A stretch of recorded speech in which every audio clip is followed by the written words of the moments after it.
Vedic Renaissance.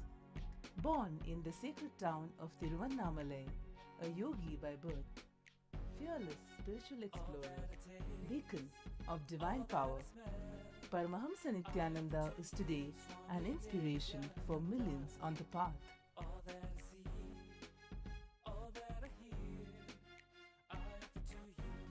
Adept in ancient mystical yogic sciences, researcher of the science of spirituality, guru for enlightenment. Every year, Paramahamsa Nithyananda shares with over 1 crore people worldwide the treasures of his wisdom, the joy of his laughter, and the incomparable power of his initiation. Now, Paramahamsa Nithyananda speaks on living enlightenment, solutions for blissful living.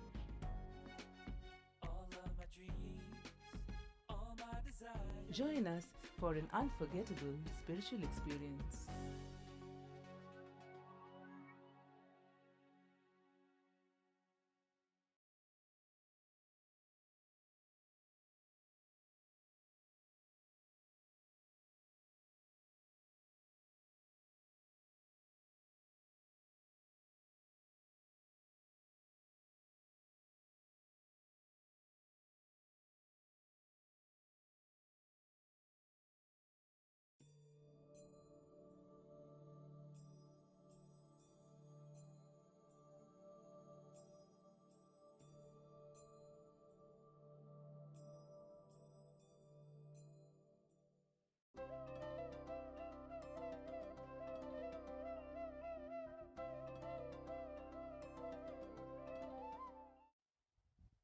He who considers the one to be the killer and he who considers the one to be the killed, both do not comprehend that the one does not kill nor is it destroyed.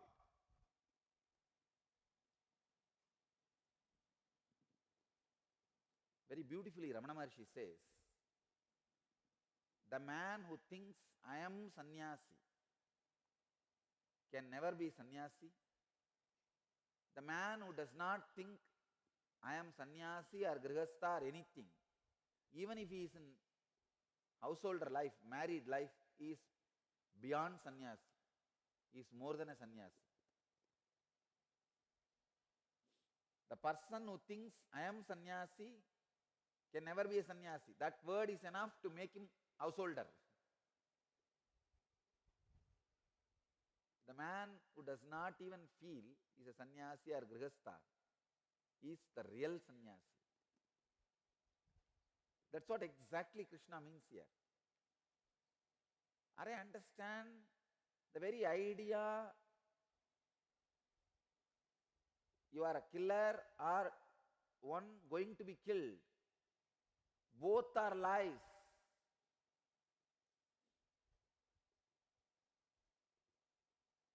Somebody imagines they are killers, so they go on feeling that they are killing. Somebody imagines they will be killed and they will always experience being killed. It is just your simple decision. See in your life, many times you will see. Take this verse as a technique, not as a teaching. Technique. When you are in upper hand in some situations of your life, see how you feel, behave. When you are suppressed, somebody else is in upper hand, just see how your mind behaves. It is just your identification. When you feel somebody else is having the upper hand, you expect sympathy. When you are in upper hand, you are not ready to show sympathy. And you say, what can be done? This is the way everything is. I am not saying change your way of working or thinking or attitude. No. See, Krishna is not saying change your way, because he is not asking you to asking Arjuna to run away from the war field. No. See, after all, now Arjuna is the upper hand. He is not saying run away without killing, showing sympathy. No. He is saying understand this whole thing is a psychodrama. At one time you will be in lower mood, at one time you will be in the upper hand. It is just flow of life. This is the way it is flowing. The self, which is the source, neither kills nor gets killed. He is just saying, realize that you are beyond both. Just realize you are beyond both.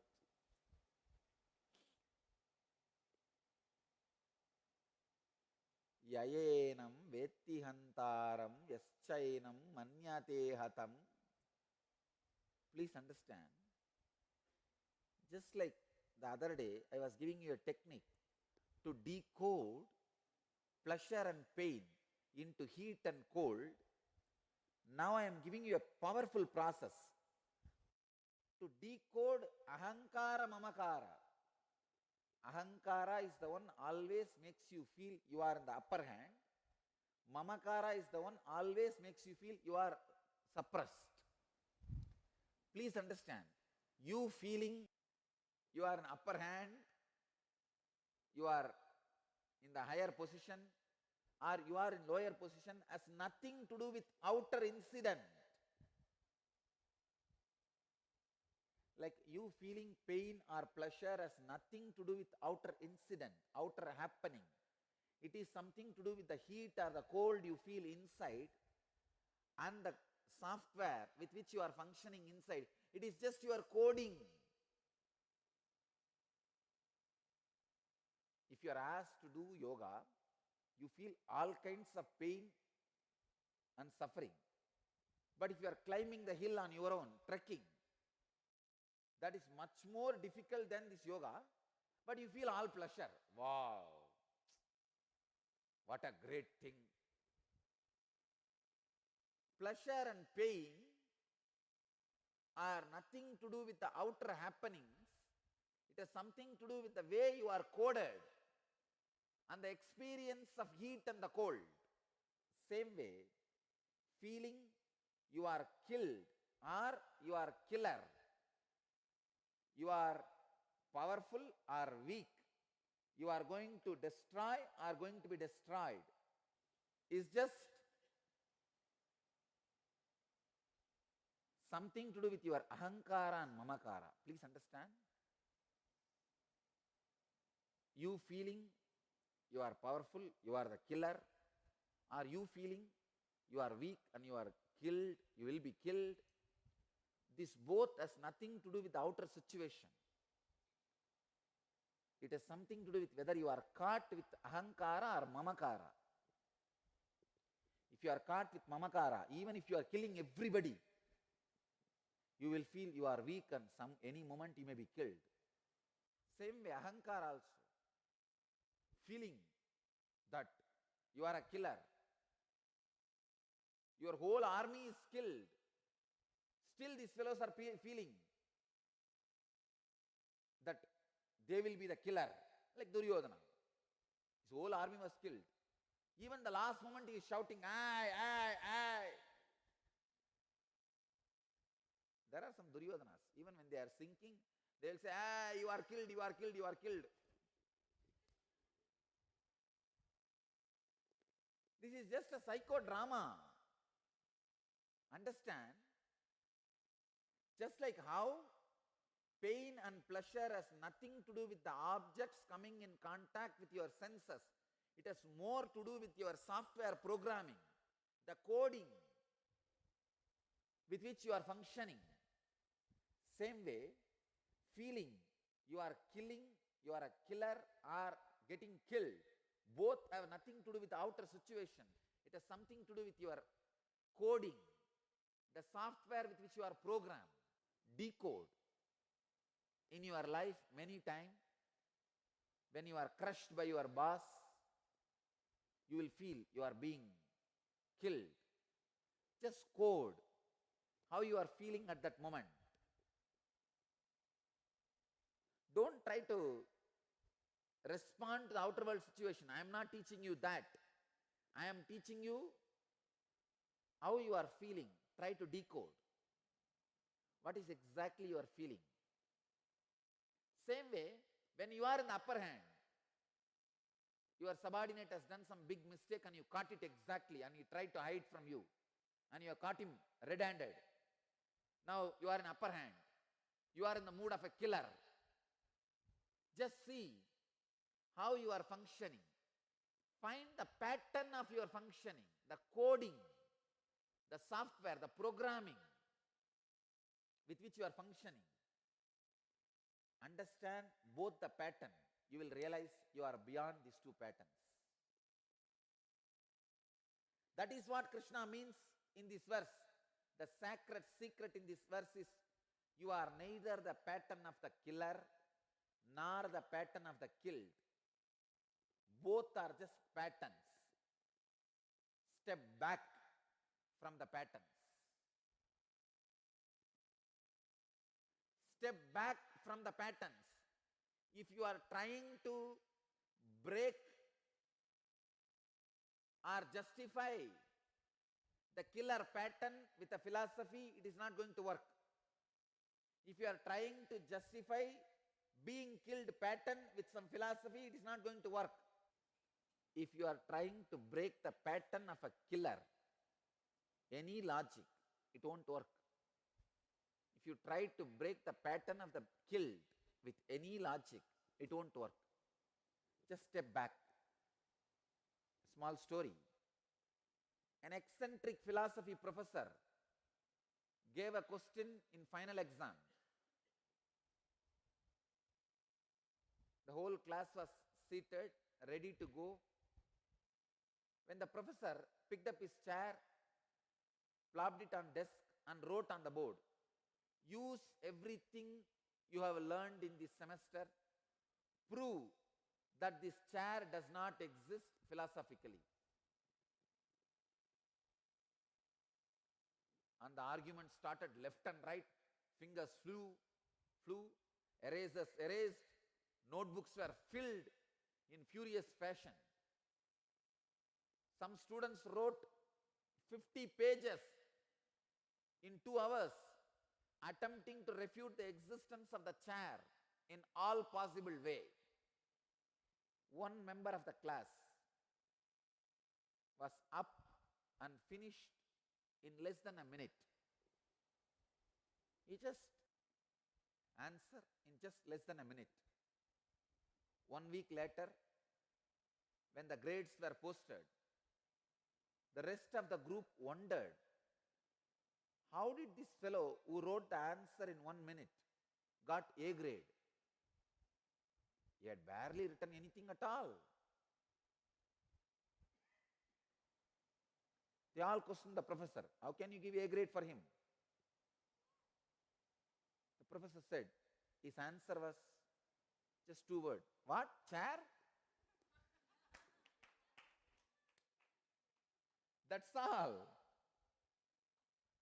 Understand, by philosophical argument, you cannot break the pattern. If you start creating philosophical argument over this sutra and say, wow, what do you mean? You are neither killed nor a killer. Can I kill you now then? Then everybody can kill anybody. Then Krishna is promoting a violent, immature, or might is right kind of a culture, or what? Anybody can kill anybody. Neither you are killed nor you are a killer. What is this? It's like almost giving license to killing. It's like a barbarous civilization. Please understand, no philosophical argument can make you understand this verse. This verse is not for creating any philosophical argument or theology. It's a technique. Even Hindu gurus have struggled a lot to decode this sutra, this verse.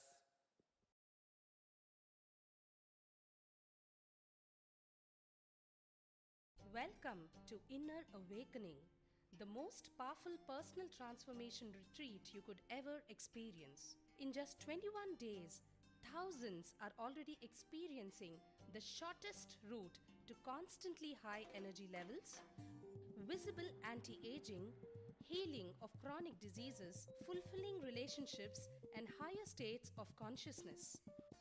What is the secret behind this transformation?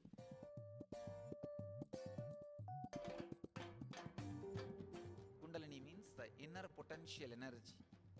Once it is awakened, opens the different doors for the conscious experience in you. I can say which is a master key for all extraordinary spiritual experiences.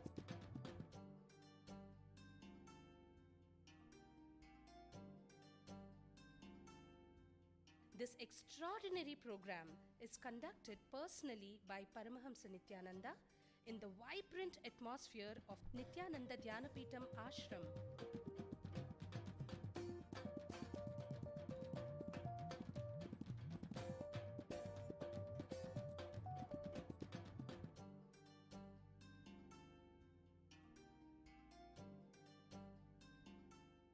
Open yourself to the benefits of Nitya Yoga and practical meditation. Experience physical and mental healing. Discover simple ways to handle life with success. Above all, enjoy individual darshan and blessings from Paramahamsa Nithyananda every day. Take 21 days for yourself and carry home the transformation of a lifetime.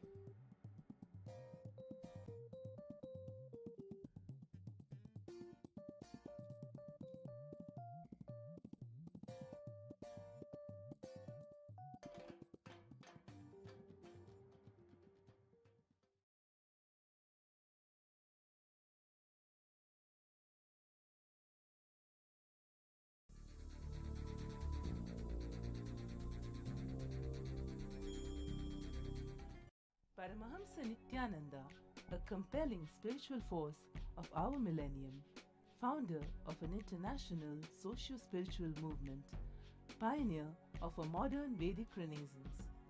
Born in the sacred town of Tiruvannamalai, a yogi by birth, fearless spiritual explorer, beacon of divine power, Paramahamsa Nithyananda is today an inspiration for millions on the path.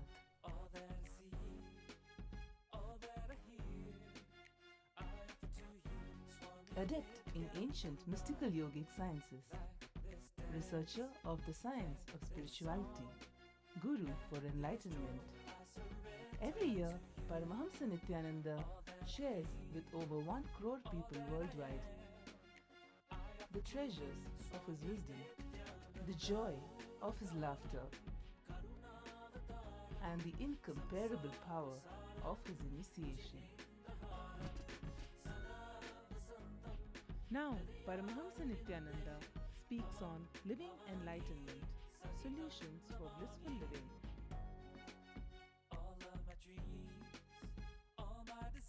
Join us for an unforgettable spiritual experience.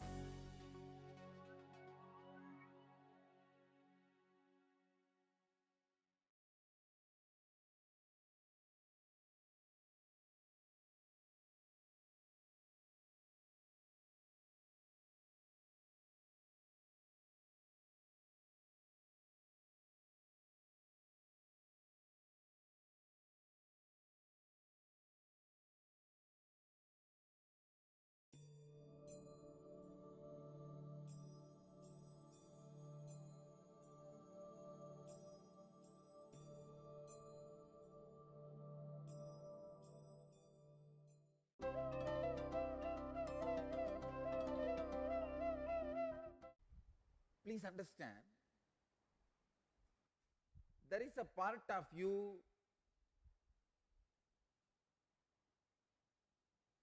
which goes on changing. For example, at the age of 7, who were you? You are not the same at the age of 20. You are not the same at the age of 50. The part which is changing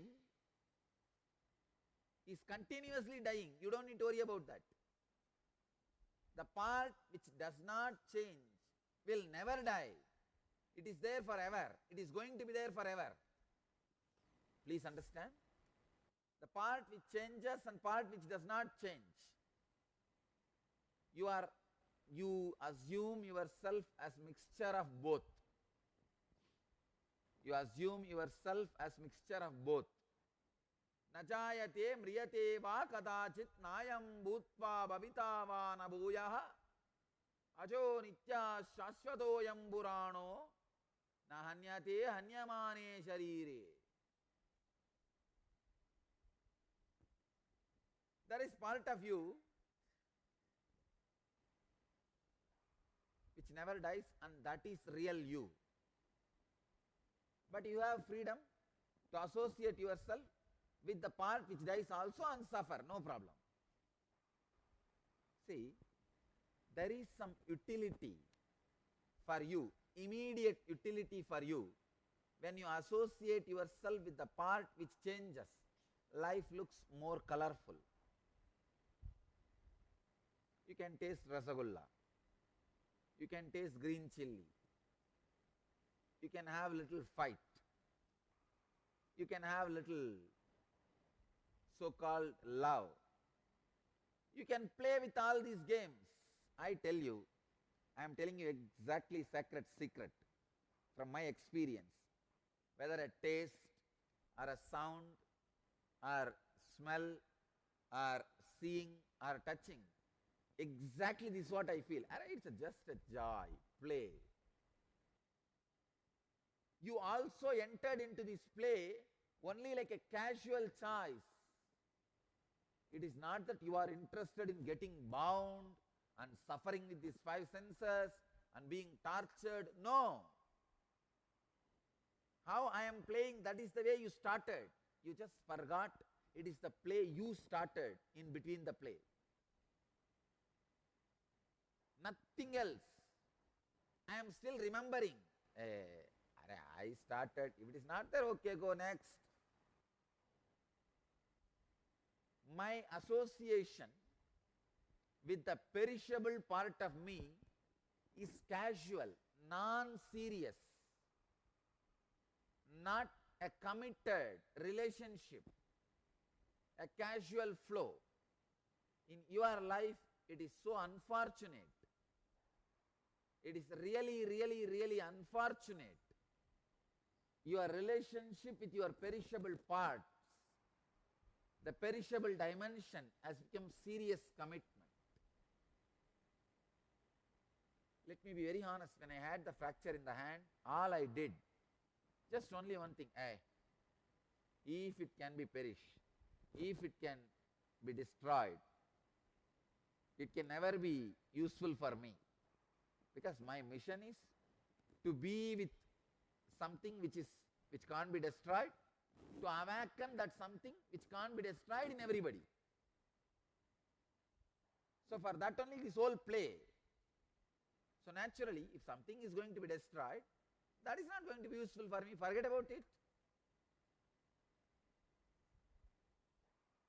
And I saw there was no suffering because of something which can be destroyed. I am not saying in 1 hour immediately body got healed. No, of course, it got healed in 50% of time. Doctors expected, and they said usually this kind of fracture takes at least 6 months. But within 3 months it got healed. That is different. But all I am trying to tell you, even that healing is not a main effect I wanted to share with you. I wanted to share with you one thing. The perishable cannot bring suffering for you. Don't take your relationship with perishable objects as a serious commitment. It is not committed relationship, it is a casual. Again and again, you forget. There is some part of you which does not perish. Any action you do Any decision you make based on this understanding, the part of me is non-perishable, is tapas. The more and more tapas, more and more expansion of your existence, more and more you are expanding this great truth, like it is not killed when the body is killed. Understand? When Krishna says, hey, you don't get killed, there was never a time, I never existed, or you never existed, there will never be a time, both of us are not going to be existing, keep quiet and fight. Means what? He is directly giving you the initiation. Even if you don't realize that now, don't worry, I am doing what needs to be done, go ahead. He is initiating, giving assurance. See, I just know all your suffering that you have not become enlightened also is useless. All your suffering because of your non-enlightenment. Please understand, there is a two thing. Because you are not enlightened, out of your ignorance, you do some foolish things. Only those things are dangerous. But if you have the intense yearning and suffering that you are not enlightened, that is useless, that is not a big thing. There is no need for that. Just one assurance from a master can remove that. Krishna is first removing that suffering. Even if you think you are not enlightened, don't bother. When this whole body is useless for you, all the engrams which are obstructing you from enlightenment, they will also become useless. That time I can just take all these things out and give you the enlightenment. You need to know the context. And this fellow, this Krishna has kidnapped a girl for Arjuna and got her married to Arjuna. And Arjuna has done all possible things to get girls for Krishna. This kind of a relationship. And these two fellows know each other thoroughly. And I don't think Krishna will have any doubt that Arjuna is womanizer. Of course, naturally Arjuna can never have any doubt. This word womanizer may be hurting us, but the truth is truth. We have to tell that. And both the fellows are this close. And suddenly one friend is telling the other friend, hey, na jayate mriyate va kadachit nayam bhutva bhavita vana bhuyaha. And even when your body gets killed, the Atman does not get killed, don't worry. To utter this word to your friend who knows completely all about you, it needs kind of a certain sacred platform. I think Krishna got the confidence that there is a sacred platform by the Arjuna's devotion and dedication, the way Arjuna is listening. Otherwise Arjuna would have told directly Krishna, hey, I know what all cunning play you do in your life and how many fellows you cheated in how many ways, and don't play with all these games with me. It's my life and death question. Leave me, Baba, I am running. Arjuna could have done that. Because Arjuna knows all the things Krishna does, and Arjuna could have told Krishna, hey, you yourself ran away from the war. When you felt you can't handle. Actually Krishna ran away once. That's why he's called Ranchor. He ran away from the war. In Gujarat there is a temple specially for that Krishna, who ran away from the war. So Arjuna could have told, hey, don't play all these games, don't talk all these big things. I know when you ran away.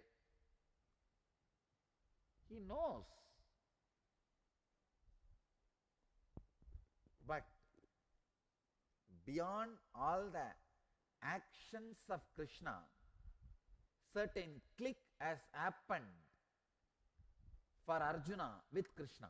I tell you, the unbroken Guru Bhakti can happen only when you start looking at me beyond all my actions. Please understand, I do not do any action. Now I am saying I am not talking to you. If it clicks with you, your devotion can never be shaken. None of my action can be understood by you because I am not acting. I have no action. See, action needs certain components: will, ambition, energy, and execution. Whatever you see as action in me, 99% of those components are missing. Then how will you call this as action? All the components for action is missing. It is so unfortunate.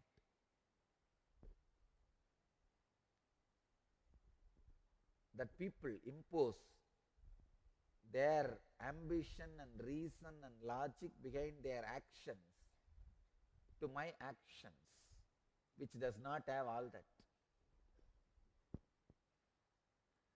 Only when you click with the Master beyond his actions, you are safe forever. Fortunately, that click has happened for Arjuna. I tell you, to live with a disciple with whom that click has happened is a heaven for an incarnation. Incarnation decide to live on planet Earth for a longer period when they see at least few disciples for whom the click has happened beyond the action of an incarnation. Understand? If you realize, if you understand, my actions do not have the ambition, reason, logic which you usually have it when you do the same action. It's not there in my action. When this clicks with you, your devotion becomes unshakable.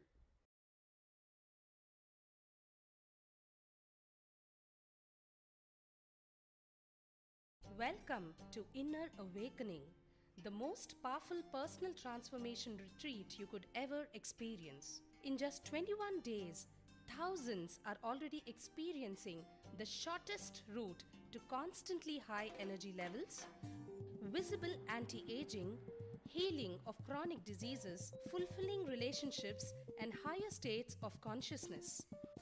What is the secret behind this transformation?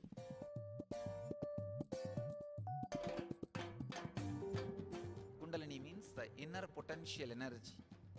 Once it is awakened, opens the different doors for the conscious experience in you.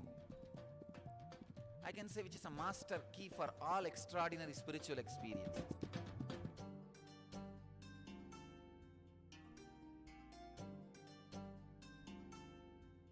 This extraordinary program is conducted personally by Paramahamsa Nithyananda in the vibrant atmosphere of Nithyananda Dhyanapitham Ashram.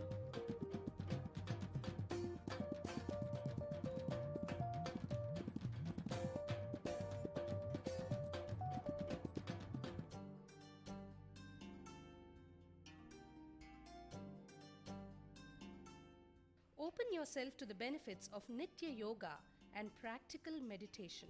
Experience physical and mental healing. Discover simple ways to handle life with success. Above all, enjoy individual darshan and blessings from Paramahamsa Nithyananda every day.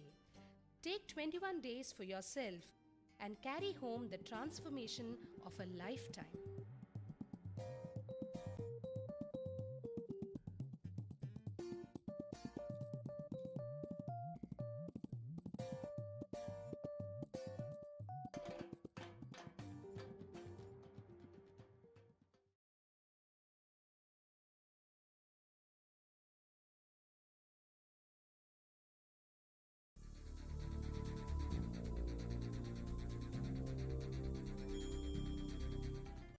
Paramahamsa Nithyananda, a compelling spiritual force of our millennium, founder of an international socio-spiritual movement, pioneer of a modern Vedic renaissance.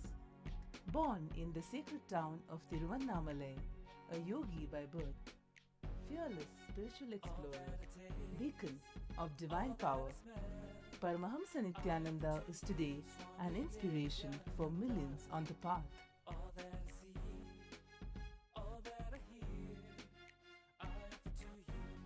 Adept in ancient mystical yogic sciences, researcher of the science of spirituality, guru for enlightenment. Every year, Paramahamsa Nithyananda shares with over 1 crore people worldwide the treasures of his wisdom, the joy of his laughter, and the incomparable power of his initiation. Now, Paramahamsa Nithyananda speaks on living enlightenment, solutions for blissful living.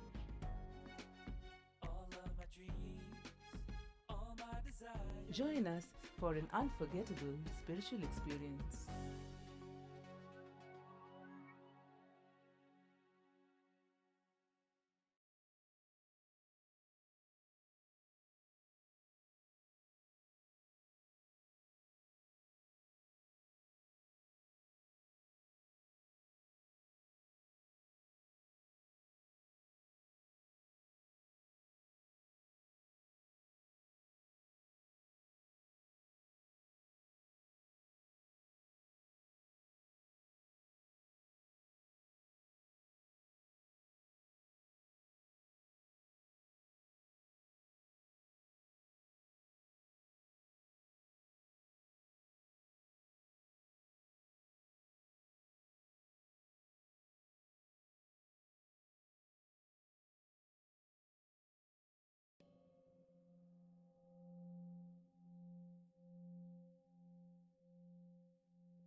Just as the embodied one goes through tenderness of boyhood, bloom of youthfulness, and infirmity of old age in this body, in the same manner it takes on another body.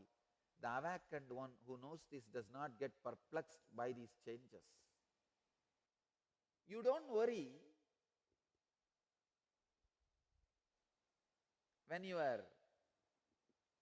boyhood turns into youthfulness, because you just know you are going to continue to exist. Then why do you worry when the old age turns into death and assuming another one body? Because you are afraid you may not continue. I tell you, anybody with a simple logic can see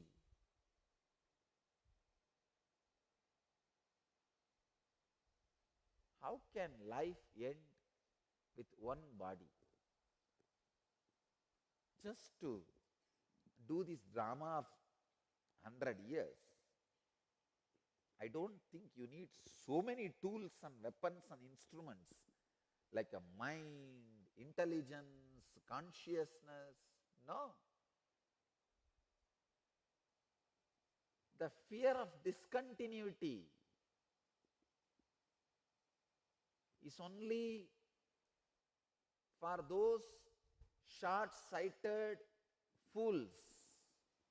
Please understand, Krishna is not promoting any religious concept or philosophy. He is not teaching any theology. He is talking to his close friend who is in a big crisis. is counseling his personal friend who is in a big crisis. He is naturally not only honest, too straight.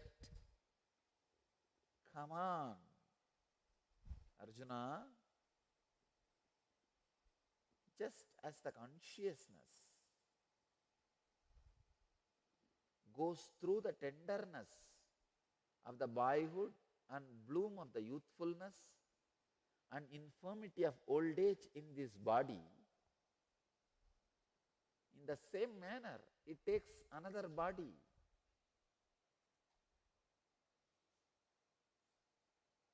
The awakened one who knows this does not get perplexed. I am not able to add one word in this verse and delete one word. There are many other translations which says very blindly, oh, just like a spirit passes through a childhood, youth and old age. No, the spirit does not pass through childhood, old age and youth. It goes through the tenderness of boyhood, bloom of youthfulness and infirmity of old age. Please understand, it goes through only the characters of boyhood, youthfulness and old age.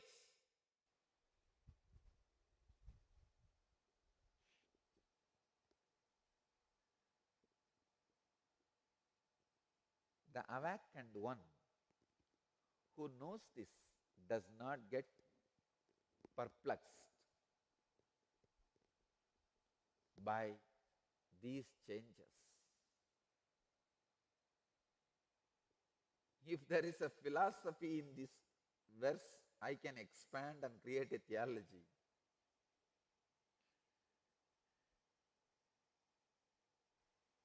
Even if there is one small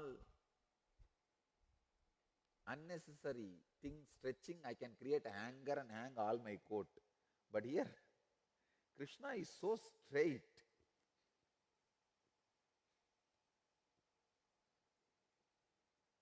I can't hang any coat around it. I can't add any stories, anything to it. It is straight truth. I want all of you to understand. Drop all the fears you carry about the discontinuity. Whether the wealth, money you accumulated in the outer world, or the wealth, all the great qualities you accumulated in the inner world, does not get disconnected due to your death and next birth. First thing, please understand, there is a beautiful picture our research team has brought, maybe from ISKCON collection, the courtesy of ISKCON. Please understand, the sacred secrets from this great verse. First thing, you just move from one body to another body, just like how you move from boyhood to youth, from youth to old age.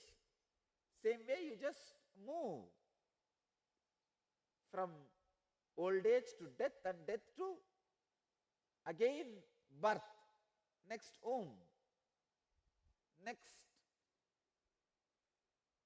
birth, and from birth again childhood, then youth.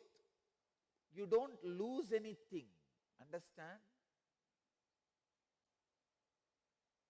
This is the first thing. Second thing, maybe you will believe this much. I think I don't lose my inner good qualities. The karma comes, the mental pattern comes with me, I know. But what will happen to all the wealth I created? Don't worry. You take birth again in the same family, same type of family. I don't want to say same family, same kind of family where the same amount of wealth is there. So don't think you will die as a billionaire and take birth roadside, live in slum. No. Neither the great qualities you accumulated in the inner world nor the wealth you accumulated in the outer world is lost by death. Understand? Same way, if you accumulated tremendous laziness in the inner world and poverty, which is side effect of the laziness in the outer world, even death cannot take that away from you. After death also that will continue to be with you. So if you want to transform your life, do it when you are alive. That is why I am saying suicide is not the way to escape from any problem. Just few days before, one of our ashramates' mother committed suicide. The ashramite ran to me and informed, this is what has happened, Swamiji. Immediately I connected with that soul. The person who committed suicide also had my darshan. She was also devotee.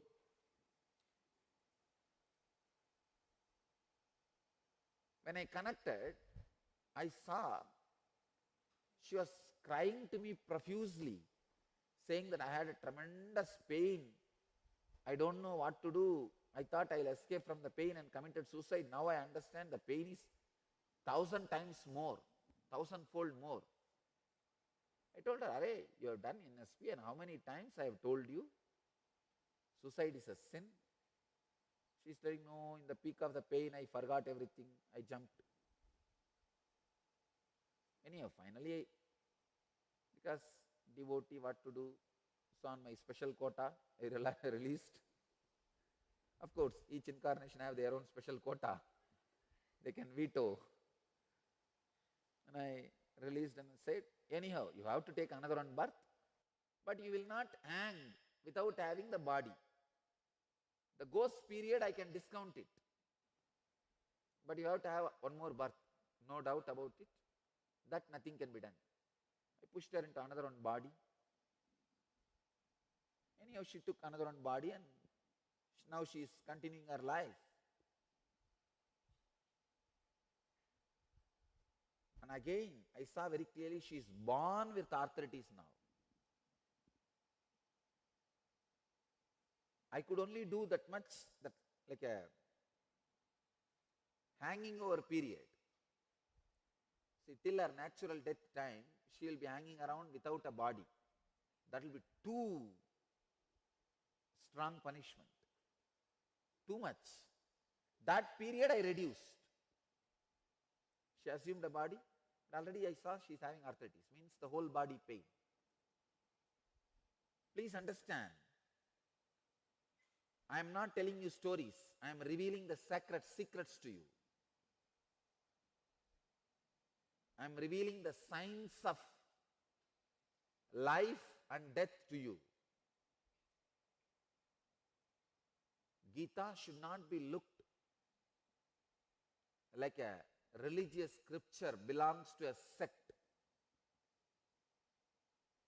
Short-sighted people, fanatic people think Gita is a sectarian book, belongs to one sect. No. Gita is the book of universal sciences. I can tell you at least 100 important sciences necessary for you to live in this universe is described in Gita. At least 100 sciences. I can give you some example. Now in this sutra, the science of life and death,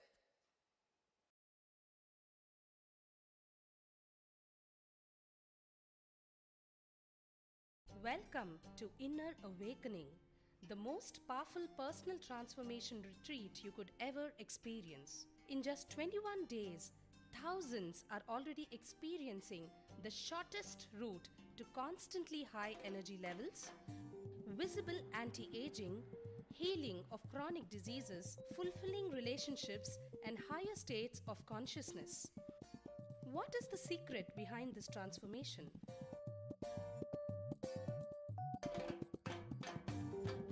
Kundalini means the inner potential energy. Once it is awakened, opens the different doors for the conscious experience in you. I can say which is a master key for all extraordinary spiritual experiences.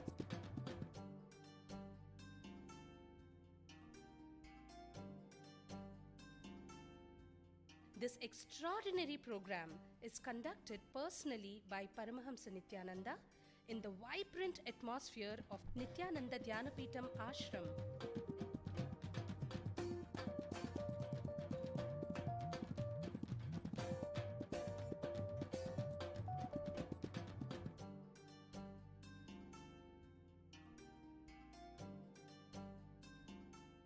Open yourself to the benefits of Nitya Yoga and practical meditation. Experience physical and mental healing. Discover simple ways to handle life with success. Above all, enjoy individual darshan and blessings from Paramahamsa Nithyananda every day. Take 21 days for yourself and carry home the transformation of a lifetime.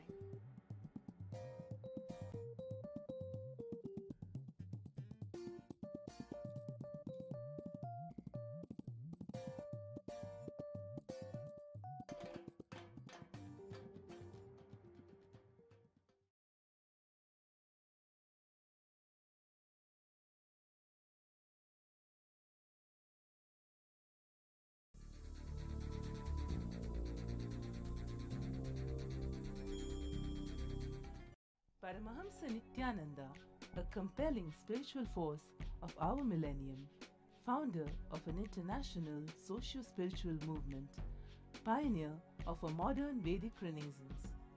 Born in the sacred town of Tiruvannamalai, a yogi by birth, fearless spiritual explorer, beacon of divine power, Paramahamsa Nithyananda is today an inspiration for millions on the path.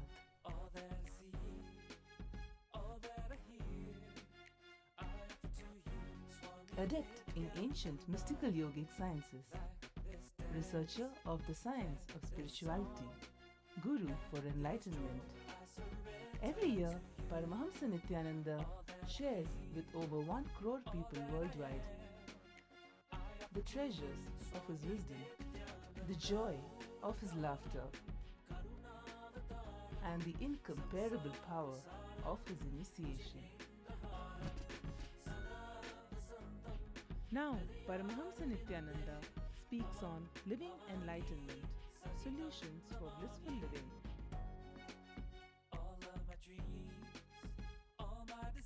Join us for an unforgettable spiritual experience.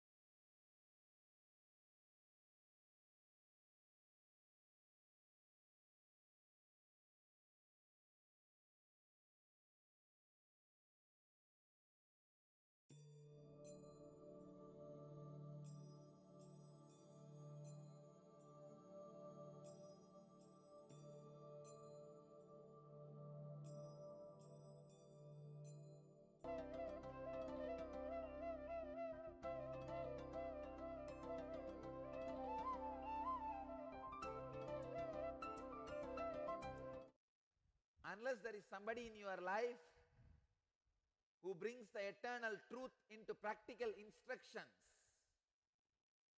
eternal truth into practical life, spirituality is not going to help you in any way. You yourself cannot make it. Understand, if you yourself are trying to make eternal truths into living reality, you may be using the pirated version of the software. The problem with the pirated version is no service, no customer care. When you are in danger, you are in danger. That's all. I have seen many people saying, what's the need for a guru? Come on. Still, the coding system is with them, with the masters.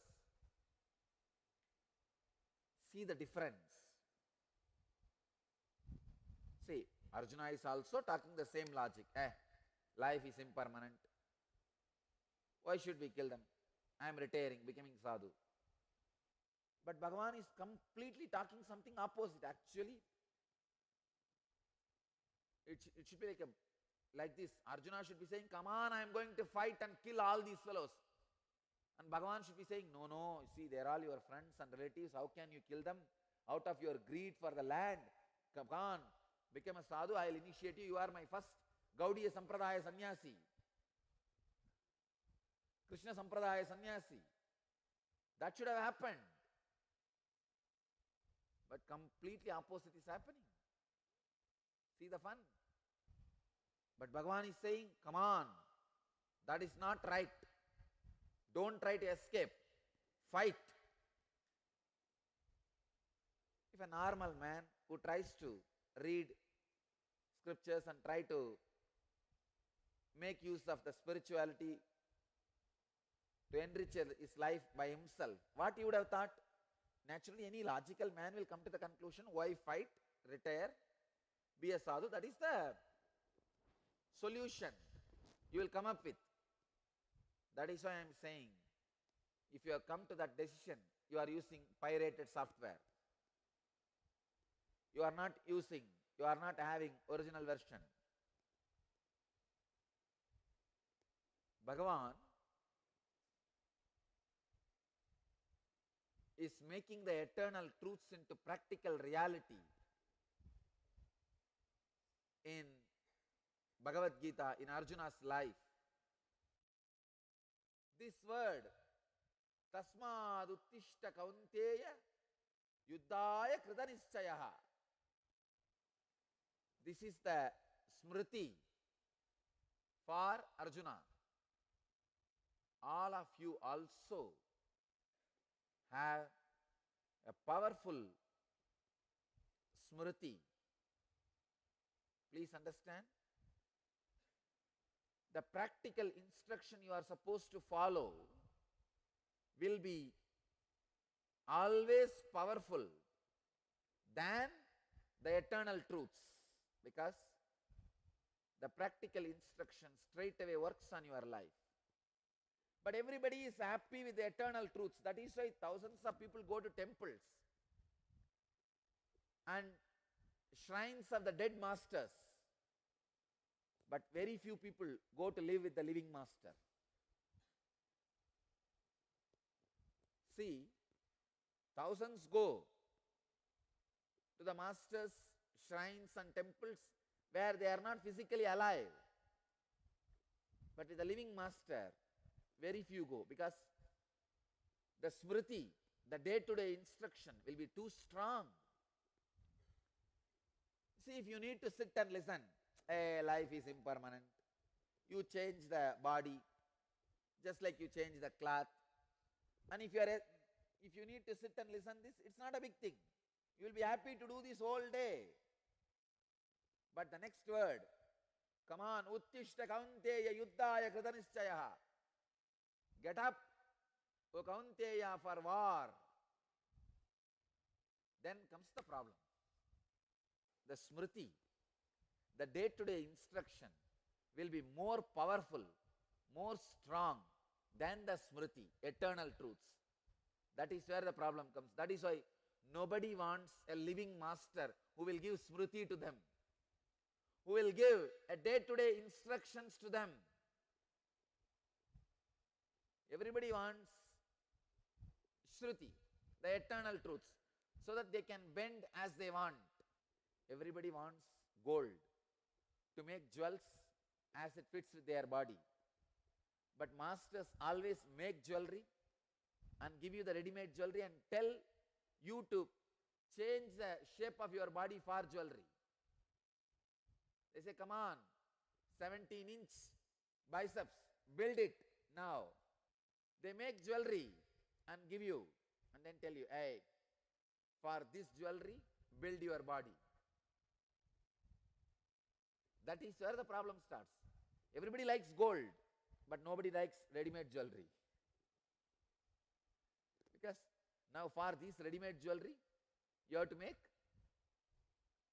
your body. Bhagavan naturally makes only 30-inch Odhyana and asks you, come on, bring your waist to the 30-inch. But you want gold to make 60-inch Odhyana. The waistband. You feel, no, give me the gold, I will make 60-inch waistband. But Bhagavan says, no, I already made the jewelry, it is 30-inch waistband, come on, reduce your belly, reduce your tummy.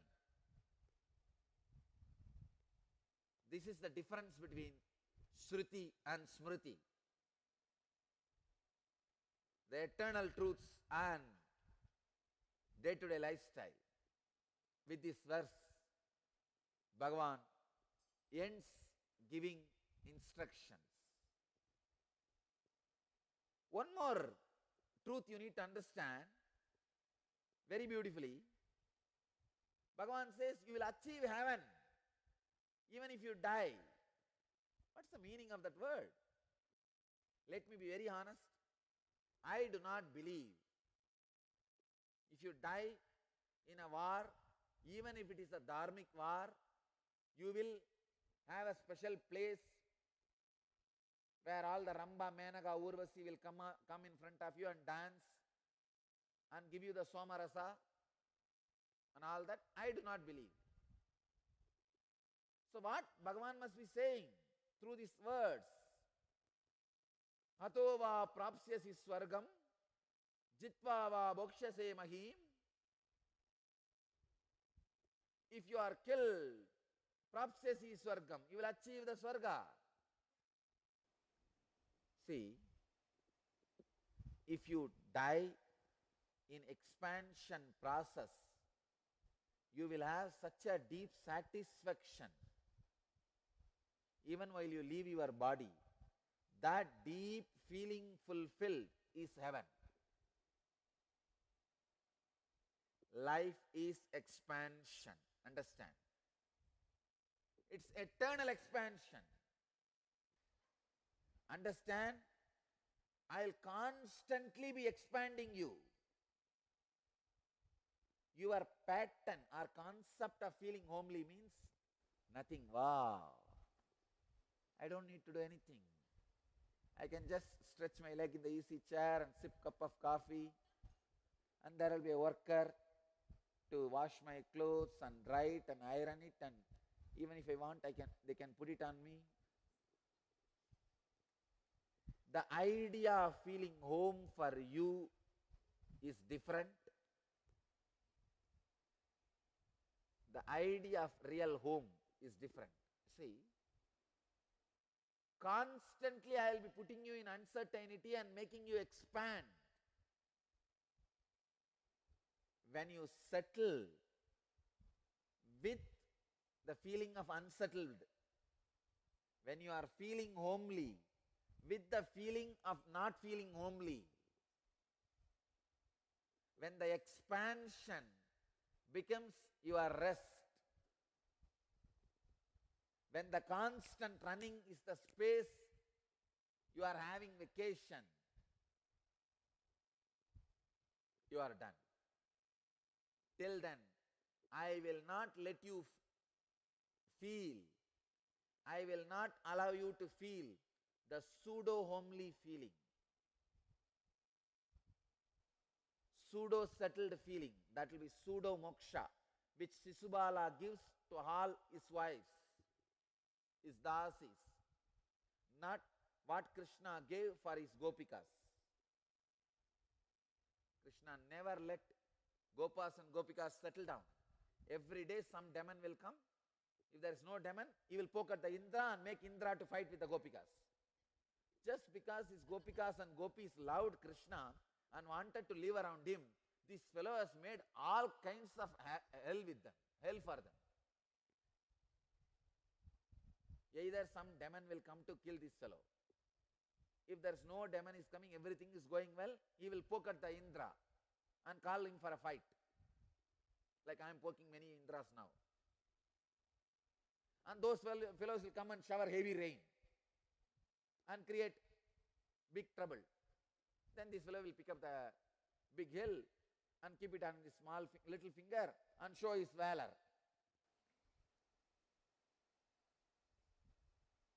What a drama. Understand, you should be flying in jet speed, but your inner space should be completely in rest, in restful awareness.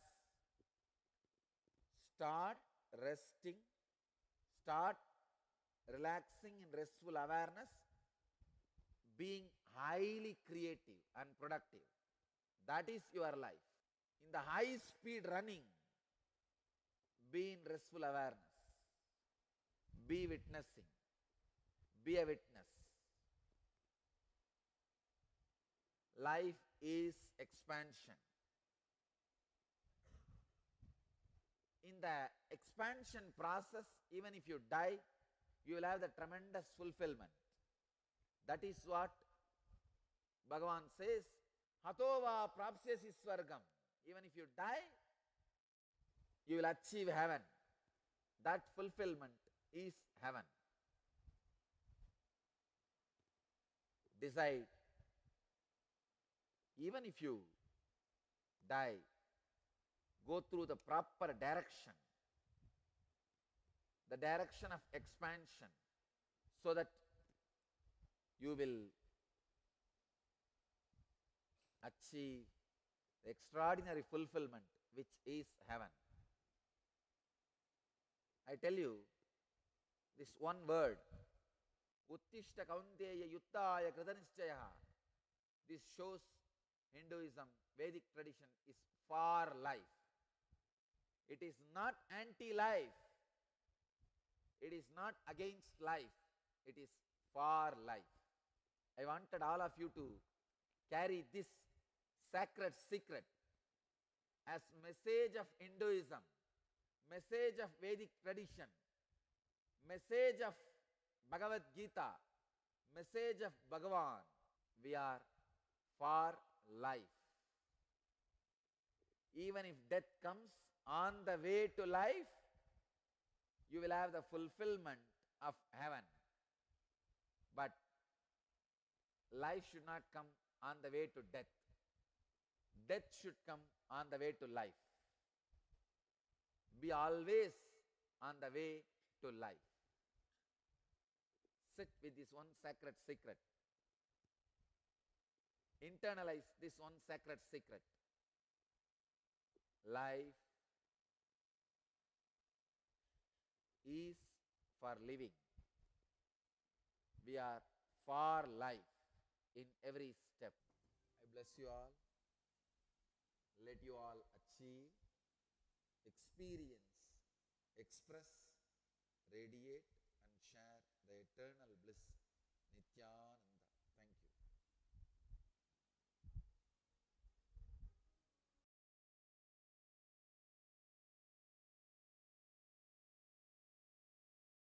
you. Welcome to Inner Awakening, the most powerful personal transformation retreat you could ever experience. In just 21 days, thousands are already experiencing the shortest route to constantly high energy levels, visible anti-aging, healing of chronic diseases, fulfilling relationships, and higher states of consciousness. What is the secret behind this transformation?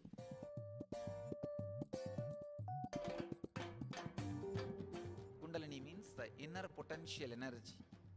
Once it is awakened, opens the different doors for the conscious experience in you. I can say, which is a master key for all extraordinary spiritual experiences.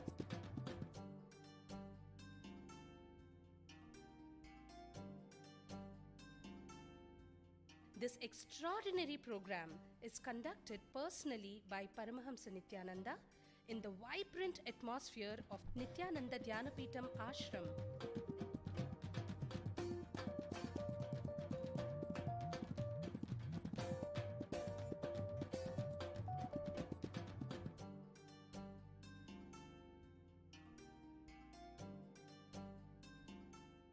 Open yourself to the benefits of Nitya Yoga and practical meditation. Experience physical and mental healing. Discover simple ways to handle life with success. Above all, enjoy individual darshan and blessings from Paramahamsa Nithyananda every day. Take 21 days for yourself and carry home the transformation of a lifetime.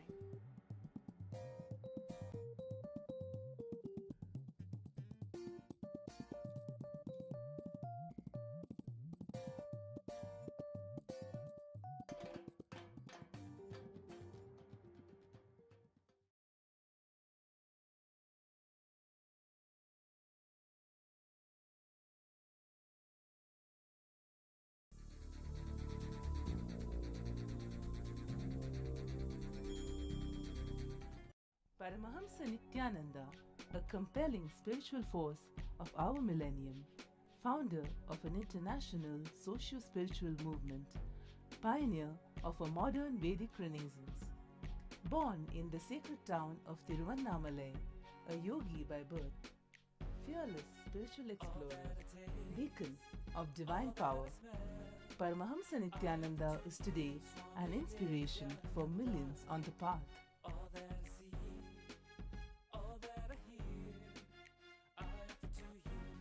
Adept in ancient mystical yogic sciences, researcher of the science of spirituality, guru for enlightenment. Every year, Paramahamsa Nithyananda shares with over 1 crore people worldwide the treasures of his wisdom, the joy of his laughter, and the incomparable power of his initiation. Now, Paramahamsa Nithyananda speaks on living enlightenment, solutions for blissful living.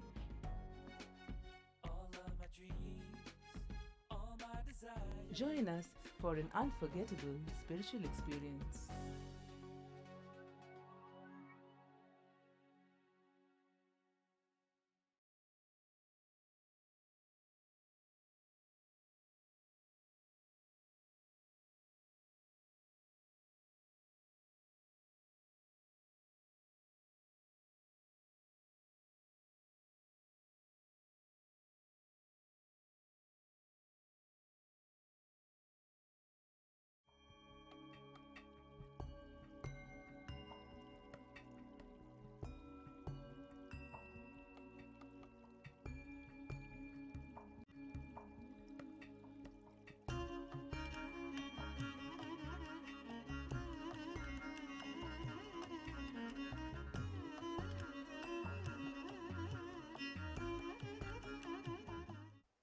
Let us enter into today's satsang.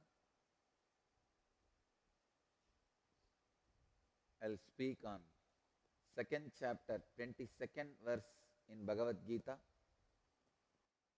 Chapter title Sankhya Yoga. Vasamsi jirnani yata vihaya navani grinhati naroparani tata sharirani vihaya jirnani anyani samyadi navani dehi.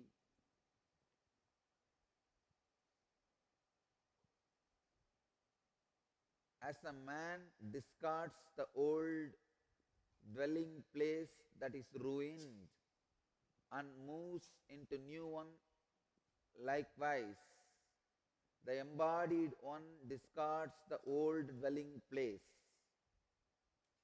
this body, and moves on to new dwelling place, another body.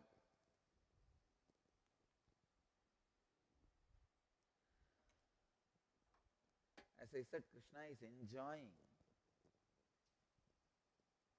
the sincerity of Arjuna, and Arjuna is literally drinking Krishna. See, in the Gita Stotra, it says that Gita is the essence of all the Upanishads. It's like a Upanishads, see, Vedas are cow, Upanishads are the milk, and Gita is the butter. You don't need to get a cow and take care, and you don't need to milk and then put little curd in it and make curd, then churn it and get butter out of it. No. Bhagavan does all the job. You just eat. Arjuna must have been in ecstasy. I tell you, unless disciple is in ecstasy, these highest words cannot be uttered by a master continuously. See, for last few verses, continuously Bhagavan is speaking the pure truth without mixing. When the disciple is not in ecstasy, you may be able to tell one word, one verse, not more than that.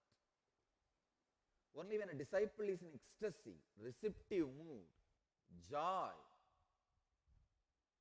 of learning more and more, joy of imbibing more and more, joy of getting fulfilled, only then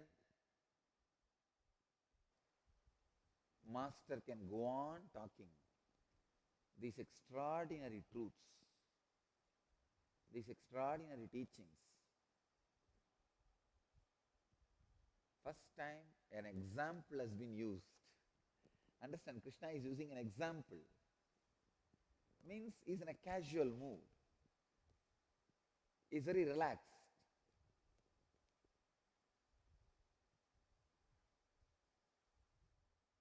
He is more in the mode of restful awareness than a tense teacher who is supposed to impart certain syllabus. Please understand, with the syllabus there will not be similes and examples. Only when you are free to transmit the knowledge, the examples and similes and stories and jokes go on pouring out of you.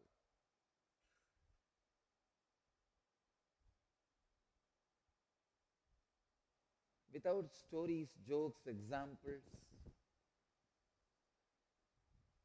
it will be almost like atheism, non-profit organization.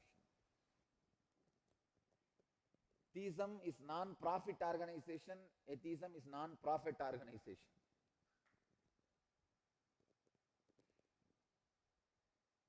Just to talk bluntly, you don't need a prophet, only to talk intelligently, to transmit the restful awareness, to transmit the truth. You need a prophet, you need an incarnation, you need a great master, Jagat Guru, like Mahadeva, Bhagavan Krishna.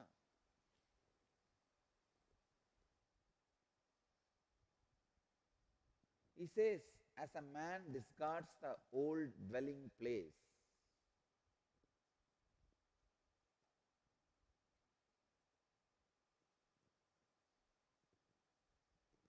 that is ruined and moves into a new one. Likewise, the embodied one discards the old dwelling place, this body, and moves to a new dwelling place, another body. What an explanation, God. I tell you, exactly you feel. After death, there is only one suffering. You will suffer. Oh God, it is such a simple thing. Why did I suffer my whole life thinking that this will be a suffering? That will be the only suffering. You would have taken many decisions thinking your death is a suffering, because of that fear you wouldn't have lived many things. That will be the only suffering you will have when you leave the body.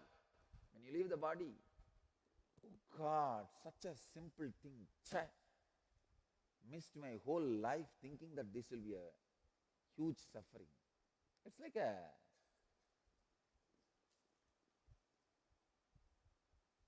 there was a huge treasury in a cave, but you have been misinformed that entering the cave will be highly dangerous. You may bleed unto death and all that. But suddenly, somehow, by mistake, you are lost in the forest and you walk this way, that way. Finally, you cross a thorny bush, get scratched all over the body, but small wound, not dangerous, not like death or huge. Thorny bush, and here and there your body is scratched and you will have a little bleeding, but you reach that cave. What will you think? Oh God, only these few thorns. What a foolish idea I was in. I thought I'll literally die if I reach this cave. But now I realize it is only just few thorns, nothing more, nothing else.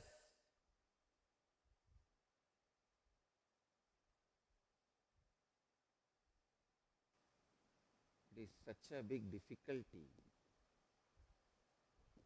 only in mind. I tell you, when you cross death, you will have this exact mood. Now you have too many ideas, misconceptions. You are misguided. Death is huge happening in your life. You have been misguided. Marriage is the huge happening, and you know it after 16 days. How you have been misguided. Same way, you are misguided. Death is a big happening. Within 16 seconds of your death, you will know, oh God, such a simple thing. Why was I given such a wrong ideas and concepts and misguiding informations?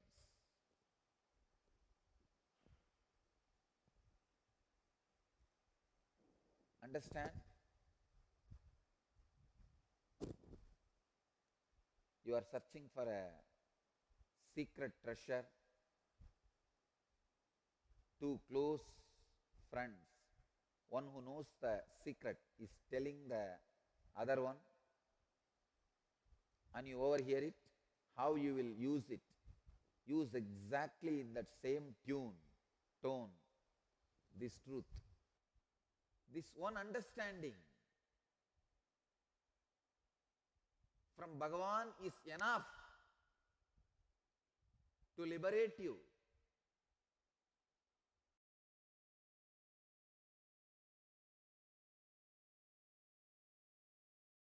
Welcome to Inner Awakening, the most powerful personal transformation retreat you could ever experience. In just 21 days, thousands are already experiencing the shortest route to constantly high energy levels, visible anti-aging, healing of chronic diseases, fulfilling relationships, and higher states of consciousness.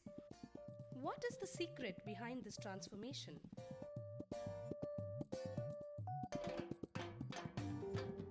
Kundalini means the inner potential energy.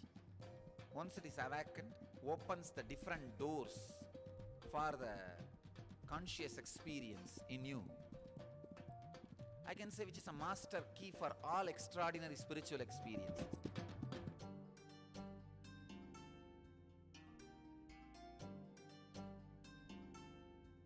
This extraordinary program is conducted personally by Paramahamsa Nithyananda in the vibrant atmosphere of Nithyananda Dhyanapitham Ashram.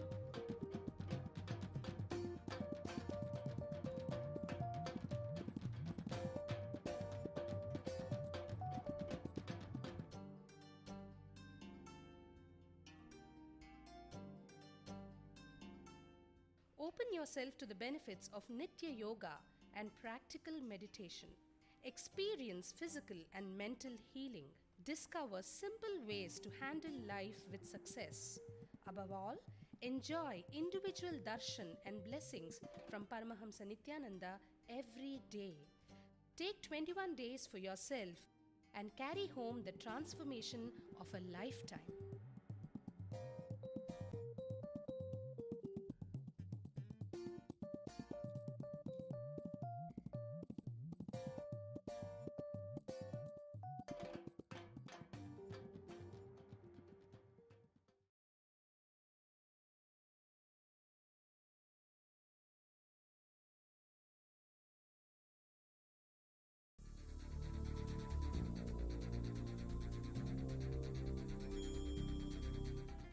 Paramahamsa Nithyananda, a compelling spiritual force of our millennium, founder of an international socio-spiritual movement, pioneer of a modern Vedic renaissance.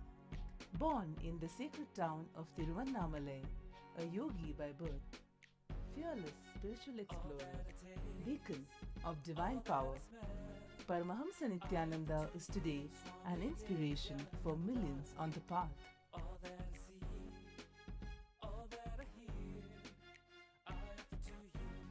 Adept in ancient mystical yogic sciences, researcher of the science of spirituality, guru for enlightenment. Every year, Paramahamsa Nithyananda shares with over 1 crore people worldwide the treasures of his wisdom, the joy of his laughter, and the incomparable power of his initiation. Now, Paramahamsa Nithyananda speaks on living enlightenment, solutions for blissful living.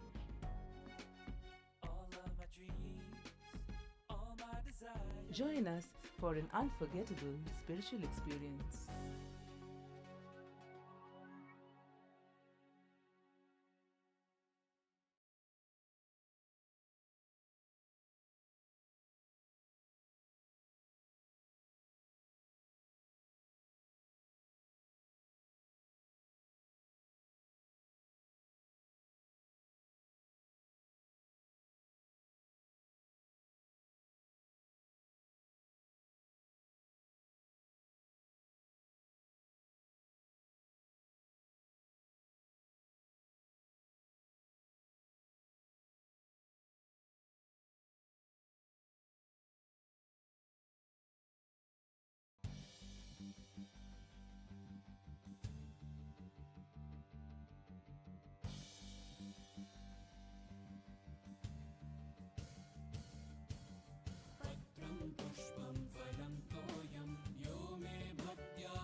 I'll continue on the same verse which I was expanding yesterday's satsang.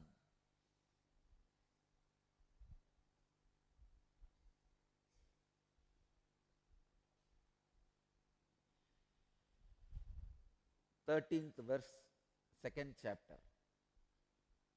देहिनोऽस्मिन् यथा देहे कौमारं यौवनं जरा देहिनोऽस्मिन् यथा देहे कौमारं यौवनं जरा तथा देहान्तरप्राप्ति धीरस्तत्र न मुह्यति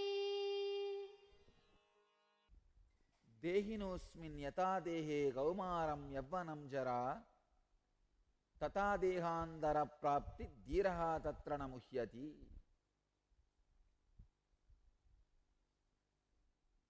This verse is the foundation of the thought trend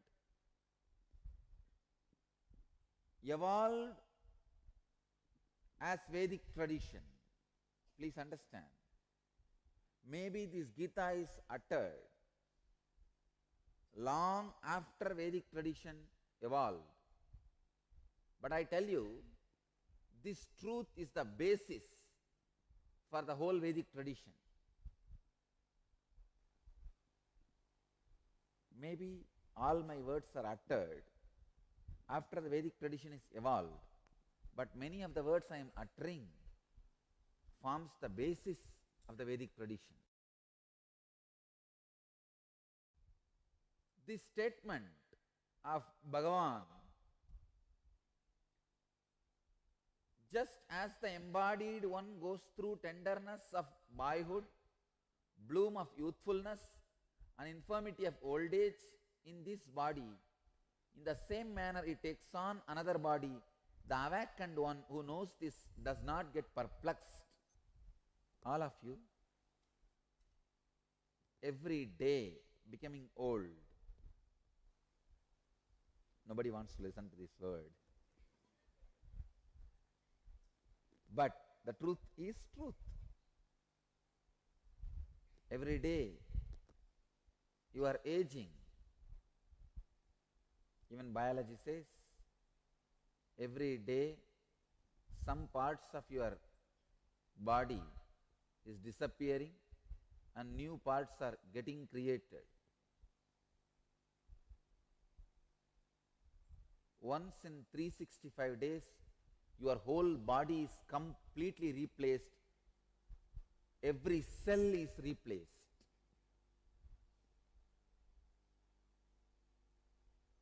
Not even one cell remains as same after 365 days.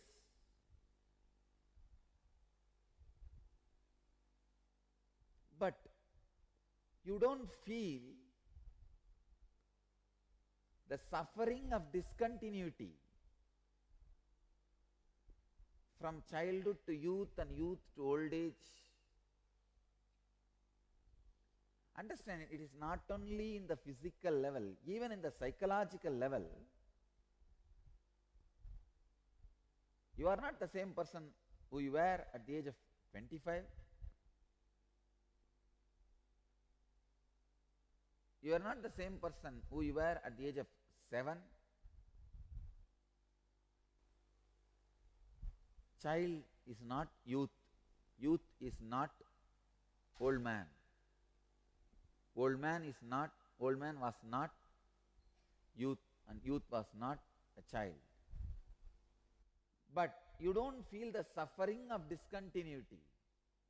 You don't get perplexed by this change. Why? Because the percentage of change is negligible than the percentage of continuity. What you feel as you, with what you identify as you, in that the percentage of change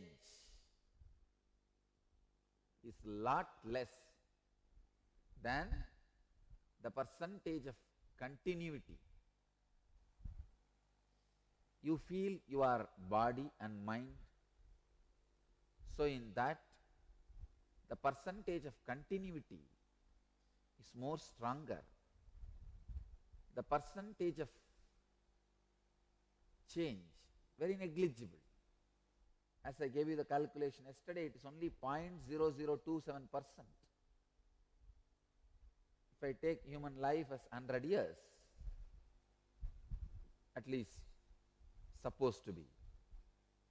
If I take as 100 years, 0.0027% is the change you go through every day. You need to know an important fact. Even after your so-called death, for 3 months your hair and nail continues to grow. Your hair and nail continues to grow even after your so-called death.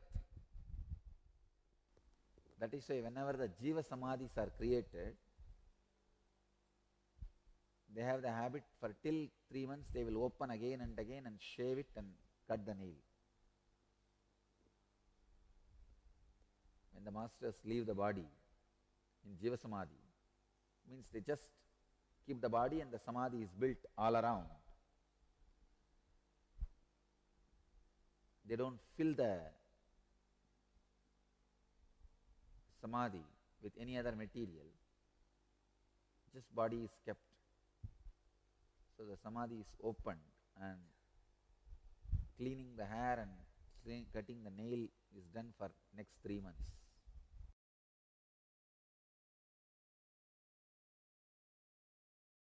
Body is constantly changing. Mind is constantly changing. But you don't get perplexed by the change, because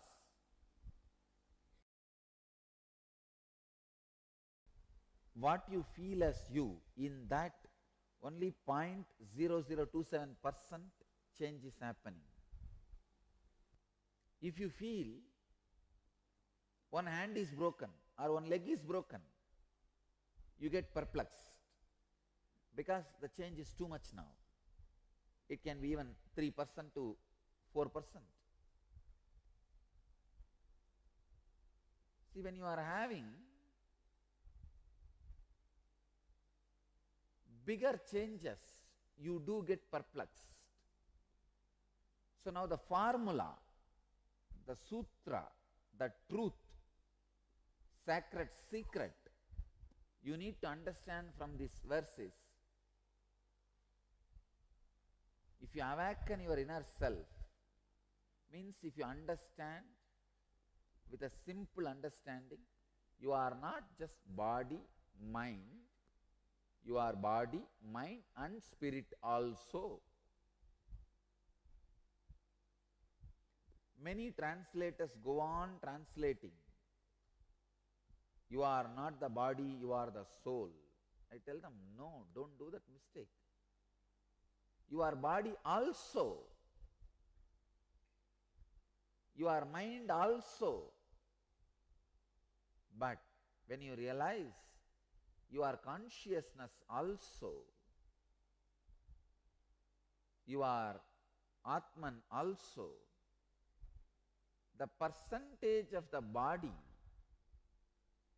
and the percentage of the mind becomes negligible. It is like you have a vast space. When you shift your cognizance about yourself, when you shift your understanding about yourself, when you perceive your higher existence, I tell you, even the death and birth is like every day, night falling asleep, morning waking up. Even the birth and death is like sleeping in the night and morning waking up. Unfortunately, human beings were so deluded. Human beings are so ignorant and deluded. Now, even every night sleeping and morning waking up has become almost like a death and birth. Gita is saying, let your death itself become like a sleep and waking up. But ordinary, ignorant mind has gone to the level, even the everyday sleeping has become like a death. There are so many people who can't even sleep. Understand, the cognizance you take about yourself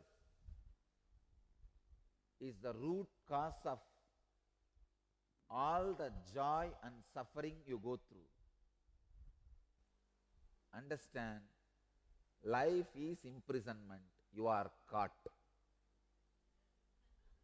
Nothing can be done about it. I am telling you the straight truth. The only thing we can do about it is unclutch and understand your consciousness. You are trying for freedom with wrong understanding. Change of place does not lead to freedom.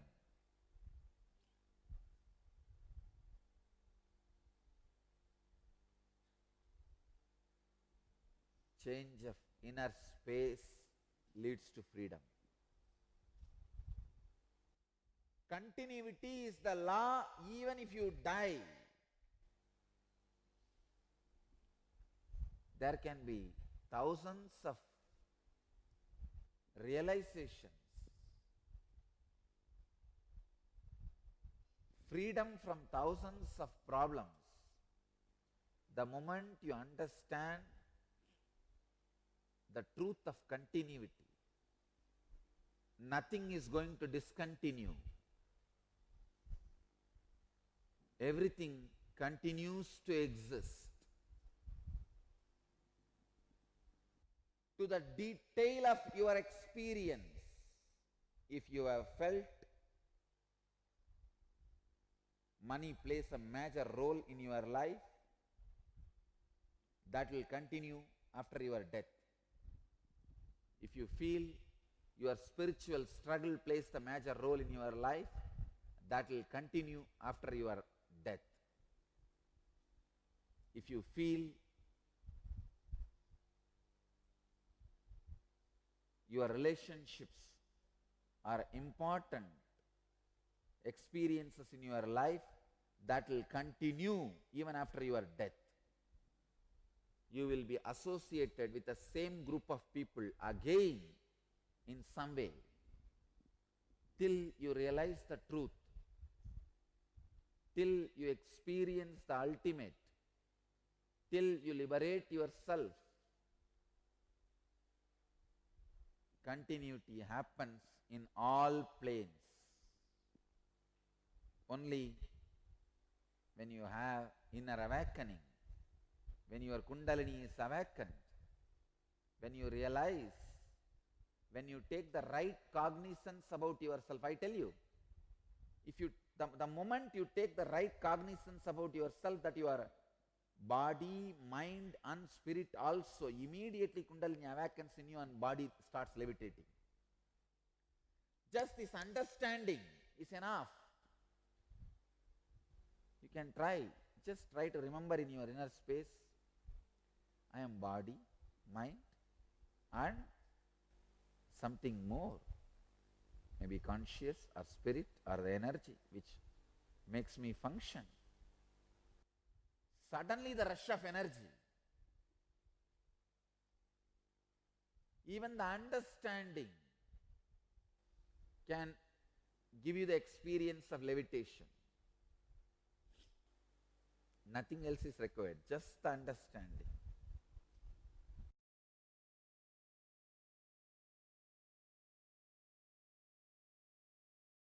Welcome to Inner Awakening, the most powerful personal transformation retreat you could ever experience. In just 21 days, thousands are already experiencing the shortest route to constantly high energy levels, visible anti-aging, healing of chronic diseases, fulfilling relationships, and higher states of consciousness.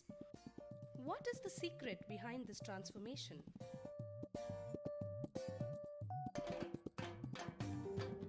Kundalini means the inner potential energy. Once it is awakened, opens the different doors for the conscious experience in you. I can say which is a master key for all extraordinary spiritual experiences.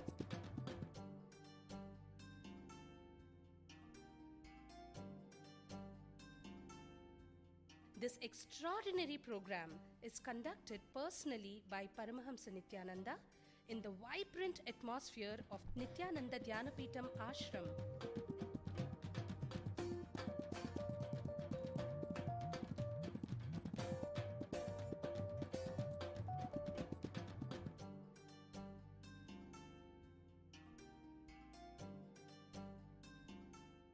Open yourself to the benefits of Nitya Yoga and practical meditation.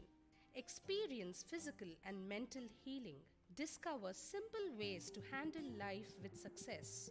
Above all, enjoy individual darshan and blessings from Paramahamsa Nithyananda every day. Take 21 days for yourself and carry home the transformation of a lifetime.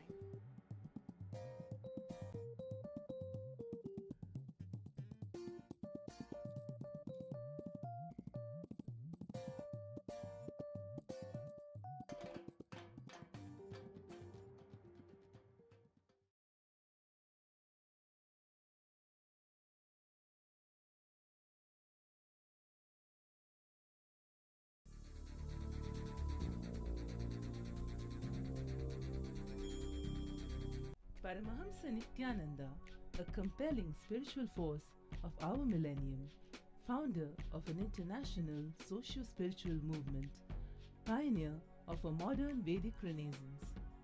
Born in the sacred town of Tiruvannamalai, a yogi by birth, fearless spiritual explorer, beacon of divine power, Paramahamsa Nithyananda is today an inspiration for millions on the path.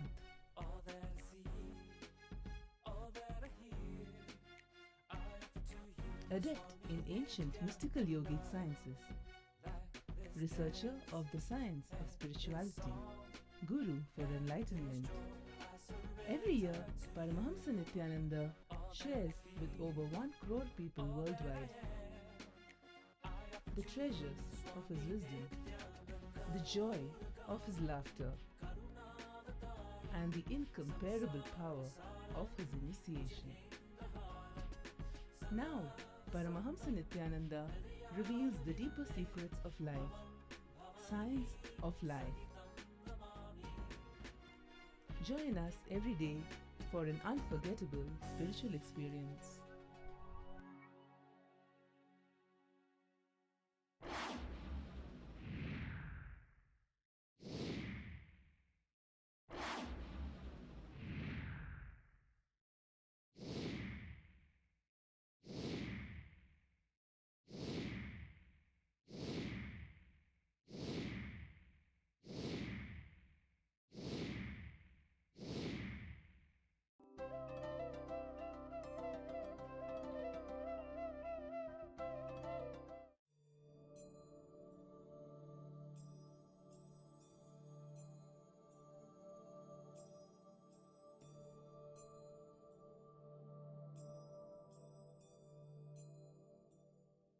जीवन्मुक्तिप्रदं देवं क्षमापूर्णं जगद्गुरुं वन्दे परमहंसाख्यं नित्यानन्दाय स्वागतं। जीवन्मुक्तिप्रदं देवं क्षमापूर्णं जगद्गुरुं वन्दे परमहंसाख्यं नित्यानन्दाय स्वागतम्।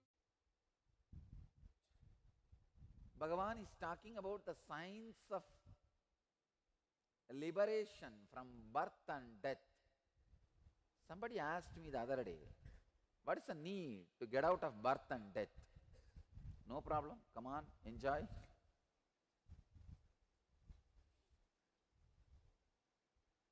But I tell you, once you realize the space of freedom, even in a remote possible way, you will understand the ecstasy.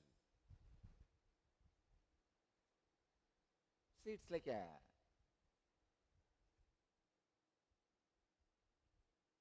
you are born and brought up in a small Indian village, but suddenly by chance, some fortunate thing, you got a job and you went and settled in US, some country. Outside India, you became rich. After 25 years, you visit your native place in an unbounded way. See, when you were born and brought up in that place, all the people's opinion about you mattered for your life. It was a bondage. What they think about you matters, how they react with you matters, how you deal with them matters, everything matters. But now you are visiting the same village when nothing matters you. Nothing can disturb you. If you want, you can raise somebody's life to the higher level, but nobody can bring your life to the lower level. When you visit like that to your native village, not only that, you go with extraordinary things which your village has never seen. Cameras, even if it is broken one. Cooling glass, used shoes, radios, binoculars, all the used and thrown items, the garage sale items, you buy everything for 50 cents, $1 in a gunny bag from US and carry it to your village and start distributing to all the kids who flock you around and ask, uncle, what have you brought from US? You are distributing. How your trip is not only liberated, if you want, you can raise them to higher standard, but nobody can bring you down to the lower standard. If you liberate yourself just from one or two mental patterns and live, then you will understand power of liberated life. Just yesterday, one of my ashramite, I gave him the great vrata. He has become slowly addicted to eating. I gave him one vrata. But that guy has one great quality. Surrender to me, that feeling connection to me. I gave one vrata. All the snacks he likes, I filled it in one cover and I handed over to him. Whole day, whole night, you have to carry this bag with you, but you can't eat even one bit from it. And that poor fellow was carrying. Whole day he will carry. I don't know what he does during night or when he goes to bathroom. He will be carrying in the hand. All the ashramites will make fun of him, laugh at him. But obediently he carried in his hand. And he will not touch or he will not even look at it, smell it. He will just carry in the hand. And just yesterday he comes back and tells me, Swamiji, not only I am not eating anything other than my meal, even this habit of drinking coffee and tea has disappeared. It is not that I have a craving and I am controlling. No, just it has disappeared. I said, this is what is Agori tapas. See, Agori is design technique based on the problem. They see the problem and do exactly opposite.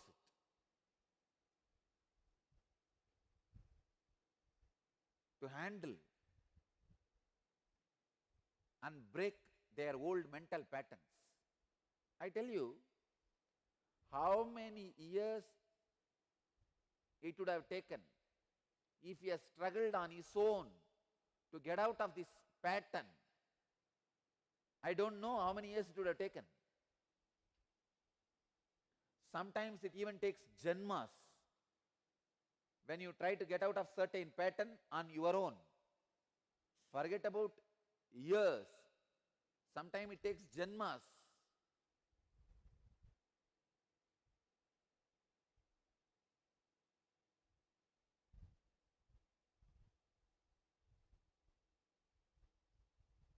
But just this one technique is out of that whole pattern once for all in 10-15 days. So I tell you, if you are liberated from some patterns, then you will understand the necessity for liberation. Most important, strongest pattern with which you are suffering is taking birth and getting into death. Birth and death is the worst pattern with which you are suffering.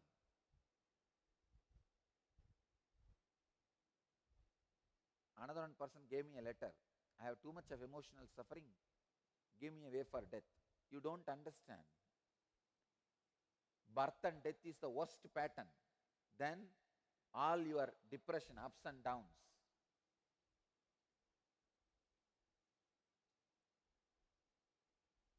Birth and death is the worst pattern any beings go through. How beings live. Karmajam buddhi yuktahi phalam tyaktva manishinaha janumabandha vinirmuktaha padam kachyantyanāmayam. Let you all achieve, experience, live, express, radiate and share the eternal bliss. Nithyananda. Thank you. Guruve Sharanam Sharanam Nitya Guruve Sharanam Sharanam Guruve.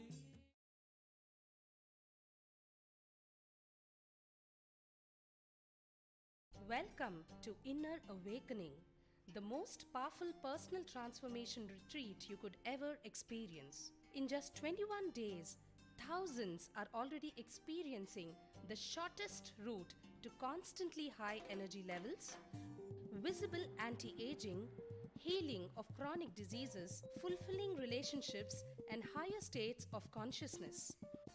What is the secret behind this transformation?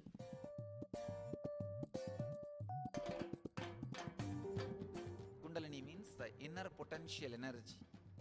Once it is awakened, opens the different doors for the conscious experience in you. I can say which is a master key for all extraordinary spiritual experiences.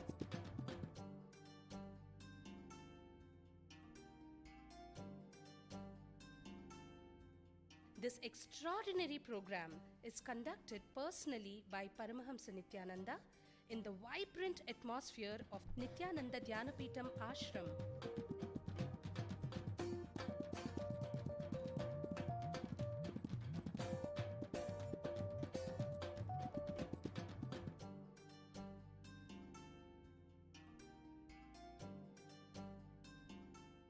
Open yourself to the benefits of Nitya Yoga and practical meditation.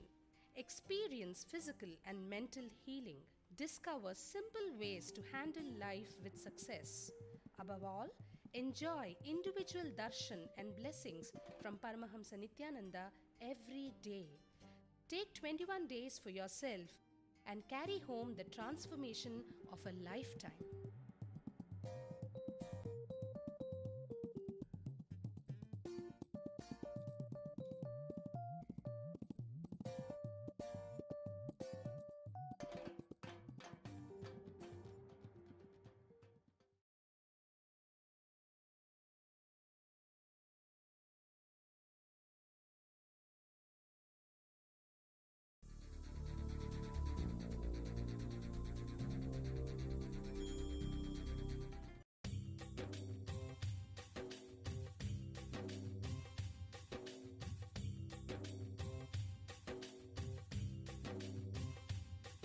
जीवन्मुक्तिप्रदं देवं क्षमापूर्णं जगद्गुरुं वन्दे परमहंसाख्यं नित्यानन्दाय स्वागतं। जीवन्मुक्तिप्रदं देवं क्षमापूर्णं जगद्गुरुं वन्दे परमहंसाख्यं नित्यानन्दाय स्वागतम्। आनन्दानुभवास्वादं सर्वरोगनिवारकं वन्दे पापविनाशक्तं नित्यानन्दाय स्वागतम्। आनन्दानुभवास्वादं सर्वरोगनिवारकं वन्दे पापविनाशक्तं नित्यानन्दाय स्वागतम्। नित्यमुक्तं निर्विकल्पं ध्यानलोकप्रदीपकं वन्दे शान्ति। Paramahamsa Nithyananda, a compelling spiritual force of our millennium, founder of an international socio-spiritual movement, pioneer of a modern Vedic renaissance, born in the sacred town of Tiruvannamalai in southern India, a yogi by birth, fearless spiritual explorer, beacon of divine power Paramahamsa Nithyananda is today an inspiration for millions on the path. Adept in ancient mystical yogic sciences, researcher of the science of spirituality, Guru for enlightenment. Every year, Paramahamsa Nithyananda shares with over 10 million people worldwide the treasures of his wisdom, the joy of his laughter, and the incomparable power of his initiation.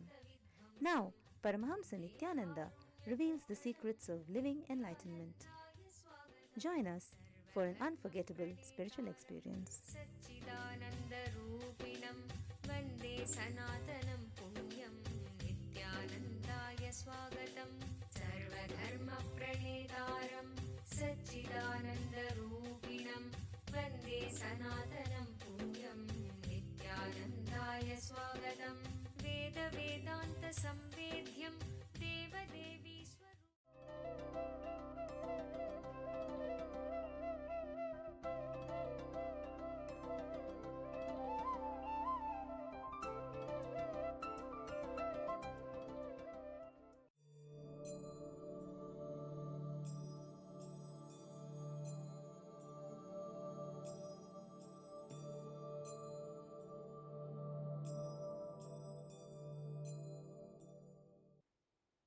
Power is different, force is different. Force is your ability to attack others.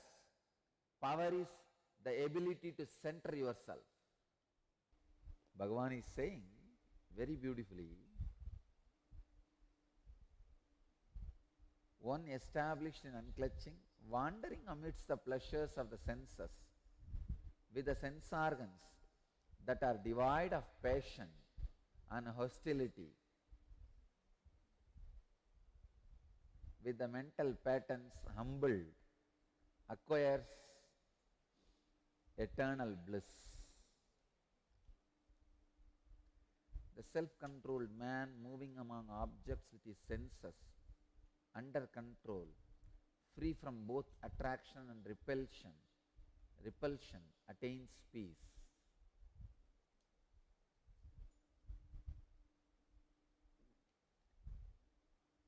Bhagavan is giving a new definition of enlightenment. Unfortunately, for the mass, this definition was never appealing. Either you live in the world as a grihastha, samsari, bound, or you escape into the forest, become a rishi, sannyasi, paramahamsa, jnani, purusha, whatever. Word avatara purusha only I called as purusha. Whatever, you escape into that. Never ever the practical, highest, powerful definition was ever given.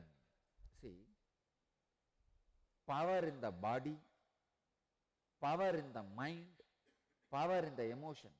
Power in the mind, when I say the power in the mind which cannot be shaken by the outside information, whether it is related to sense pleasure or fear,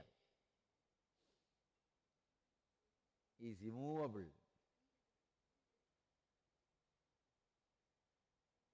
Abhuyamanam achala pratishtam. Information from outside, whether it is sent to you as a sound or as a signal in your body. See, you receive only these two ways information. Either when somebody talks, that sound gets into your system, or something you see or smell or taste or touch, that signals pass into your system. Hearing are the signals. Both, if it does not touch you, disturb you or elate you, your mind is powerful. Power is different, force is different. Force is your ability to attack others. Power is the ability to center yourself.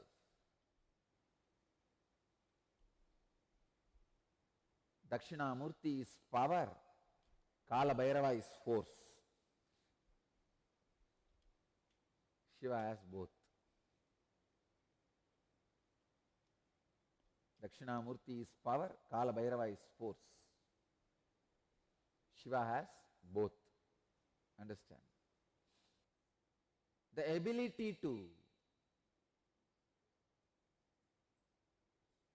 live established in unclutching,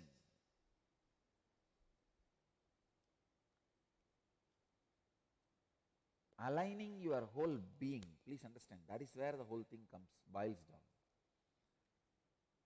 If you are clear about your life's mission, this is what is my life's mission. Vivekananda says very beautifully, let every single cell of you vibrate in that same line. Every hair, your hair, stand in that direction. Let your blood flow only in that direction. Let your body intensely reverberate only with that goal. I tell you, knowing your life's mission and all your senses, your whole life reverberating with it is what I call power. Let me define selfishness. Selfishness is not knowing the higher purpose of your higher self and fishing around in the lower self is selfishness.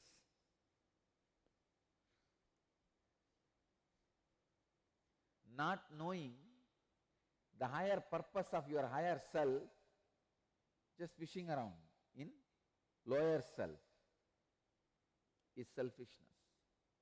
Welcome to Inner Awakening, the most powerful personal transformation retreat you could ever experience. In just 21 days, thousands are already experiencing the shortest route to constantly high energy levels, visible anti-aging, healing of chronic diseases, fulfilling relationships, and higher states of consciousness.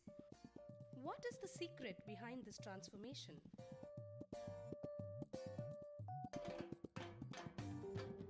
Kundalini means the inner potential energy. Once it is awakened, opens the different doors for the conscious experience in you. I can say which is a master key for all extraordinary spiritual experiences.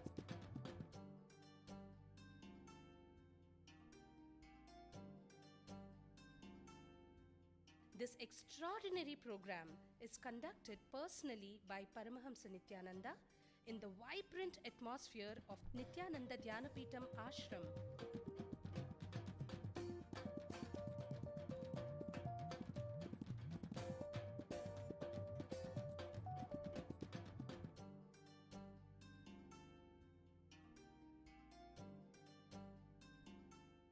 Open yourself to the benefits of Nitya Yoga and practical meditation.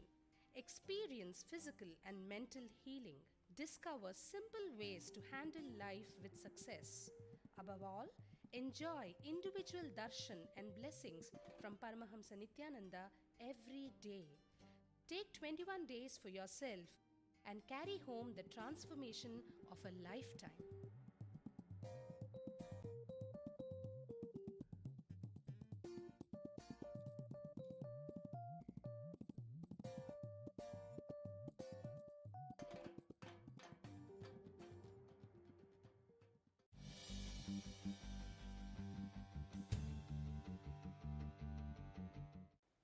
You can't be a child anymore, you are adult. Just few days before I told a story. I wanted to tell the story again. Early morning, a mother was waking up the son and saying, "Come on, you should go to school." The son said, "No, all the children hate me in the school. All the teachers hate me in the school. Tell me two reasons why should I go to school." She says, "One, you are 52. Second, you are a principal. So go to school." Now you are a principal. You can't be childish anymore, lying on the bed and saying, no, I don't want to go to school. If you are below 10, you are doing this, you are tolerable. Sometimes cute. A child has to do all this. If not, you lose all the joy of that child's leela. A pure innocence is a beauty. It carries a grace. So that is okay. But I tell you, at the age of 55,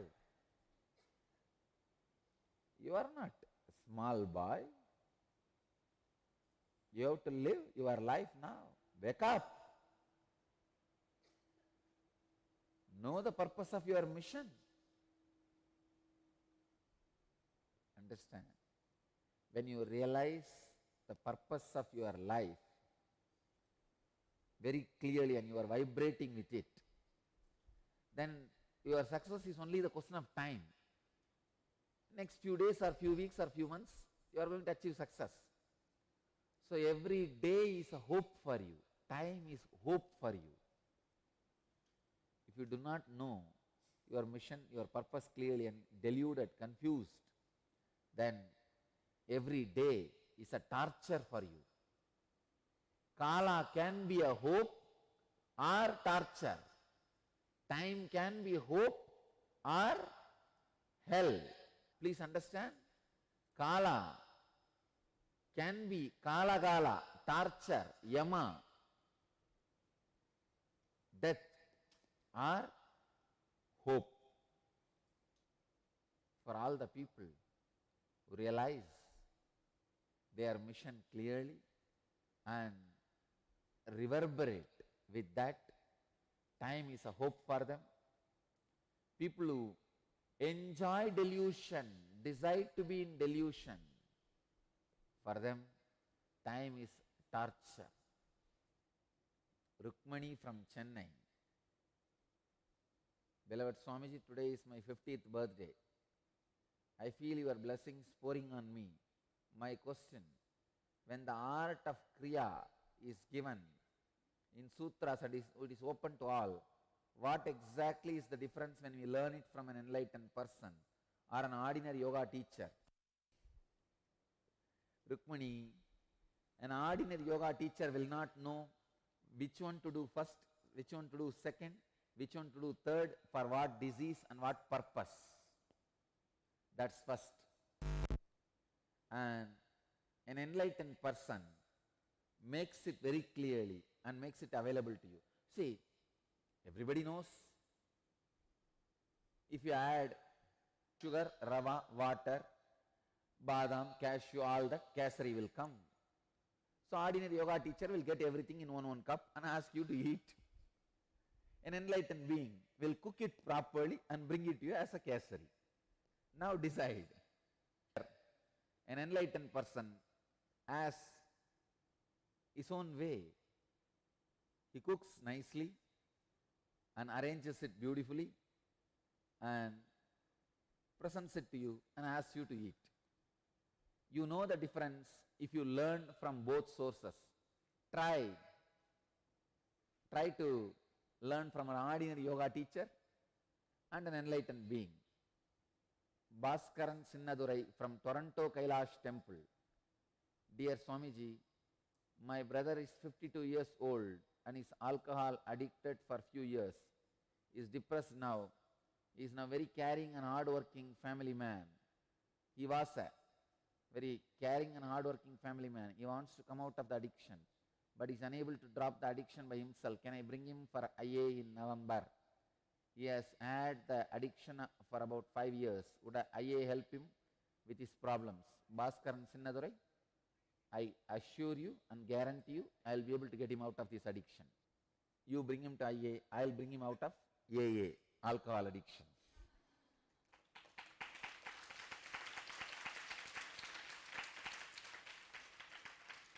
Vimal Patel, how would one differentiate between depression and the churning that happens during the spiritual process when the engrams are burning out? Engrams are being burnt. Vimal Patel, whatever all of you go through is depression. Churning will never give any pain to you. The churning, all the side effect and after effect of churning, only I will know. You will not even know. So be very clear. Whatever you go through is just ordinary, simple, idiotic. Please just come out of it. You don't need to father it, mother it, entertain it, enjoy it, thinking it is a churning during the spiritual process. When a spiritual process is done, you will not even be aware that churning is going on. Only I will be aware. I will take care of that. You please do your part. John from Dallas, Texas. Thank you infinitely, Swamiji. I was telling you yesterday that I missed a deadline for fellowship application, which will grant me financial support to attend graduate school and get a master's in transportation engineering. After I sent you the message, I tried to connect with you in an unclutched state. I felt like something very subtle was shifting inside my body. Today I called and explained the situation to the officials, and they said that they will try to push my application. Thank you for the work. Great. Dallas, John from Dallas, Texas. Blessings. You will get it. Go to your school. You will get masters in transportation engineering. Attend satsang every day. You will get masters in teleportation engineering. Blessings.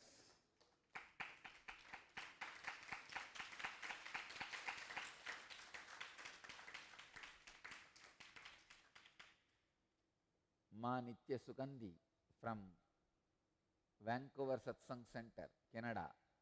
I am a counselor and clinical hypnotherapist by profession, and as such I have to work with depressed people a lot. I have noticed that I do feel down after a session, but all these do help me. Yankriya, Nityadhyan, and being aligned with the super consciousness and feeling connection with you. Am I fully protected by you? Nitya Sukandi, the moment you say that you have a feeling connection with me, be very clear, you are fully protected. Don't bother. Just take care that feeling connection is protected without getting disturbed. But do sadhana also, spiritual practice also. Because if you don't do spiritual practice, at some time you may not be able to protect the feeling connection with me. See, as long as you have feeling connection with me, I will protect you from everything. But do sadhana, continue to do Yankriya, Nityadhyan, being unclutched, satsang, all that, so that the feeling connection is protected.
जीवन्मुक्तिप्रदं देवं क्षमापूर्णं जगद्गुरुं वन्दे परमहंसाख्यं नित्यानन्दाय स्वागतं जीवन्मुक्तिप्रदं देवं क्षमापूर्णं जगद्गुरुं वन्दे परमहंसाख्यं नित्यानन्दाय स्वागतम् आनन्दानुभवास्वादं सर्वरोगनिवारकं वन्दे पापविनाशक्तं नित्यानन्दाय स्वागतम् आनन्दानुभवास्वादं सर्वरोगनिवारकं वन्दे पापविनाशक्तं नित्यानन्दाय स्वागतम् नित्यमुक्तं निर्विकल्पं ध्यानलोकप्रदीपकं वन्दे शान्ति Paramahamsa Nithyananda, a compelling spiritual force of our millennium, founder of an international socio-spiritual movement, pioneer of a modern Vedic Renaissance, born in the sacred town of Tiruvannamalai in southern India, a yogi by birth, fearless spiritual explorer, beacon of divine power, Paramahamsa Nithyananda is today an inspiration for millions on the path. Adept in ancient mystical yogic sciences, researcher of the science of spirituality, guru for enlightenment.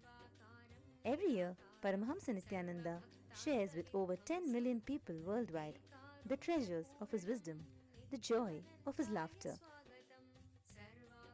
and the incomparable power of his initiation. Now, Paramahamsa Nithyananda reveals the secrets of living enlightenment. Join us for an unforgettable spiritual experience. सच्चिदानन्दरूपिणं वन्दे सनातनं पुण्यं नित्यानन्दाय स्वागतं सर्वधर्मप्रणेतारं सच्चिदानन्दरूपिणं वन्दे सनातनं पुण्यं नित्यानन्दाय स्वागतं वेदवेदान्तसंवेद्यं देवदेवी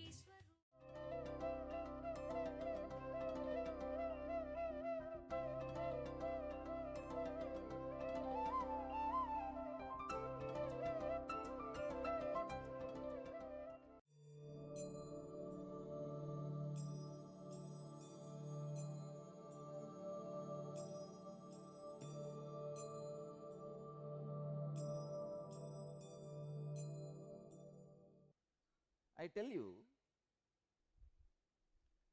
only these two types of people are there in the planet Earth. All the people who make the same mistakes again and again in the same pattern are followers.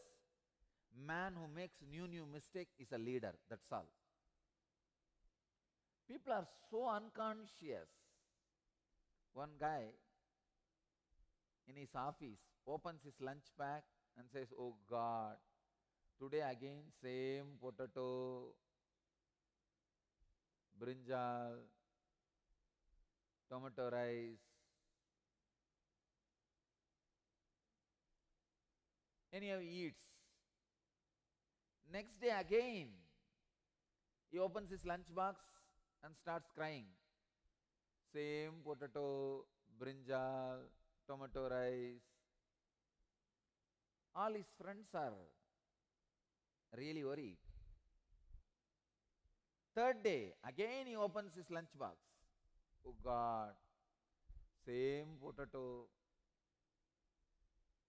brinjal, tomato rice. Friends have started asking him, "Your wife doesn't like you? Is there any fight between you and your wife? Why is she sending the same food knowing that you don't like it?" That fellow says, "No, I am not married. I cook for myself." No, people are so unconscious. Especially the people who are suffering with a disease like a blood pressure, diabetes, arthritis. See, these kind of diseases are straight away curable if you break your pattern. These diseases need not be carried. But I tell you, if you are affected in any of these three diseases, there are strong patterns which you can alter by yourself, but with which you are suffering, you are not even bothered to alter. If your biology gets into certain pattern, only then certain defects are allowed in your system. The only reason I discovered is unconscious pattern. Allopathy makes you strongly believe blood pressure and diabetes and arthritis cannot be healed. I challenge.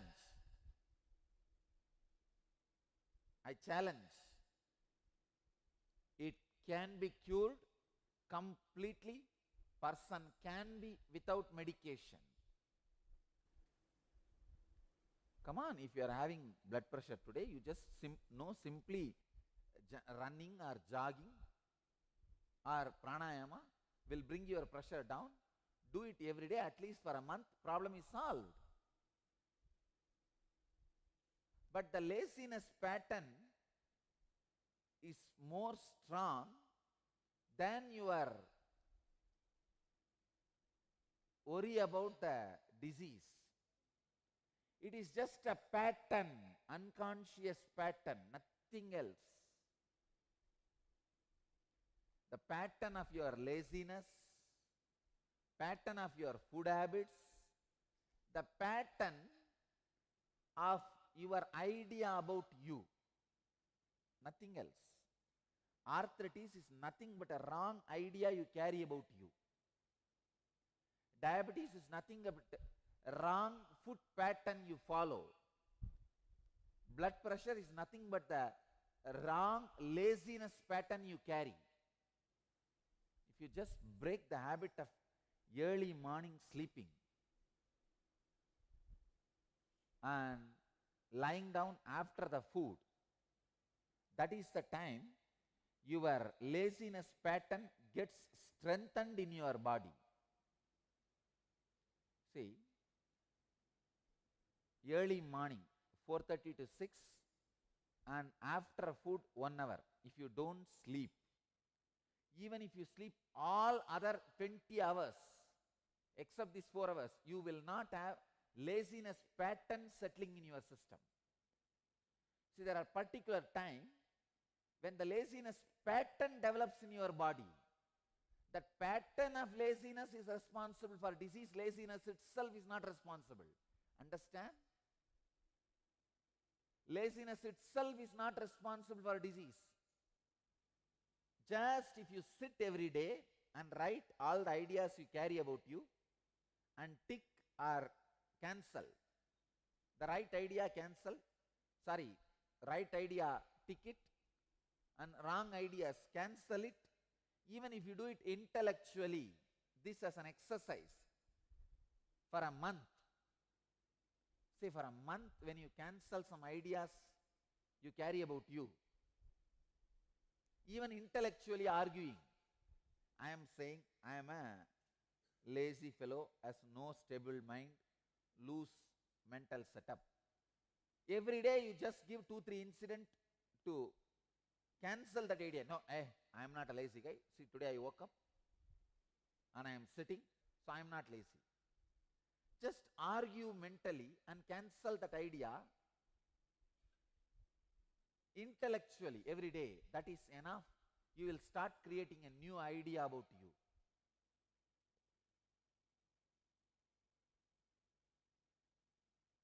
Just go on creating this new idea about you by cancelling the wrong definitions of you by you. But for one thing, you need to be very honest with yourself. You should neither underestimate nor overestimate. You should plainly sit and talk. If you are underestimating, at least write that also. I have the habit of underestimating me. I always underestimate me. That's one more concept you carry about you. So write all this. You can use this concept to infuse the sense of immortality into your cells. After the strengthening and cancelling, sitting with somebody and presenting all your arguments, sharing. Only if you convince the other person that your arguments are logical, either to strengthen some of your pattern or cancel some of your pattern.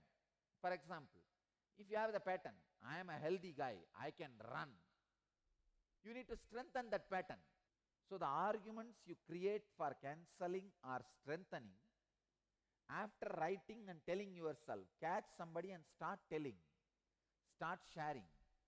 Welcome to Inner Awakening, the most powerful personal transformation retreat you could ever experience. In just 21 days, thousands are already experiencing the shortest route to constantly high energy levels, visible anti-aging, healing of chronic diseases, fulfilling relationships, and higher states of consciousness.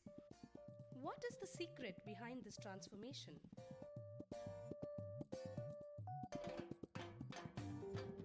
Kundalini means the inner potential energy. Once it is awakened, opens the different doors for the conscious experience in you. I can say which is a master key for all extraordinary spiritual experiences.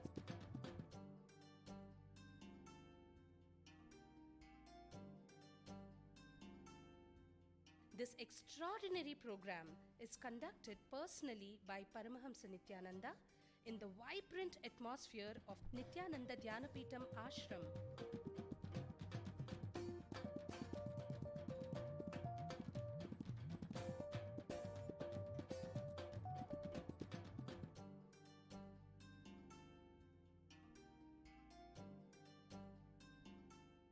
Open yourself to the benefits of Nitya Yoga and practical meditation. Experience physical and mental healing. Discover simple ways to handle life with success.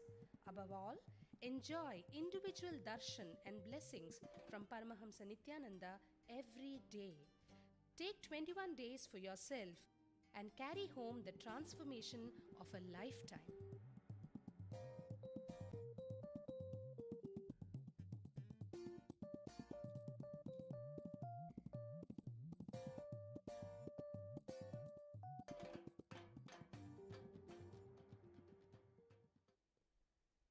Sharing. When you are sharing, you will confront your ego. Understand? Your ego is not established in you. I tell you, your ego is established in others. The Garbha Mandir of your ego is not your Anandagandha, it is the others' Anandagandha. In your Anandagandha, it is my Garbha Mandir, it is not your ego's Garbha Mandir. Your ego does not reside in you, it resides in others. That is why I am telling, when you share with others only, you will confront your ego. If you are just sitting and writing and cancelling, it's a good first step. But if you catch people and share with them all these right patterns you carry and wrong patterns you carry, understand, mainly wrong patterns you carry should be shared, not just right patterns. Wrong patterns you carry should be shared, and the arguments with which you are breaking that should be shared, because your ego resides in others' Anandagandha. I tell you, what is ego? Nothing but, you see, in everybody's Anandagandha, Bhagavan is residing, Vishnu is residing. But when all these individual lights, when they are glaring at each other or reflecting each other, the small illusory reflection which happens is ego. Understand?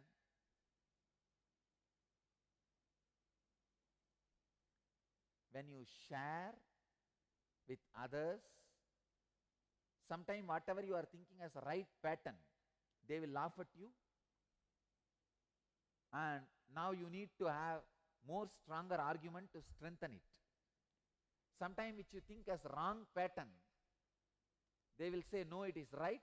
Then now you need courage to look into that and understand more deeply. I tell you, your ego is not established in your Anandagandha. It is the illusory reflection of yourself in many Anandagandhas. So share with others. When you go out and share, if that person accepts about me, some nice patterns in you get strengthened, the confidence in you about your decisions. And if that person rejects, you go through such a strong turmoil, the churning. Your whole intelligence and energy and individual capacity awakens. Your immunity to get deluded. Please understand. You become immune for getting deluded. You don't get deluded by others. I can give you this too as a spiritual practice. Especially any pain pattern if you are carrying in your body. What is cancer? Some parts of your body which is not going to let other parts to live is thriving, is cancer. So the cancer cells which are not ready to live with other cells, which are not going to let other cells live, is thriving, is cancer. Same way, this pattern of having complete fulfillment just by seeing everything in TV, you not moving your body,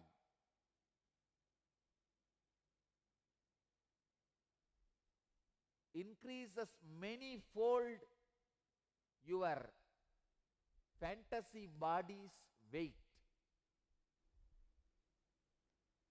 A man who is sitting more than 1 hour per day sitting in front of TV, I am telling you, you are fat, heavy in pain body because you lost sensitivity and direct connection with reality. The other day I was reading a research. Just I think a month before in Mumbai, 2 youngsters were stabbed and killed by the mob, and all the public is standing and watching. Not a single one is even saying stop, even shouting. Not a single one. Human beings nowadays, by seeing everything in TV, you see, when you see a murder in TV, you don't respond. You don't interfere. So that becomes a pattern in your biomemory. Anything you may see, you don't interfere. Being insensitive to life becomes pattern. That is why I am telling you, porno destroys your family. Because you see so much and nothing needs to be done. It takes away your sensitivity, ability to live. The part of your ego reflecting on your part of your body, if that part of the body is removed, don't think you are dead. Without your body also, your life will be there with you. And the people on whom you are reflecting, without them also, your existence will be there with you. Unless you take action of whatever I am saying, you are only sitting in front of TV. If you are waiting, only death can happen. For life, you need to be active. Understand, if you are waiting, death automatically comes to you. That is the way it is programmed. But for life, life is waiting for you. You have to go towards it. Act. Act on these great truths. When I said arthritis, I don't mean people who don't have arthritis should not do this. I gave one example. As long as you have the disease of this birth and death, do this. That itself is a disease. Changing the pattern you carry about you is life. When you churn the patterns you carry about you, all the auspicious things in your life, finally nectar, amrita itself, nityatva itself comes out. So with one word, I'll give you the sacred secret from this verse. Act and share. That's it.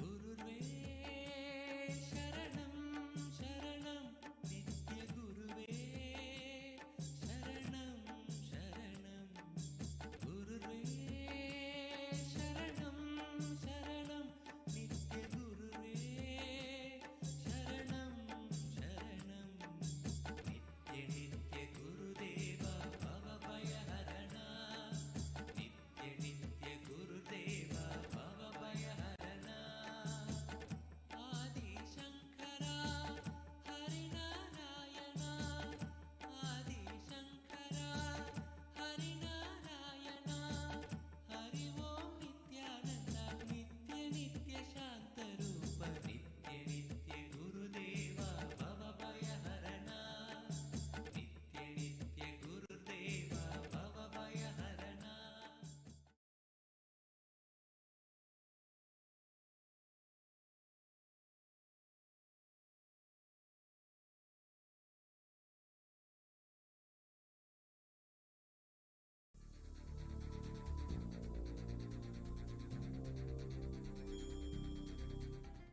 Paramahamsa Nithyananda, a compelling spiritual force of our millennium, founder of an international socio-spiritual movement, pioneer of a modern Vedic Renaissance.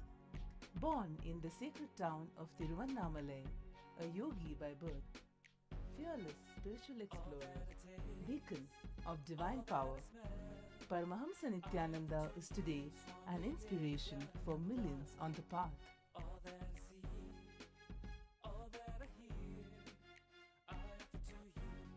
Adept in ancient mystical yogic sciences, researcher of the science of spirituality, guru for enlightenment.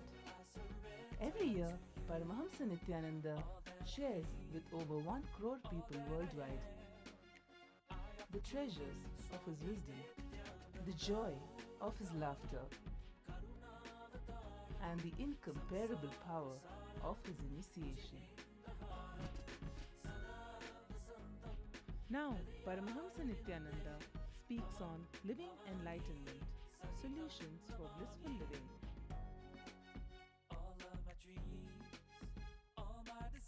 Join us for an unforgettable spiritual experience.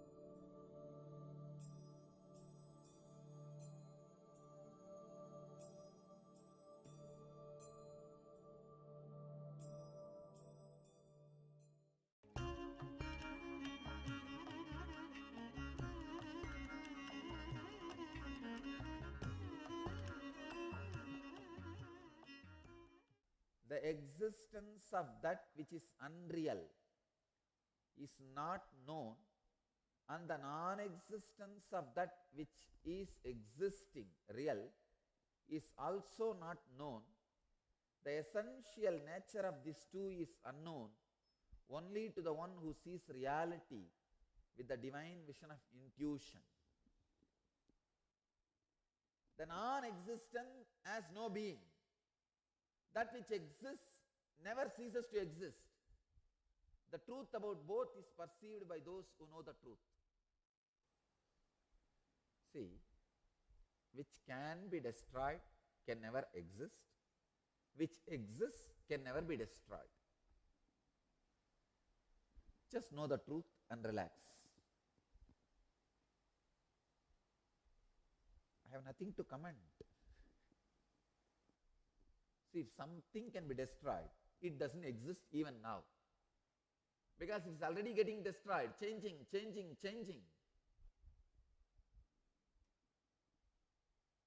See, if this building can be destroyed, please be very clear. Even now this does not exist. This may exist in lower spectrum. But in the spectrum of the existence, this does not exist. The only job I need to do now is to make you understand the spectrum of the truth you are experiencing is not the spectrum of reality. Truth evolves. Reality is just reality. When the truth gets added to you, slowly you evolve to the level of reality, ultimate reality. If this building can be demolished at some time, or it can collapse by itself at some time, then it does not exist even now. If this body can disappear into the nature at some time, this does not exist even now. But the moment I say this, all of you think, oh, it's a great truth of Advaita Vedanta. Okay, we will understand all this when we are about to die, when we are really giving up this body. And what is the use of all this now? I tell you, please understand. Ramakrishna gives a very beautiful example. When the flood happens in the river, you do not know the difference between a stone and the tree and the house. Everything is covered.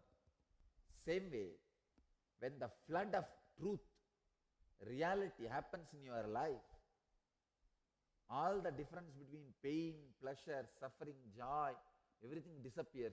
You live the life beyond karma. When the flood recedes, stones stick out. They stand. Same way, when the knowledge comes down, when the reality comes down, your engrams stick out their neck. I have seen in Indian villages, morning, the milkman will come with a milk can and he will measure and pour the milk. If you ask half a liter, they will measure with half a liter can and pour. They will have a small can and the tap below. They will open the tap and hold that half a liter can. Once it's about to overflow, they will pour. These women, they will hold the big vessel below the tap. Because when it is overflowing, naturally some 20-30 ml will overflow. And these women also won't keep quiet. Unless it overflows on the vessel, they'll say, no, pour. And sometimes this milkmen also, they know what to do and they pour little water and come and do lot of overflowing.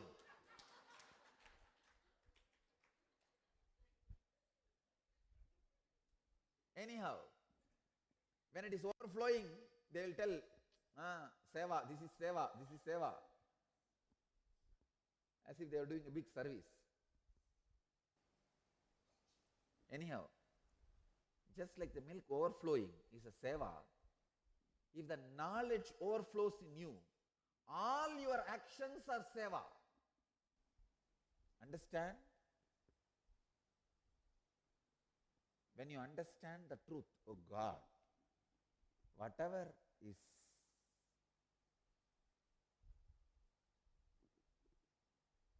not going to exist is not existing even now.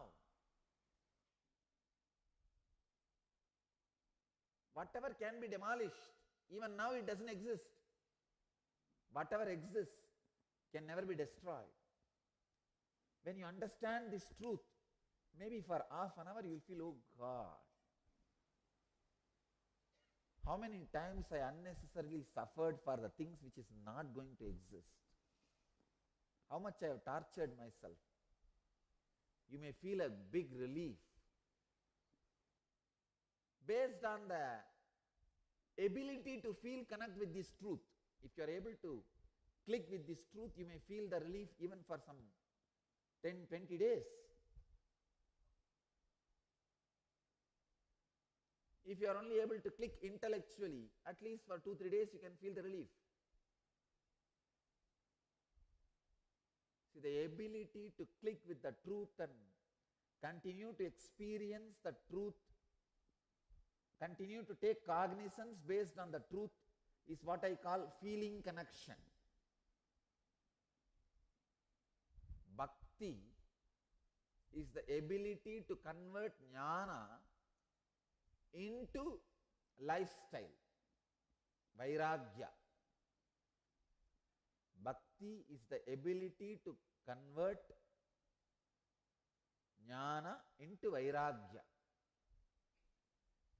Feeling connection is the capacity to convert the wisdom into lifestyle. If you feel connected with this great truth, maybe for next few hours or few days, you will feel elated. Wow, what a truth. Then why did I torture myself?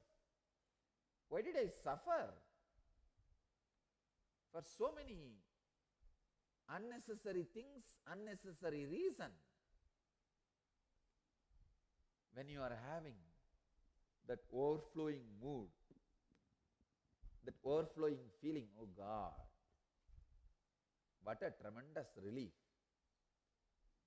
In that overflowing mood, in that overflowing feeling, any action you do is seva. Understand?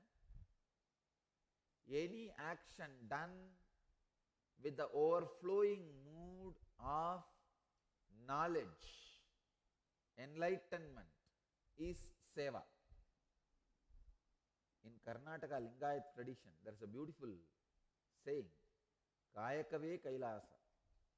Work is Kailash.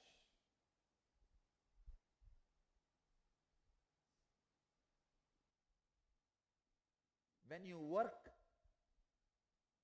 out of the overflowing of knowledge, let me define this overflowing with knowledge. Sometime when you suddenly click with some great understanding, you will not even feel like walking, you will feel like a dancing and jumping. Wow. Yes. This is what is the truth.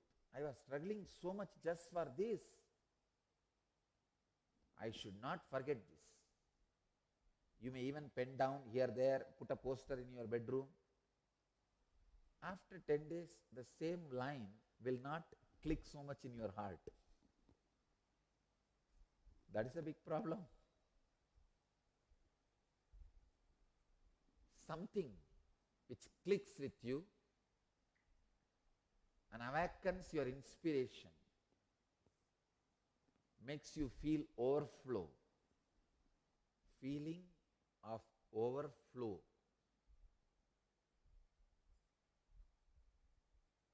Experience of overflow. Experience of you feeling lot of energy and space, time available to you, but you have finished whatever you need to be finished. Please understand. When you really feel the right clicks with the spiritual truths, this is what will happen. Whatever you feel as an ambition of your life, you will feel it's all done. Either it is all completed, or they will all feel meaningless to you. But now you have so much of energy, time, life, everything in front of you. I felt this at the age of 12. When I had my enlightenment experience, I felt, oh God, all my ambitions are over then now. I have such a huge life in front of me, and bubbling energy, understanding, knowledge, ability to do whatever I want. All this is there, but nothing to achieve. At this mood, at this point, with this mood, any action you do is service. Even killing somebody. Please understand. Of course, I am not promoting killing somebody. All I am saying is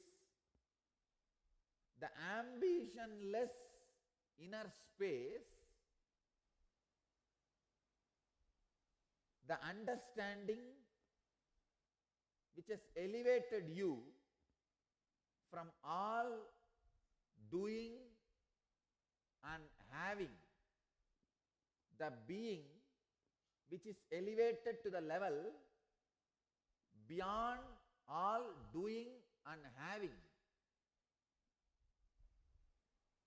Anything that being does or has is seva. Anything he has belongs to universe.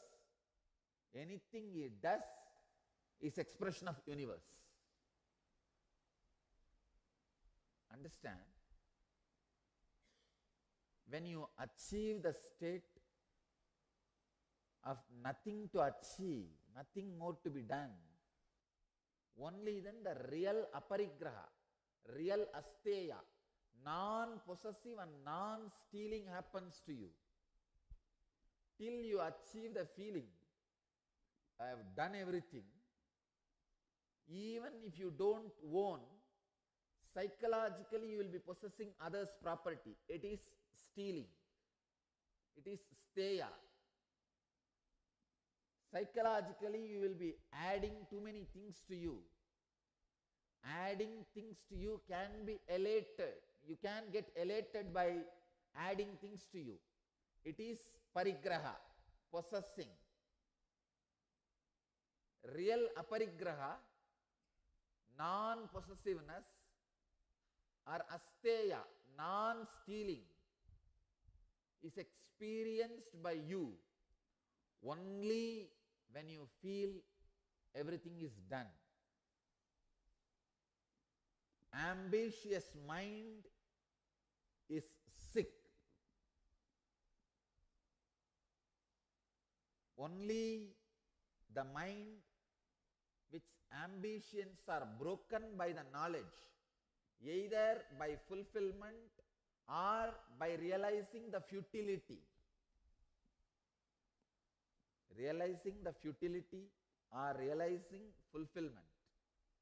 At some way, the knowledge makes your being understand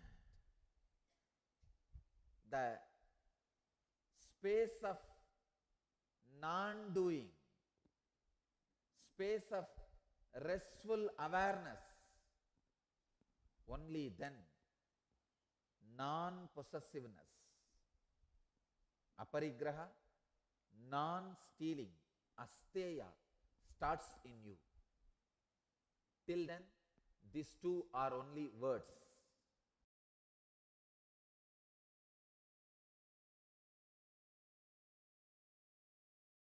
Welcome to Inner Awakening, the most powerful personal transformation retreat you could ever experience. In just 21 days, thousands are already experiencing the shortest route to constantly high energy levels, visible anti-aging, healing of chronic diseases, fulfilling relationships, and higher states of consciousness. What is the secret behind this transformation?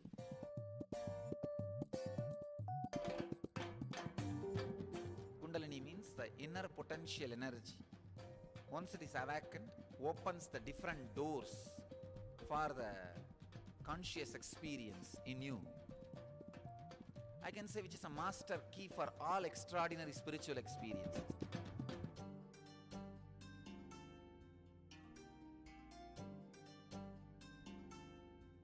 This extraordinary program is conducted personally by Paramahamsa Nithyananda in the vibrant atmosphere of Nithyananda Dhyanapitham Ashram.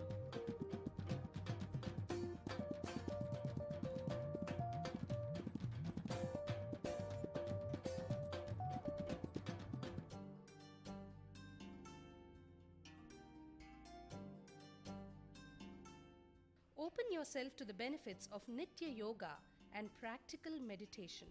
Experience physical and mental healing. Discover simple ways to handle life with success.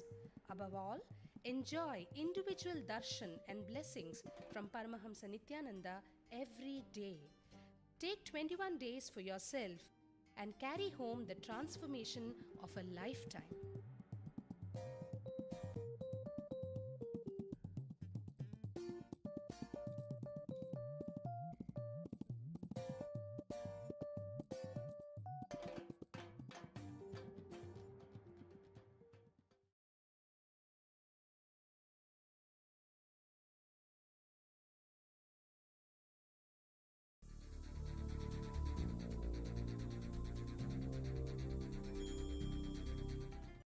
Paramahamsa Nithyananda, a compelling spiritual force of our millennium, founder of an international socio-spiritual movement, pioneer of a modern Vedic Renaissance, born in the sacred town of Tiruvannamalai, a yogi by birth, fearless spiritual explorer, beacon of divine power, Paramahamsa Nithyananda is today an inspiration for millions on the path.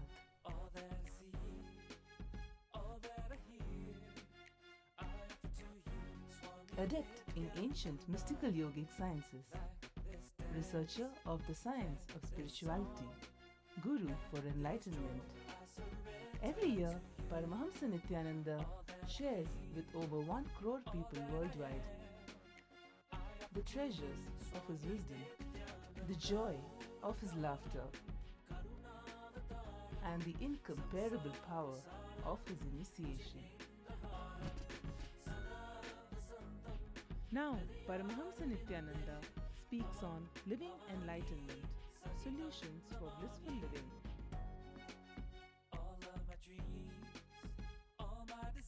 Join us for an unforgettable spiritual experience.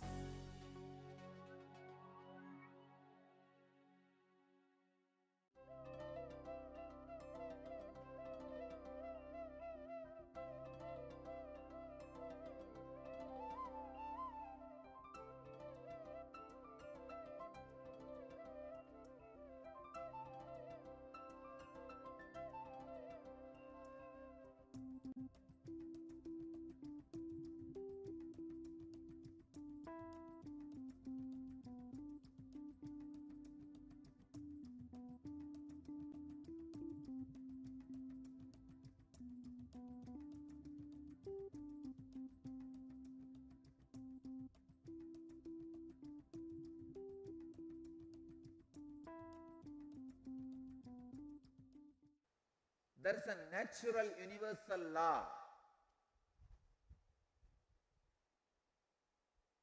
Everything is flowing in that. Everything is flowing with that. Swadharamam apichavikshya navikampitum arhasi dharmyati yuddha shreyonyat kshatriyasya na vidyate. It's Bhagavan's words. You can't, you should not dare to manipulate or misinterpret this word. Bhagavan is straight away saying, for your Swadharma. See, the reason with which I created you, the place where you are supposed to fit, for that, this is the right action, do it. The Creator authoritatively addresses the problem. Please understand, Krishna is not a person who is conditioned by the concepts of community, caste, creed, or religion, or other social morality and social ideas. No. He has done everything you describe as immoral, illegal in those days or nowadays. Anything you describe as illegal or immoral, Krishna has done it. He has not left anything. He has done the greatest things of the world, and same way he has done what you call as cheapest. Here is the authority who has the right to say about Swadharma. Please understand, whatever is said and done, a man who has not seen both sides misses little juice, little spice. I cannot say don't eat non-veg because I do not know if I was habituated, brought up with non-veg, how to quit. I do not know all the struggles and suffering you go through. When I see a photograph of non-veg cooked, I do not have any experience in my tongue. My tongue is dead. It is not inviting. It is not tempting me. So what right do I have to tell you, give up non-veg? I can say as a medical advice, I can give this word. But I don't have a moral authority because I do not know how to get out of that saliva comes in your mouth when you see the non-veg photograph. When the smell of cooking the non-veg happens to you. I do not know. I can at the most tell you to get out of gongura chutney. Because only that I have tasted. When I see that, the saliva which comes in my mouth, I have controlled, I know how to control. So this I have right. But many things I myself have not tasted.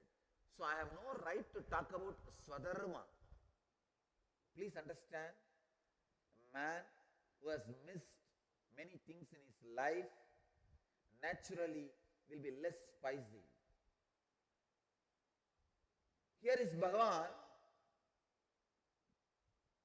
who has played with the life like a child.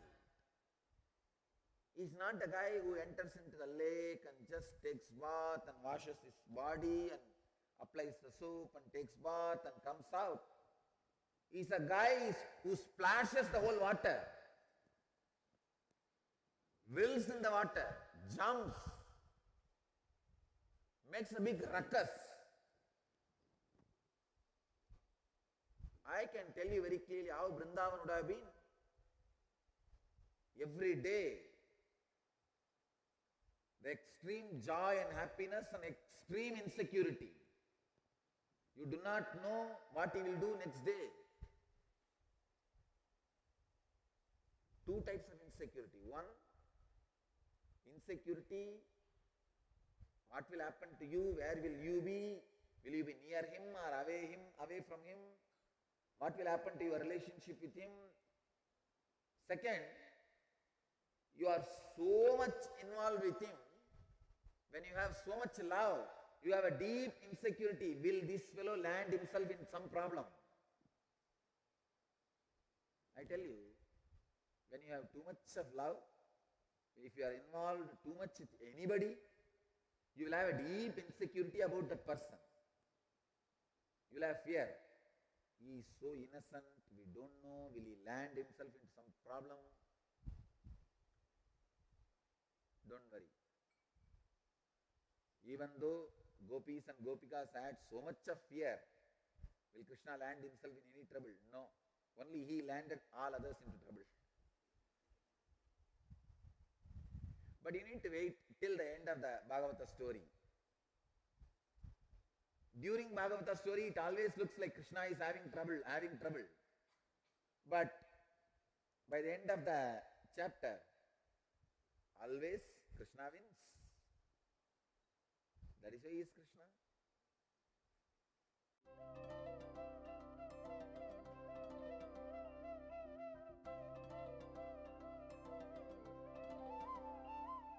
I'll answer your questions for next few moments.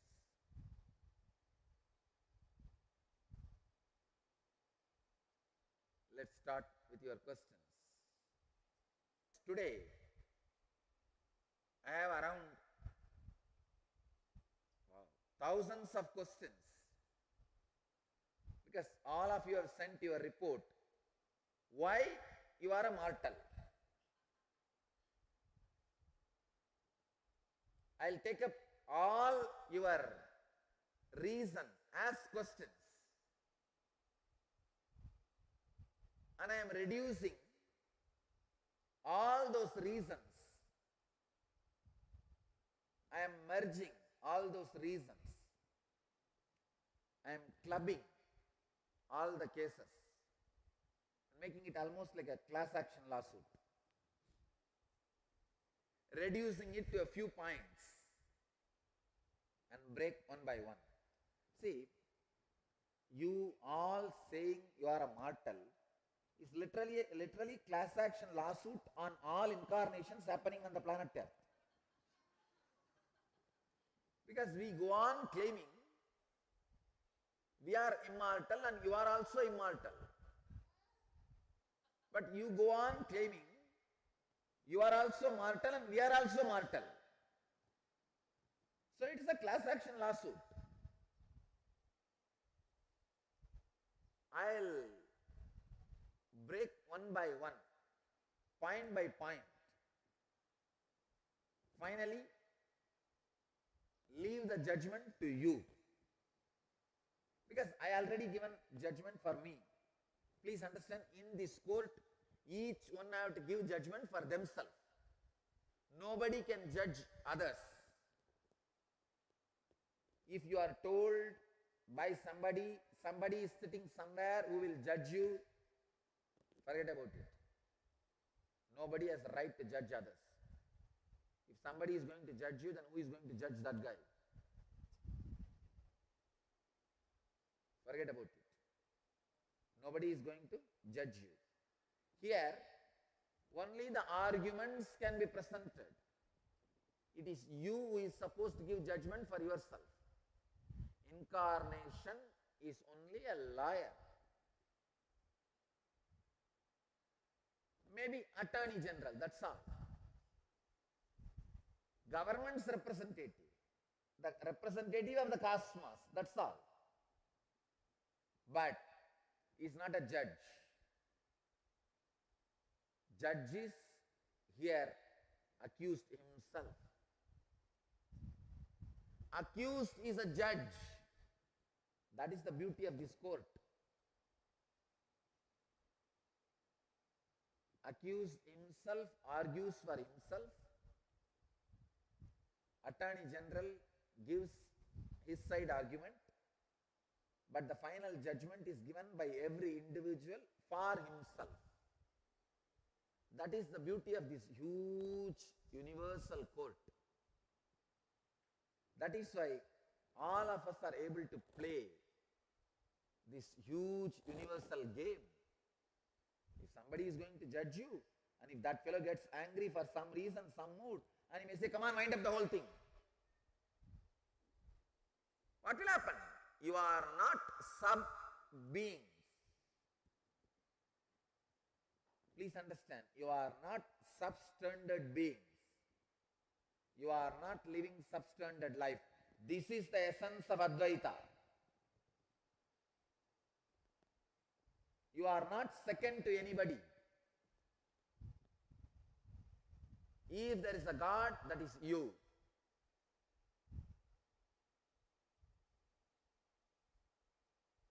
Otherwise, there is nobody else.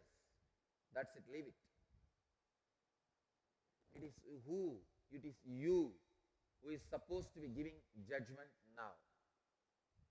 I am presenting my arguments.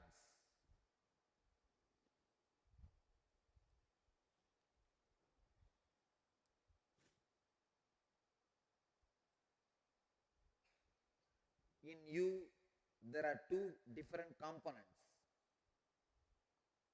I can say three components. One is you the accused, second you the liar, third you the judge. Now I am addressing you the judge. O Lord, here are my arguments. You the judge is immortal. You the accused will be mortal. The moment you the judge gives the judgment that you the accused is mortal, by comparing the arguments of you the liar and me and my arguments,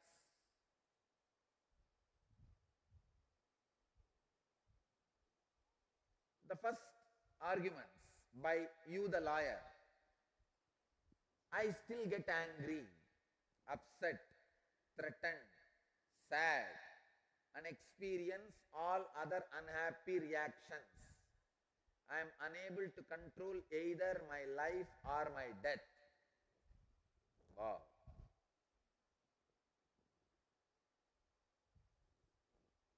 Long submission. Let's start analyzing one by one.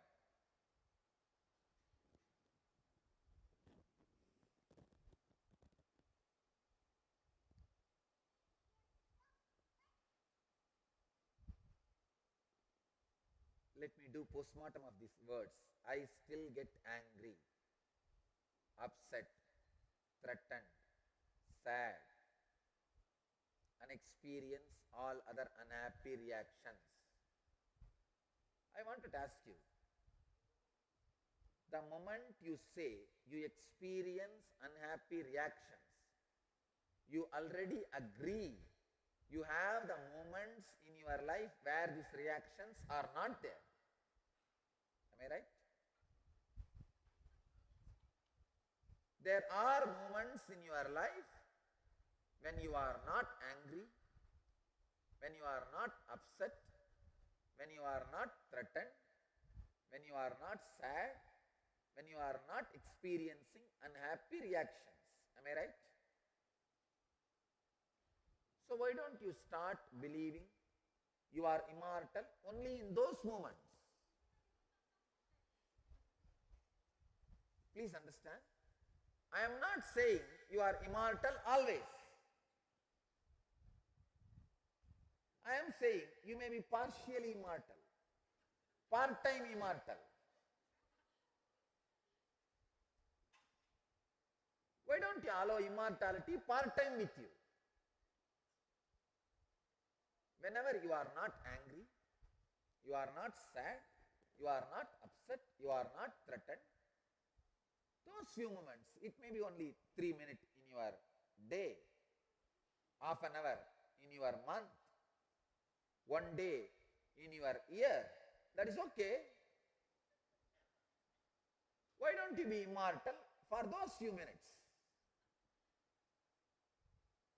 I tell you, it is not few minutes, it is not few hours, it is not few days. Because you never attended that part of you, it looks like too small. Anything you don't attend much, you don't empower much, looks almost deprived in your life.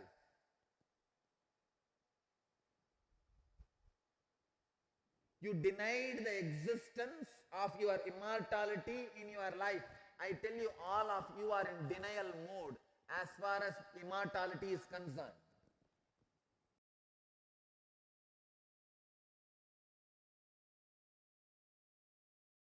Welcome to Inner Awakening, the most powerful personal transformation retreat you could ever experience. In just 21 days, thousands are already experiencing the shortest route to constantly high energy levels, visible anti-aging, healing of chronic diseases, fulfilling relationships, and higher states of consciousness.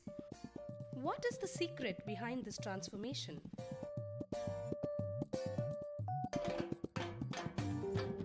Kundalini means the inner potential energy.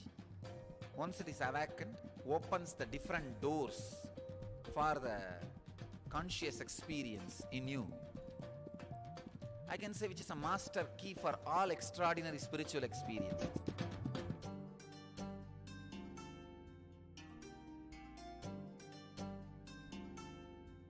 This extraordinary program is conducted personally by Paramahamsa Nithyananda in the vibrant atmosphere of Nithyananda Dhyanapitham Ashram.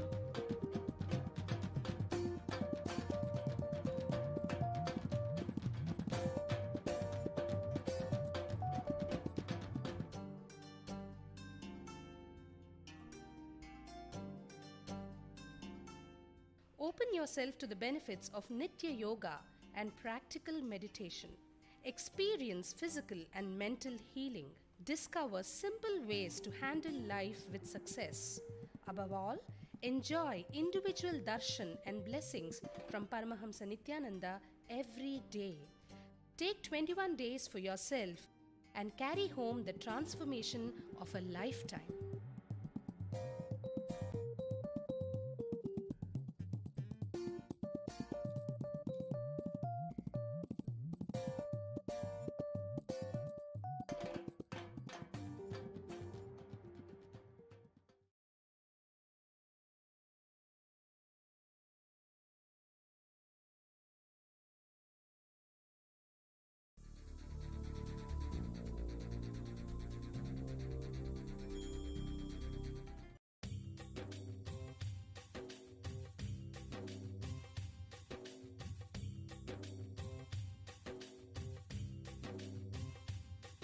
जीवन्मुक्तिप्रदं देवं क्षमापूर्णं जगद्गुरुं वन्दे परमहंसाख्यं नित्यानन्दाय स्वागतं। जीवन्मुक्तिप्रदं देवं क्षमापूर्णं जगद्गुरुं वन्दे परमहंसाख्यं नित्यानन्दाय स्वागतम्। आनन्दानुभवास्वादं सर्वरोगनिवारकं वन्दे पापविनाशक्तं नित्यानन्दाय स्वागतम्।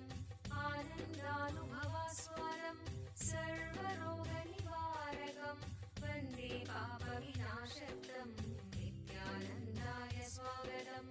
नित्यमुक्तं निर्विकल्पं ध्यानलोकप्रदीपकं वन्दे शान्ति। Paramahamsa Nithyananda, a compelling spiritual force of our millennium, founder of an international socio-spiritual movement, pioneer of a modern Vedic Renaissance, born in the sacred town of Tiruvannamalai in southern India, a yogi by birth, fearless spiritual explorer, beacon of divine power, Paramahamsa Nithyananda is today an inspiration for millions on the path.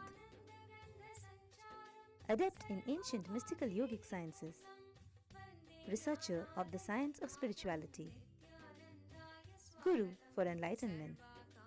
Every year, Paramahamsa Nithyananda shares with over 10 million people worldwide the treasures of his wisdom, the joy of his laughter, and the incomparable power of his initiation. Now, Paramahamsa Nithyananda reveals the secrets of living enlightenment. Join us for an unforgettable spiritual experience. सच्चिदानन्दरूपिणं वन्दे सनातनं पुण्यं नित्यानन्दाय स्वागतं। सर्वधर्मप्रणेतारं सच्चिदानन्दरूपिणं वन्दे सनातनं पुण्यं नित्यानन्दाय स्वागतं। वेदवेदान्तसंवेद्यं देवदेवी स्वरूपम्।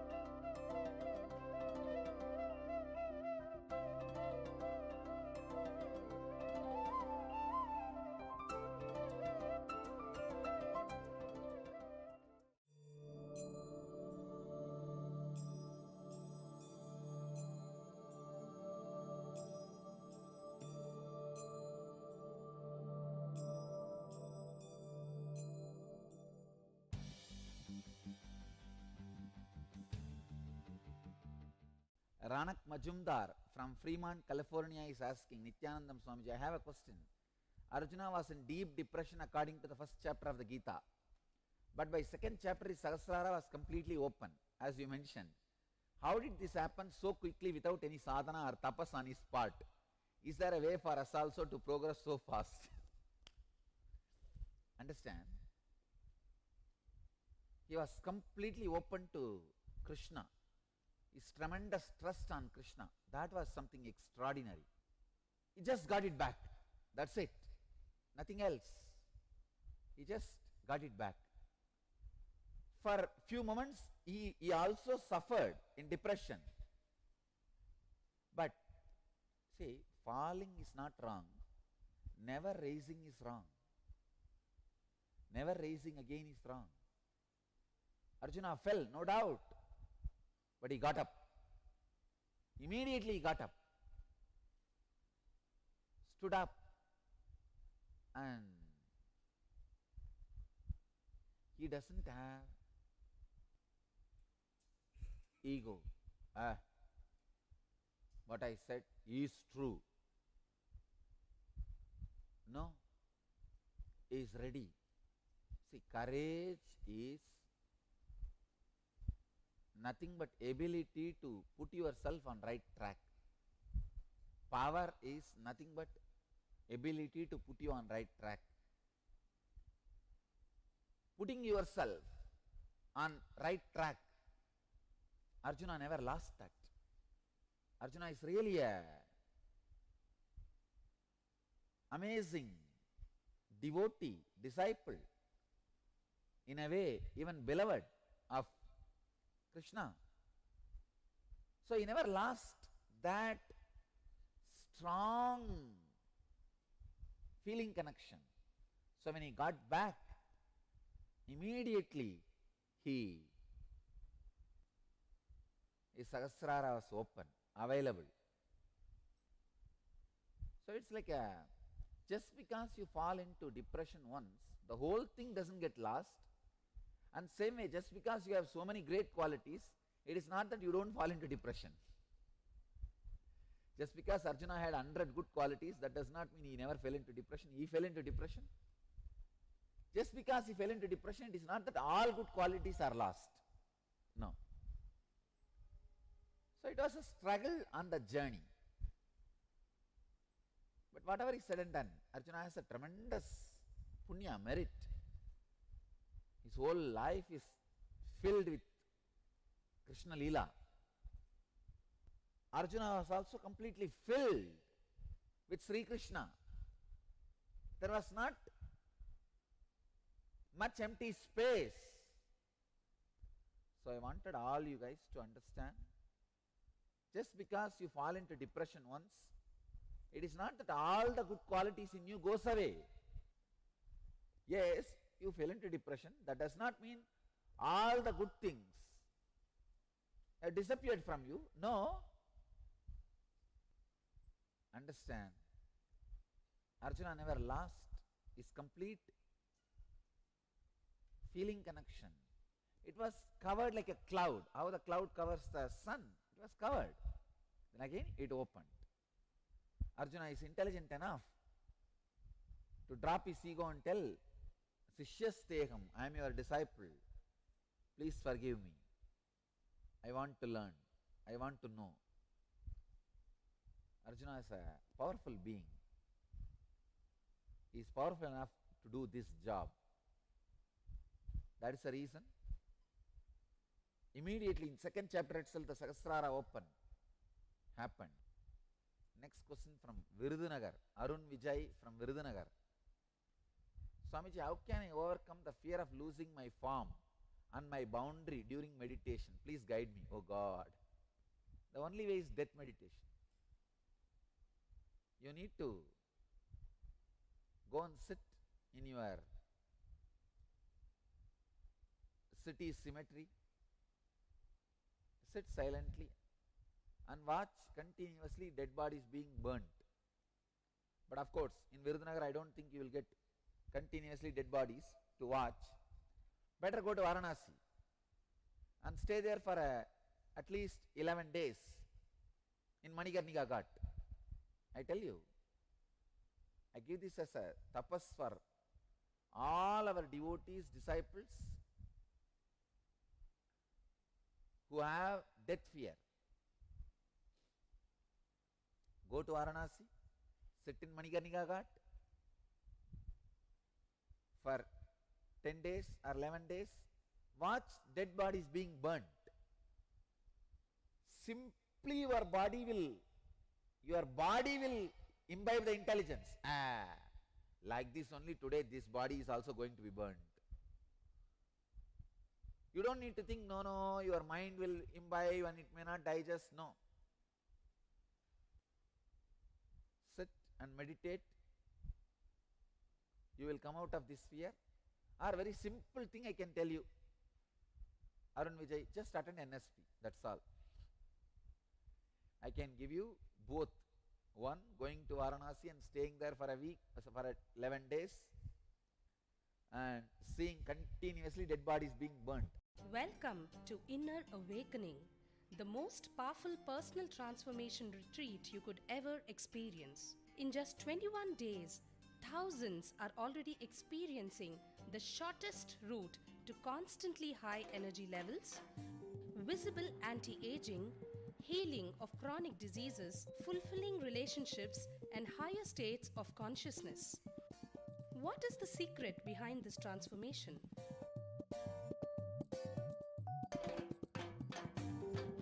Kundalini means the inner potential energy. Once it is awakened, opens the different doors for the conscious experience in you. I can say which is a master key for all extraordinary spiritual experience.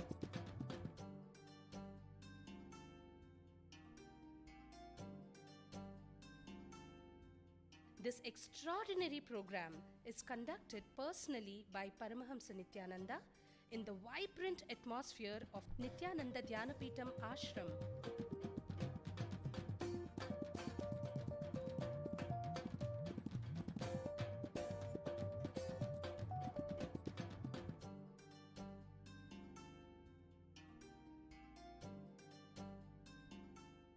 Open yourself to the benefits of Nitya Yoga and practical meditation. Experience physical and mental healing. Discover simple ways to handle life with success. Above all, enjoy individual darshan and blessings from Paramahamsa Nithyananda every day. Take 21 days for yourself and carry home the transformation of a lifetime.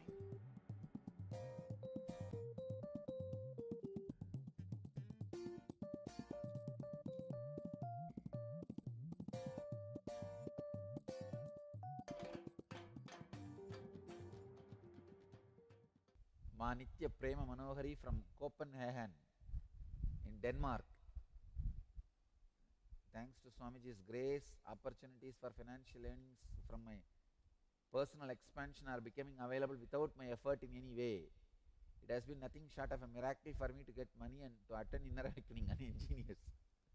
Get Nayana Diksha at home for Swamiji's satsang. Swamiji has taken care of everything. Great. Prema Manohari, enjoy. Next question, Ravi from Vancouver, Canada. Dear Swamiji, why one should become neutral or so-called impotent to physical needs? Is not the very creation of male and female and the senses also the gift of existence? See, I am not saying you should become neutral, but beyond certain level, when you raise to a level, you become neutral. Please understand. He is asking, is not the very creation of the male and female and the senses also the gift of existence? Yes, monkey is also the gift of existence, but monkey is evolved as a human being. So senses are also gift of existence. You can evolve to the next level also. See, being a monkey is not crime, but when you do some spiritual process, you evolve. Naturally the next level happens. While savoring the gift of existence, can't we achieve the same highest coherence that we can achieve through renunciation? Ravi, no. You are asking me to give you some comfortable solution. No, it's not going to happen. Because Exactly, that is where you are caught. That is where it is going to be torture for you. That is why you are trying to have very nice justification. Ravi, you are caught now. Being monkey is not wrong, but when you evolve naturally, that disappears. Don't use this big word, oh, that is also the creation of the existence and all that. Then there is so much of plants which are creation of the existence, but they are poisonous. Why don't you eat them? Ma Nithyananda Prajna from San Jose, regarding the education systems that you spoke about recently. My 12-year-old son is intelligent, but he does not like school, does not know why he has to learn so much of the info that is not practical. Prajna, I really feel for your son. If he was there in Indian village like me, he would have become like me. And it's unfortunate he is forced into the school. He generally does very well, but also then sometimes tend to withdraw from completing work and resents going. I see that his joy is gone. Would you please guide me how to help him cope? Prajna, I'll really tell you, it will be good if you put him in the homeschooling. Don't send him to school. Do the homeschooling. If you don't have the facility of homeschooling, get them to our Gurukul. Till the age of 14, I don't show them any textbook in their eyes.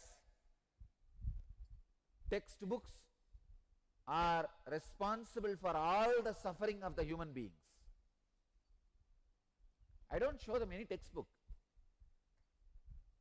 So understand,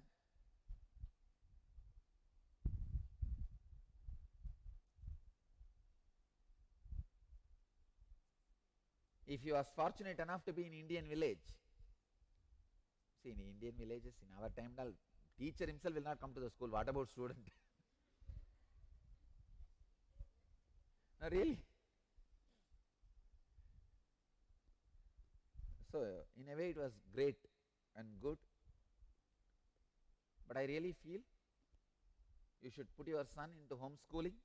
If you don't have that kind of a atmosphere or facilities, get them to our Gurukul. That's it. If you don't do any one of these two and go on torturing him with the school, be very clear, he is going to take revenge on you. Next, Shalini from Kulim, Malaysia.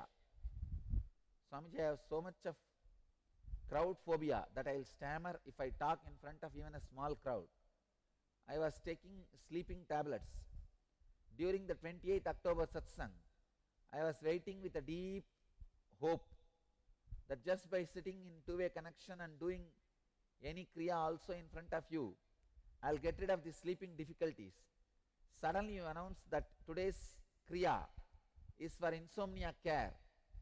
It was beyond my hope. Since I did that kriya, I am sleeping peacefully, Swamiji. On November 3rd, you also granted my prayer that I would make my college presentation without stammering in front of my lecturer and classmates. It is unbelievable. Thank you so much for being with me in each and every moment.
Paramahamsa Nithyananda, a compelling spiritual force of our millennium, founder of an international socio-spiritual movement, pioneer of a modern Vedic Renaissance.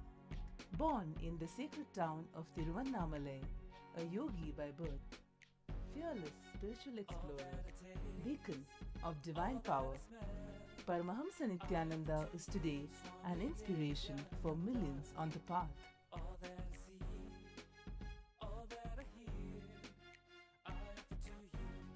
Adept in ancient mystical yogic sciences, researcher of the science of spirituality, guru for enlightenment.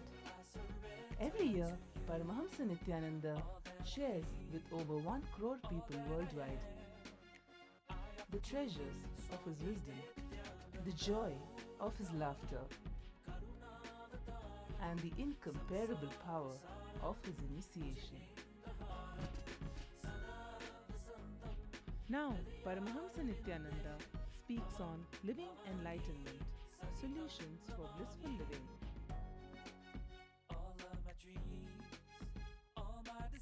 Join us for an unforgettable spiritual experience.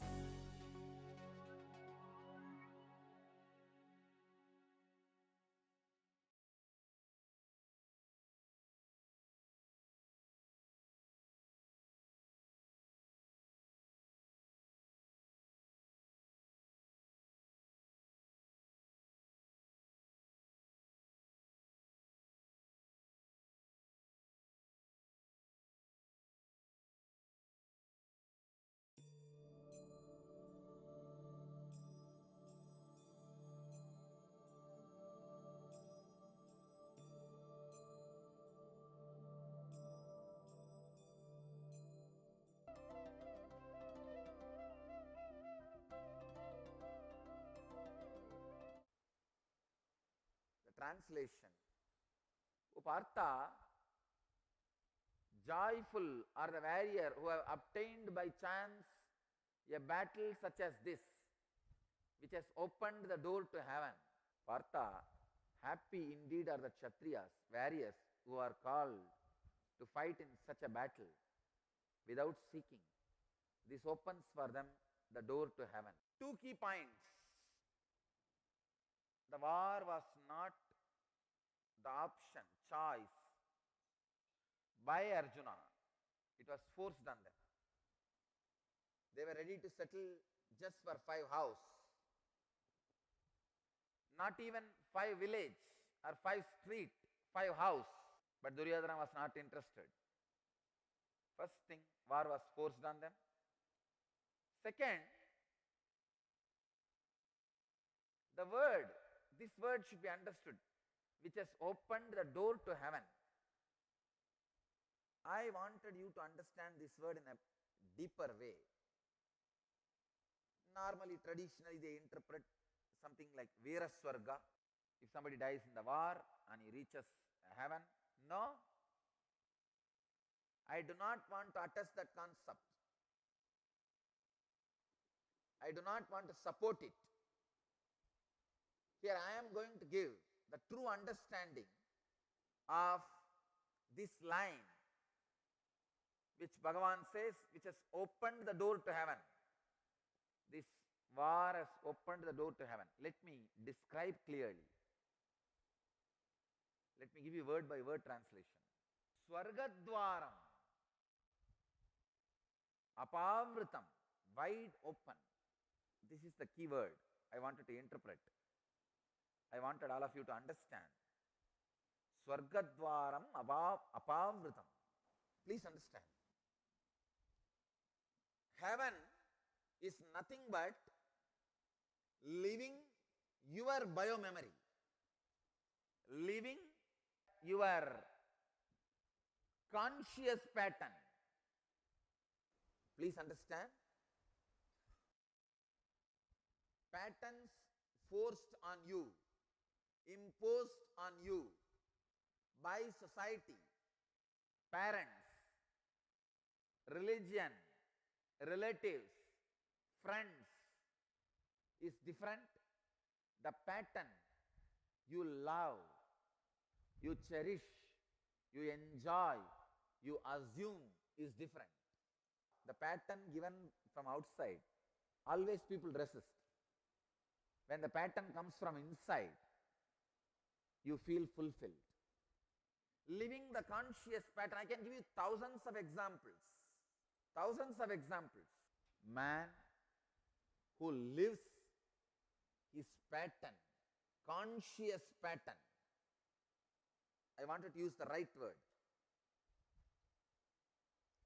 You have the pattern imposed on you by society, by different elements which have vested interest on you, which have reason to exploit you.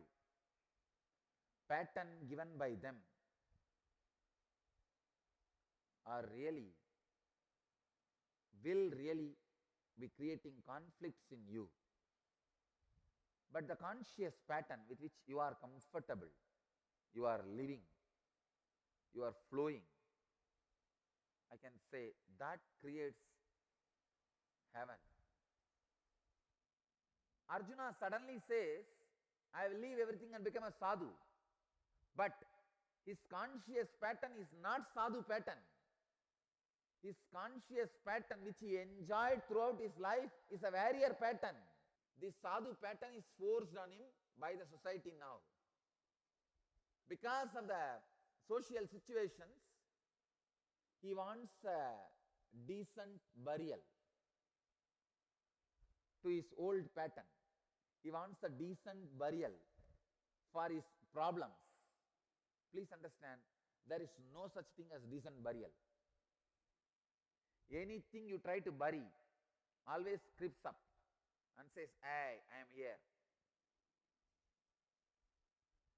There is no such thing called decent burial. You can't bury anything.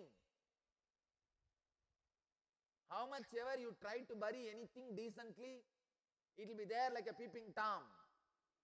I am here. Even if you bury in all sides, he will pop up from your heart in the form of guilt. He will pop up and open his eyes and say, come on, I am here.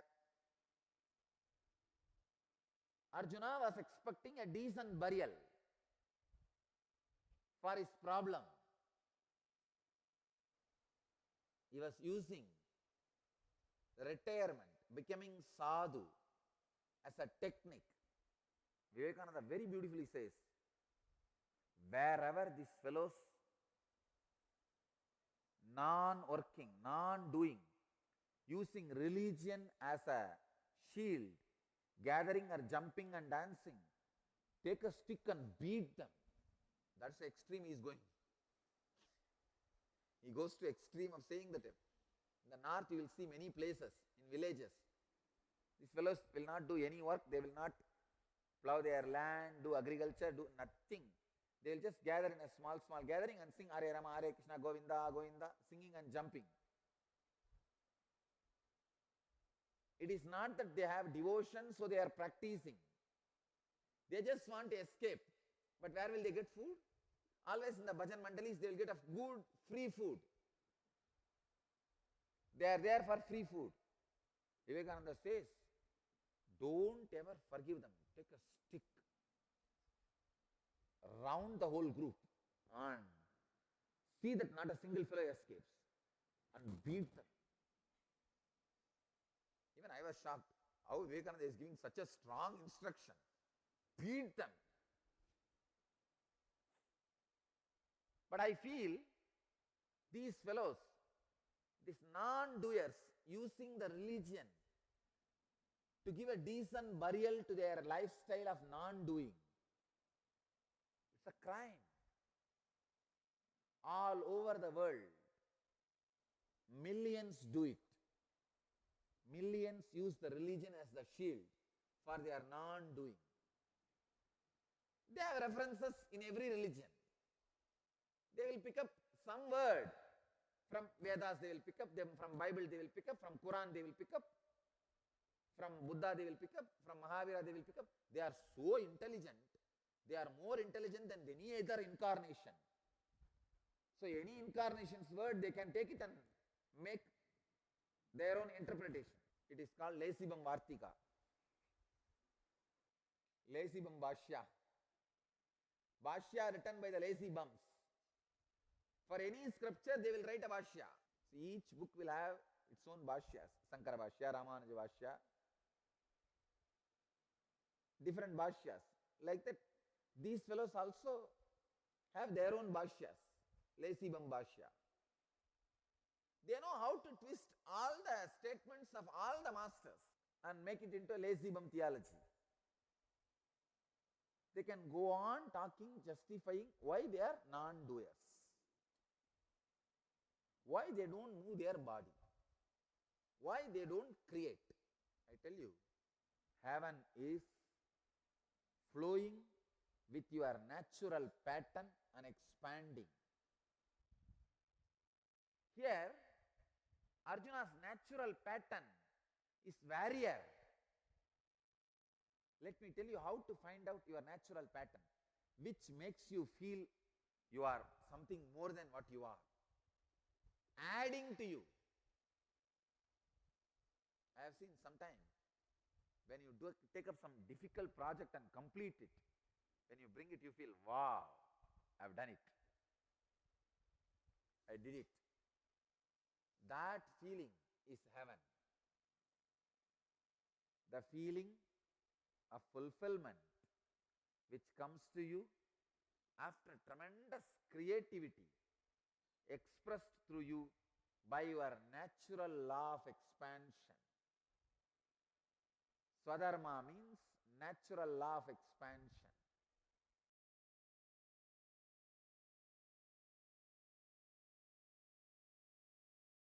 Welcome to Inner Awakening, the most powerful personal transformation retreat you could ever experience. In just 21 days, thousands are already experiencing the shortest route to constantly high energy levels, visible anti-aging, healing of chronic diseases, fulfilling relationships, and higher states of consciousness.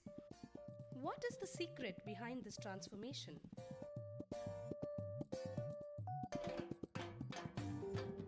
Kundalini means the inner potential energy.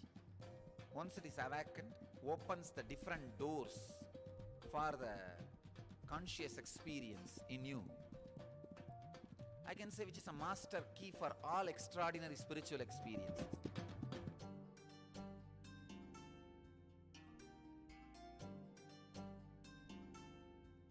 This extraordinary program is conducted personally by Paramahamsa Nithyananda in the vibrant atmosphere of Nithyananda Dhyanapitham Ashram.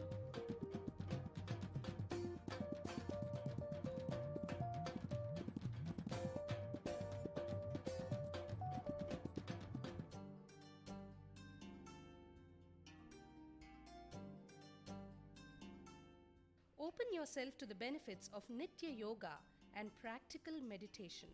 Experience physical and mental healing. Discover simple ways to handle life with success. Above all, enjoy individual darshan and blessings from Paramahamsa Nithyananda every day.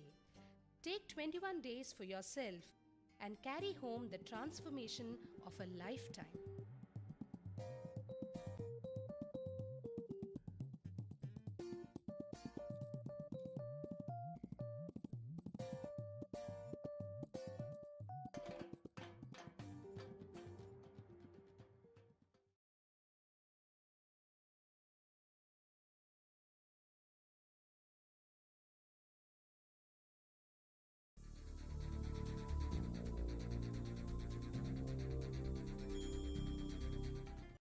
Paramahamsa Nithyananda, a compelling spiritual force of our millennium, founder of an international socio-spiritual movement, pioneer of a modern Vedic renaissance, born in the sacred town of Tiruvannamalai, a yogi by birth, fearless spiritual explorer, beacon of divine power, Paramahamsa Nithyananda is today an inspiration for millions on the path.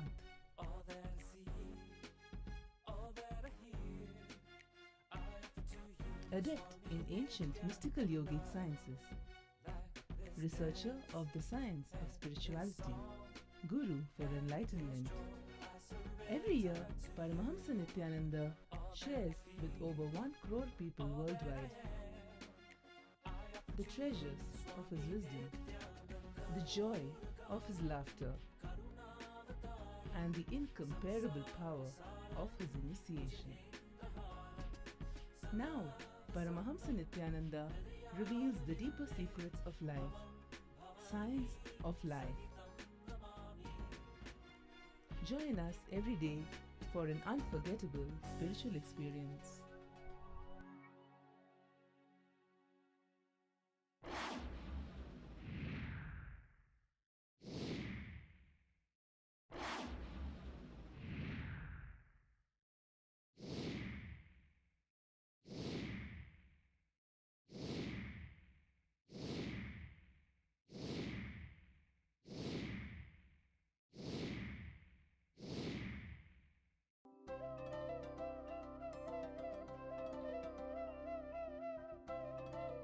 जीवन्मुक्तिप्रदं देवं क्षमापूर्णं जगद्गुरुं वन्दे परमहंसाख्यं नित्यानन्दाय स्वागतं। जीवन्मुक्तिप्रदं देवं क्षमापूर्णं जगद्गुरुं वन्दे परमहंसाख्यं नित्यानन्दाय स्वागतम्। आनन्दानुभवास्वादं सर्वरोगनिवारकं वन्दे पापविनाशक्तं नित्यानन्दाय स्वागतम्।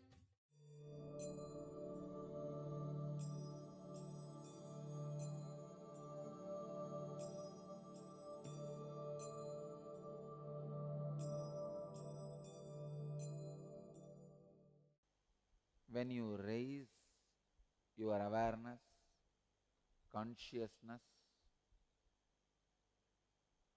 when you raise the way you think about yourself, I tell you, sometimes I feel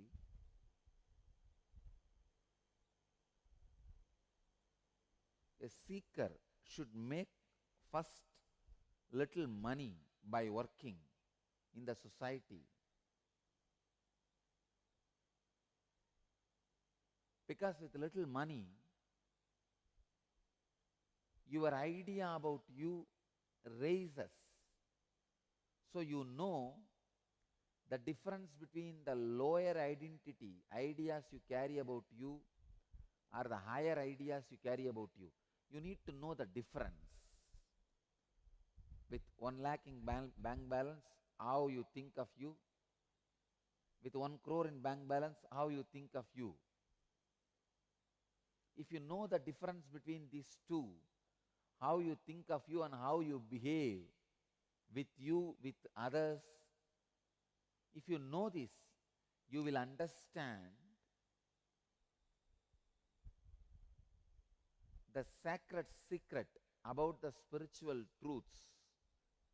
If you know that, you will understand an important truth the same way when you think of yourself as a body, how you behave with you and others. When you think yourself as a mind, how you behave with yourself and others. When you think yourself as more subtle part of the body and mind, how you behave with yourself and others. Even your joy and taste gets more subtle and subtle and subtle when your identity about you raises to subtle and subtle and subtle levels.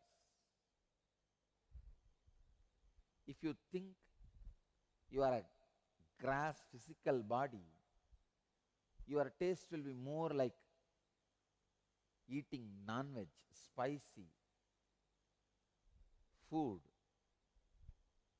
which is very violent. Each level, whether your desire or fear or greed, will be only restricted to that much. Same way your fear will be only about losing the parts of your body. You will not bother about name and fame, what others think about you, other nothing. But understand that not bothering is not the what Bhagavan describes as non-botheration of a Jivan Mukta. No. That is insensitive, not being insensitive and not being bothered. That's a too grass level. I know so many fellows. Life is just a fight for them. And next level, if you think you are a mind, then when people give attention or name and fame, the rewards, all these things which you receive, makes, wow, life is this. Then you run for Nobel Prize.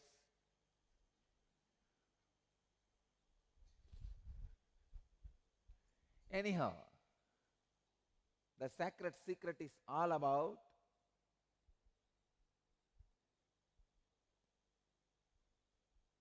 what you feel yourself as you.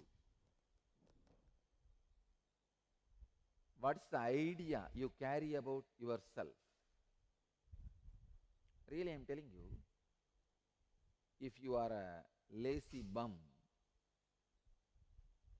try to go to the other extreme of workaholic. You will see how your idea about you changes, your idea about world changes, your idea about others changes. If you are insensitive, boo-boo, juju,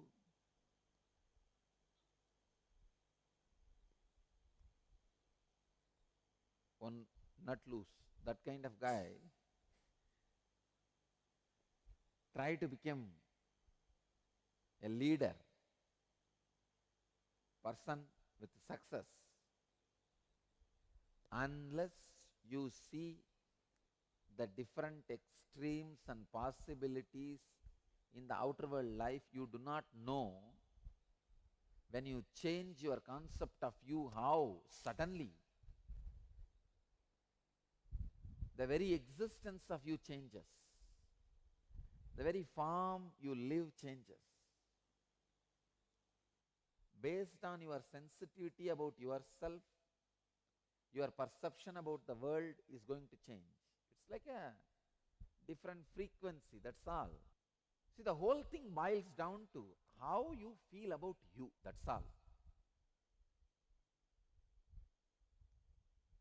What kind of ideas you carry about you.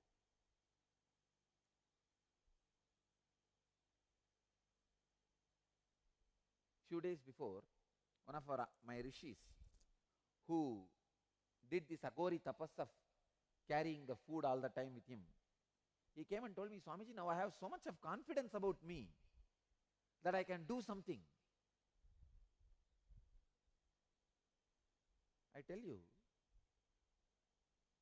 when you do something extraordinary in the inner world, your idea about you drastically increases. Same way, when you do something extraordinary in the outer world, your idea about you drastically increases. Here, when Bhagavan describes, he who neither welcomes nor resists whatever he has obtained, whether it is auspicious or inauspicious, and is all times unaffected by desire, he is not asking you, sit like that and be unaffected, anything happens. No. That will happen. It is not supposed to be practiced. It will happen. Then what are you supposed to practice?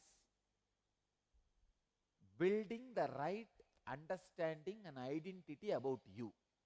That is what is to do. Understand, I am digging out the sacred secret embedded in this verse, in this sutra. Things to do. Sit and pen down all the ideas you carry about you. Sometimes you may carry, I am basically a good person, but around 10 to 20% of my activities, if somebody threatens me, I will finish them off. I will go to any low level, any low extreme. These are all the ideas you will be carrying about you. Pen down all that and repair those identities. Decide, no, I am not going to be behaving any way like this. I will establish myself with the highest idea I carry about me, highest remembrance I have about me. Please understand, all of you have highest remembrance about yourself and lowest remembrance about you. Man is a person between animal and God. Man is a pendulum swinging between animal and God. You have touched the animal side and you have touched the God side. You know the God in you. You know the animal in you.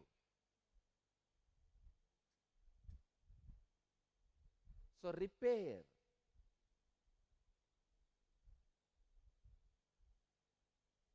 And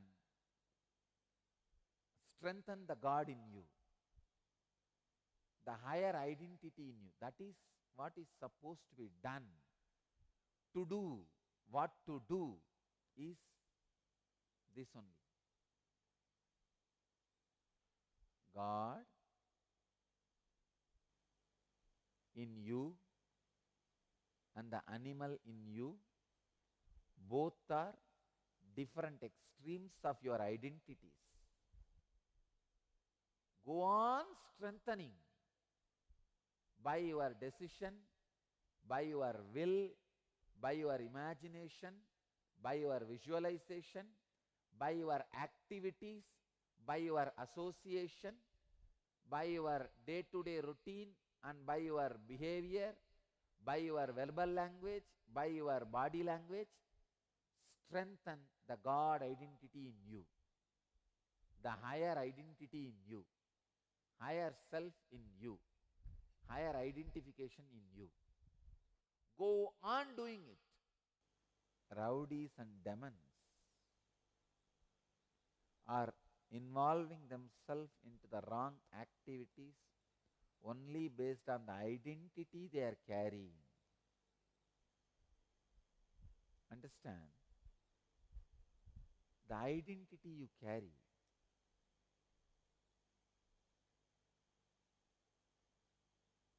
that is the root cause of all the suffering or all the joy or all the spiritual experiences you attract towards you in your life. Let you all achieve, experience, live, express, radiate and share the eternal bliss. Nithyananda. Thank you. गुरुर्वे शरणं शरणं नित्य गुरुवे शरणं शरणं गुरुर्वे शरणं शरणं नित्य गुरु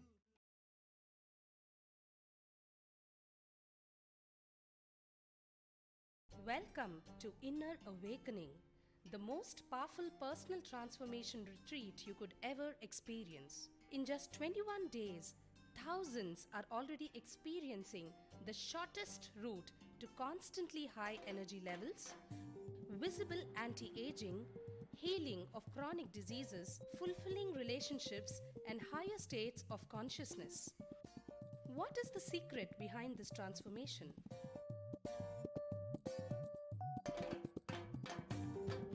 Kundalini means the inner potential energy.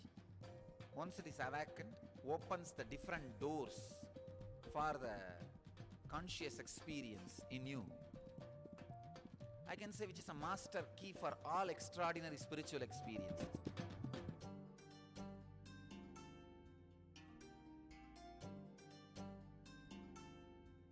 This extraordinary program is conducted personally by Paramahamsa Nithyananda in the vibrant atmosphere of Nithyananda Dhyanapitham Ashram.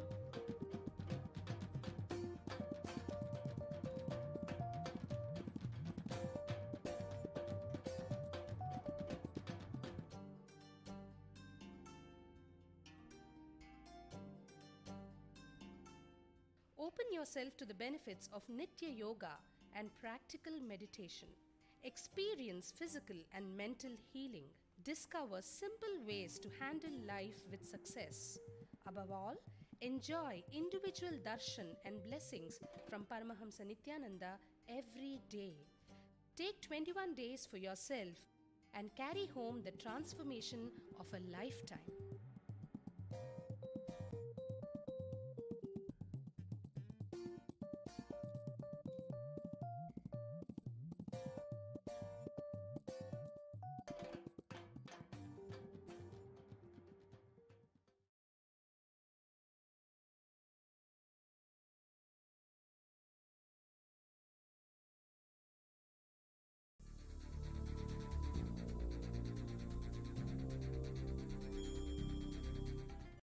Paramahamsa Nithyananda, a compelling spiritual force of our millennium, founder of an international socio-spiritual movement, pioneer of a modern Vedic renaissance.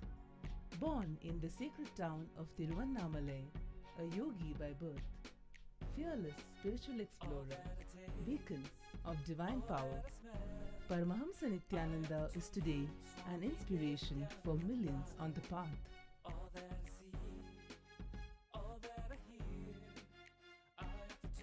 Adept in ancient mystical yogic sciences, researcher of the science of spirituality, guru for enlightenment.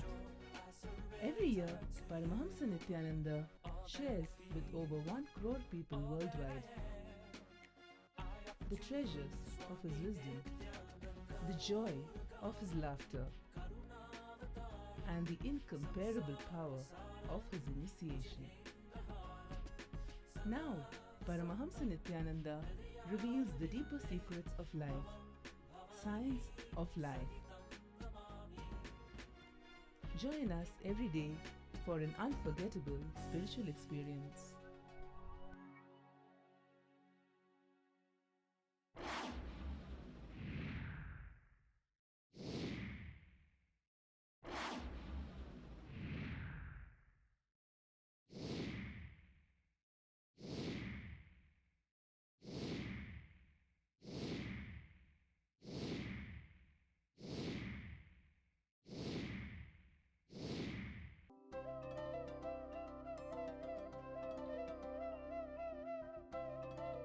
जीवन्मुक्तिप्रदं देवं क्षमापूर्णं जगद्गुरुं वन्दे परमहंसाख्यं नित्यानन्दाय स्वागतं। जीवन्मुक्तिप्रदं देवं क्षमापूर्णं जगद्गुरुं वन्दे परमहंसाख्यं नित्यानन्दाय स्वागतम्।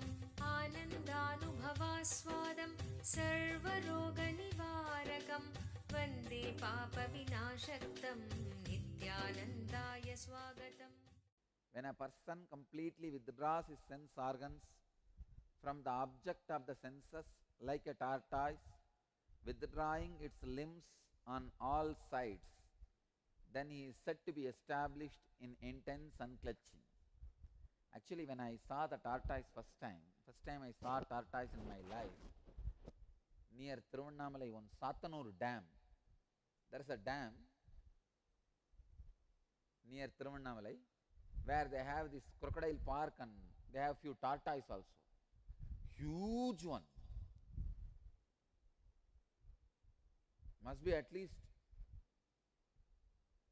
2 feet high and 4 feet long, wide.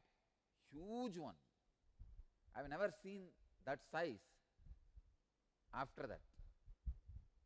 Tortoise live for quite a long time. It seems they live even up to 250 years. Their breathing system, everything was so perfectly designed. Huge size. And you know, these kids, the moment they see that tortoise or any animal, they try to throw some fruit or sweet, or they try to feed. First time I saw crocodile eating jalebi. No, really. See, we all went as a school boys. School boys, all of us went. The crocodiles are so poor fed, anything you throw, they are there to eat. So all these group of boys, all of us went from the school. Usually in the schools, they will take you for the education trip and all that. Useless. It is just little fun. You go with all the students and jump around, and that's all, nothing much. So, even the crocodile was eating the jalebi and murukku. That's what we got. That's the thing we carry when we go for these trips. But I was surprised. A small piece of snack was thrown at this tortoise. The moment something touched him, he withdrew all the limb. And we were waiting for him to put his head out and the legs out so that we can catch few photographs. The schools, when you go, that they will bring their own photographer. The camera will be almost this size, like a box that guy will bring at one place. Usually that is the usual standard place. In that dam there is one Gandhi statue. All will stand there and take the group photo.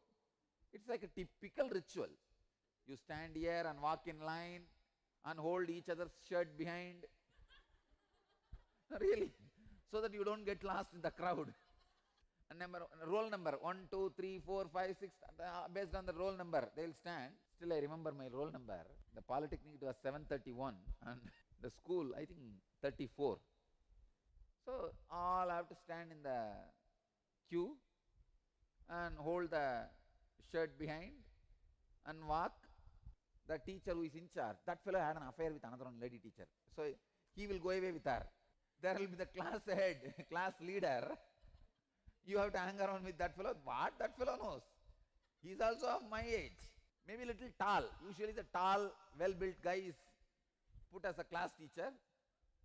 And he is a little tall guy and well-built. That's all. And he will walk the same typical path and you will have to follow. And it's like you are sitting inside the train, you can see both sides. That's all. That's the only advantage.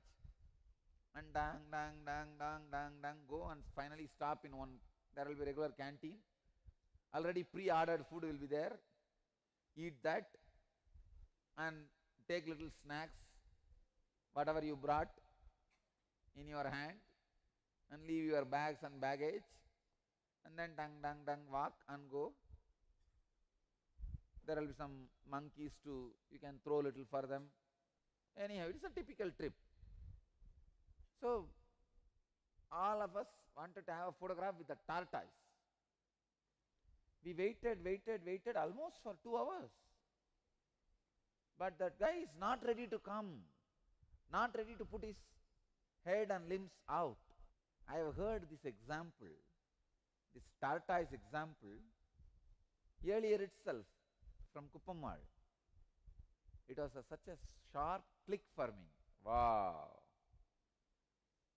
Yada samharate chayam kurmaha ankani iva sarvashaha indriyani indriyartebhyaha tasya prajna pratishtita.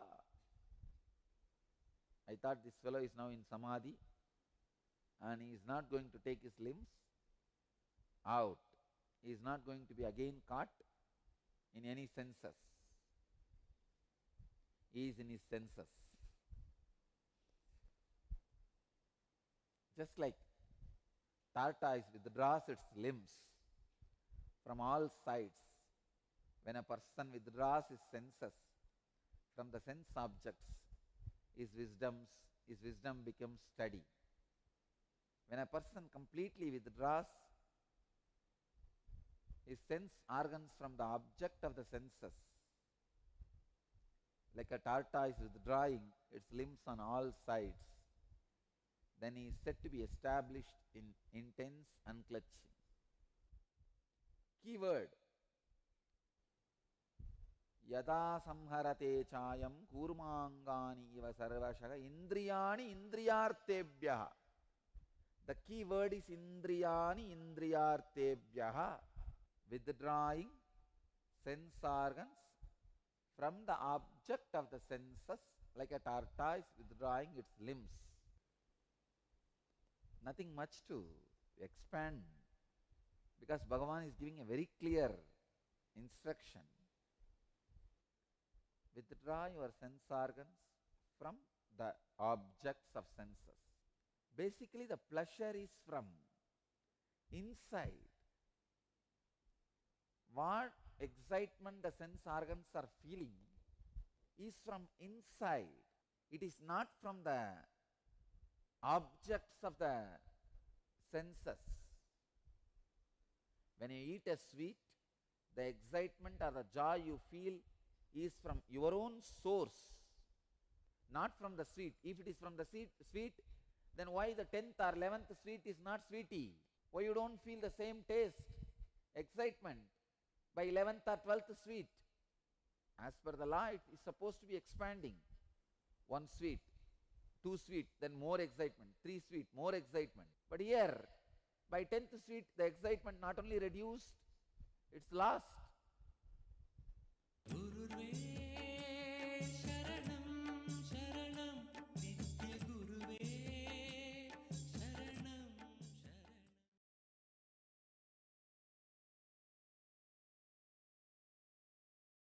Welcome to Inner Awakening, the most powerful personal transformation retreat you could ever experience. In just 21 days, thousands are already experiencing the shortest route to constantly high energy levels, visible anti-aging, healing of chronic diseases, fulfilling relationships, and higher states of consciousness.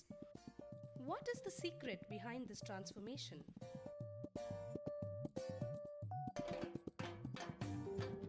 Kundalini means the inner potential energy. Once it is awakened, opens the different doors for the conscious experience in you. I can say which is a master key for all extraordinary spiritual experiences.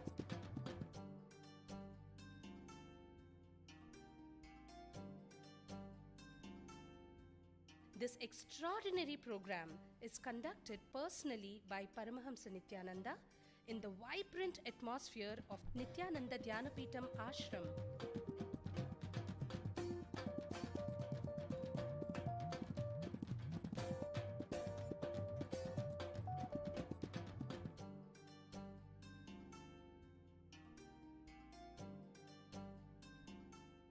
Open yourself to the benefits of Nitya Yoga and practical meditation. Experience physical and mental healing. Discover simple ways to handle life with success. Above all, enjoy individual darshan and blessings from Paramahamsa Nithyananda every day. Take 21 days for yourself and carry home the transformation of a lifetime.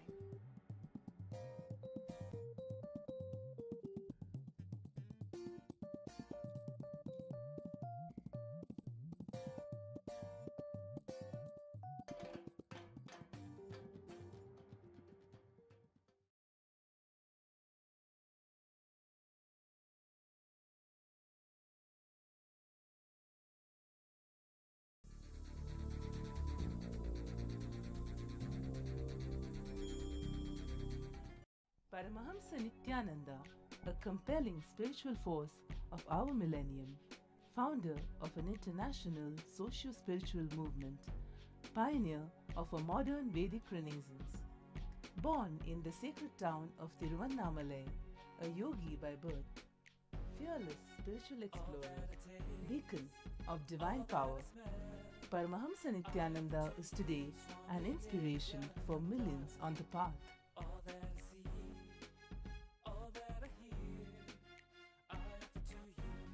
Adept in ancient mystical yogic sciences, researcher of the science of spirituality, guru for enlightenment. Every year, Paramahamsa Nithyananda shares with over 1 crore people worldwide the treasures of his wisdom, the joy of his laughter, and the incomparable power of his initiation. Now, Paramahamsa Nithyananda speaks on living enlightenment, solutions for blissful living.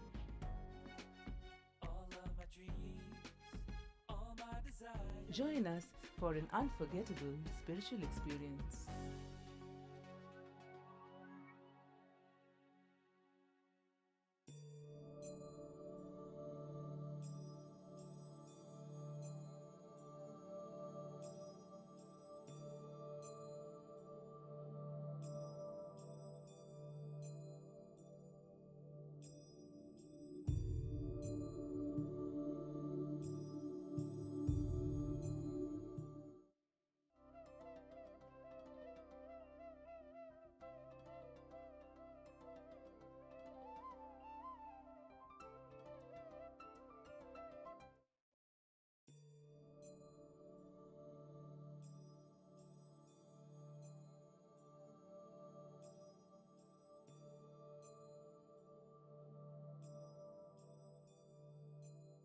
The first sacred secret I want you to know, there is no such thing as pain and pleasure, good and bad, gain and loss, victory and defeat in planet Earth. There is no such thing as victory and defeat. Understand? Because all you understand in the name of pain and pleasure, victory and defeat, gain and loss is inside the small bubble, planet Earth. 10 million soap bubbles are there in the air. Inside one soap bubble, two ants are fighting. One is claiming the victory over the other. One is dead at the feet. The other one is sitting with a big sword. How long this fellow can celebrate his victory? In few seconds, the whole bubble blasted. Both the fellows are dead. Nobody knows who won, who lost. Even in the Mahabharata war, I don't think after the war, the Pandavas lived even 100 years. No. Because already they are old, at least in the middle age. What is the victory? The spectrum in which you feel pleasure, pain, gain, loss, victory, defeat. It is such a low spectrum. There is no such thing as defeat and victory. There is no such thing gain and loss. There is no such thing pleasure and pain. Victory and defeat, gain and loss, pleasure and pain are all inside small bubble. You can understand in the way of pebble or bubble, both are same. Whole world is a small pebble in the universe. The whole earth is a small water bubble in the cosmos. In our Vedic literature, we are describing Bhagavan is in Ananta Shayana. From his navel cord, there was a lotus, and from there Brahma came and all this creation happened. You will be shocked, just 7 days before, there was a paper published on Cosmos and Universe. They are describing exactly the same. Group of scientists are saying, from somewhere like a umbilical cord, a kind of a thread is coming into the cosmos which we are living now. They are feeling through that umbilical cord only this cosmos has been fed with many stars and planets. And there is a certain material with which this cosmos in which we are living is connected to the larger universe, which is literally unmanifest. This whole galaxy which you are seeing itself is a one dust. Then how many dusts are there like this? Pleasure and pain, gain and loss, victory and defeat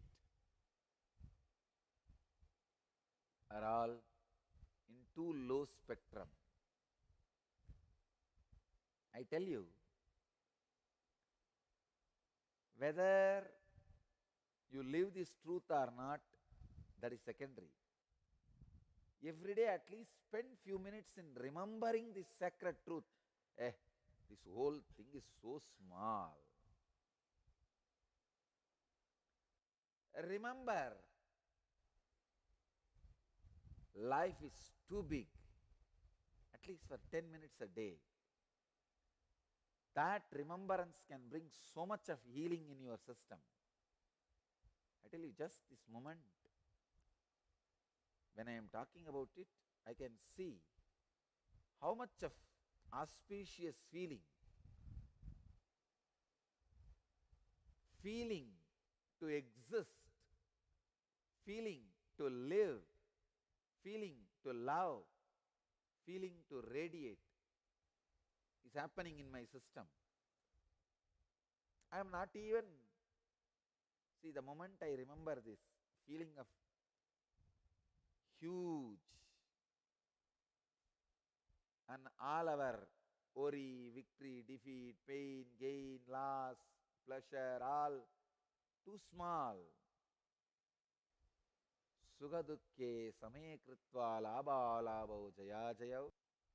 Treat them all the same. I wanted to tell you all, you can't treat all of them same directly. No. You try your best, you will be constantly failing. I am revealing you the deepest sacred secret.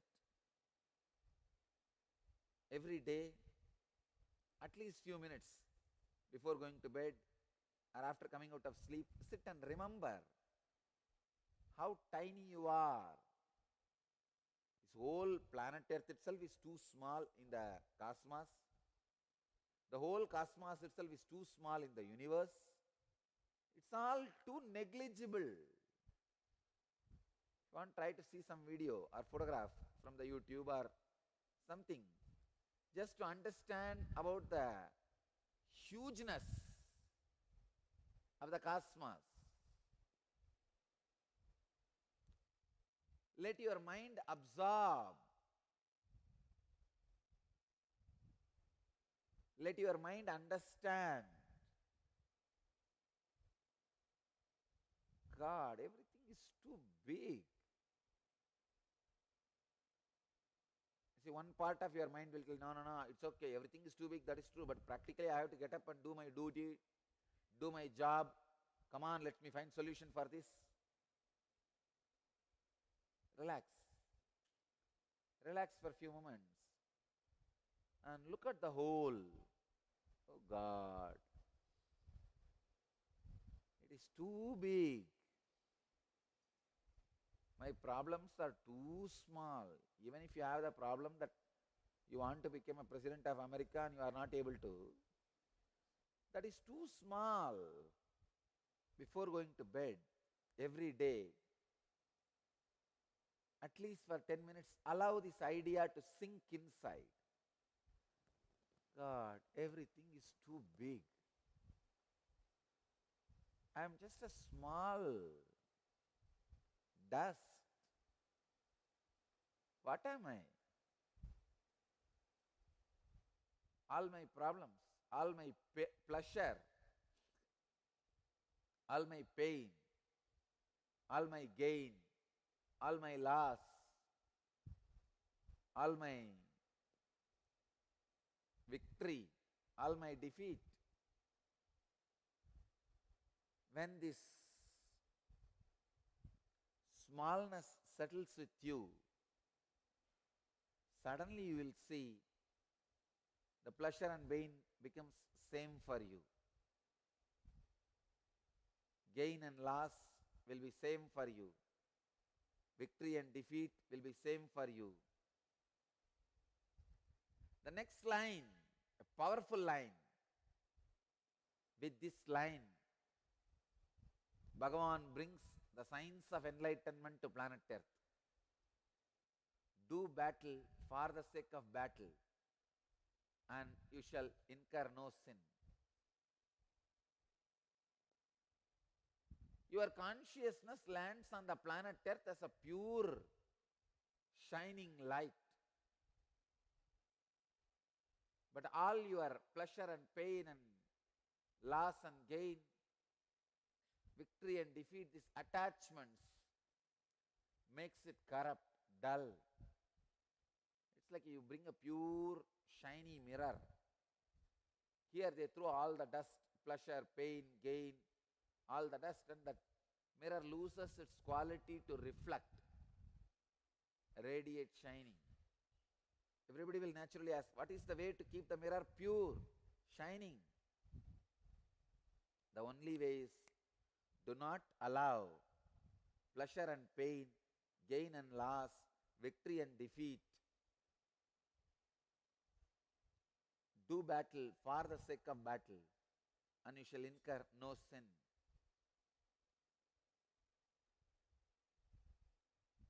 Do battle for the sake of battle. Live your life just because of the enjoyment it brings.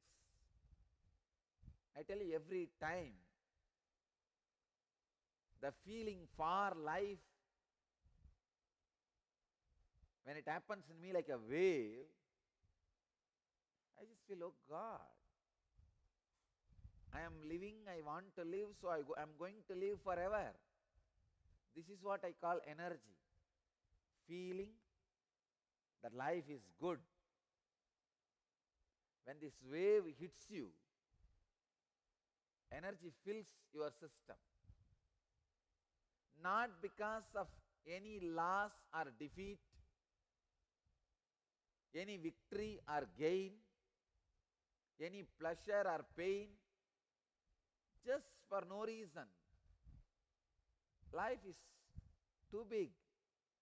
Consciousness is too great. It's like when you go in front of a too big guy, you don't feel like asking 50 paise or 1 rupee or a pen or pencil. You become silent. Asking these things is too petty or too small in front of him.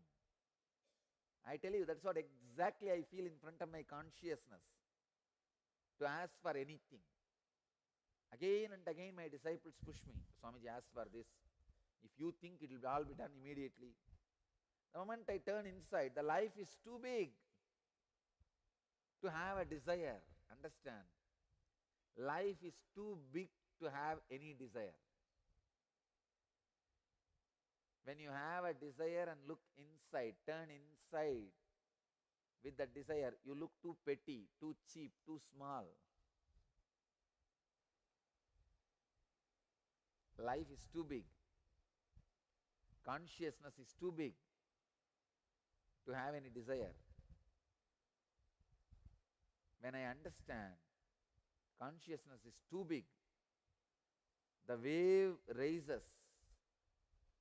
The wave, life is too good, raises in my being. That's what I call energy. Every time the life is too good, that feeling comes in me. I just feel I love life. Because of life, I love the life. I know I'm going to live forever. This body and mind is not going to stop my existence. These two can come with me as long as they both can. When they both feel they can't, they can retire, relax, rest. Rest into the tattvas. When I say the word tattva, I mean that different tattvas like water, earth, fire, air, ether. My body and mind can rest in different tattvas, but I am going to continue to exist because life is too good.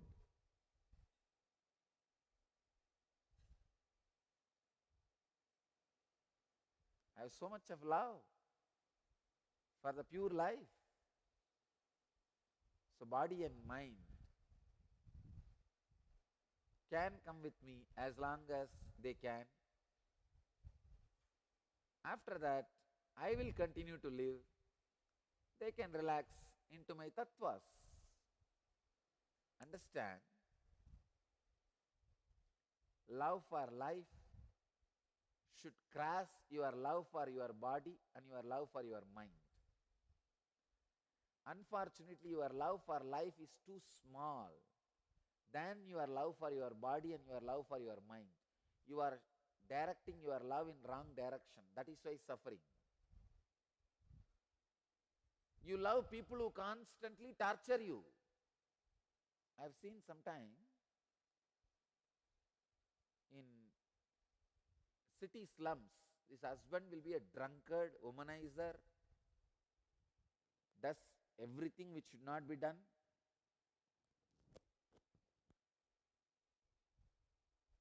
will do everything in the daytime and drink in the night time and come back to the house and beat the wife. But this lady will continue to love him and live with him just because of the temporary security this fellow provides. Once one devotee came to me. She was telling the same thing. This fellow is doing everything, Swamiji. He drinks, he smokes, he womanizes, and sometimes he even brings STDs to her. He beats her. I asked, then why do you still live with him? Why do you love him and live with him? She says, no, I need a security of husband.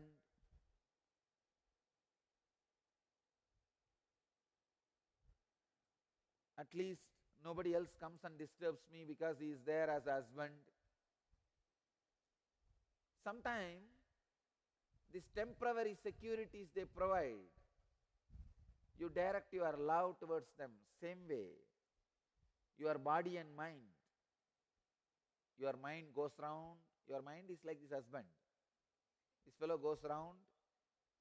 He drinks, smokes, fantasizes, gets the fear, gets insecure, and brings STDs back. What is STD? All the sufferings, pains, which comes to you by the association with the mind. This fellow goes round, creates fantasies, that's what is having affair. Gets frightened, means getting some STD. And does everything, drinks, falling into delusion. That's what is falling into delusion. Does everything, comes back and beats you also, putting you in depression, making you feel life is a depression, life is dangerous.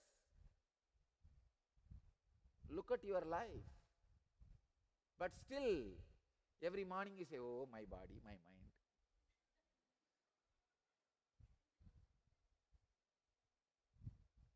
You continue to love your body and mind more than your life. Unfortunately, by and by you even forgot something called life exists, which is longer than your body and mind, which is taller than your body and mind, which is more than your body and mind.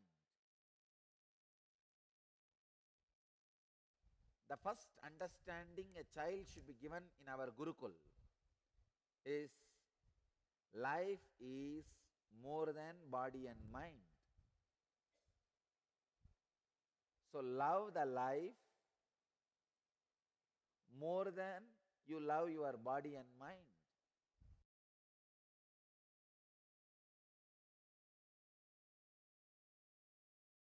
Welcome to Inner Awakening, the most powerful personal transformation retreat you could ever experience. In just 21 days, thousands are already experiencing the shortest route to constantly high energy levels, visible anti-aging, healing of chronic diseases, fulfilling relationships, and higher states of consciousness. What is the secret behind this transformation?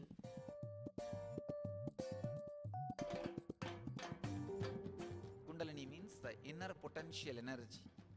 Once it is awakened, opens the different doors for the conscious experience in you. I can say which is a master key for all extraordinary spiritual experiences.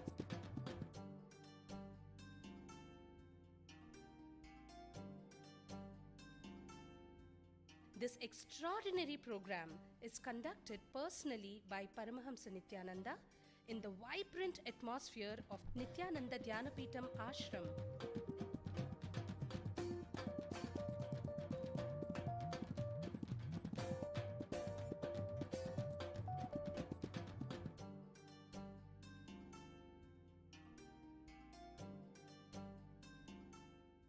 open yourself to the benefits of Nitya Yoga and practical meditation.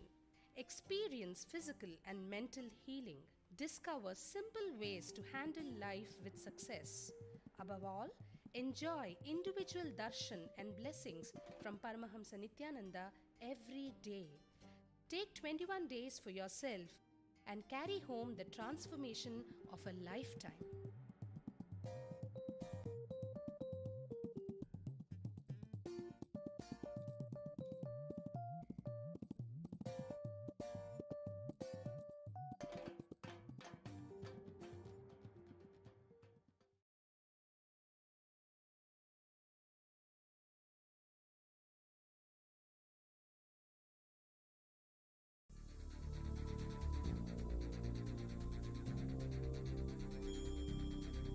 Paramahamsa Nithyananda, a compelling spiritual force of our millennium, founder of an international socio-spiritual movement, pioneer of a modern Vedic renaissance. Born in the sacred town of Tiruvannamalai, a yogi by birth, fearless spiritual explorer, beacon of divine power, Paramahamsa Nithyananda is today an inspiration for millions on the path.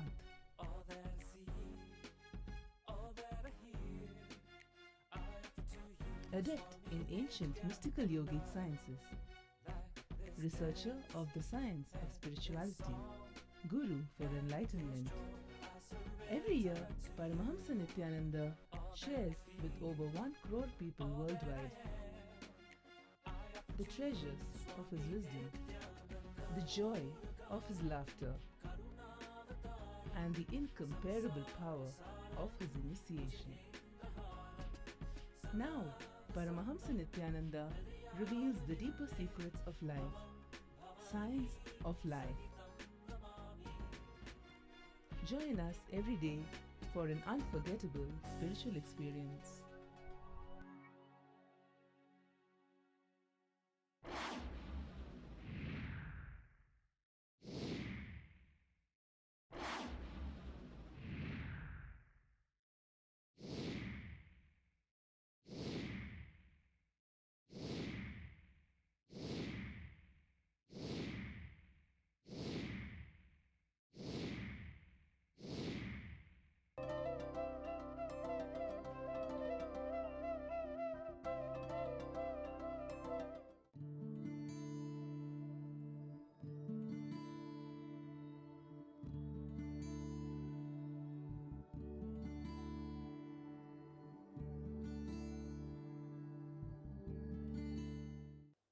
I'll tell you, try to maintain the book of the heart externally first.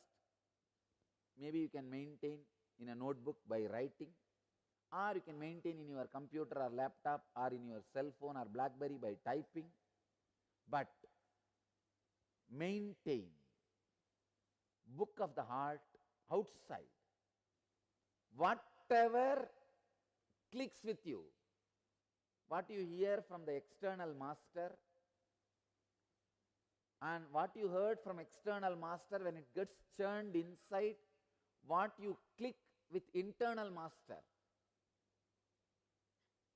As I said, if you get one click from external master, and if it goes on getting churned inside, you will have at least 100 click from internal master. Then even the one you got is forgotten. Forget about making more clicks inside. I tell you, enlightenment itself is nothing but getting subtle and subtle and subtle clicks, that's all. First 10,000 clicks you get about enlightenment will not work on you. It will only hit the grass plane of you. I can give you very clearly numbers of enlightenment. Decide first 10,000 click which you get from the master, external. When I say master, not only from my form, even the book you read, my books you read, or my discourses you listen, in any way you get from the external guru. First 10,000 clicks will not function on you. It is like a rain on the buffalo. Skin is too thick. So make this as a decision. At least 10,000 click which you get directly from me. Don't copy from somebody else's book. Your eyes or your ears should have picked it up. 10,000 click. Go on penning down, penning down, penning down. It will not touch you immediately. Then, after 10,000, whatever clicks, by the time you would have achieved certain sensitivity, certain sense of subtlety. In that subtlety, whatever click hits, that only becomes satori or samadhi. For 10,000 hours, if the rain falls on the buffalo, only then the skin will give little way and that buffalo will feel little cold. It will start sneezing. Try to maintain book of heart. You can maintain in your cell phone, nothing wrong. But don't keep in the form of hints. No, you will forget. Keep a full, complete sentence. For example, I am giving the instruction, this, maintain book of heart. Don't try to have a book of heart. No. Maintain the book of heart. Full sentence. Which makes meaning for you completely. Whenever you read again, keep the book of heart. I used to keep. It was a hard work in the initial level. Whatever I hear from Annamalai Swamigal, I will write in my own hand. This idea of book of heart was imparted on me, given to me by Annamalai Swamigal. Annamalai Swamigal's book of heart is still with us. We have in our archives. I can say he appreciated. I think I started writing even before I met him, in a very casual way, but he appreciated and gave me the clarity that is a spiritual practice, what I was doing without even knowing it as a spiritual practice. Whatever click I get from the external master,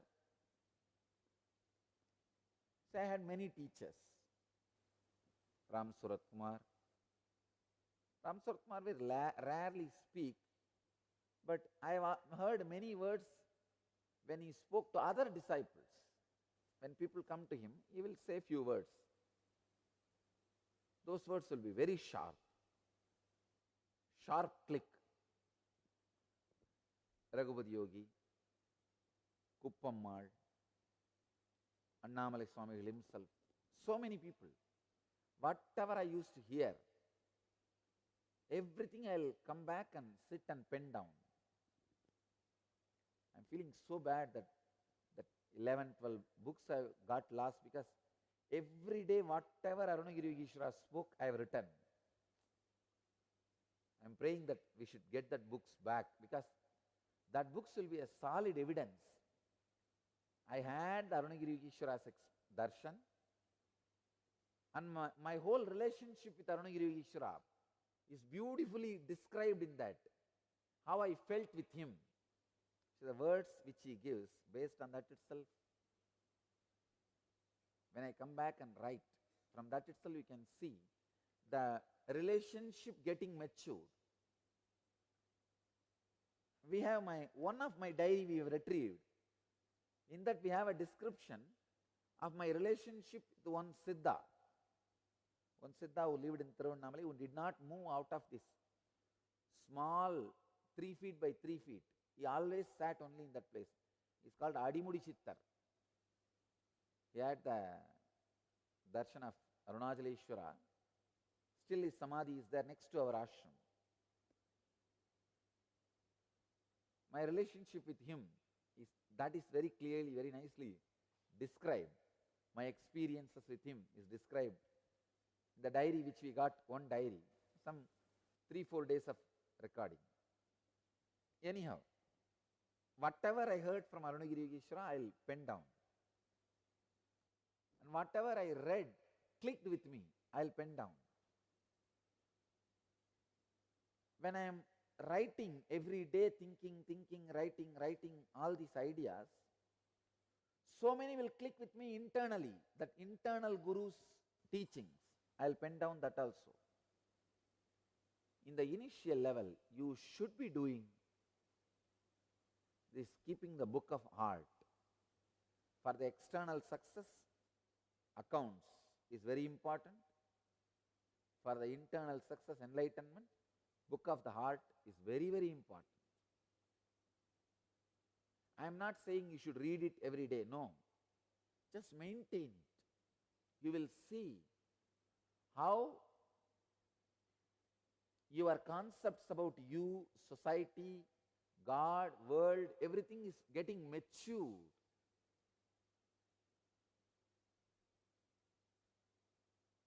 Your ideas will grow, matured. Otherwise, sometimes, just by immature ideas, you waste your whole life. You will see how your ideas are getting matured. If you know how your ideas are getting matured, you will understand you are really growing. You will have so much of confidence. You are really growing. Only when you have the book of heart, you will get the habit of constantly referring to it in your heart. See, only when you start penning down externally, you will slowly digest it, internalize it.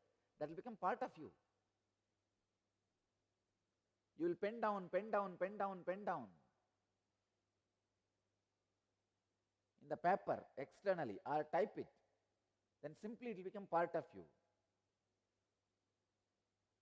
Book of heart, when it becomes internal, that is what I call your scripture. Please understand, each one has to write his scripture. My scripture cannot be useful completely for you. Your scripture cannot be useful completely for your disciples if you become enlightened. Even if you become enlightened, your scripture cannot be 100% useful for your disciple. I can say, my scripture can be useful for you, maybe 90%, because we are in same time zone, same period. But the last 10%, which is crucial, you only have to write for yourself. Same way for your disciple. If you become enlightened, for your disciple also, only 90% of your book of heart will be useful for him. The remaining crucial 10%, he has to write. I don't know why these 10 volumes got lost, 10, 11 volumes. I don't know. Maybe it is too secret and too sacred, which cannot be revealed to a common man.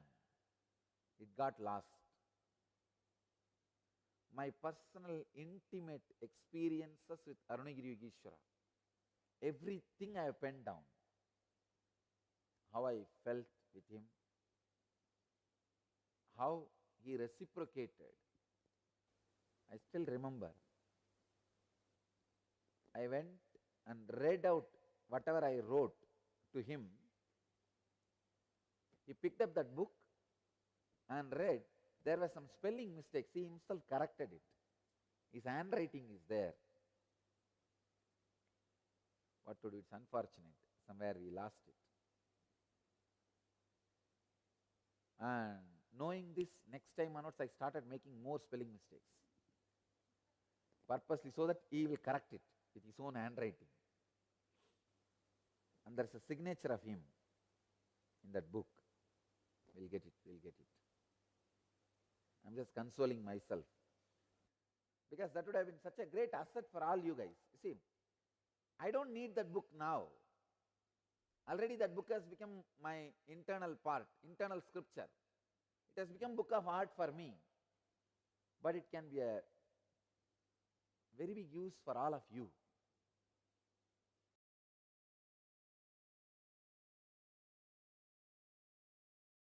Welcome to Inner Awakening, the most powerful personal transformation retreat you could ever experience. In just 21 days, thousands are already experiencing the shortest route to constantly high energy levels, visible anti aging, healing of chronic diseases, fulfilling relationships, and higher states of consciousness.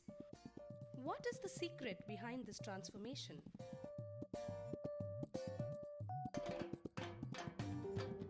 Kundalini means the inner potential energy. Once it is awakened, opens the different doors for the conscious experience in you. I can say which is a master key for all extraordinary spiritual experiences.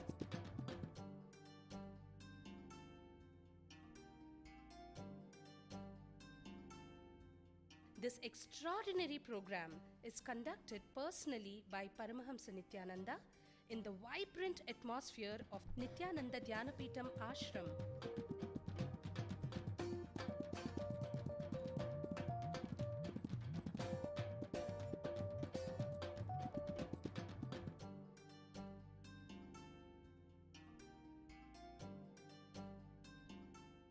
Open yourself to the benefits of Nitya Yoga and practical meditation. Experience physical and mental healing. Discover simple ways to handle life with success. Above all, enjoy individual darshan and blessings from Paramahamsa Nithyananda every day. Take 21 days for yourself and carry home the transformation of a lifetime.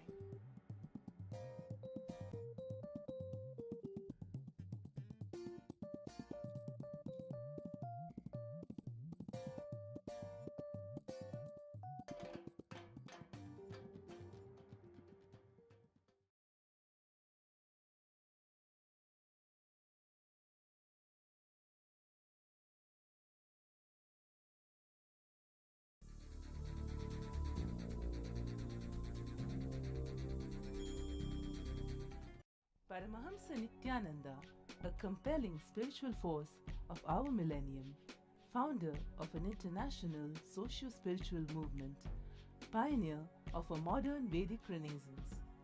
Born in the sacred town of Tiruvannamalai, a yogi by birth, fearless spiritual explorer, beacon of divine power, Paramahamsa Nithyananda is today an inspiration for millions on the path.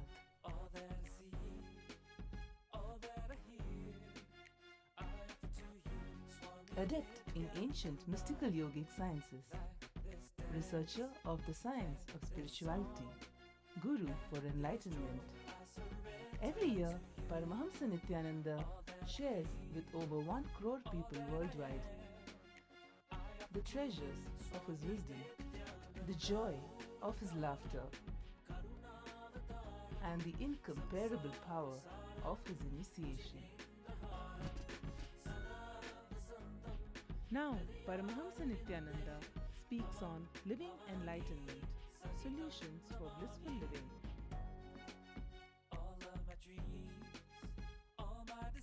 Join us for an unforgettable spiritual experience.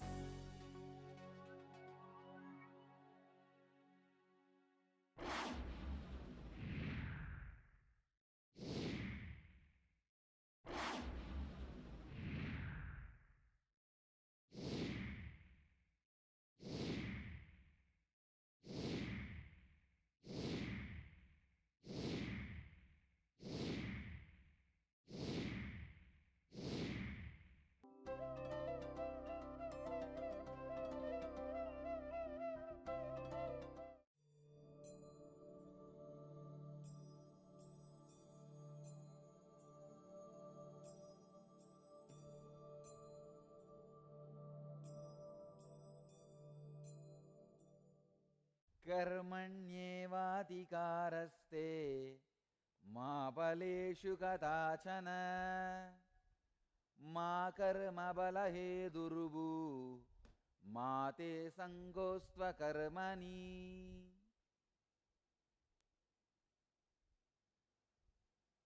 You have a right only to work, but never to the outcome. Let not the outcome be your motive, but do not move into inaction. Your jurisdiction is merely in the execution, which is at one time or another measured by the reward. Let not the ground for the source of your action be the reward. Let your fight with non-performance be the standard of measure. Karmanye vadikaraste mabaleshu kadachanaha ma karma balahedurbuhu mate sangostva karmani. The sacred secret in this verse is tyaga. Tyaga is wrongly translated in English as sacrifice. No. Sacrifice is not the word for tyaga. If I have to translate tyaga,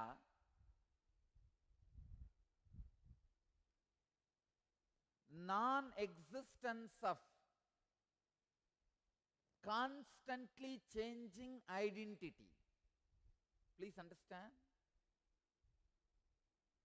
Non-existence of constantly changing identity. The moment you translate the word tyaga into sacrifice, the whole sanctity is lost.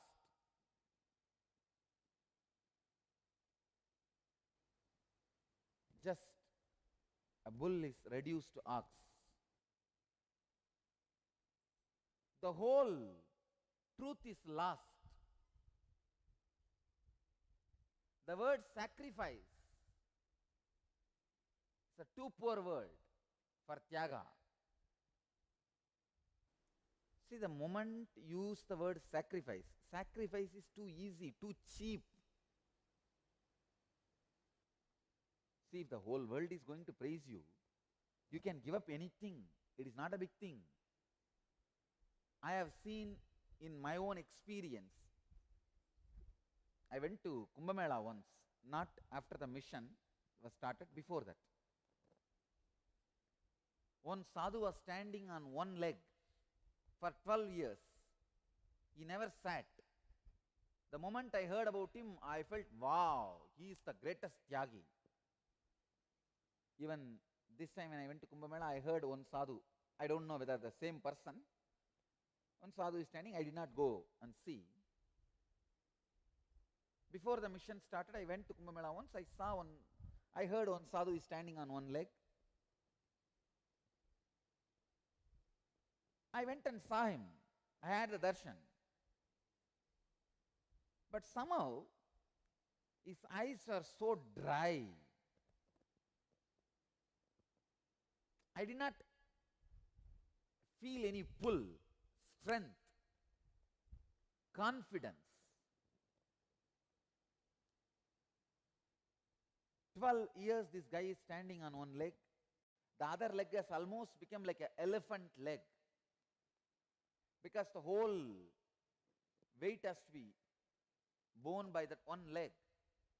It has become so fat, disproportionate. The leg which he has folded has become thin, emaciated. And another one thing, he has lifted one hand. He did not lower that right hand for last 12 years. He did not lower the right hand and right leg for last 12 years. Right leg he has folded, left leg he has put on the ground, and only the left hand he is using for eating or anything. The same way he is standing, eating, even sleeping. There is a small wooden piece hanging in front of him. He just hangs his body on it, rests his body on it and sleeps. I went with a lot of enthusiasm and inspiration to find something, some spirit, the experience, depth in him. The moment I looked into his eyes, I saw something is missing. Because I myself a tapasvi, I can very clearly smell the fragrance of tapas, which was missing.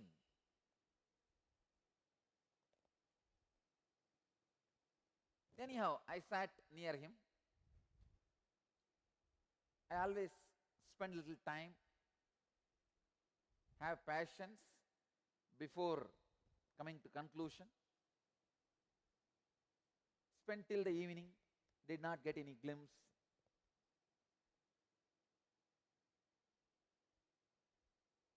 Night I just stayed next hut where that sadhu was standing. I could see very clearly. Once it became night, he started talking with his assistants who were taking care of him. Ordinary, mediocre, in a way little lower than mediocre. I was disillusioned. But I could not understand, how can somebody be able to stand on one leg without using one hand? Is it possible? Without a great inspiration or the spiritual depth, I could not digest. It was too strong, too blunt, I felt like I am vulnerable, as if a kind of operation is done on me and the stitches were not done. They have not put the stitches back. They just opened, doctors have opened me and left me. Because my tremendous trust over the tradition, and especially the tapas, you can say, I am a fanatic tapasvi. When it comes to tapas, I am a fanatic guy. Literally fanatic. So my tremendous respect for the tradition of tapas could not tolerate that somebody can be doing tapas without inspiration, strength. That was too much for me. Because wherever I saw tapas, I always felt, no, here is a spiritual inspiration is there. I used to take it for granted. This was the first time I even analyzed. And it was a too strong shock for me, because many of my decisions, my concepts, my life was built on that idea. Tapas and inspiration go hand in hand. It was a very strong surgery on me. So, almost whole night I was sitting, and I can say I was in the mood as if you are near and dear one, somebody who is very close to you, if he or she dies, how you will feel. That is the way I was sitting. See, whenever any great spiritual truth which I really cherished in my heart is proved as wrong, I felt a part of me was dying or dead. Just like if you feel, see, if any of your near and dear one dies, how you feel part of you is dead. You can't handle. In my case, there was no near and dear one for me. There were only near and dear ideas. There was no person for me who is near and dear for me. There were only ideas near and dear. So this was a very near and cherished idea. Wherever tapas is, there inspiration is. Wherever people are going through hardship, there tremendous spiritual inspiration is there. It's kind of a, I can say that the Acharya's conditioning, which was inside me, not Bhishma, not social conditioning, but Drona, Acharya's conditioning. Because all my Acharyas are powerful tapasvis. Even though None of them were sannyasis from birth. Almost all of them, except Bhagavan, Ramana Maharshi, almost all other, including Ram Surat Kumar, all of them who were my great inspiration source, all of them were married. Kuppammal married and 4 kids. Raghupati Yogi, 14 kids. And no, really, Raghupati Yogi had 14 kids. And of course, he was a great yogi. He was experimenting in different ways. He used to give birth triplet, couplet, always 2, 3 only, never 1. And anyhow, he has done everything. Both girls, both boys, 1 boy, 1 girl, 1 boy, 1 girl, 1 gay. He has given birth all combination just by his yogic power and will. I really feel he has used some yogic methods, because still his wife is alive. She doesn't look like she has given birth to 14 kids. Very strong. Anyhow, and till the last day he left the body, he was doing all his Hatha yogic practices, like tying the wire, steel wire, iron wire in his chest and breaking it just by pranayama. By levitating, he will break the wire, everything. The wife came and met me. She told how he passed away. He was doing the same thing. He will inhale and make the chest small and tie the steel wire and just exhale, and the wire will go to pieces. He was doing this, and at that moment he had an heart attack. Then he was taken to the hospital.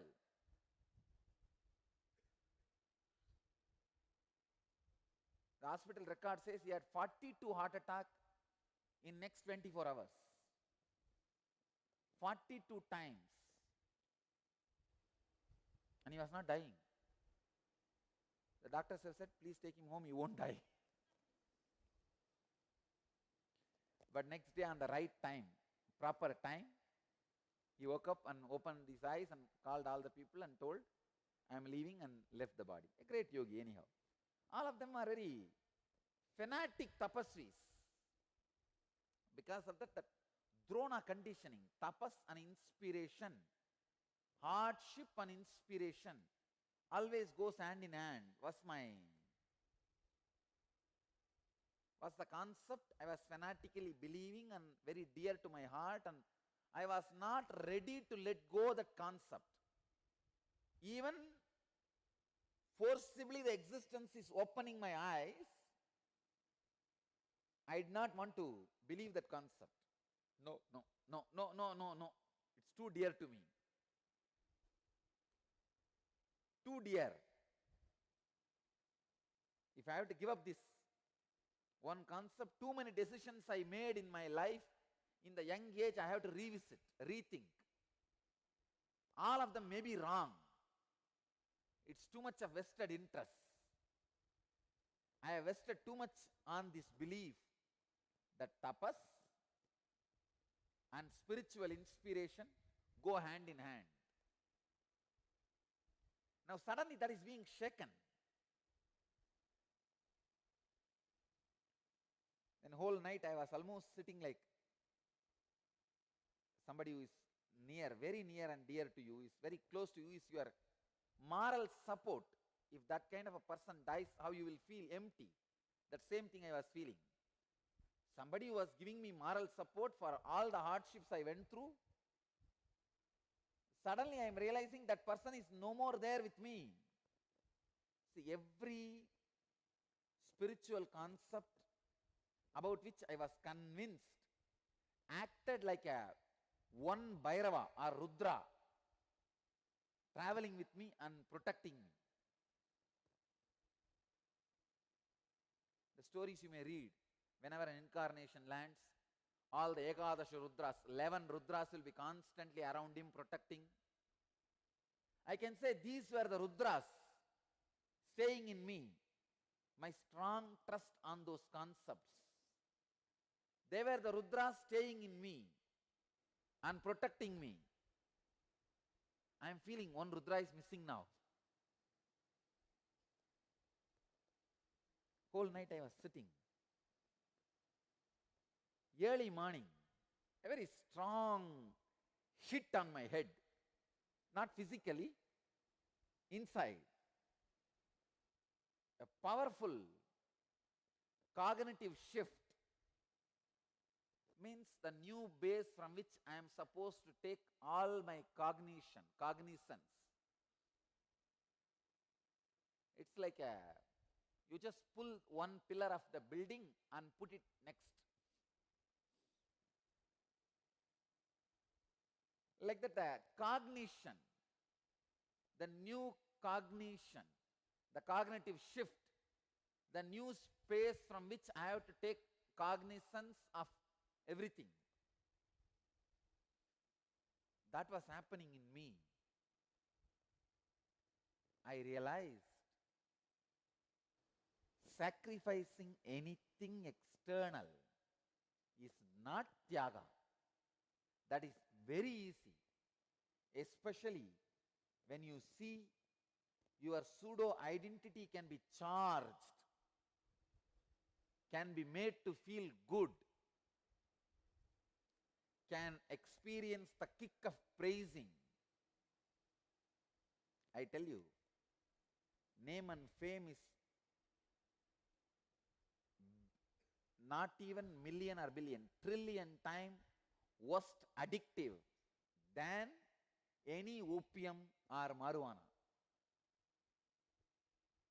Name and fame is trillions of times addictive than any opium or marijuana.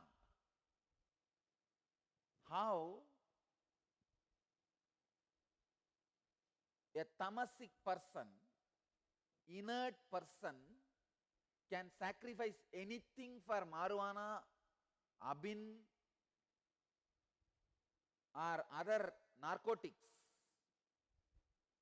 Go to South Indian villages and see. These village men, out of ignorance, not just they sell their vessels, their wife's jewels, even the sentiment jewels like Mangal Sutra, these all very little.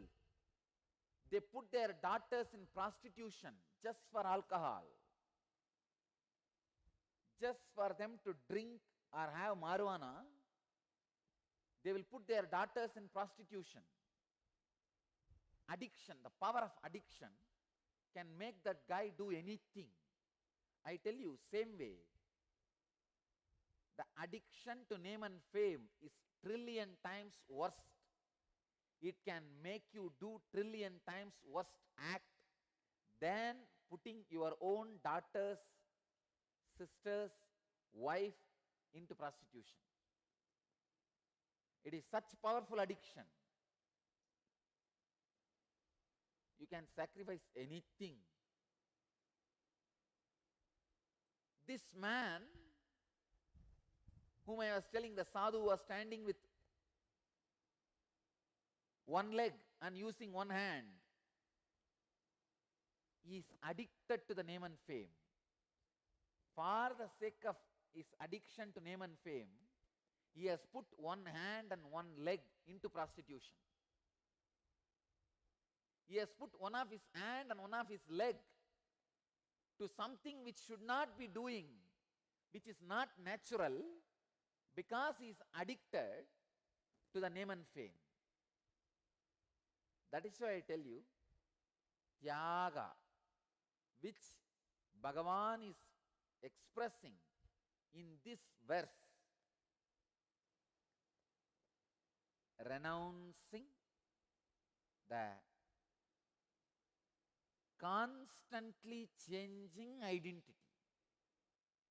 I tell you, no other action can lead you to ultimate actions which are constantly reminding you to renounce the ephemeral, constantly changing identity, eternally ephemeral identity. This is the right word I will use. Nitya Anitya identity, Nitya Anitya Ahankar.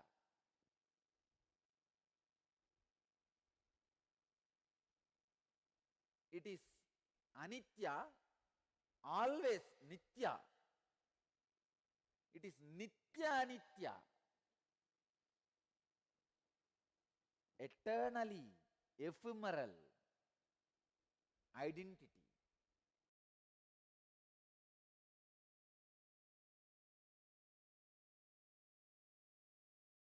Welcome to Inner Awakening, the most powerful personal transformation retreat you could ever experience. In just 21 days, thousands are already experiencing the shortest route to constantly high energy levels, visible anti aging, healing of chronic diseases, fulfilling relationships, and higher states of consciousness.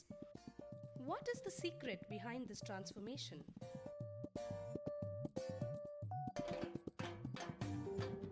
Kundalini means the inner potential energy. Once it is awakened, opens the different doors for the conscious experience in you. I can say which is a master key for all extraordinary spiritual experiences.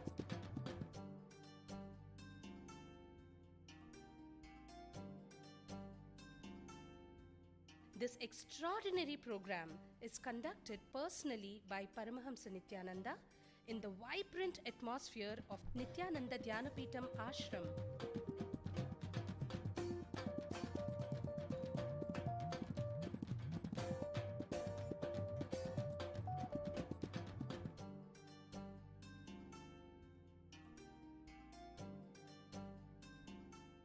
Open yourself to the benefits of Nitya Yoga and practical meditation. Experience physical and mental healing. Discover simple ways to handle life with success. Above all, enjoy individual darshan and blessings from Paramahamsa Nithyananda every day. Take 21 days for yourself and carry home the transformation of a lifetime.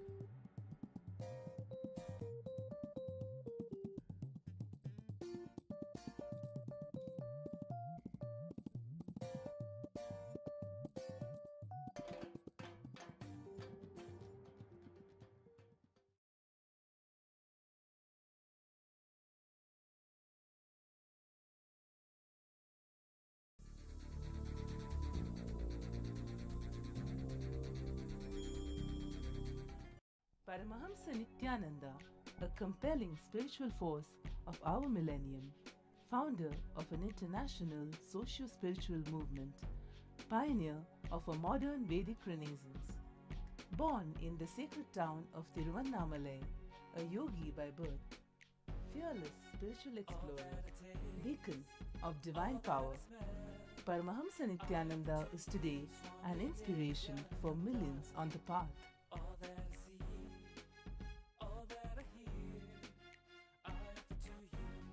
Adept in ancient mystical yogic sciences, researcher of the science of spirituality, guru for enlightenment. Every year, Paramahamsa Nithyananda shares with over 1 crore people worldwide the treasures of his wisdom, the joy of his laughter,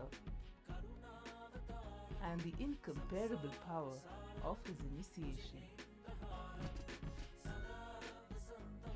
Now, Paramahamsa Nithyananda speaks on living enlightenment, solutions for blissful living.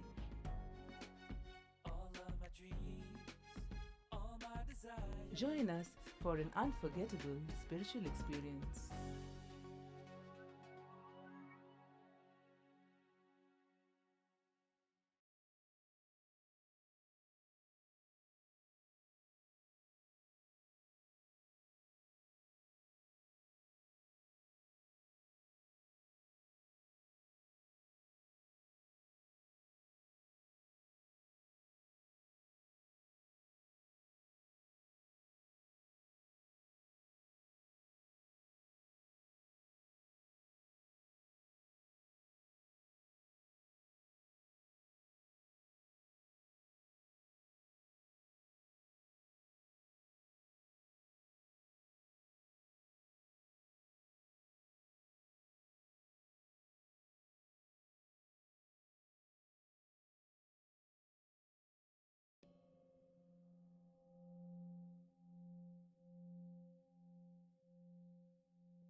Today we will enter into the 12th verse of second chapter, Sankhya Yoga. न त्वेवाहं जातु नासं न त्वं नेमे जनाधिपा न त्वेवाहं जातु नासं न त्वां नेमे जनाधिपा न चैव न भविष्यामः सर्वे वयम् अतः परम् Natvevaham jatunasam natvam neme janatipaha nachaiva na bhavishyamaha sarve vayamataparam. The translation says, there was not a time when in the past I did not exist, nor was there a time when you and these kings did not exist. There will neither be a time when all of us would cease to exist after this war. Krishna is straight away giving the truth. Please understand. You need to understand the context of this verse uttered.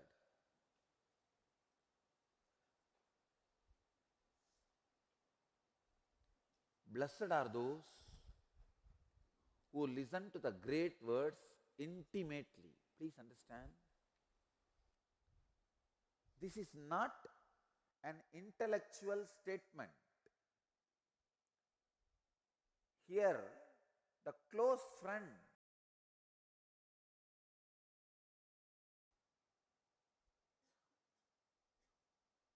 with whom Krishna grew together, the close friend is standing in depression and ready to do whatever you say, putting his whole life at risk. It is such an intimate moment. Understand, even ordinary man will not tell a lie in this situation. Person like Krishna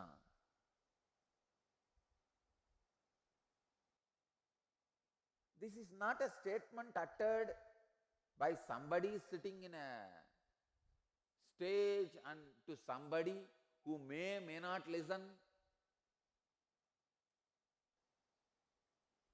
Gita loses its grace when you speak from the stage to unknown people. Blessed are those who sit with the intimacy of Arjuna with me now. Sit with the feeling connection of Arjuna. You see, Arjuna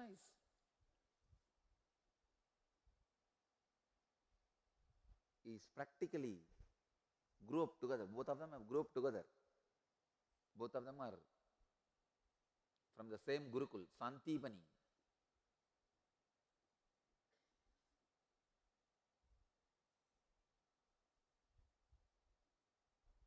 Both of them are from same Gurukul. They grew up together. I can say that it is an intimate moment, the situation of life and death. Not only Arjuna knows Krishna thoroughly, they were classmates and glassmates, both. They were doing all good things together and naughty things together. Too close. That kind of a intimacy, personal connection, and he is in depression. And he says, I am your disciple, I listen to you, please instruct me. I am taken over by the suffering and confusion. Even ordinary people, I can say even worst people, will not talk, not only they will not talk anything wrong, they will not waste time beating around the bush. They will not be waste time beating around the bush at this kind of moments.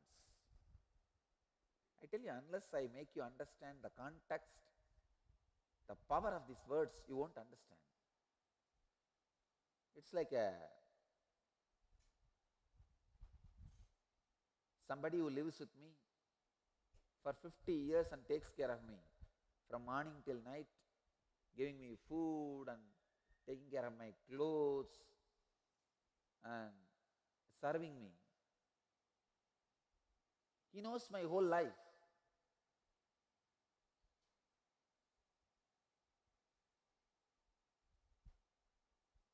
I don't need to prove to him I am God.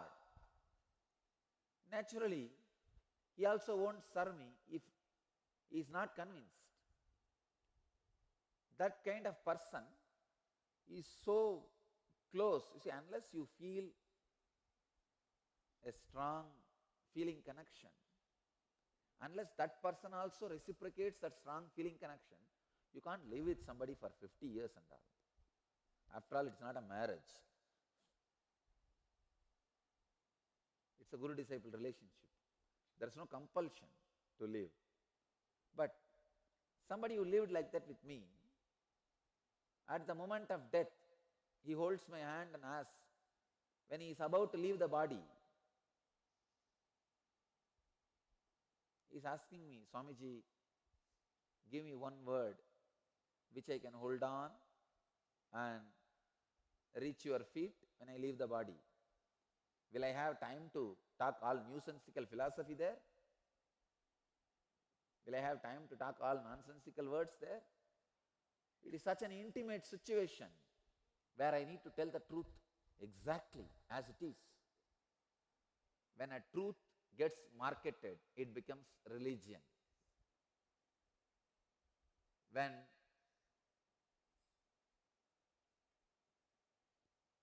commercials are created and spread naturally, it becomes religion. Sometimes the worst part is when fanaticism is added, it became even terrorism. I wanted all of you to know the truth as it is too simple, but to listen to that, to imbibe that, you need simple feeling connection. Arjuna is going to take whatever Krishna says in face value. Arjuna is trusting Krishna's intelligence more than his logic.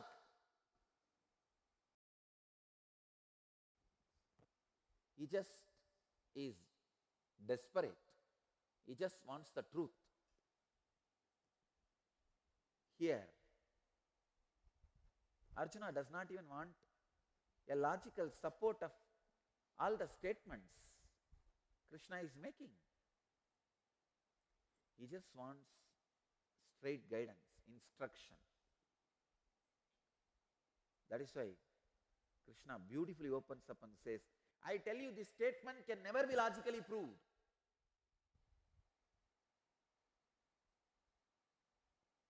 This can only be realized in intimacy.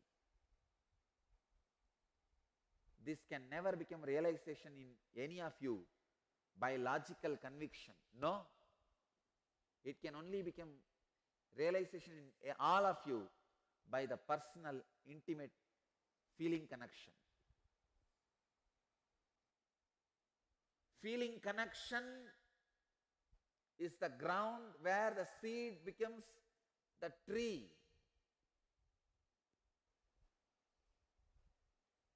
Not the logic.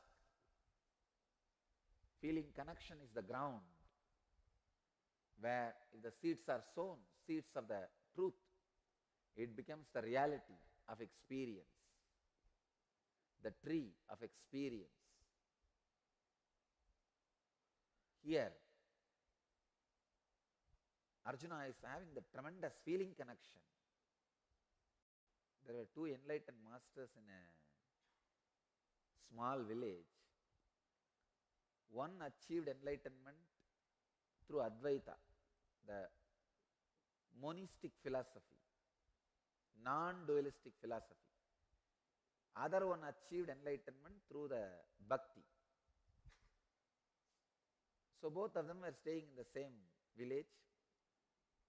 Of course, they did not have any big conflict, but both of them will always be playing with each other, trying to prove the greatness of the path they traveled. So one day this first guy, the Advaiti, he went and wrote in the temple wall in a big way, Soham, means I am that. This Bhakta, who achieved enlightenment through the dualistic path, he went and just added one letter, Da. It became Dasoham. I am your servant. But these Advaitis are always clever. Next day, he went again and put the word Sa in front of the Sadasoham.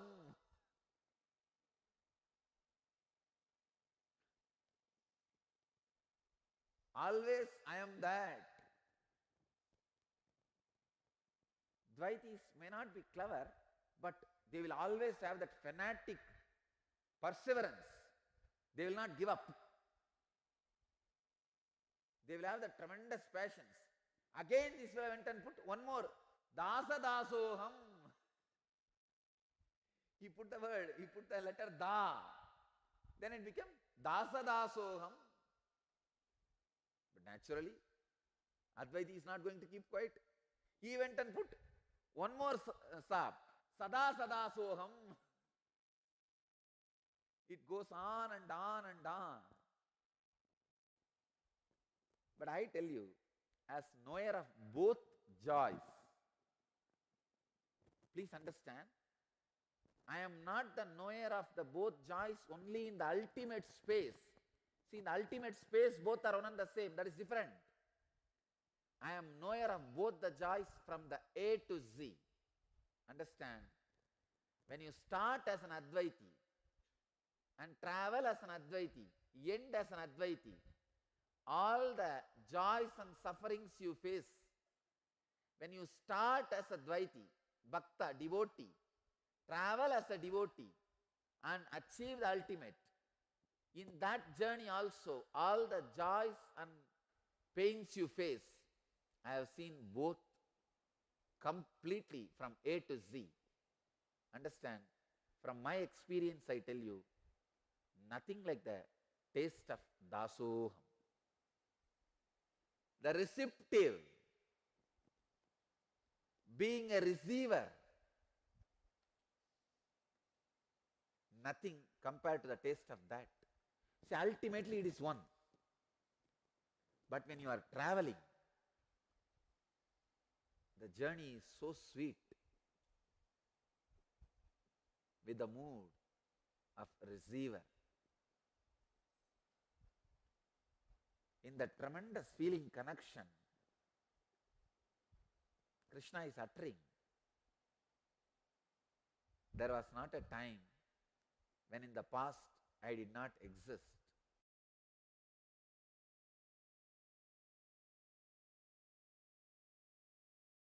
Welcome to Inner Awakening, the most powerful personal transformation retreat you could ever experience. In just 21 days, thousands are already experiencing the shortest route to constantly high energy levels, visible anti-aging, healing of chronic diseases, fulfilling relationships, and higher states of consciousness.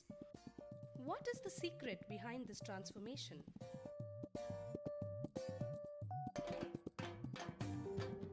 Kundalini means the inner potential energy. Once it is awakened, opens the different doors for the conscious experience in you. I can say which is a master key for all extraordinary spiritual experiences.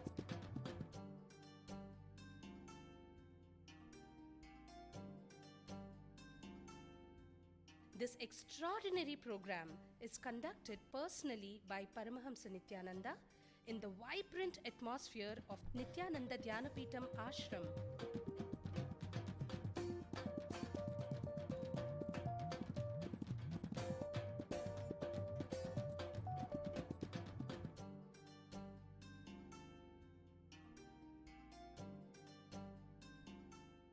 Open yourself to the benefits of Nitya Yoga and practical meditation.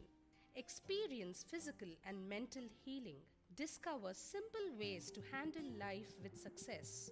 Above all, enjoy individual darshan and blessings from Paramahamsa Nithyananda every day.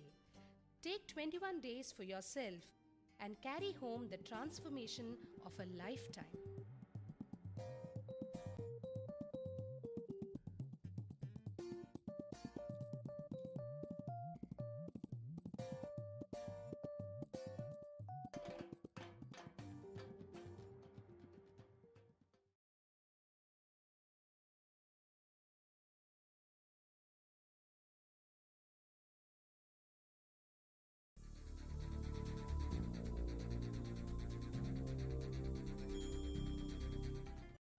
Paramahamsa Nithyananda, a compelling spiritual force of our millennium, founder of an international socio-spiritual movement, pioneer of a modern Vedic renaissance, born in the sacred town of Tiruvannamalai, a yogi by birth, fearless spiritual explorer, beacon of divine power, Paramahamsa Nithyananda is today an inspiration for millions on the path.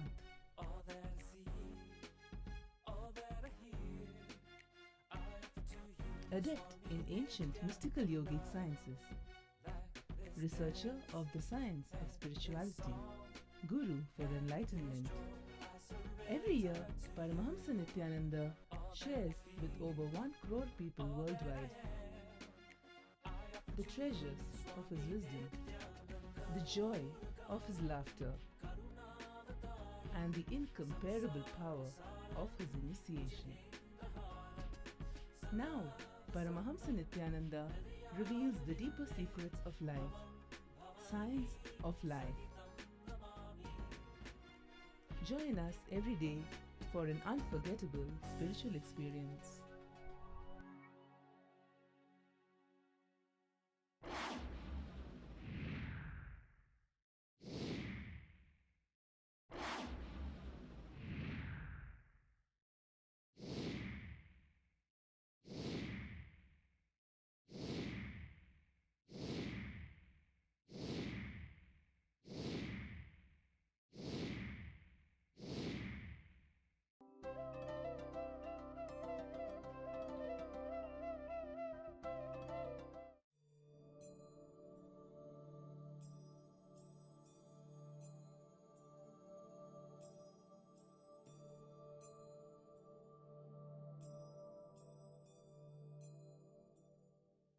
Today's satsang in Bhagavad Gita, 2nd chapter, Sankhya Yoga, 49th verse. दूरेण ह्यवरं कर्म बुद्धियोगा धनञ्जय बुद्धौ शरणमन्विच्छ कृपणाः फलहेतवः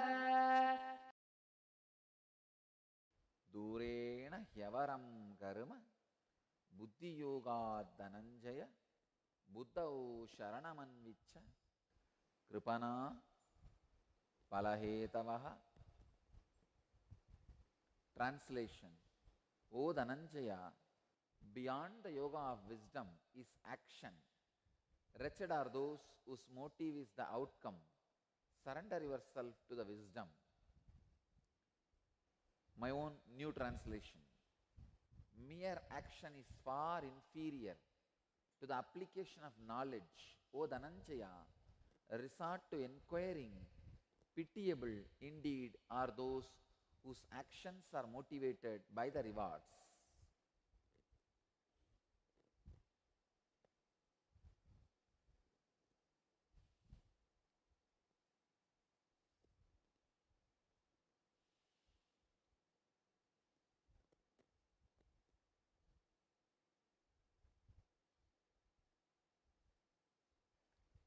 Pitiable are those whose actions are motivated by the rewards.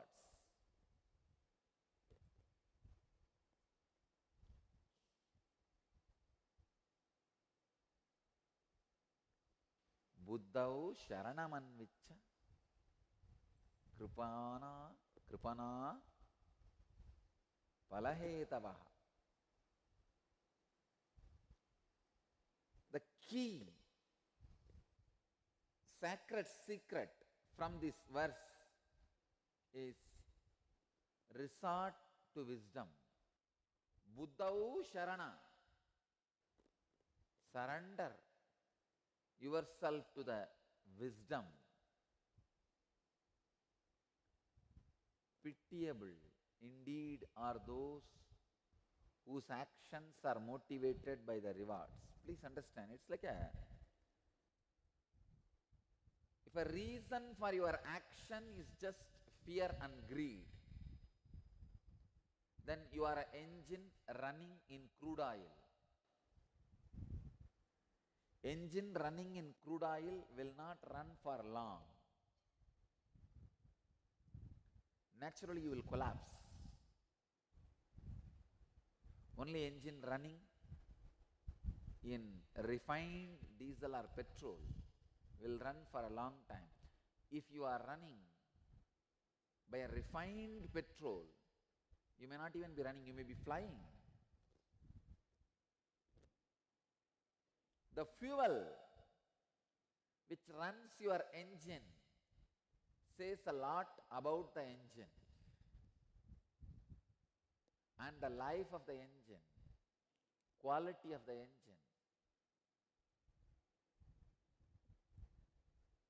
Crude greed and fear, if that is going to be the inspiration running your engine, running your life, dangerous not only for you, all the people who are associated with you. Just like how an enlightened being, not only he does good for himself, all the people associated with him, for all the people, he showers auspiciousness. He is auspiciousness. He is life, light, energy, and auspiciousness for all the people who are associated with him in any way. Same way, an ignorant person, an egoistic person, whose motive for action is fear or greed, for him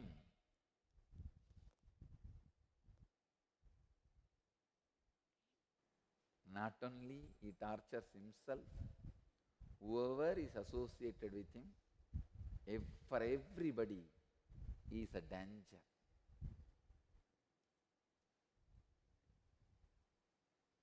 Buddhau Sharanamanvicha Kripana Balahetavaha.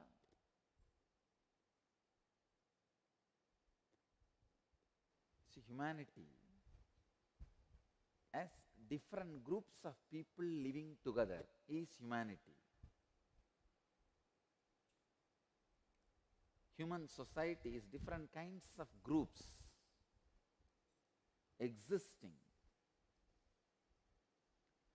There are some groups where everybody is trying to sacrifice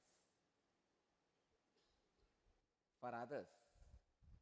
There are some groups where kind of a morality is maintained. If you give, we give. If you don't give, we don't give. There are some groups where everybody is swindling others. Everybody is trying to swallow others in legal way. It means pharmacist companies very legally produce medicines and circulate into the society, which will constantly be creating a side effect for which only their company medicine will work. It is swallowing people illegally. There's one more group. They don't care about law, morality, order, anything.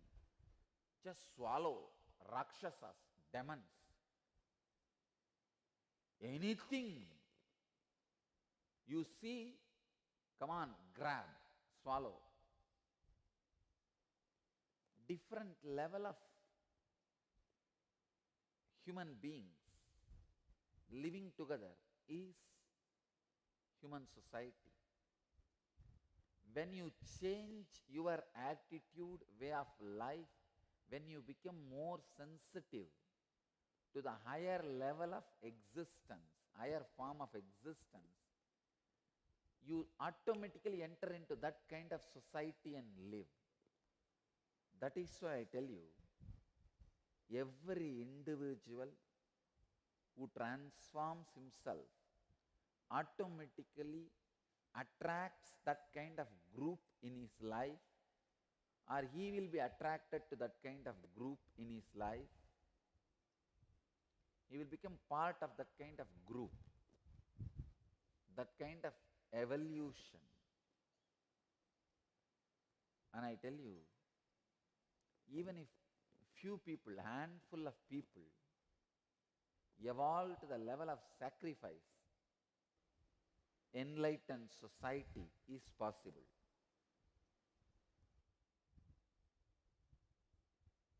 It is possible. Because even if the handful of people evolve as enlightened beings, model, trend is set for the whole humanity to look, learn, live.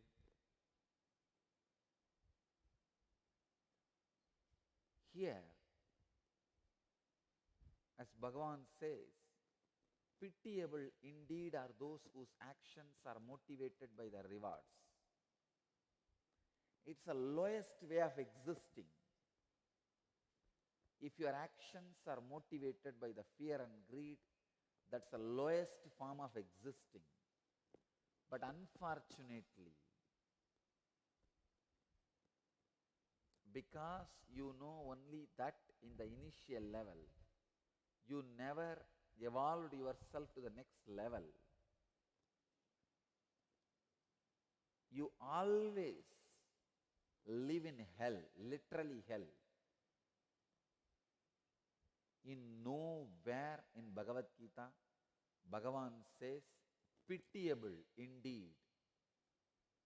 He is not using this strong word, kripana palahetavaha.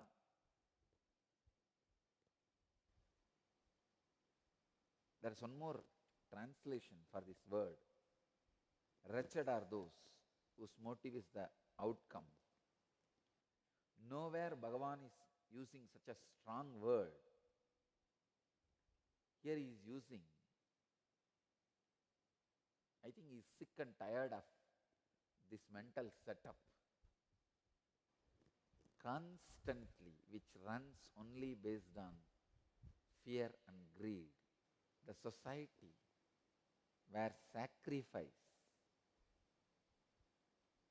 means, when I say sacrifice, please understand, I don't mean sacrificing your property, bed, luxury, lifestyle. No. Sacrificing your constantly changing identity. Not letting the laziness and parasite engrams on you. There are some engram patterns which are parasites. They will just suck your whole energy and destroy you. The parasite grows on a tree, how it sucks all the energy and kills the original tree. Same way, parasitical engrams are there which just sucks your life. can give you some examples. Oh, I know what is right, but I am not able to do. It is parasitical engram. There is no pardon for the people who say, I know what is right, I am not able to do. Nobody can pardon you. Because you can't pardon you. You will put yourself in hell constantly.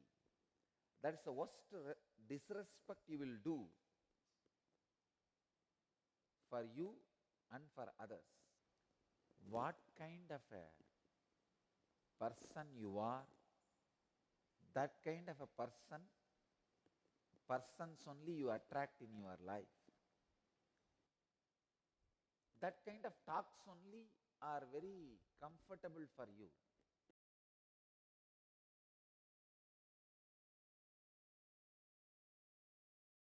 Welcome to Inner Awakening, the most powerful personal transformation retreat you could ever experience. In just 21 days, thousands are already experiencing the shortest route to constantly high energy levels, visible anti-aging, healing of chronic diseases, fulfilling relationships, and higher states of consciousness. What is the secret behind this transformation?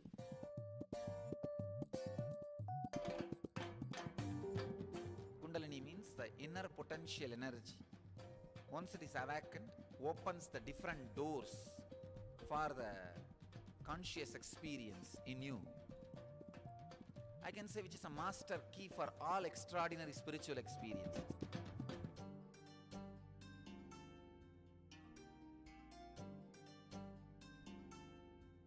This extraordinary program is conducted personally by Paramahamsa Nithyananda in the vibrant atmosphere of Nithyananda Dhyanapitham Ashram.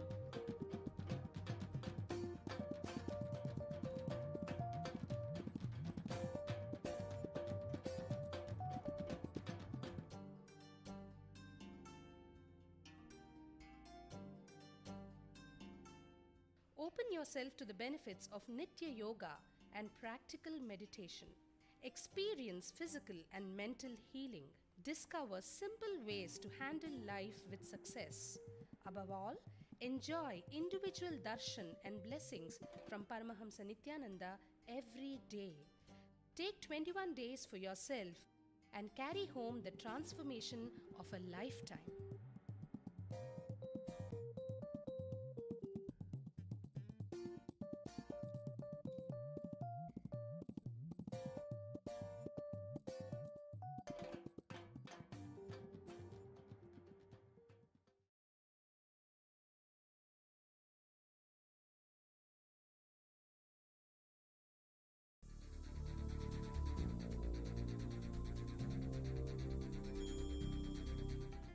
Paramahamsa Nithyananda, a compelling spiritual force of our millennium, founder of an international socio-spiritual movement, pioneer of a modern Vedic Renaissance.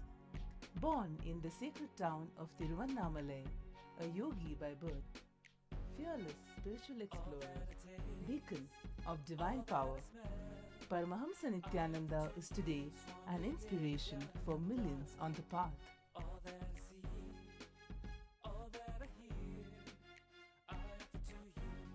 Adept in ancient mystical yogic sciences, researcher of the science of spirituality, guru for enlightenment. Every year, Paramahamsa Nithyananda shares with over 1 crore people worldwide the treasures of his wisdom, the joy of his laughter, and the incomparable power of his initiation. Now, Paramahamsa Nithyananda speaks on living enlightenment, solutions for blissful living.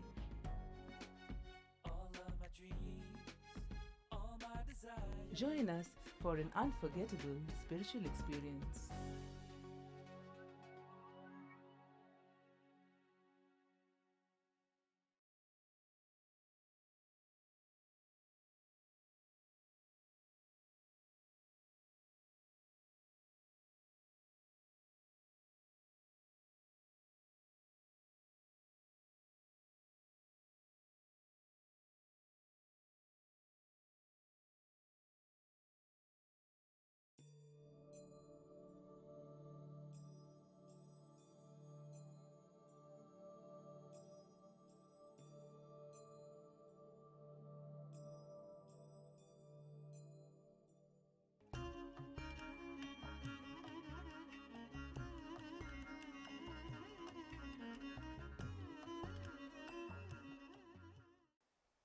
I can say this is the most sweetest space to exist for Arjuna and for Krishna. Because here, both these fellows, one is telling kill, the other is going to do the killing. And this fellow is saying, how can the eternal one will be cause for killing? Are you are telling him to kill and he is going to kill. And you are saying, how can the eternal one be the cause of killing?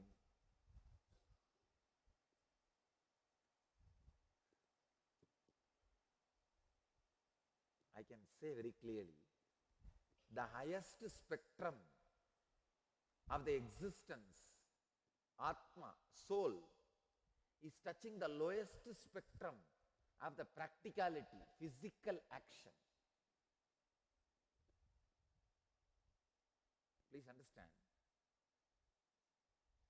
The highest spectrum of soul, the existence, consciousness, without losing its purity, without losing its formula of existence. See, neither killing nor getting killed is the way of existence for consciousness. But that ultimate truth, without losing its ingredients. See, the consciousness has many ingredients, many kalyana gunas, the auspicious qualities. In that one quality is neither getting killed nor being a cause for killing. Means achala, unmoving, not being cause or the effect of anything which is happening.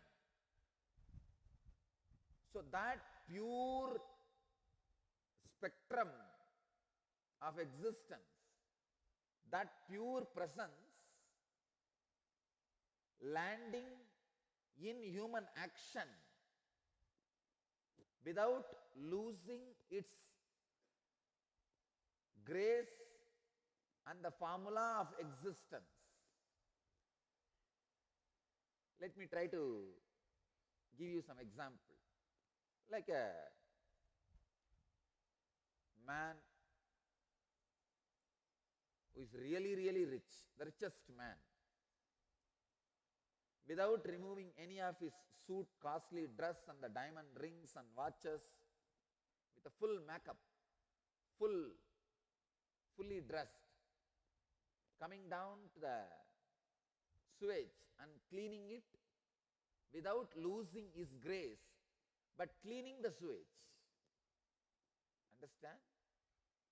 His highest spectrum of existence, without removing any of his paraphernalia or his qualities expressing his grace and wealth, coming down and cleaning the lowest, dirtiest place.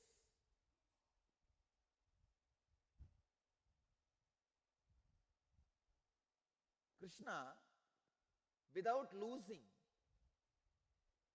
his way of existence, his components of existence, his formula of existence, is bringing his pure presence into the lowest action. Lowest action on the planet Earth is killing somebody. The Panchama Bhadagas, killing is the first sin, worst sin, the lowest action, especially killing your teacher, Acharya. Forget about Guru, Acharya. Acharya Droha itself is considered to be one of the worst killings.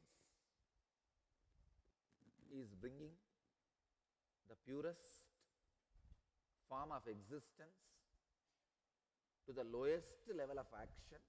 Please understand, Through this only action is getting purified. Presence is not becoming dirty. There's a big difference. Sometimes the richest man comes with all his jewels, watch and everything, gets into the drainage, he becomes dirty and goes out. He does not clean the drainage. So that is totally different. Then you should say, drainage made richest man dirty. Not that rich man made drainage clean. So here, Arjuna tried his best to make Krishna dirty. When Arjuna gave all his dharmic, logical arguments, how can we live after killing these fellows? Let us become a sadhu and beg and eat. If Krishna says, yes, oh Arjuna, you are such a great dharmic person, I forgot all the things I learned from Santibani because I was all the time remembering about Gopikas. Anyhow, you reminded me and now I learned the lesson. Come on, let's turn the chariot and go back. Then you can say, drainage has dirtied rich man. But now it is not the case. The pure presence, without compromising its existence, its Ananda Kalyana Gunas, auspicious qualities, landing to the lowest action and purifying it. I tell you.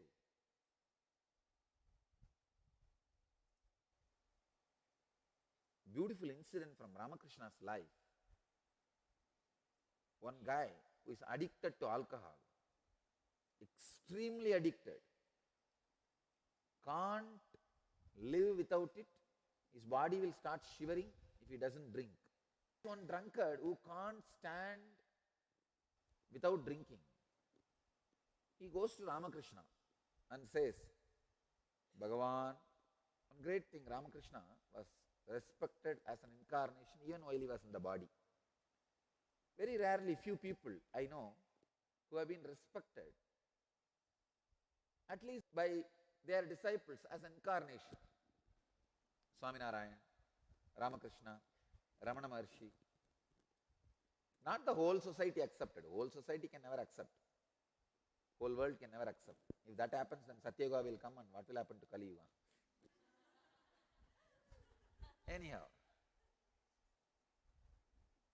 this guy goes and begs Bhagavan, please somehow liberate me. I am a sinner caught in this drinking, unable to escape. Ramakrishna says, all right, from tomorrow, before drinking, take the bottle, pour little in your hand and offer it to Mother Kali. Do the offering, then drink the bottle. This fellow got a little confused.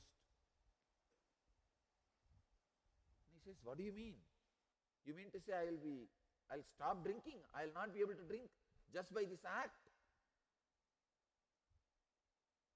That's all is the solution. Something great then. You are the best master for me. That fellow one side can't believe it can help. The other side he thought such a simple solution. Great, come on. Let us enjoy then. But after 2 days, that guy comes and falls at the feet of Ramakrishna and cries, Bhagavan, I am not able to drink. I don't know what you have done.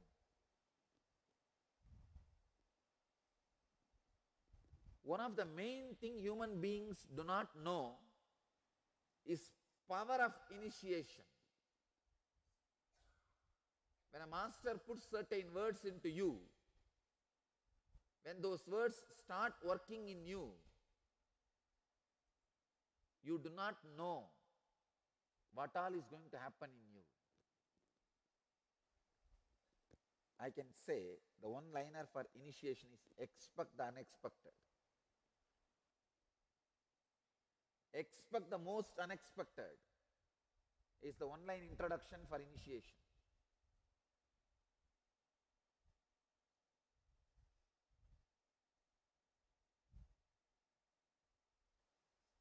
somebody goes to Sharada Devi, that guy is a womanizer. Womanizer, very dirty guy. Not only mentally, even physically, perverted guy. Sharada Devi was a very beautiful lady. If you see her first photograph, it is taken at the age of 40s, after Ramakrishna passed away, left the body. But you won't feel she is 40. You will see very clearly, because in that extraordinary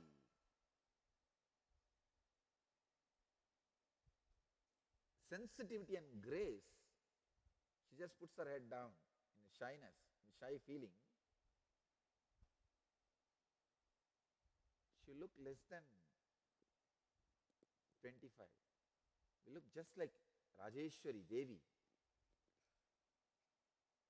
The moment this fellow enters her room, Sharada Devi feels uncomfortable and just covers herself. Then this fellow understood that his eyes are not proper, the way he looks is not proper, that's why mother is covering herself. He just falls at the feet and asks, Ma, free me from these lustful eyes and my womanizing habit. Sharada Devi had a betel leaf next to her. She takes one leaf and puts it at her feet. The right thumb, she puts that leaf and just takes that leaf and gives it to him and says, eat this. The reminiscence says, that guy writes the reminiscence after 22 years of this incident. He says, I forgot whether I am a male or female from that betel leaf. Over. Forget about womanizing. I did not go near even my wife. I stopped even going near my wife. I don't know what has happened to me.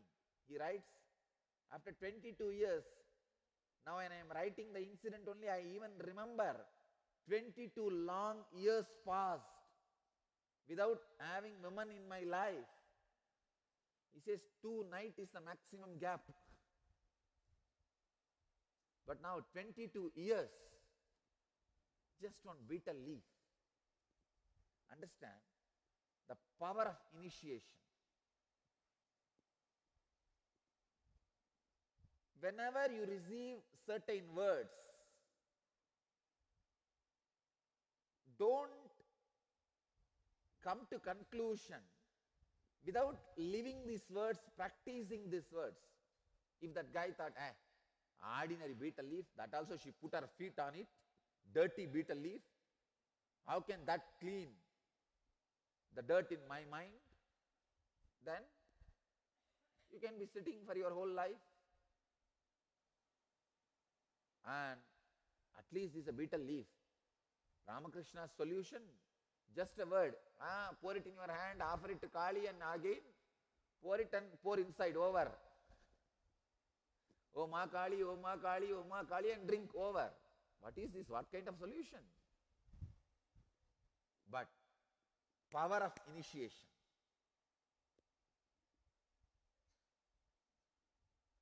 When the highest existence lands to the lowest action is purified. I promise, Arjuna did not kill anybody in the war. Krishna did not cause killing in the war.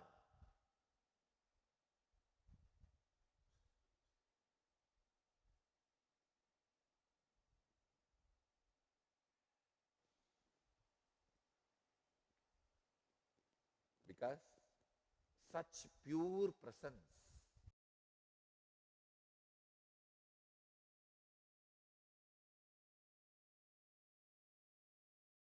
Welcome to Inner Awakening, the most powerful personal transformation retreat you could ever experience. In just 21 days, thousands are already experiencing the shortest route to constantly high energy levels, visible anti-aging, healing of chronic diseases, fulfilling relationships, and higher states of consciousness.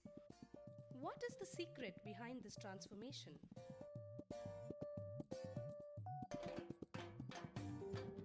Kundalini means the inner potential energy. Once it is awakened, opens the different doors for the conscious experience in you. I can say which is a master key for all extraordinary spiritual experiences.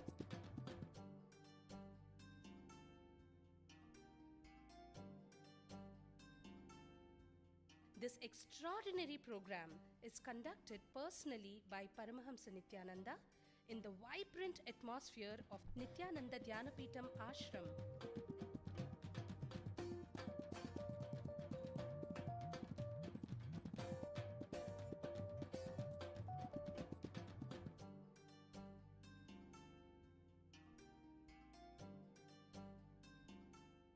Open yourself to the benefits of Nitya Yoga and practical meditation. Experience physical and mental healing. Discover simple ways to handle life with success. Above all, enjoy individual darshan and blessings from Paramahamsa Nithyananda every day.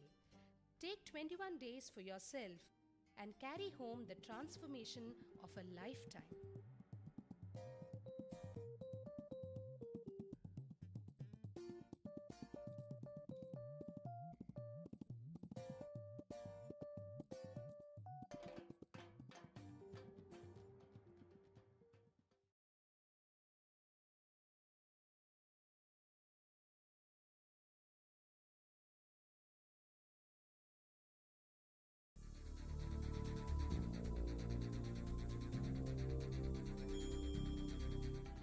Paramahamsa Nithyananda, a compelling spiritual force of our millennium, founder of an international socio-spiritual movement, pioneer of a modern Vedic renaissance, born in the sacred town of Tiruvannamalai, a yogi by birth, fearless spiritual explorer, beacon of divine power, Paramahamsa Nithyananda is today an inspiration for millions on the path.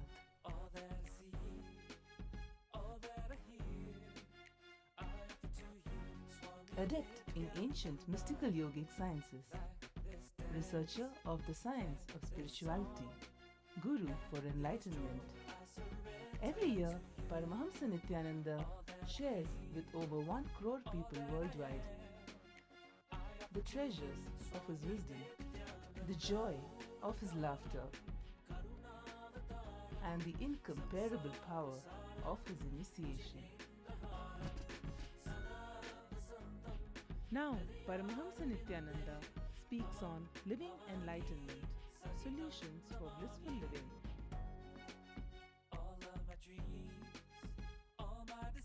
Join us for an unforgettable spiritual experience.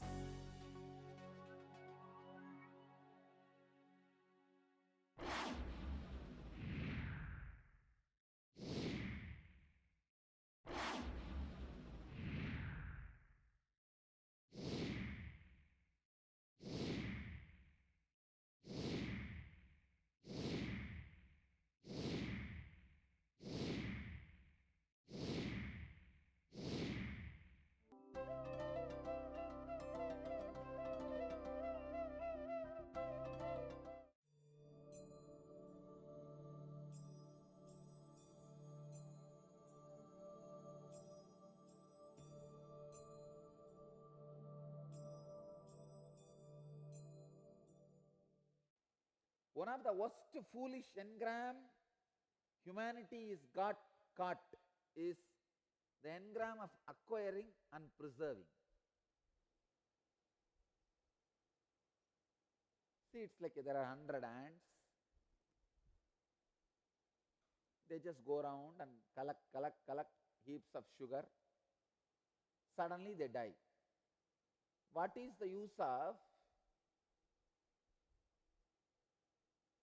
Now the main bags of sugar or the heaps of sugar they collected and put in their bank.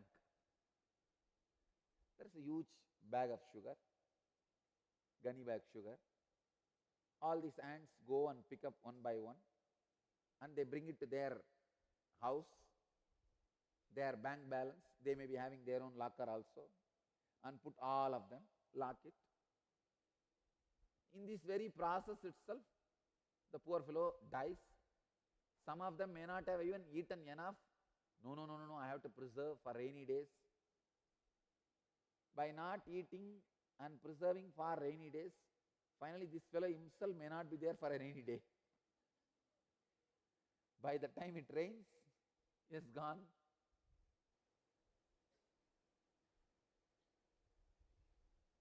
One of the worst habit humanity is suffering, got caught, is with acquiring and preserving.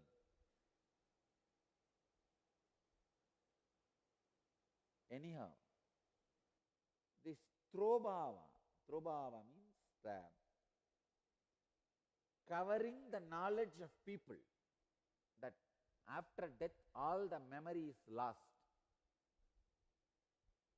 is mainly used to relieve people from this habit of acquiring and preserving. See, for example, if you have the memory, last time where you took birth, where were you? It's a big trouble. Then you will go back and ask for your bank balance. And you will start acquiring more and more and preserving, so that when you come back, you can come and take it up. It would have become such a big mess. People asked me once, Swamiji, God creates, I understand. He preserves, protects, I understand. He destroys so that new beings can come, I understand. Why is He putting us in Maya? Why is He making us forget? Understand, if you are not forgetting, what will happen? Dangerous.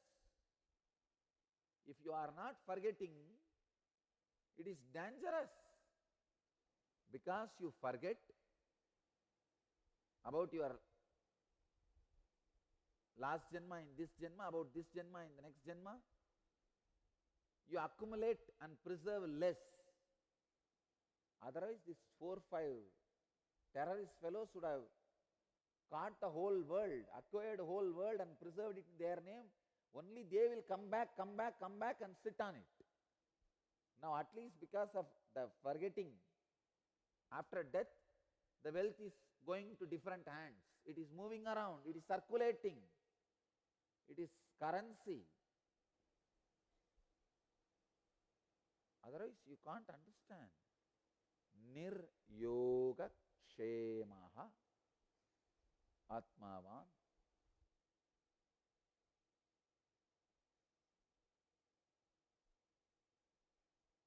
Even while you acquire and preserve,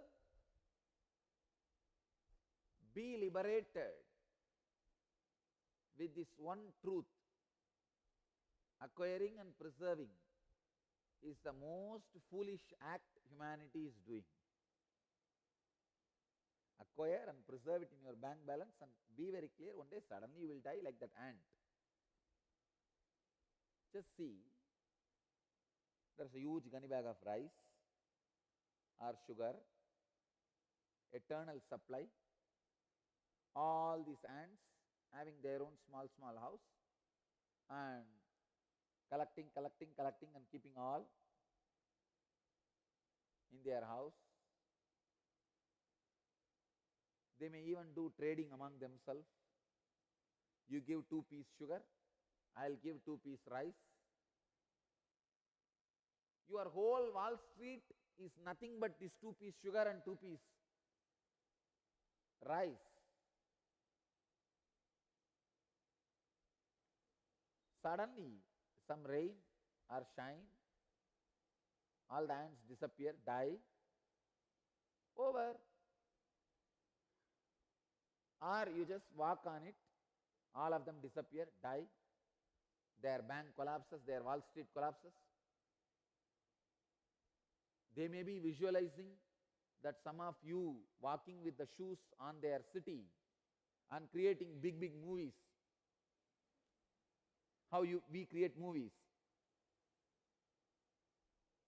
The dinosaur movies. What do you call? Jurassic Park. They also may visualize the human beings with big shoes will just crush our whole city. How? Their whole game is insignificant for you. Understand? Same way only, your whole game is insignificant for your higher self.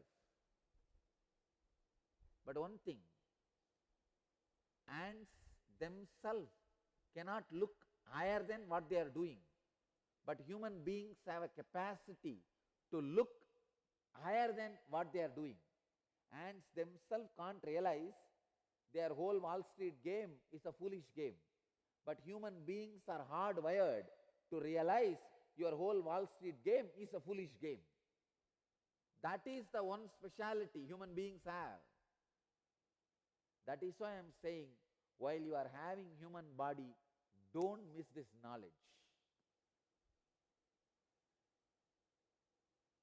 Knowing, acquisition and preservation,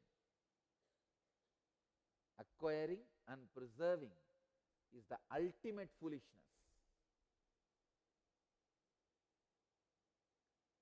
I wanted all our disciples to work on this. Enter this sacred secret in your book of heart. Acquiring and preserving. How it is foolish. Analyze, think.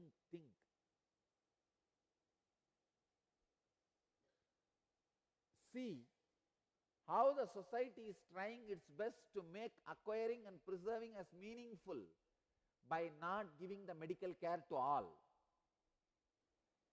See, why do you think medical care is not given for all in the Western way of living? You are made to understand, now itself acquire and preserve, so that in the old age, when you are sick, you will be given a medical care. Depriving the basic necessities is the way humanity was exploited to believe that acquiring and preserving is an important habit. The visionaries who created the concept of acquiring and preserving as a sacred, as an important act, as a necessity for the human beings, by depriving many of the basic needs to human beings, are conspirators of humanity, not visionaries of humanity.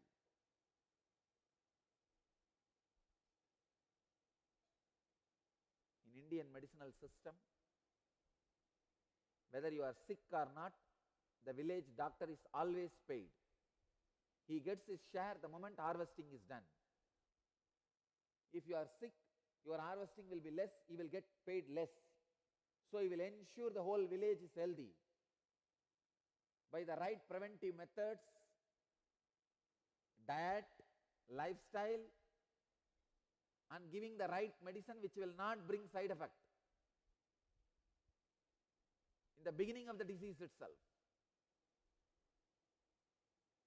I feel at least in the future India should return to its original glory, and all the basic needs should not be used as a blackmailing point for human beings to believe acquiring and preserving is a big thing in the life. It should be done as a joyful creative expansion, not as a basic blackmailing threat. I do not know whether I will be able to make it or see this as a reality or not, but I will dare to dream.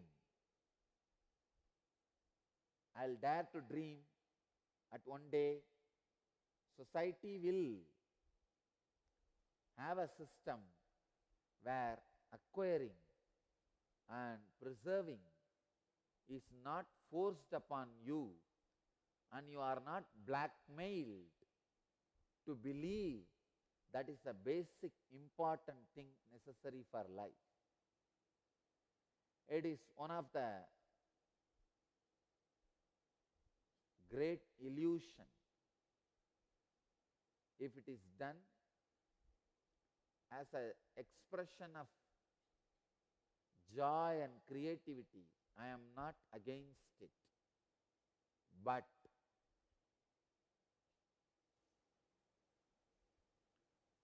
when it is done with a blackmailing,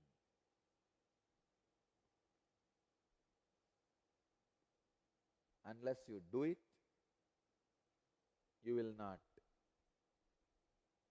have food, you will not have shelter, you will not have medical care, you will not have support in the old age. These are all blackmailing. I tell you, capitalism should not becoming blackmailing. We will come up with non-blackmailing capitalism.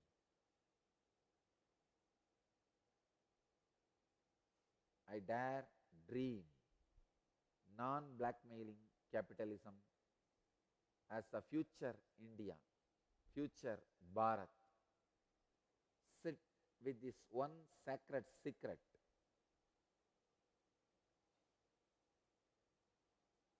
All acquiring and preserving is based on your insecurity and dependence.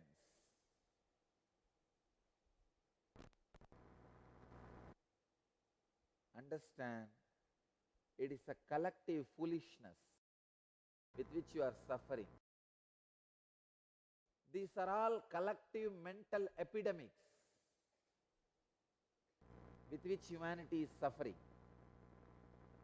Even if you are acquiring and preserving, be out of this mental epidemic by awareness and unclutching.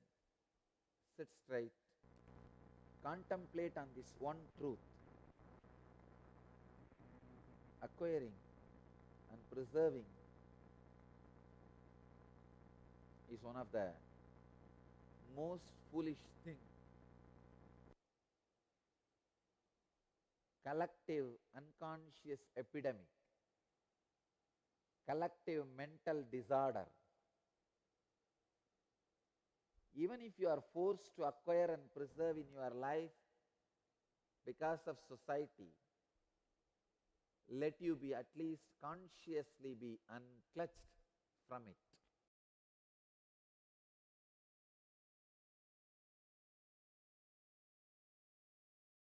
Welcome to Inner Awakening, the most powerful personal transformation retreat you could ever experience. In just 21 days, thousands are already experiencing the shortest route to constantly high energy levels, visible anti-aging, healing of chronic diseases, fulfilling relationships, and higher states of consciousness.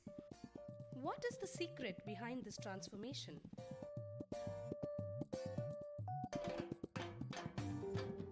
Kundalini means the inner potential energy. Once it is awakened, opens the different doors for the conscious experience in you. I can say which is a master key for all extraordinary spiritual experiences.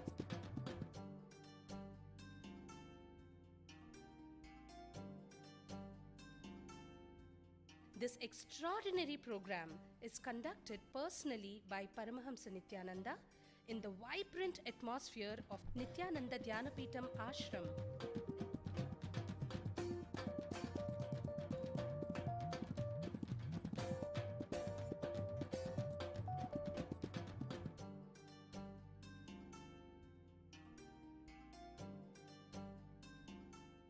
Open yourself to the benefits of Nitya Yoga and practical meditation. Experience physical and mental healing. Discover simple ways to handle life with success. Above all, enjoy individual darshan and blessings from Paramahamsa Nithyananda every day.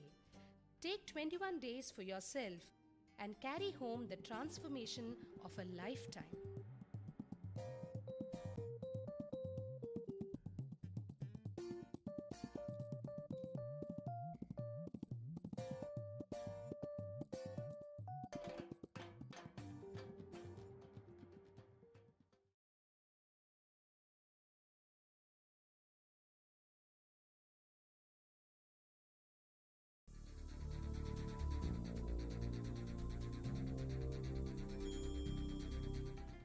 Paramahamsa Nithyananda, a compelling spiritual force of our millennium, founder of an international socio-spiritual movement, pioneer of a modern Vedic renaissance. Born in the sacred town of Tiruvannamalai, a yogi by birth, fearless spiritual explorer, beacon of divine power, Paramahamsa Nithyananda is today an inspiration for millions on the path.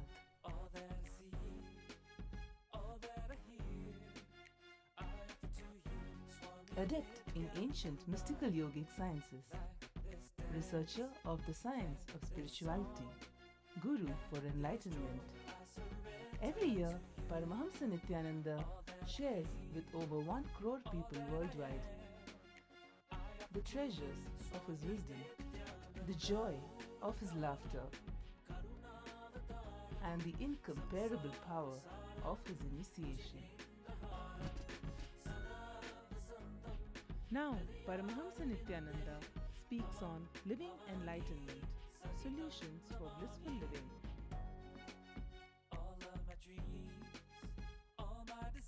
Join us for an unforgettable spiritual experience.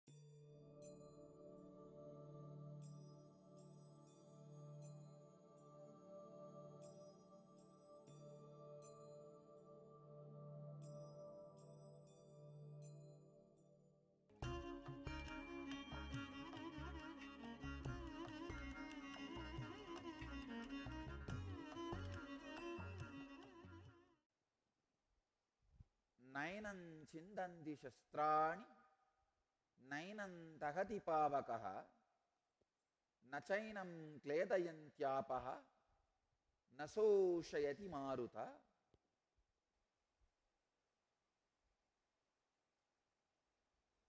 If you just see through the verses,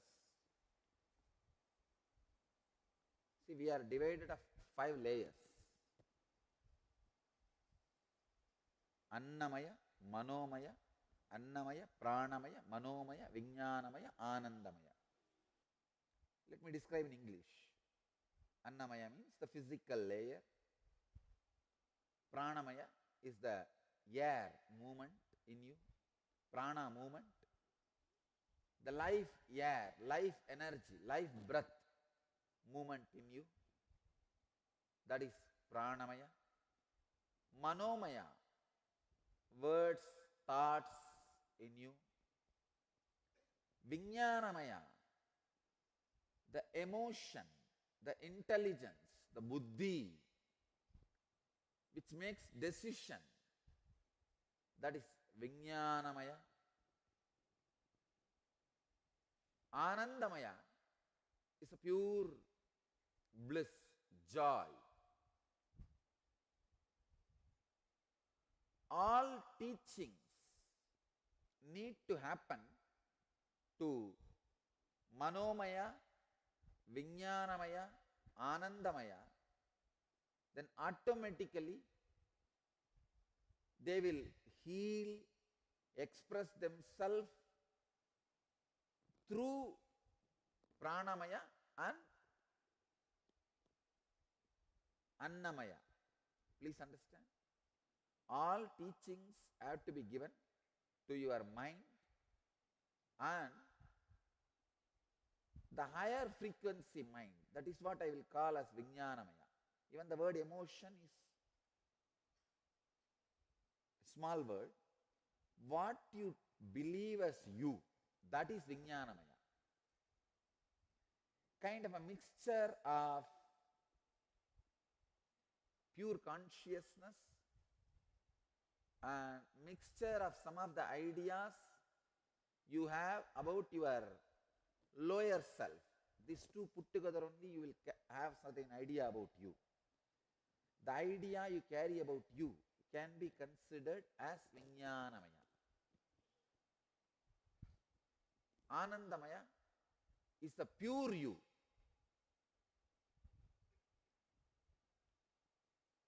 Not the idea you carry about you, the pure you.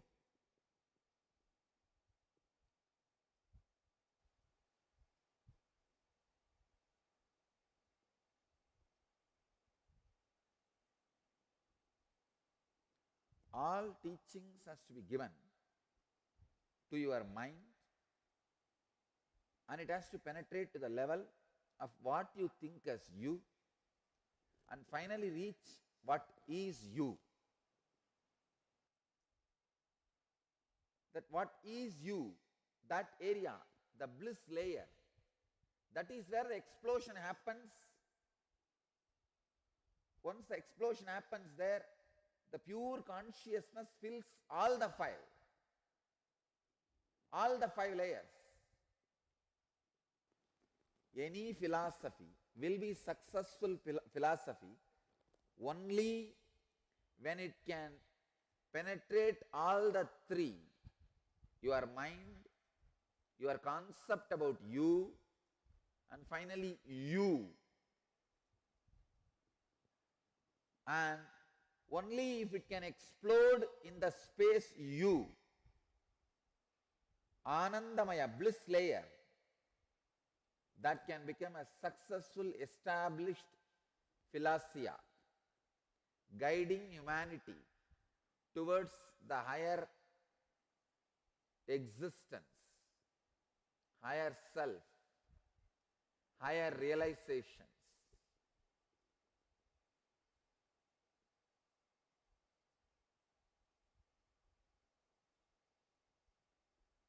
Unfortunately, many religions did not allow this complete penetration and explosion and expression. See, after the explosion in Anandamaya, the expression, that is what comes down to the physical layer and life breath layer. That is all. That is what is celebrations, festivals and rituals. All rituals are consciousness expressing in physical layer. All celebrations are consciousness expressing in life breath layer, pranic layer. Any religion or philosophy does not have the possibility for all these five: penetration into mind layer, into what do you think as self, that layer, and into the self itself, and that explosion which happens in the self should express itself in life breath and physical layer.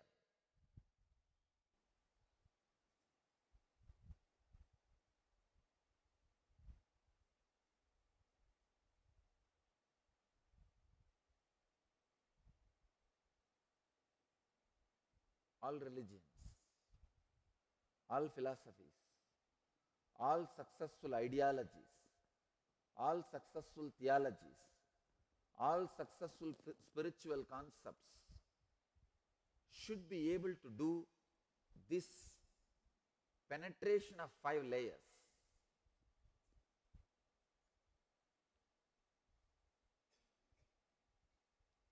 Only then it can become an established spiritual tradition.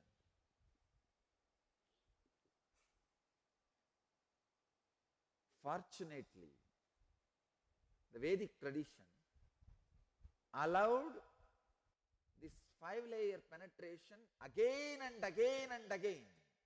That is why when every master happens, he creates so much material, it can be considered as an independent, intelligent religion. The Vedic tradition has not just given the techniques to penetrate this five layer, they have given the pattern itself. Any master can pick up the pattern, add his experience, to the pattern, it will become reality. And what he teaches will become an independently intelligent tradition. It can lead people from the lowest level to the highest level independently, without the help of support of direct, indirect assistance of any other tradition from the same religion itself.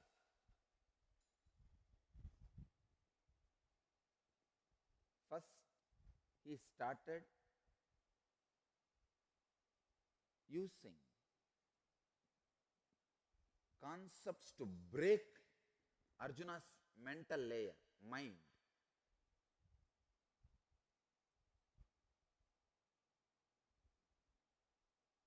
Then he is entering into the Arjuna's space, what Arjuna thinks as self. Then he is entering into Arjuna's self itself.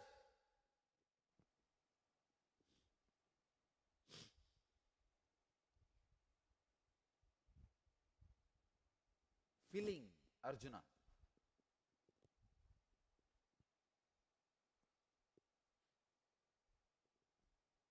Filling Arjuna's self.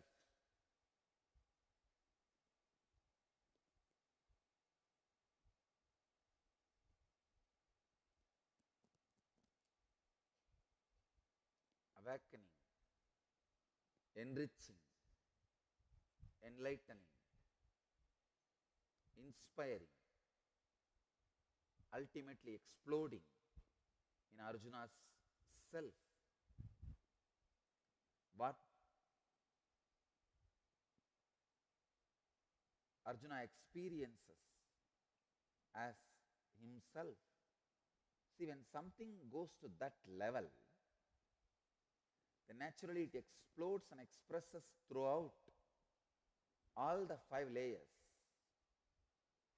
as an action.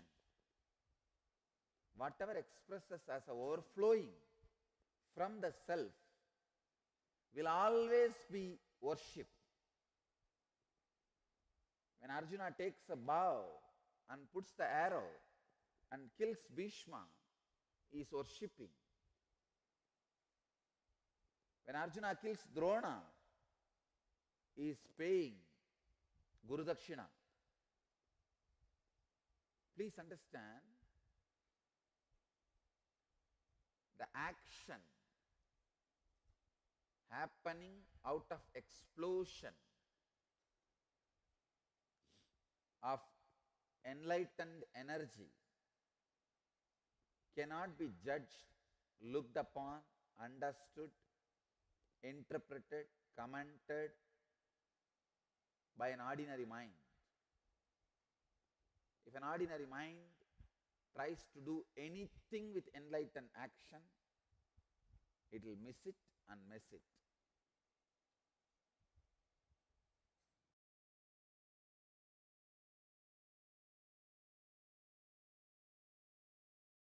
Welcome to Inner Awakening, the most powerful personal transformation retreat you could ever experience. In just 21 days, thousands are already experiencing the shortest route to constantly high energy levels, visible anti-aging, healing of chronic diseases, fulfilling relationships, and higher states of consciousness. What is the secret behind this transformation?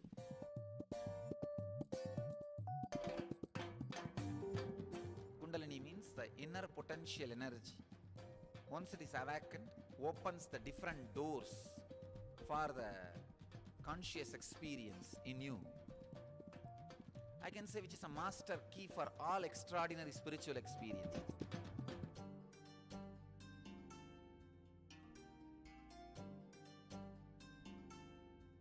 This extraordinary program is conducted personally by Paramahamsa Nithyananda in the vibrant atmosphere of Nithyananda Dhyanapitham Ashram.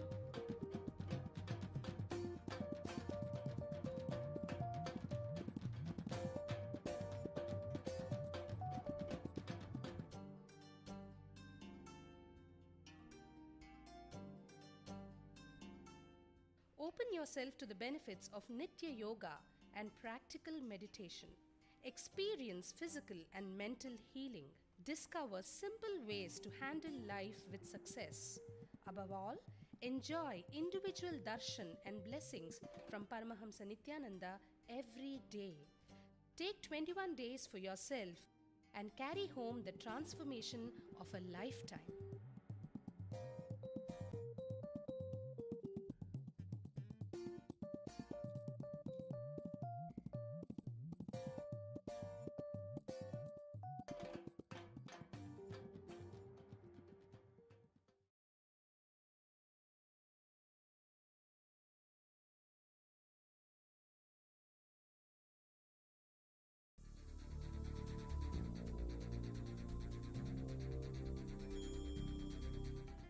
Paramahamsa Nithyananda, a compelling spiritual force of our millennium, founder of an international socio-spiritual movement, pioneer of a modern Vedic Renaissance. Born in the sacred town of Tiruvannamalai, a yogi by birth, fearless spiritual explorer, beacon of divine power, Paramahamsa Nithyananda is today an inspiration for millions on the path.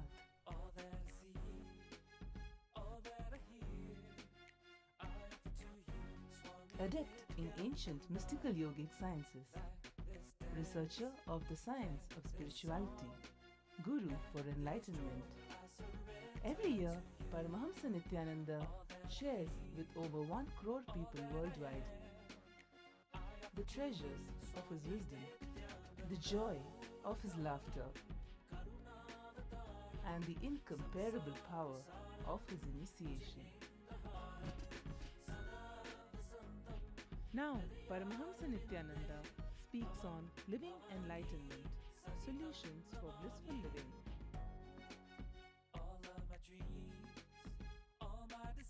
Join us for an unforgettable spiritual experience.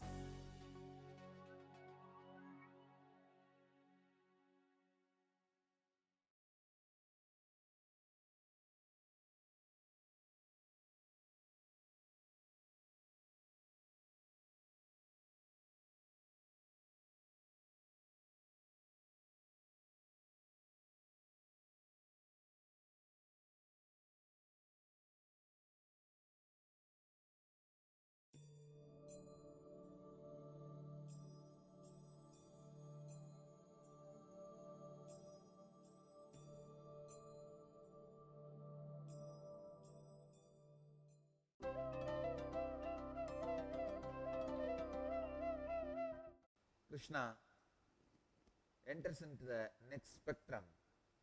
He says the self is said to be unmanifest, unthinkable, unchangeable. Knowing this to be such, you should not grieve. He is giving a practical instruction. Do not suffer. Nanu sochitum arhasi. Please understand. You may say, yes, we know, soul is beyond joy, beyond pain, beyond suffering. I understand. But I will not have pleasure, I will not have joy. Why should I not suffer?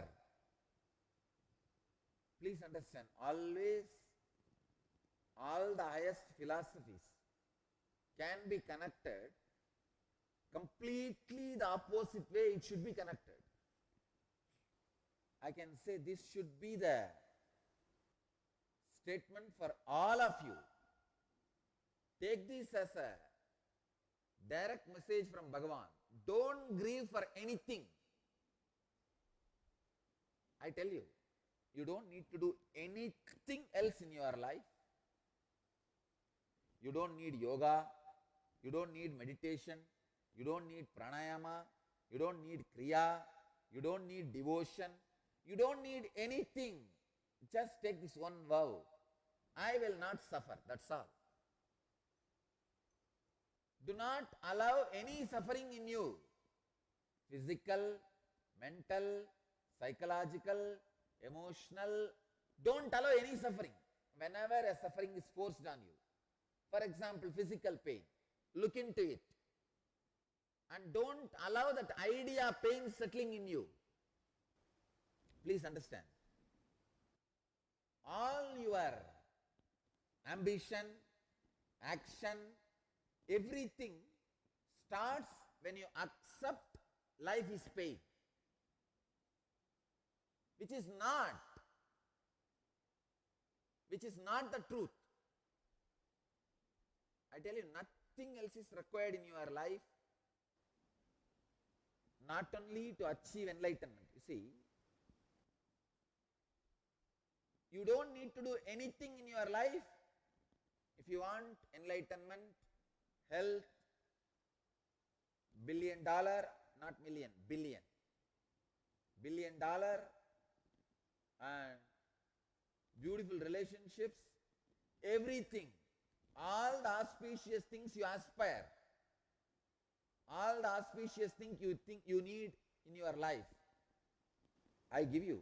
See, please understand, when I say something, I will be really, really practical. If you get into a coal mine or the place where they keep the charcoal bags, if you go in and come out, naturally the black dust will be on your body. Same way, just decide this one truth: I will not suffer. That's all. Enlightenment will sit on you like a dust.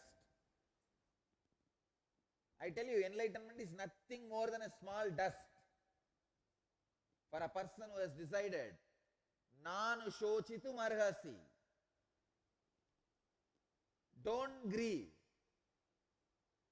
even if it is based on foolish logic.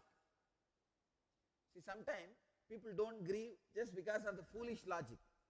They say, it's okay, this is not there, that is not there, okay, there is no suffering. Even if it is from wrong logic. If you hold on to the understanding, I will not grieve anymore, I tell you, you will fall into the right logic. Because with wrong logic, you cannot deny suffering for quite a long time. After a few years, at some point, you have to come to the right logic. If you want to hold on to that one truth, no suffering. Don't grieve for anything. One small story about wrong logic. Young man completed his medical school, went back to the home in a small town to work with his father. Father also is a doctor. They went out the first day to make house calls. As they went in the first house, the father said, now you watch me, so you will know what to do. Both went inside. Inside, a woman was in the bed and she looked terrible. The old doctor checked her out. He was making notes. When he dropped his pen to the floor, he picked it up and told the woman she need to quit cleaning and working so hard in her house. She just needed rest. When they got outside, the son asked how he knew that she was cleaning too much. The old doctor said that when he dropped his pen on the floor, it was so clean that there was not a speck of dust anywhere. When they arrived at the next house, the father told his son, now it is your turn, go and examine the patient. Son learnt the lesson, he is now ready. He goes. At this house also, a woman was in bed, looking terrible. The young doctor took her blood pressure, pulse, asked few questions and made some notes. Then again, his pen also dropped. He reached down to pick it up. After he got up, he told the woman, you are doing too much of church work, too much of religion is the reason for your problem. Anyhow, He told her, keep away from religion. Both the doctors went out. In the car, the old doctor asked the son, how do you know? Too much of religion is our problem. The young man said, well, when I bent down to pick up my pen, I saw the preacher under the bed. Understand whether right logic or wrong logic. If you decide no suffering, just decide clearly, no suffering. Fanatically decide, no suffering. I tell you, even a moment of your breathing time is not worthy of suffering. Suffering is too small.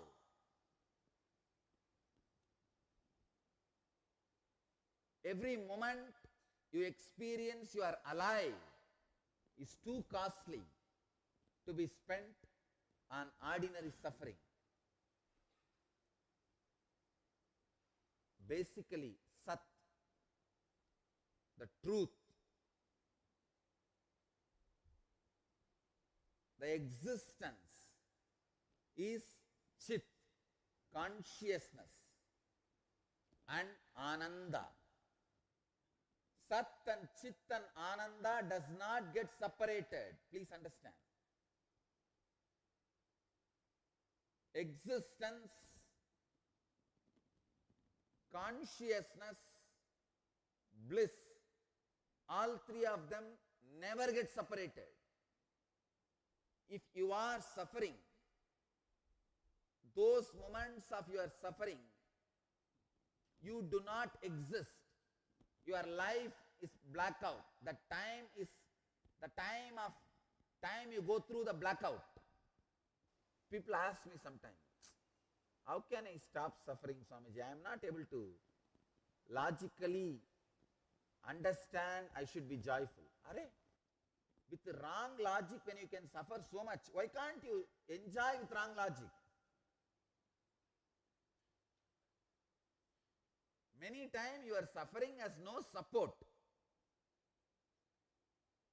but you continue to suffer. Many times you even understand logically it is wrong, but you develop a pattern. Even if it is logically wrong, you continue to suffer. Even if it is logically right, you don't want to enjoy. You don't want to be in joy. The bliss, joy adds vibrancy to your life. I tell you, not suffering is the ultimate spiritual practice. If you can hold on to that one, even enlightenment will be just dust at your feet. How when you walk, dust gathers around your feet. The enlightenment will gather at your feet. I tell you, the greatest way to have enlightenment is it should be offered at your feet. Not that you will stand with a begging bowl for a long time and it will be dropped in your bowl. No. If it is dropped in your bowl, anytime it can be taken away. You can lose it. You grow to the level where you don't care about enlightenment. It is just a side effect of the dust raising while you walk. Understand? The spectrum where the enlightenment happens, the spectrum where the sadhana, spiritual practices are happening, no way connected. It is like all the frogs gathered together and decide they wanted to migrate to some other country. They all realized how to go to some other country. They realized the only way is to catch a flight and get into the flight and reach to other country. So all of them are planning how to catch a flight. One intelligent frog with a long beard says, hey, have you not seen every day morning The flight goes over our forest. Tomorrow, let us all stop the flight and get into the flight and go to the other country. Next day, they try to stop that flight. They all gather and shout, shout, shout. No, pilot never heard. Then third day, they all put a huge loudspeaker and started shouting, "Hey, we are all here, we are all your passengers. Please take us to the next country." Pilot did not stop. Third day they decided, we will do a strike. We will stop the flight on the sky. They all gathered all the threads they can and put all the threads together, tried to create a huge ladder with so much of effort. The whole country struggled. All the big frogs tried their best to bring all big threads, ropes. Some of the frogs even built the body to build this structure. After 10 years of hard work, they created huge rope bridge which is 7 feet tall.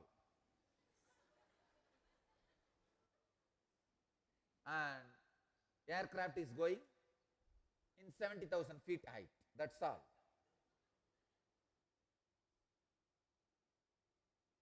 Can ever these frogs create a ladder and do a strike and stop the aircraft? No. All their effort to stop the aircraft and getting the attention of the pilot is useless. At some time, you don't know the reason, suddenly pilot wanted to land in that forest for some reason. Even if pilot wants, he cannot land completely. He can lower to certain level and drop a rope and tell the frogs, come one by one. That is the maximum thing even pilot can do. That is what it does. When he almost comes down and drops the rope is called incarnation. And as the frogs come on one by one, get in. I tell you, there is no other way. All your efforts are just useless.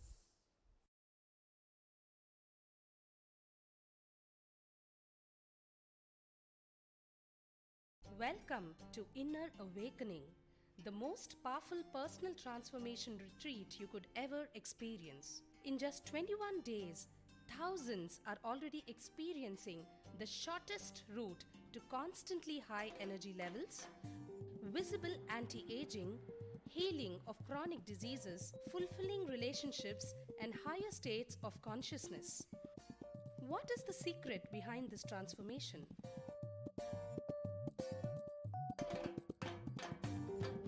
Kundalini means the inner potential energy. Once it is awakened, opens the different doors for the conscious experience in you. I can say which is a master key for all extraordinary spiritual experiences.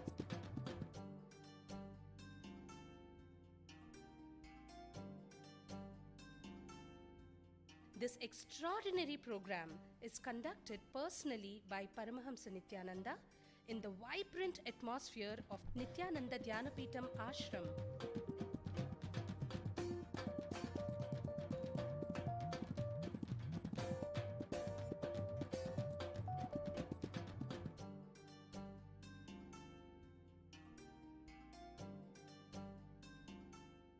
Open yourself to the benefits of Nitya Yoga and practical meditation.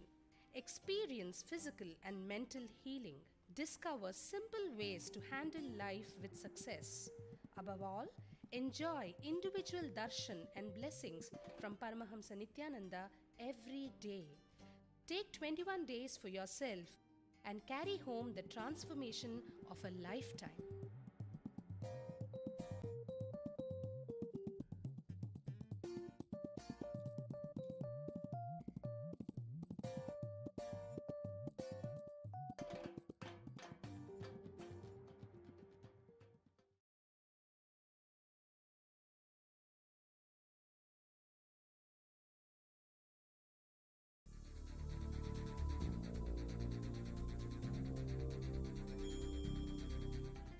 Paramahamsa Nithyananda, a compelling spiritual force of our millennium, founder of an international socio-spiritual movement, pioneer of a modern Vedic Renaissance.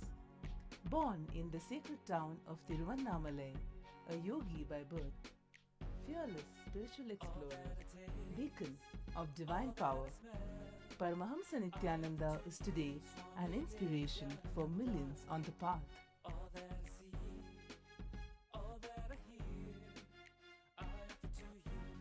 Adept in ancient mystical yogic sciences, researcher of the science of spirituality, guru for enlightenment. Every year, Paramahamsa Nithyananda shares with over 1 crore people worldwide the treasures of his wisdom, the joy of his laughter, and the incomparable power of his initiation. Now, Paramahamsa Nithyananda speaks on living enlightenment, solutions for blissful living.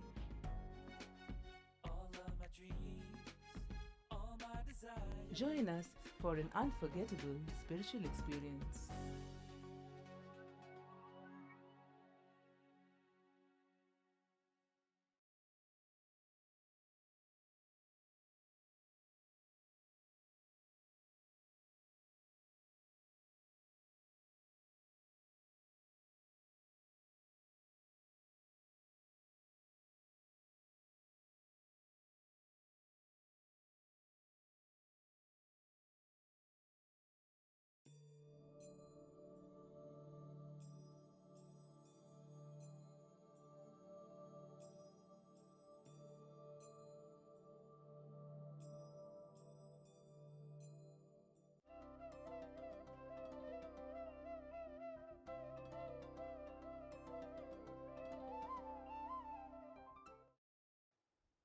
You need to know some of the deeper secrets about samskara.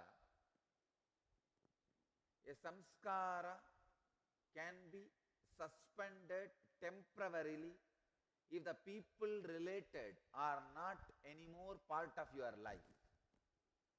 For example, you are having certain fear about somebody. You are having a lust engram about somebody. You are having jealousy engram about somebody. You feel jealousy towards somebody. You feel lustful towards somebody.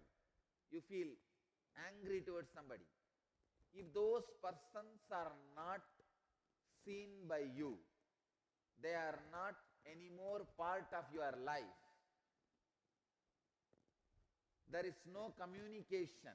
These are the 3 moments, 3 ways life can be infused into engraved memory. Please understand. Your whole life is nothing but your engrams. You wake up as you are programmed. You brush your teeth as you are programmed. You take bath as you are programmed. You have your food as you are programmed. You do all your day-to-day activity as you are programmed. You go back to bed as you are programmed. Your programming can become alive with 3 things. As I said, if you are acting on the programming, for example, addiction to coffee alcohol, smoking. If you are again and again acting on it, that engram will become alive, strong in your life. Acting on the same memory can strengthen your engram, bring life to your engram, or the same persons, time, place, that can bring life to your engram. For example, you are jealous of somebody, you have lust for somebody, you have anger for somebody. Usually you will have all the three with your spouse. That is why that relationship is too strong to be broken or to be lived with. You have these engrams with somebody. You are not acting upon it. You are just sitting. But that person is crossing your life, your breathing space. Immediately, those engrams in you will become alive. The pattern in you will become alive. Life will be infused into those patterns. Third, during the leaving the body, all the engrams will become alive. Here, Bhagavan is using the second technique, second secret. First, he warned Arjuna, people will continue to talk about you in an ill way. Katayishyanti. I think Arjuna is too much in delusion. Even that Katayishyanti is not working. Now Bhagavan is making it more visual. He is describing, all these Maharathas. Maharatha means mainly Karna. Karna is the direct enemy of Arjuna. Arjuna cherishes strong enmity, jealous towards Karna. Just the memory of that person can awaken all the engrams related to that person.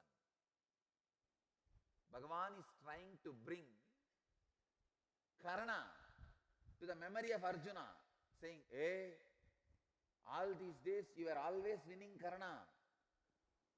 Because of whom? Bhagavan. This Bhagavan who cheated, conspired, did all cheap things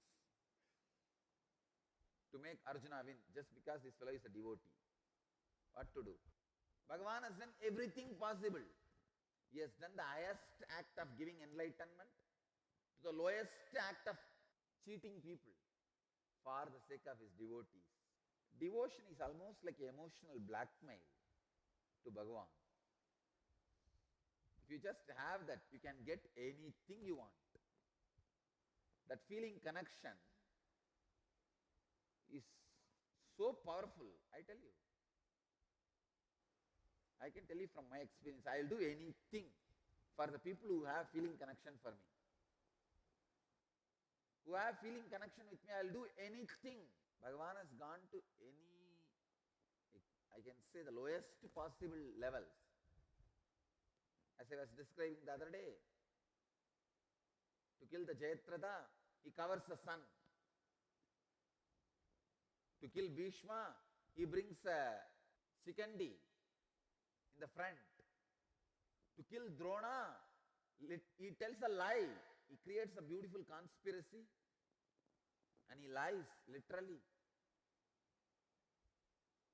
And not only that, he lies through a proper person who will be trusted. He calls Yudhishthira and says, everybody trusts, you will not lie. You tell what I am saying. Yudhishthira says, no, I will not tell a lie. He says, you tell Ashwattama Adakunchanaha. The elephant named Ashwattama died. Ashwattama, the elephant, died. This fellow says, no, it is a lie. Drona will understand Ashwattama is dead and he will not fight, he will stop fighting. I don't want to tell a lie. Then Bhagavan says, Technically you will be right. I'll kill an elephant named Aswathama. He catches the elephant, names it Aswathama and kills it. Now tells Yudhishthira, come on, you go and tell. It is technically right, but dharmically wrong. Vyasa describes whatever is said and done, it may be technically right, but as consciously it is wrong. The Dharmaraja's chariot always used to be 2 feet above the ground level. It fell 1 feet down. Yudhishthira lost his grace by that one lie. He has done every cheap possible thing. Sometimes I feel much more than Indian politician for the sake of disciples. Please understand. But till the end, he has not done even one small wrong or so-called wrong for himself. No? After the war, he could have become king. Who is going to ask him? He did not get coronated. All the Panchabandavas would have served his feet if he wants. No? That is Krishna.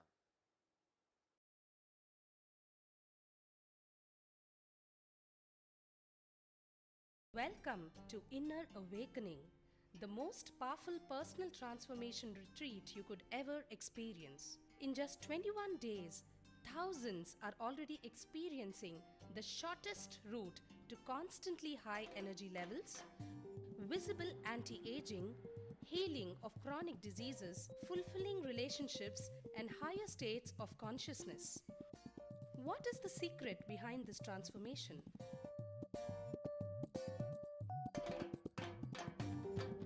Kundalini means the inner potential energy. Once it is awakened, opens the different doors for the conscious experience in you. I can say which is a master key for all extraordinary spiritual experiences.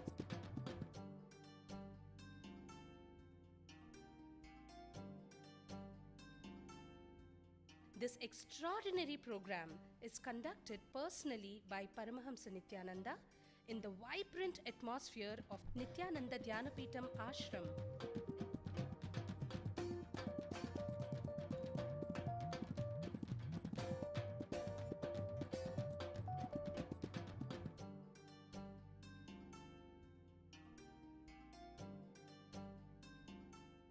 Open yourself to the benefits of Nitya Yoga and practical meditation. Experience physical and mental healing. Discover simple ways to handle life with success.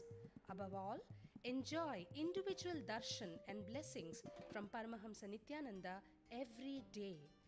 Take 21 days for yourself and carry home the transformation of a lifetime.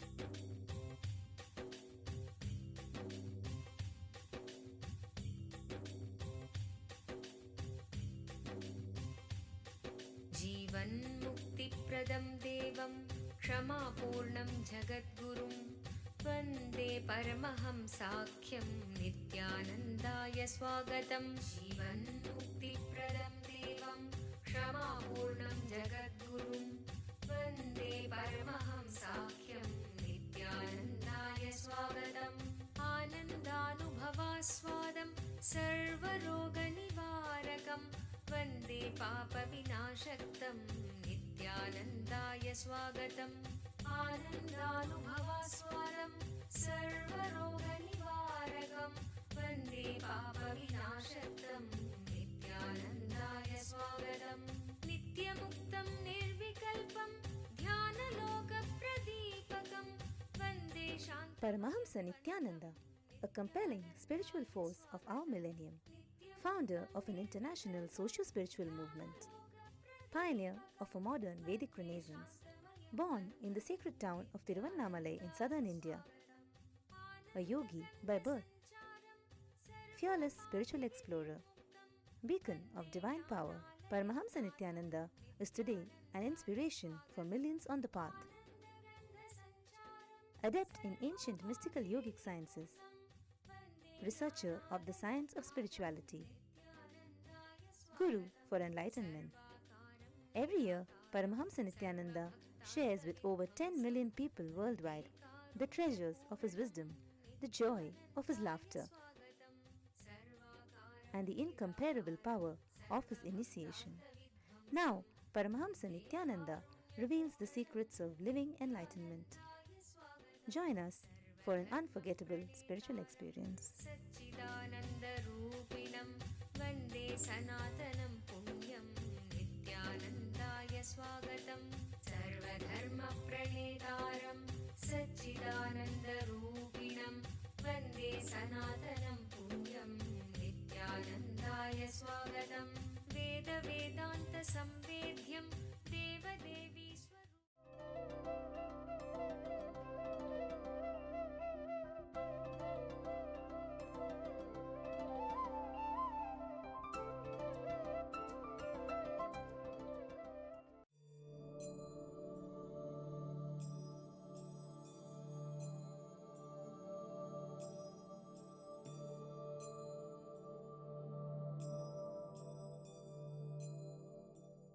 The moment you associate yourself with the pattern, pattern teaches you to suspect everything else other than the pattern. When you don't associate with it, when it is away from you, suddenly you see the pattern doesn't have life. Just few days before, one of my rishis are telling another on Swami, the problem I have, if others are having, I'll be able to bring them out easily. But when it comes to me, I don't know what to do. It is not one person's problem, everybody's problem. The problem which you are having, if somebody else is having, you can easily lift that person out. You are all too intelligent when it comes to others. Why? Then why that is not happening when it comes to you? Please catch the truth. Let me repeat once more. When you have not associated yourself with the pattern, it doesn't have your presence to infuse life to it. The moment you associate yourself with the pattern, pattern gets life. Now it becomes independent, intelligent. It starts making you suspect everything other than itself. That is why you find when somebody else is in a problem, very easy to lift them out of that problem. But when you are in the same mess, you are struggling. You can't do anything. You are not able to attend. You are not even able to be balanced. Bhagavan beautifully says, O son of Kundi, the tormenting power of the senses forcibly deprive the faculty of discrimination of even the awakened one who is ever watchful. Krishna goes to the extreme of saying, even the mind of a wise man is snatched away. The faculty of discrimination is snatched away, even the mind of a wise man. Of course, he gives you with the factor of safety he is talking, but actually it doesn't snatch you after a certain frequency. But he wants to emphasize, Bhagavan wants to emphasize, till the complete cognitive shift happens. Bhagavan is saying, even the intelligent ones, the mind can be snatched away by the pattern. Understand? Here I will translate the word, the power of senses. What? The Sanskrit word indriyani. I'll replace the word indriyani with English word, the pattern. See, for example,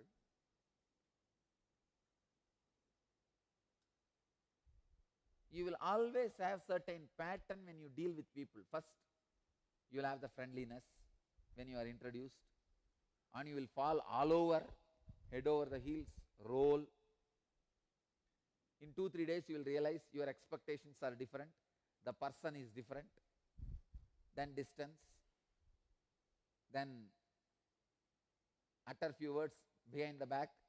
They don't even need to see each other. There are some other people who will not fall head over heels immediately, slowly, step by step, step by step.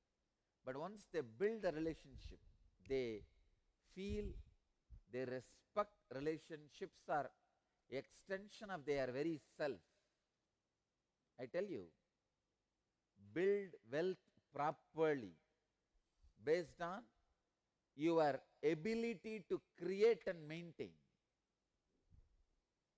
Why do you think all over the world so many millions of people get millions of dollars in lottery, but you will not find a single man who has become rich by lottery? Because the wealth came through the lottery was never part of his own personality. It is not extension of his personality. It is something infused from outside. It will naturally only become cancer, never become muscle. Anything which is extension of your personality is your muscle. Anything which is forced outside from you suddenly is cancer. I just know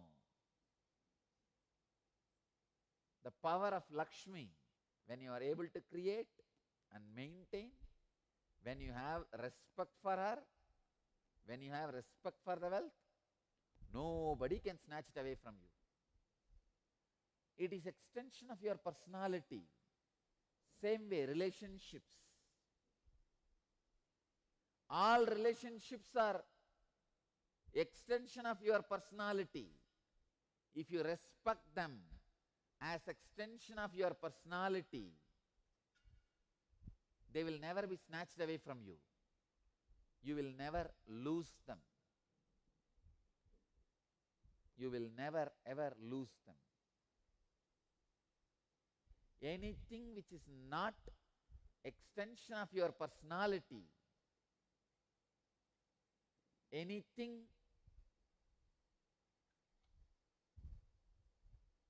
which you don't respect as yourself cannot stay with you. Understand? Understand this mental pattern. If you have the pattern of being careless with the people, you will always catch it wrong. Understand? Don't fall head over heels. Do it step by step, step by step, step by step. Wait before building any relationship. When I say wait, I don't mean say no. I mean say yes slowly. Yeah.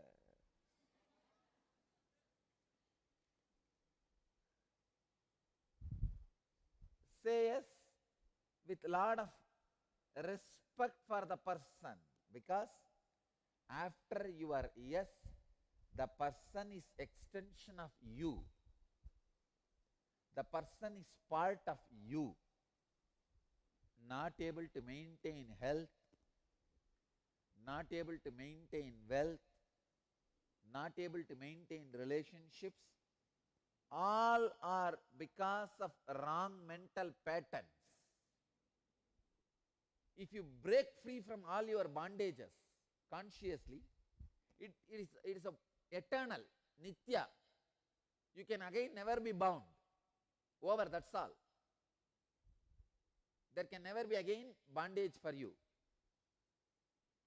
Same way, if you break the mental patterns and free from psychological bondages, again you can never be bound again. It's almost impossible. to bind you again. You are free from that mental pattern. Maybe some other patterns can bind you, but this pattern itself will not bind you. That is also almost eternal, nitya. But the body pattern, if you did yoga for 6 months or 1 year, then you stop, drop. Don't think the body pattern you created is eternal. No. Body goes on changing. Body has to be maintained. Welcome to Inner Awakening, the most powerful personal transformation retreat you could ever experience. In just 21 days, thousands are already experiencing the shortest route to constantly high energy levels, visible anti-aging, healing of chronic diseases, fulfilling relationships, and higher states of consciousness. What is the secret behind this transformation?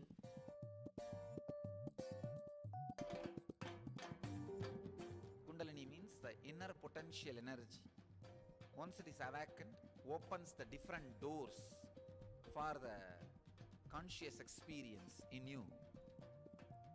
I can say which is a master key for all extraordinary spiritual experiences.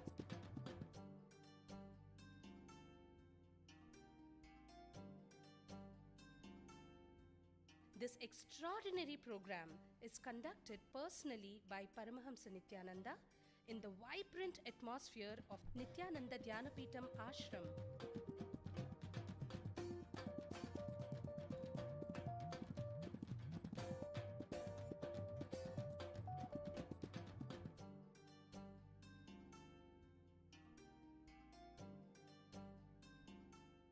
Open yourself to the benefits of Nitya Yoga and practical meditation. Experience physical and mental healing. Discover simple ways to handle life with success. Above all, enjoy individual darshan and blessings from Paramahamsa Nithyananda every day. Take 21 days for yourself and carry home the transformation of a lifetime.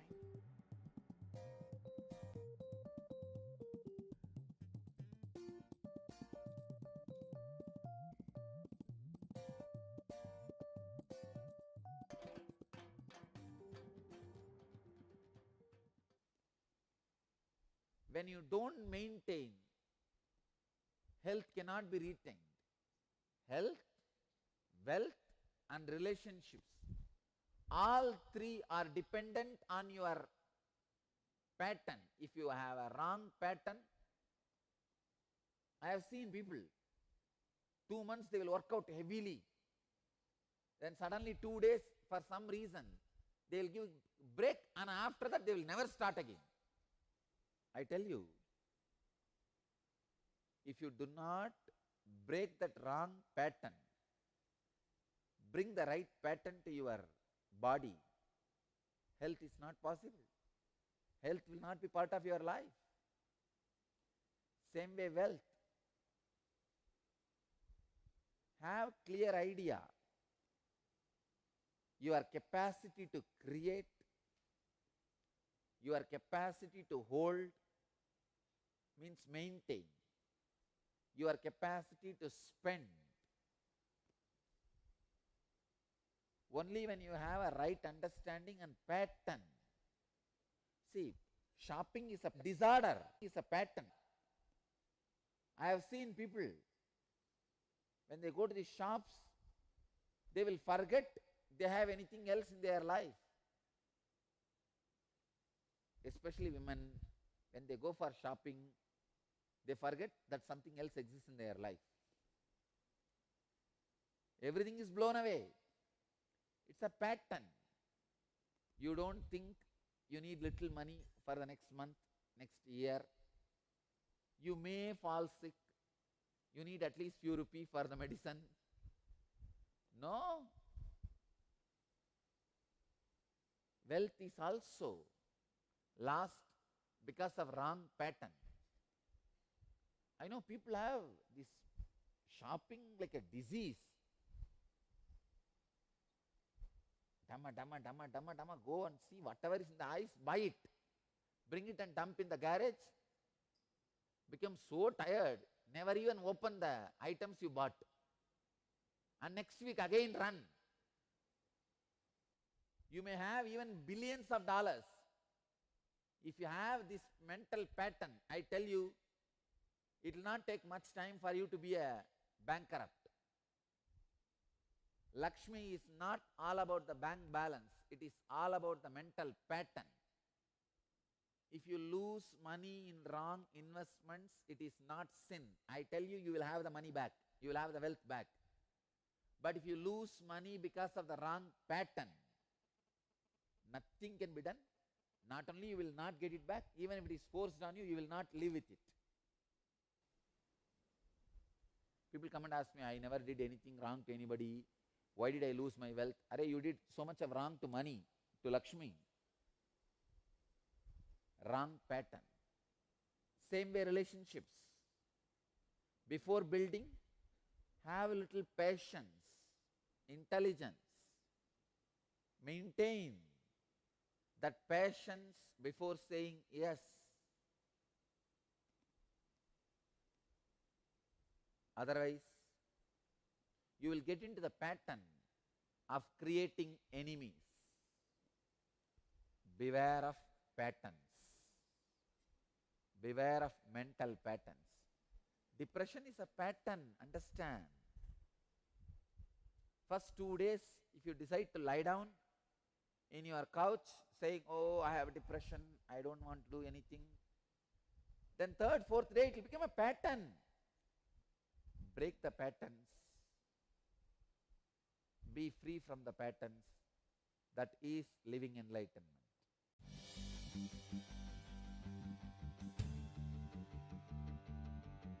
Ravi Rawat from Hong Kong. Why I am not able to open totally to others in my relationships? You might have been hurt, exploited, or as per your logical understanding, cheated. So that is the reason you never wanted to open up to anybody else. Understand? There are something which we call cost of doing business. Same way, trust is cost of living. I tell you, trust is cost of living, build it. If you say, I cannot trust because people are cheating, exploiting, then you are saying, I cannot live. Accept the reality. Trust is cost of living. But I tell you, the joy of trust itself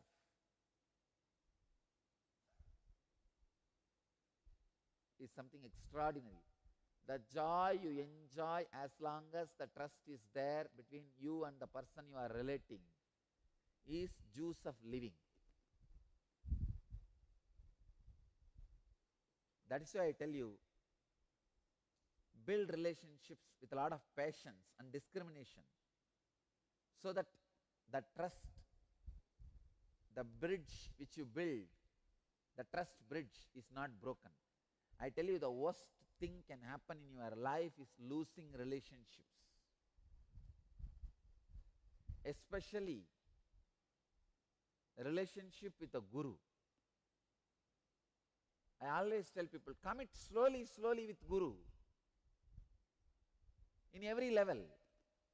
Whether you are going to be volunteering, whether you are going to share your time or treasure or talent or your devotion, heart. Commit slowly with a lot of discrimination. But once you commit, see that it is only getting strengthened. Never you put your step back. I am telling, even with ordinary friend, brother, sister, mother, husband, wife, even in those things, have tremendous respect for the other person. Commit step by step, slowly, with a lot of discrimination. so that you don't break the trust bridge. Next, Kirtana from Hyderabad. Swami, my husband is cheating on me. Because of this, I don't feel connected to him. How do I trust him and feel him as my extension? I really feel somewhere you may be depriving him or cheating him. You may not be supporting, offering what he is expecting you from you. What he is expecting from wife, you may not be giving. You may be cheating on him. Understand? When I say cheating, I am not saying you are having another on affair. I am saying you are not giving what he wants. Understand? Only having another on affair is not cheating. If you are not giving what the other person expects from the relationship, that is also cheating. Kirtana, understand this logic. You may not be having affair, means you may not be giving your love for somebody else other than your husband, but you may not be giving for your husband also. That is also cheating. See, your husband is giving his love to somebody else. That is what you are calling as cheating. In your case, you may not be giving your love for somebody else, but you may not be giving for your husband also. That is why I am saying you may be cheating on him in some way. You may not be fulfilling some of his honest expectations. Understand? People don't get into another on affair just for small whims and fantasies, because they also know affair means maintenance job. Really, it's a big job. It's not an easy joke. Come on. So Kirtana, I wanted you to look into yourself to see where you are cheating your husband. Work on it. I can see very clearly your relationship with your husband can be bridged again. The trust can be created again. Feeling him as extension can happen again. I bless you also. Let you have happy relationship.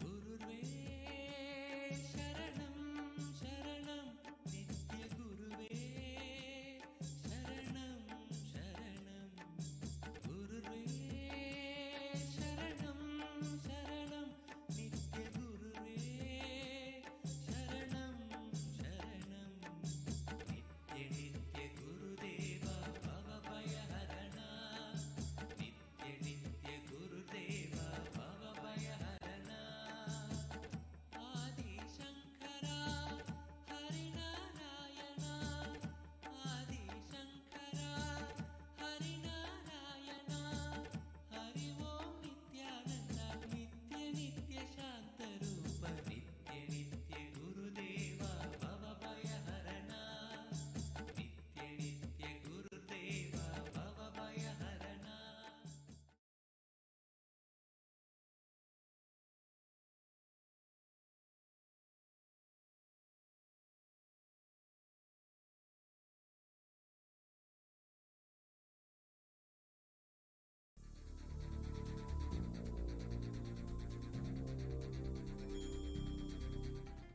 Paramahamsa Nithyananda, a compelling spiritual force of our millennium, founder of an international socio-spiritual movement, pioneer of a modern Vedic Renaissance.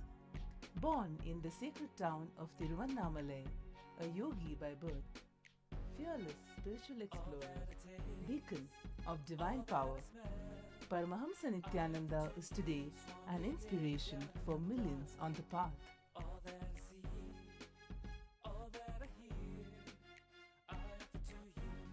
Adept in ancient mystical yogic sciences, researcher of the science of spirituality, guru for enlightenment. Every year, Paramahamsa Nithyananda shares with over 1 crore people worldwide the treasures of his wisdom, the joy of his laughter, and the incomparable power of his initiation. Now, Paramahamsa Nithyananda speaks on living enlightenment, solutions for blissful living.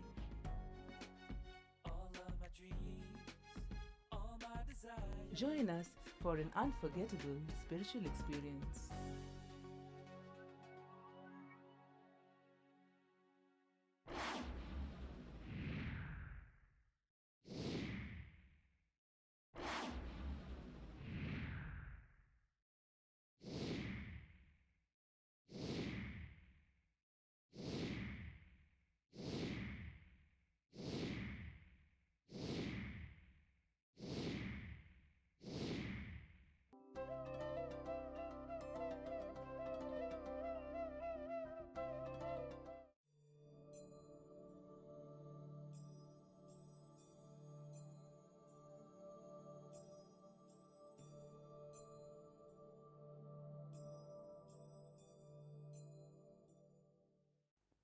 कर्मण्ये वादिकारस्ते माबलेषु कदाचनः मा कर्म बलहेदुर्भूः माते संगोस्त्वकर्मणि. You have a right only to work, but never to the outcome. Your jurisdiction is merely the execution, which is at one time or another measured by the reward. Please understand. It may be measured by the reward, but let your action not happen by the reward. Let the inspiration for you not be based on the reward. That's the big problem. That is where the problem comes. Bhagavan is not saying, don't take the reward, don't receive the reward. No. He is not saying don't receive the reward. He is saying let that not be the source of inspiration for you.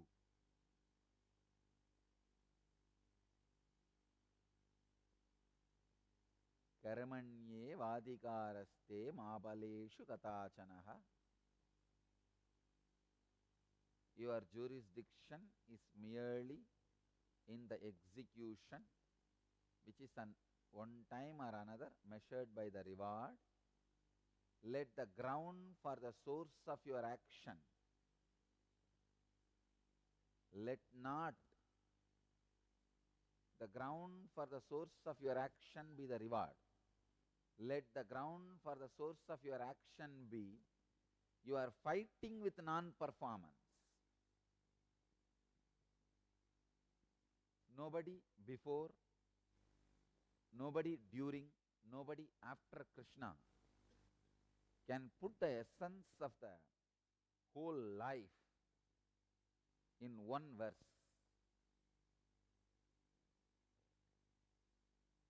Every time when I read this verse or recite this verse, new sacred secrets are revealed. Let me enter into the next level of the sacred secret. Karma. Now I am interpreting this word as action which has not reached perfection. Please understand. Action which has not reached perfection. When the action reaches the perfection, it liberates you. It disappears from the cosmic ocean. Please understand. Action is like a ripple effect. When it reaches the boundary, it disappears. Any ripple effect, when it reaches the boundary, it disappears. Karma is the action which has not reached its extreme, which has not seen the end, which has not seen the perfection. The moment karma sees the perfection, action reaches its perfection, action sees the end, it experiences the extreme. Suddenly, please understand, suddenly it disappears. For example, you throw a stone in a pond, the ripple effect is created. The moment it reaches the end, the moment it reaches the bank, the moment it reaches the perfection, the ripple effect disappears. Now the pond swallows the stone and the ripple effect created by the stone. Done. Same way, when an engram is thrown on you, what is created is karma. When that reaches its perfection, its extreme end, karma is liberated from you, you are liberated from karma.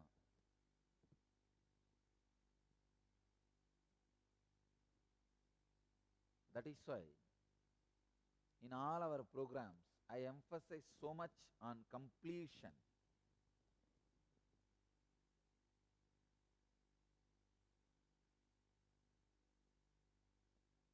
Karma is an unfulfilled action, unfulfilled engram. Please understand, it's unfulfilled engram. For example, you have some strong anger, hiding anger about your parents, about your sister, about your family members. That's a karma. Now, unless you complete it, unless you make it perfect, complete, you will not be relieved from it. At some situation, very difficult situation, that engram will come up and it will be so strong, knowingly you will put yourself in a big mess. Understand? Knowingly you will put yourself in big mess. It is not that all the time people put themselves in a big mess unknowingly. No.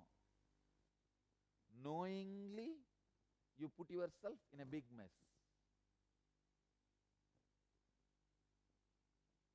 Karmanye vadikaraste ma baleshu gatachanaha ma karma balahe durbuhu mate sankostva karmani.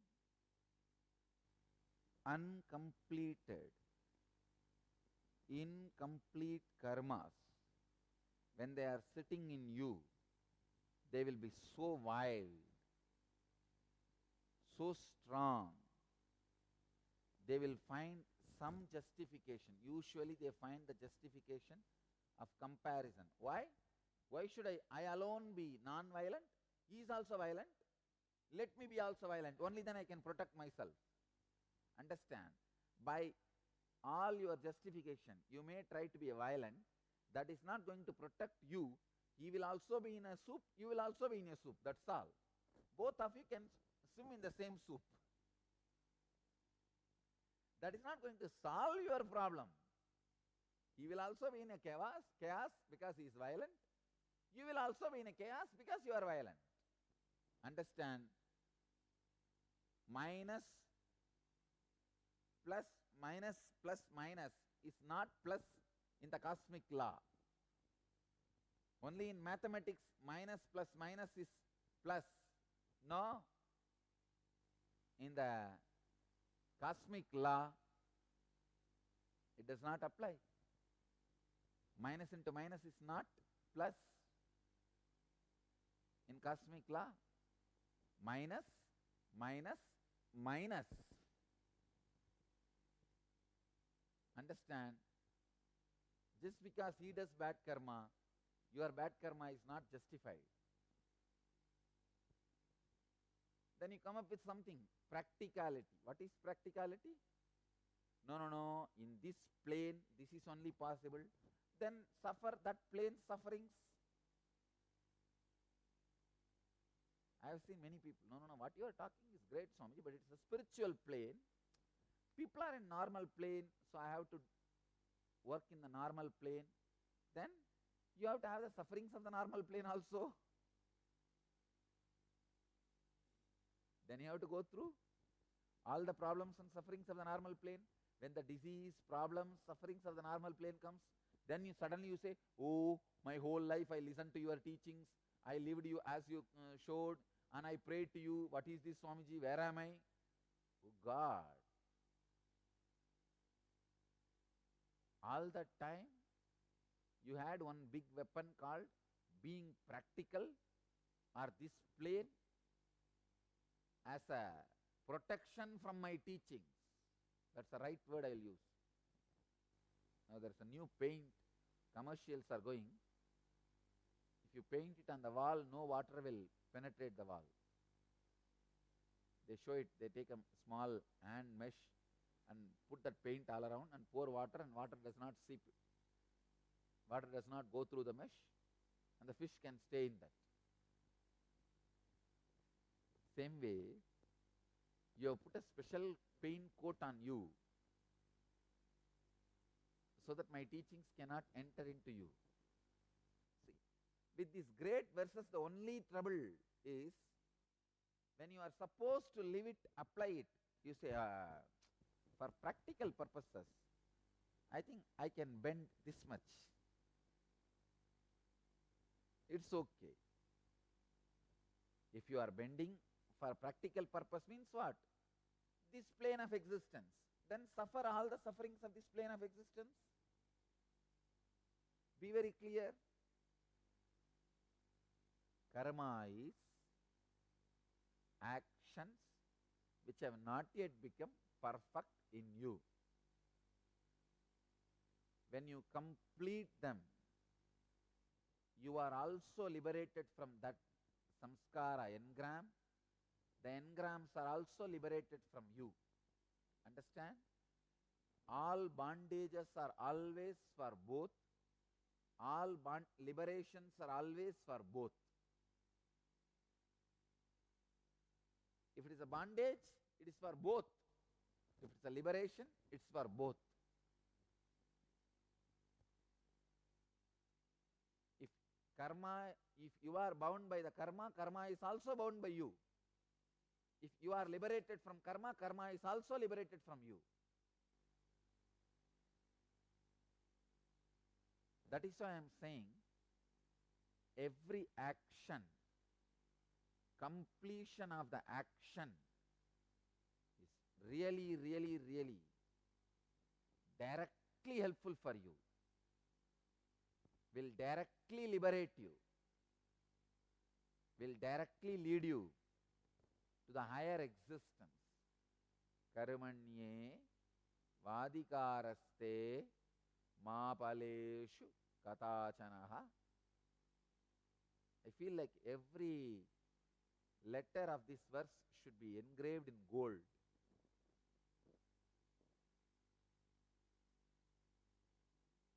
If you have the habit of keeping book of heart and you want the essence of everything, I will really recommend tattoo this verse on your hand so that every moment you can see, hey, this is what my life is. Complete every action you take it up. Just for completing. Because it is there, you have to complete. That's all. Don't bother about the rewards. Don't bother about the results. Don't bother about anything else. Complete just for completing.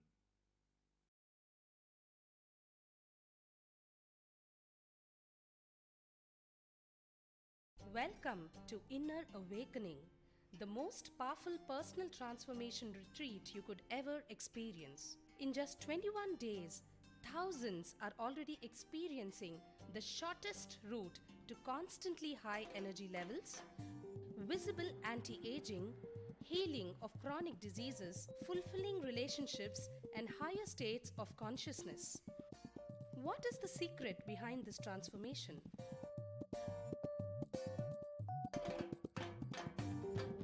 Kundalini means the inner potential energy.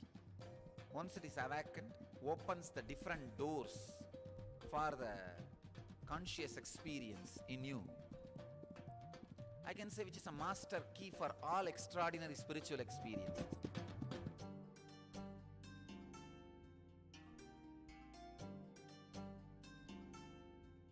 This extraordinary program is conducted personally by Paramahamsa Nithyananda in the vibrant atmosphere of Nithyananda Dhyanapitham Ashram.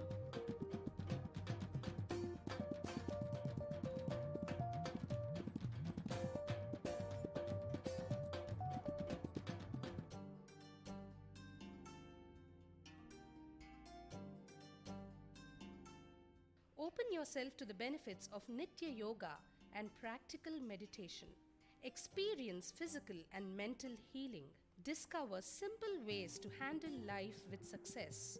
Above all, enjoy individual darshan and blessings from Paramahamsa Nithyananda every day. Take 21 days for yourself and carry home the transformation of a lifetime.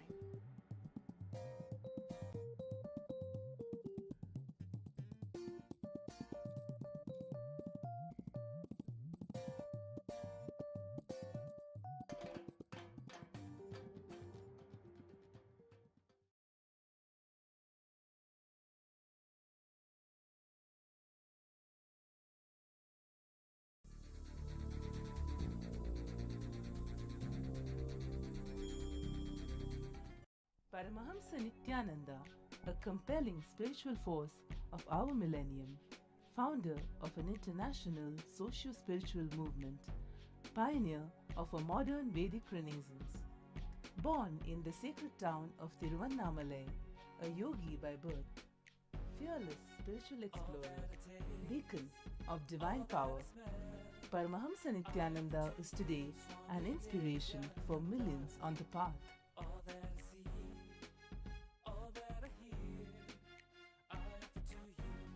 Adept in ancient mystical yogic sciences, researcher of the science of spirituality, guru for enlightenment. Every year, Paramahamsa Nithyananda shares with over 1 crore people worldwide the treasures of his wisdom, the joy of his laughter, and the incomparable power of his initiation. Now, Paramahamsa Nithyananda speaks on living enlightenment, solutions for blissful living.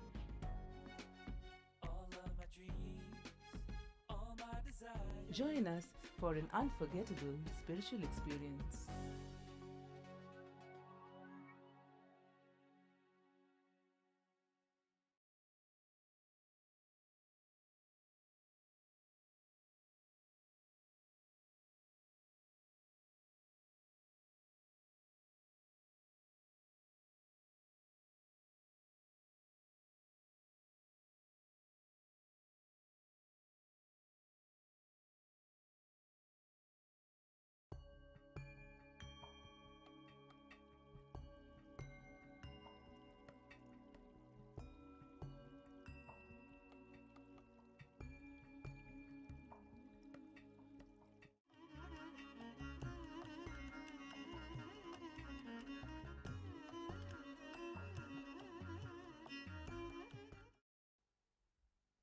Life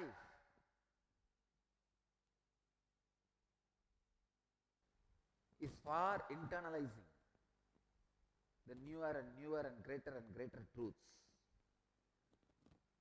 Krishna says, even if you are not able to internalize the great truths like soul is eternal, it is indestructible, and all these things, Come on, even if you believe that birth and death are inevitable for this being, what you think as you, even then you don't need to worry, because it is going to happen whether you worry it or not.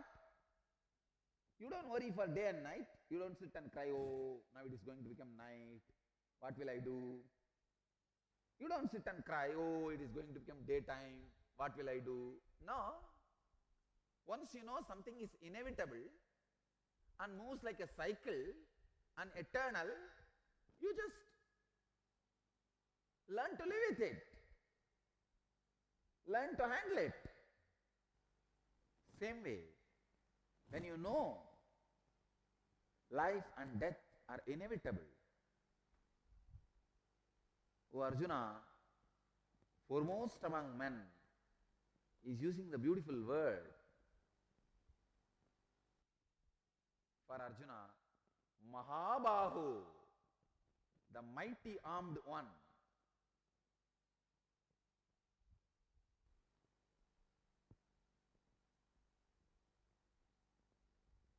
It is not worthy of being mourned for this manner. You don't need to worry about it. He is using a very powerful name for Arjuna. Mighty armed one means, you see, the arms, the hands are directly related to giving. That is why when they describe Karna and Sri Ramachandra Prabhu, they describe their hands first. Even Sri Rama, supposed to be a great giver, Ramakrishna used to do. Whenever somebody comes to him and asks for sannyas, he will hold their hand and see. Hand is supposed to look big, weigh light. That is the scale. It should not look small and weigh heavy. He will say that only by holding the hand and weighing it.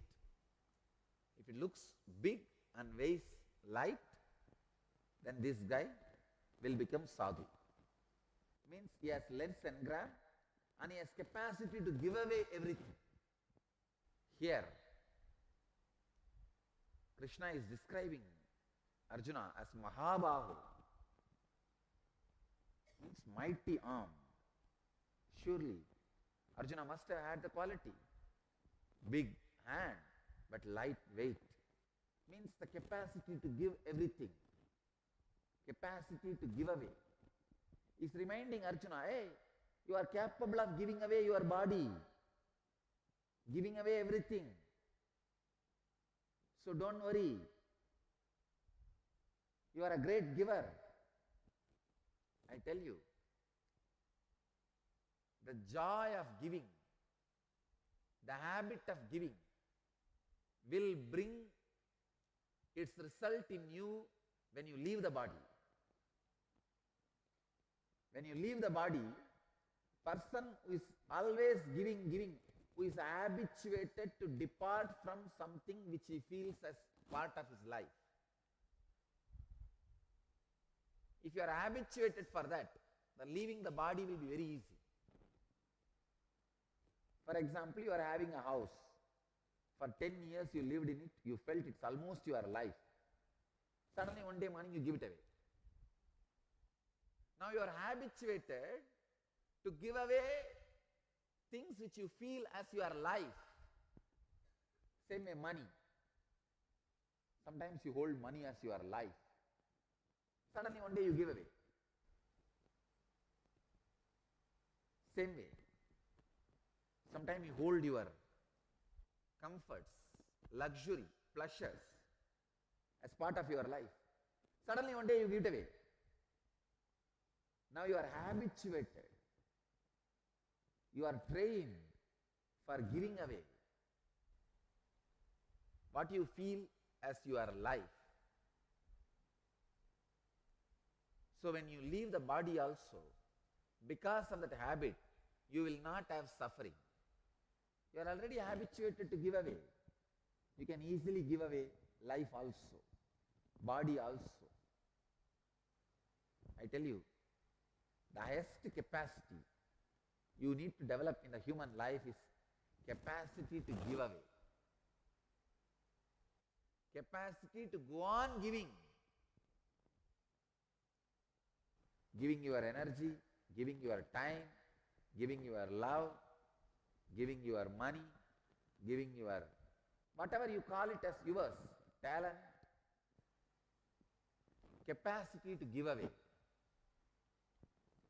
Atacchainam nityajatam nityam va manyase mritam tatapitvam mahabaho. Every time when Krishna describes certain truths, he reminds Arjuna exactly the truth related name. He says Mahabaho, mighty armed one who gave away everything, who is habitual giver. Nobody can give like Krishna. But he himself calls Arjuna as Mahabahu, just to remind Arjuna is a habitual giver. You are habituated for giving away. Don't worry. Don't be bothered.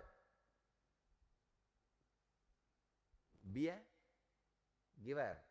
For a giver, life and death is not a big thing. He says, even if you believe that birth and death are inevitable for this being, even then it is not worthy of being mourned for in this manner. He says, even if you believe birth and death are inevitable, so why are you worried? It's a routine. Relax.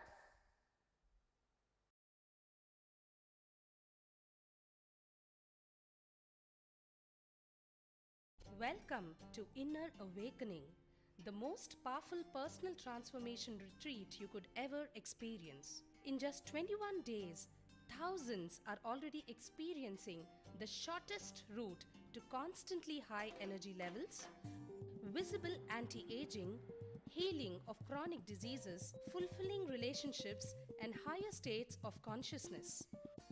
What is the secret behind this transformation?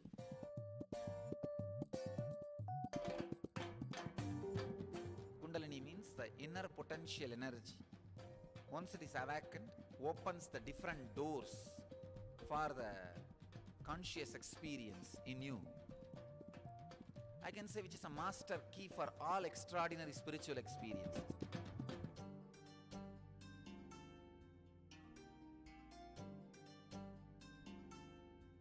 This extraordinary program is conducted personally by Paramahamsa Nithyananda in the vibrant atmosphere of Nithyananda Dhyanapitham Ashram.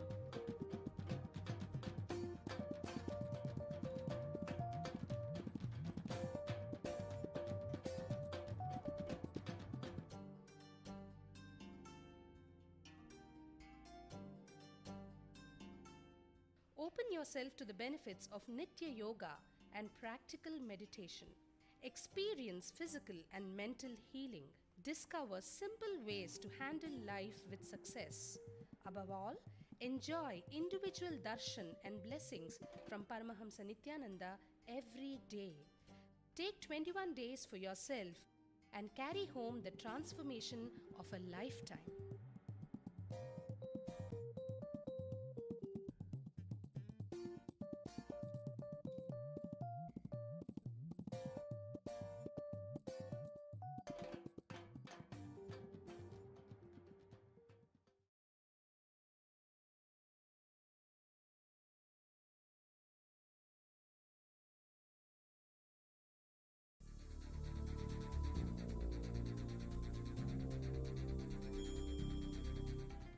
Paramahamsa Nithyananda, a compelling spiritual force of our millennium, founder of an international socio-spiritual movement, pioneer of a modern Vedic renaissance. Born in the sacred town of Tiruvannamalai, a yogi by birth, fearless spiritual explorer, beacon of divine power, Paramahamsa Nithyananda is today an inspiration for millions on the path.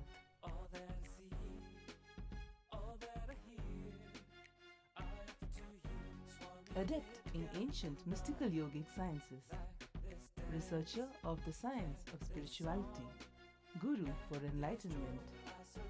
Every year, Paramahamsa Nithyananda shares with over 1 crore people worldwide the treasures of his wisdom, the joy of his laughter, and the incomparable power of his initiation. Now, Paramahamsa Nithyananda speaks on living enlightenment, solutions for blissful living.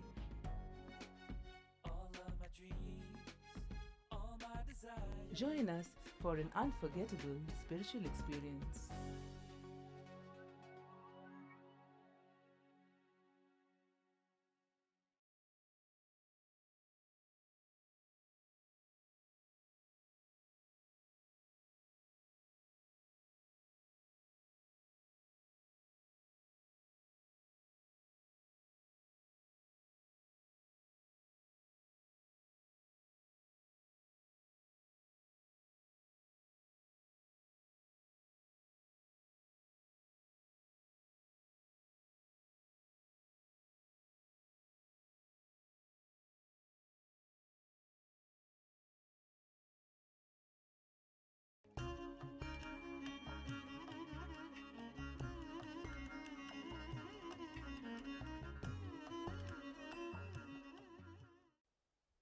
Today I will start with the 14th verse,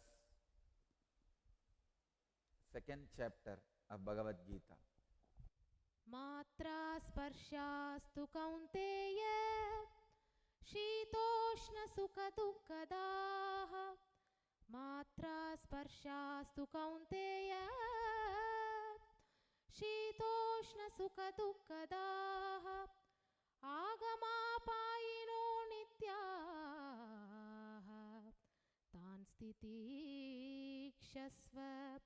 Bharat. Matra sparshaha tu kaunteya shita ushna sukha dukkadaha agama apayinaha anityaha tan titikshasva bharata. O son of Kundi, through the contact of the senses with the objects, there results heat and cold, which in turn gives rise to pleasure and pain. And these have a beginning and an end. O descendant of Bharata, understand discrimination, that they are impermanent, and ignore them.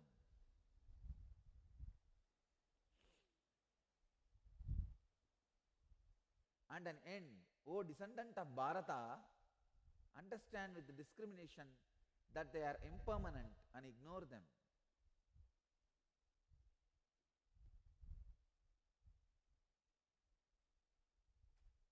Verse after verse, Krishna is throwing atomic bombs.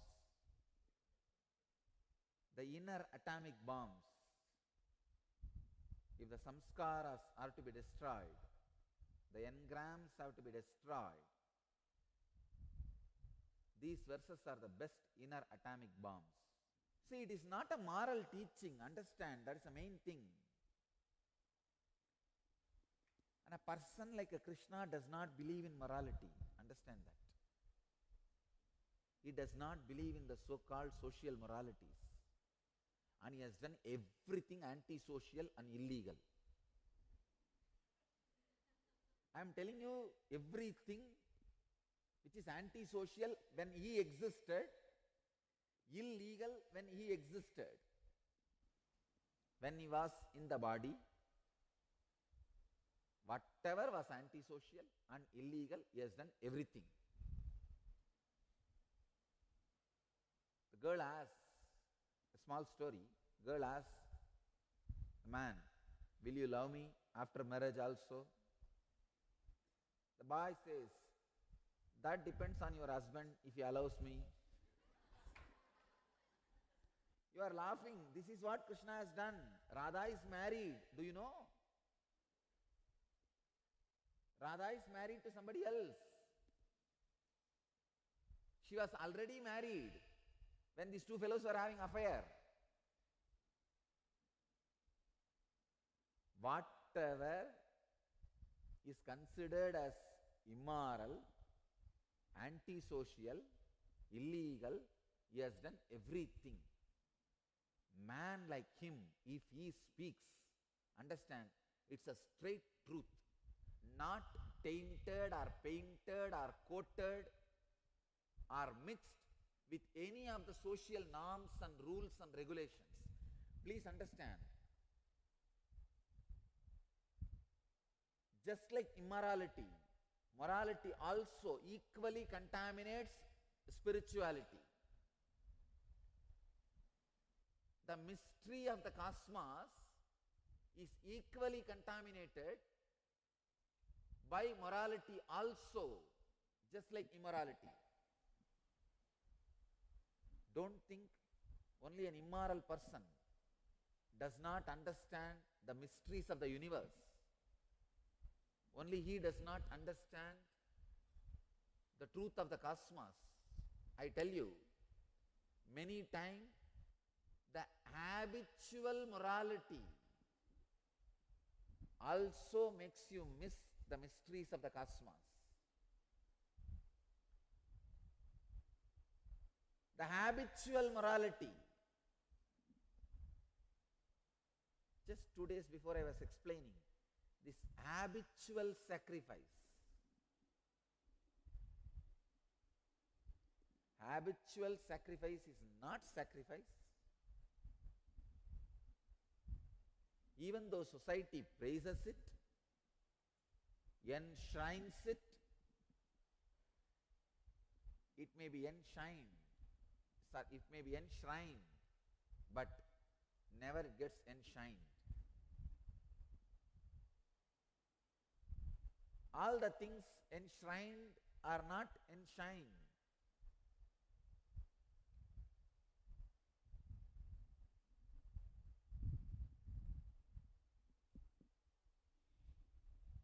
When a person like Krishna, when a personality like Krishna speaks,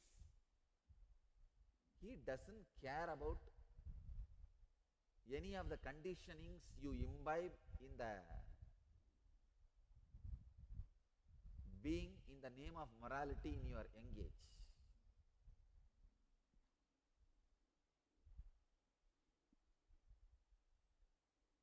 In the name of morality, what you imbibe, maybe it can be a good base for you to pull your life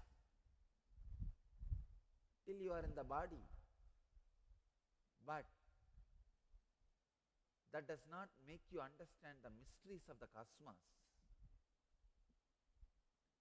the higher spectrums of the consciousness. Don't take this as a moral teaching. Krishna is not Drona. Krishna is not even Bhishma. Whatever is said and done, till the end.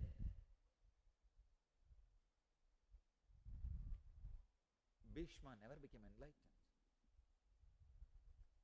never experienced the mystery of the cosmos. Only in the end, he is liberated by Krishna. So, personality like Krishna does not get tainted by the conditioning of the society in the name of morality. The biggest problem I have is the moment I repeat this word, Krishna says, all the pain and pleasure are the objects coming in contact with the senses, which results in heat and cold. All these have a beginning and end. Oh, Arjuna, understand and ignore them. Immediately you will make a frame. Yes, now I will not eat. I will renounce my gongura chutney. I will renounce my pleasure of touch. I will renounce my pleasure of seeing. Immediately you form some moral codes and make decisions. That is what neither Krishna wanted nor I wanted. I want you to understand, please understand. I want you to understand these words so deeply. It becomes your bio-memory. So your cognizance is taken based on this understanding. That's all I wanted.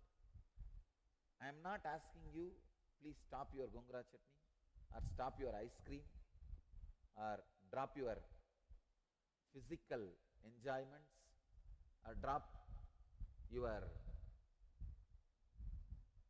desire to see something, drop your anxiety to taste something, drop your anxiety to hear something. No.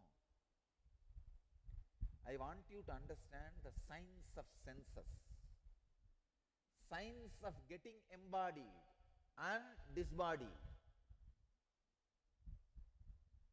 In the sutra, Krishna is not telling how to live, he is telling how to be.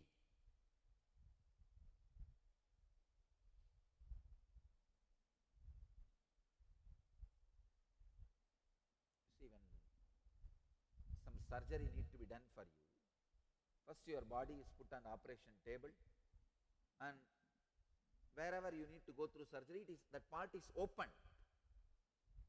After opening, the doctors see what needs to be done and they alter, clear it, put inside. If you are fortunate, they don't put their scissors also inside.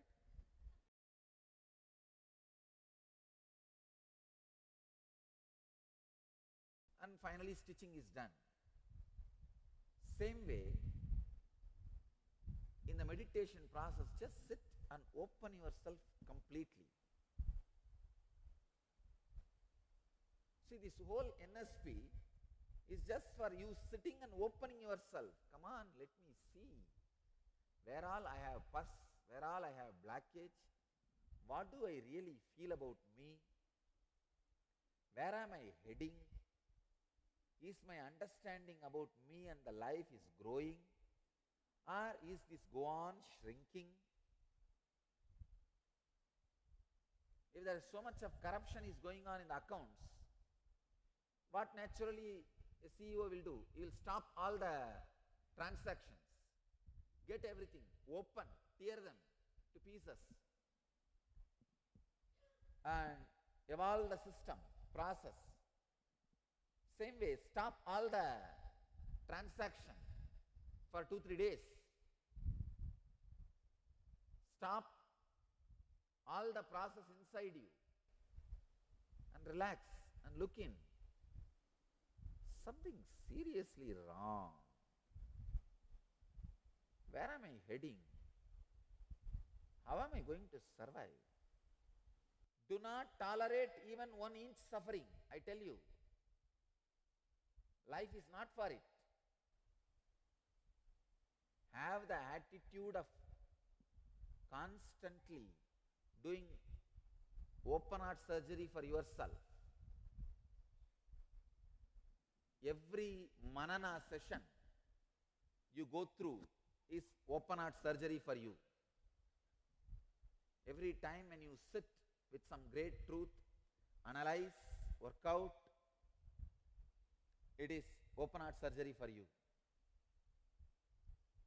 If you are not ready to do that, then get ready for postmortem. No other way, then postmortem is the only solution. Postmortem may be useful for the next generation. It will not be useful for you. So don't make any frame, rule, the moment you hear Krishna's words. No. Sit and see what is the root mental pattern for all my actions. Touch that root mental pattern.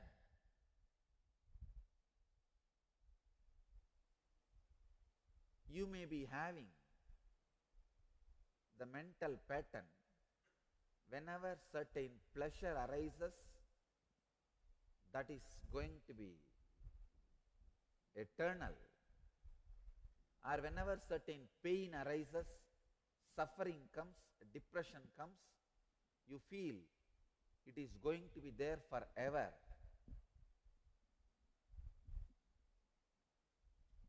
That is what is the wrong cognizance. Take Krishna's words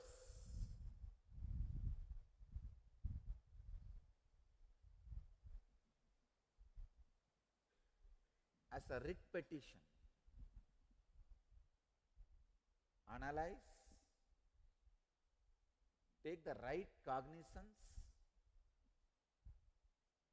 then start living. Krishna's words are not law. If you take them as a law, you will have an intrinsic hatred towards it. Please understand, Krishna is not giving any commandment. See, when the senses come in contact with the objects, the heat and cold is experienced in a subtle way in the senses, which in turn gives rise to the pleasure and pain. These have a beginning and an end. So today try to experiment. Completely become aware of your tongue. Take a piece of chocolate or candy, some sweet. Take a green chili. One side of the tongue, touch the sweet. Other side of the tongue, touch the green chili. And see what is happening exactly. How the heat and cold is getting raised. Please understand. Don't name them as pain and pleasure. See how the heat and cold is happening. What kind of change? I am giving you one example. You can do it with anything. With anything. You can do with anything. Experiment with your body. How the heat and cold raises pleasure and pain. How when the heat turns into cold, pleasure turns into pain or pain turns into pleasure. When the cold turns into heat, how the pain turns into pleasure and pleasure turns to pain.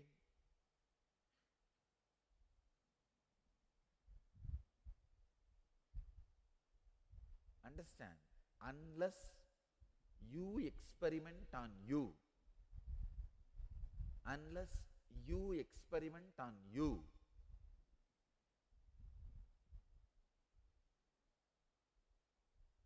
you will not go to the depths of right understanding about pain and pleasure. Krishna is not giving these words for social morality. He is giving these words as a part of the teachings of mystery school. Part of the teachings to the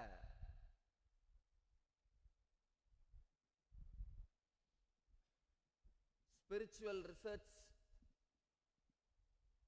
is giving this as a hypothesis for the science of enlightenment.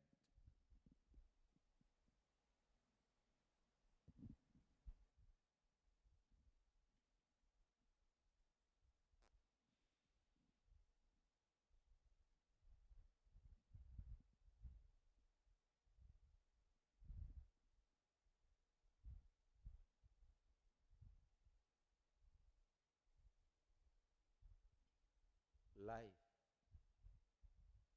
in every step, should make human beings understand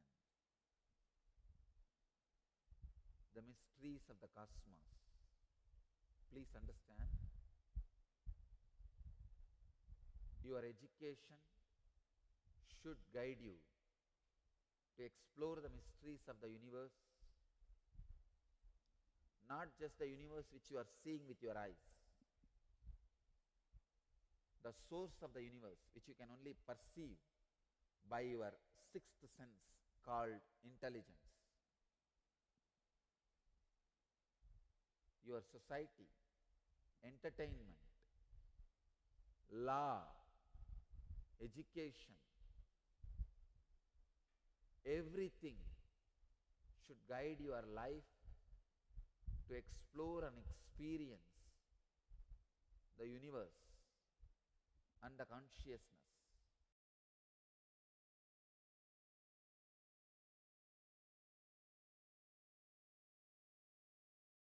Welcome to Inner Awakening, the most powerful personal transformation retreat you could ever experience. In just 21 days, thousands are already experiencing the shortest route to constantly high energy levels, visible anti-aging, healing of chronic diseases, fulfilling relationships, and higher states of consciousness.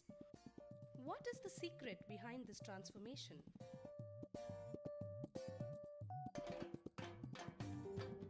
Kundalini means the inner potential energy.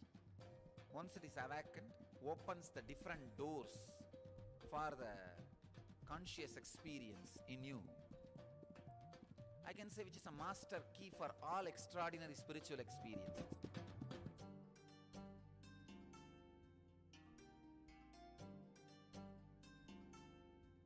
This extraordinary program is conducted personally by Paramahamsa Nithyananda in the vibrant atmosphere of Nithyananda Dhyanapitham Ashram.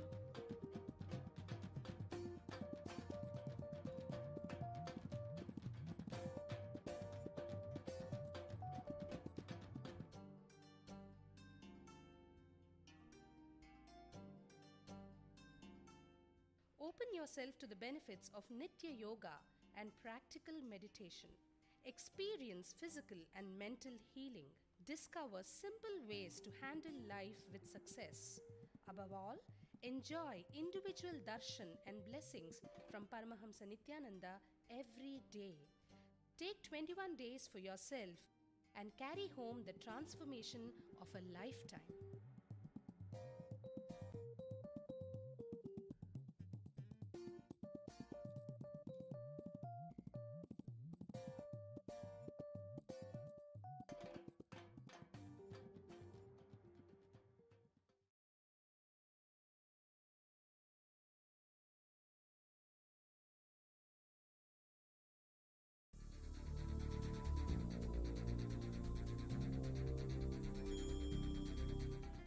Paramahamsa Nithyananda, a compelling spiritual force of our millennium, founder of an international socio-spiritual movement, pioneer of a modern Vedic Renaissance. Born in the sacred town of Tiruvannamalai, a yogi by birth, fearless spiritual explorer, beacon of divine power, Paramahamsa Nithyananda is today an inspiration for millions on the path.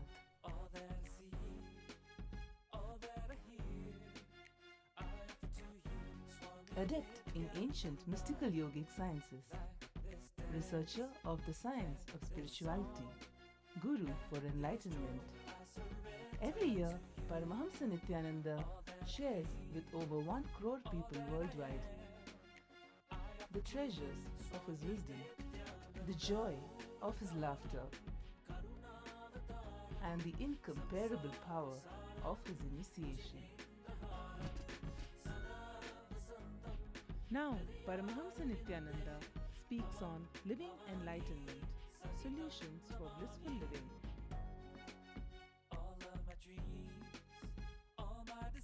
Join us for an unforgettable spiritual experience.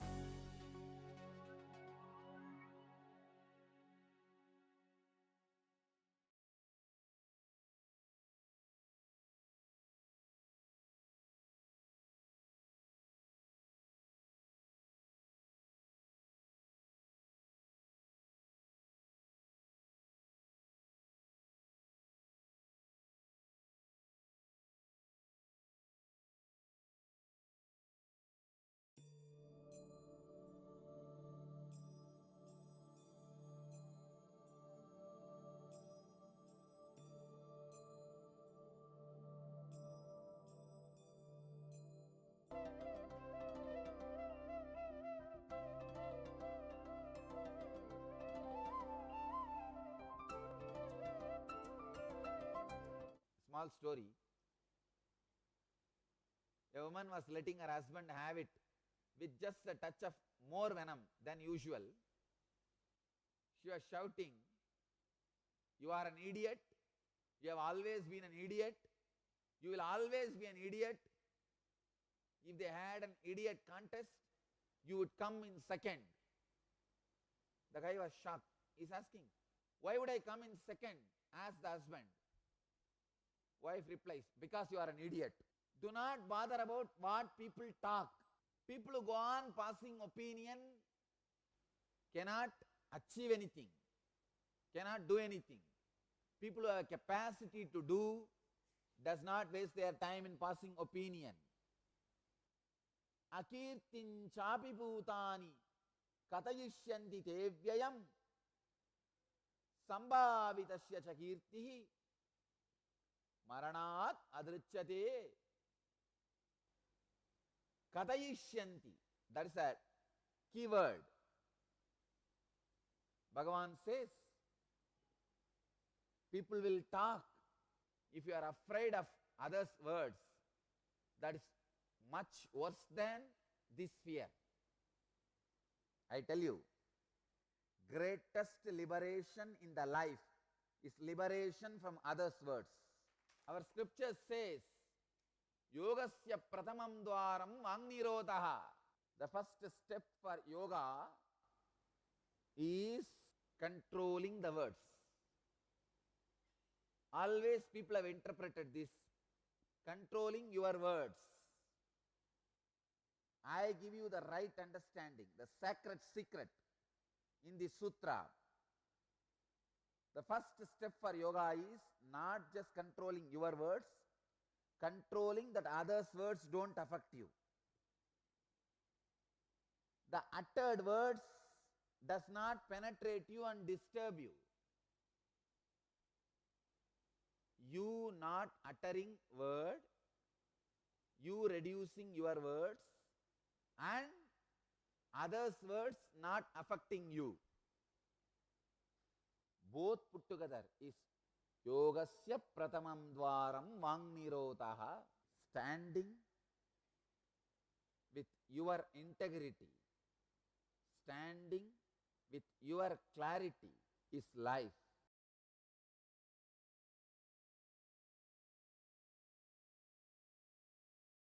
Welcome to Inner Awakening, the most powerful personal transformation retreat you could ever experience. In just 21 days, thousands are already experiencing the shortest route to constantly high energy levels, visible anti-aging, healing of chronic diseases, fulfilling relationships, and higher states of consciousness. What is the secret behind this transformation?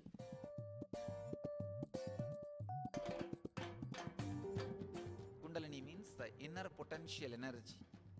Once it is awakened, opens the different doors for the conscious experience in you. I can say which is a master key for all extraordinary spiritual experiences.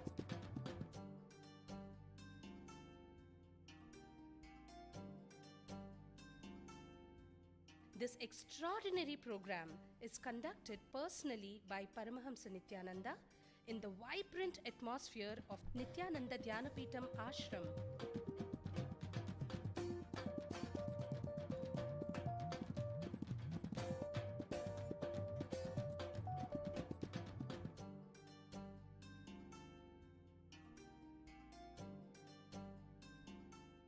Open yourself to the benefits of Nitya Yoga and practical meditation. Experience physical and mental healing. Discover simple ways to handle life with success. Above all, enjoy individual darshan and blessings from Paramahamsa Nithyananda every day. Take 21 days for yourself and carry home the transformation of a lifetime.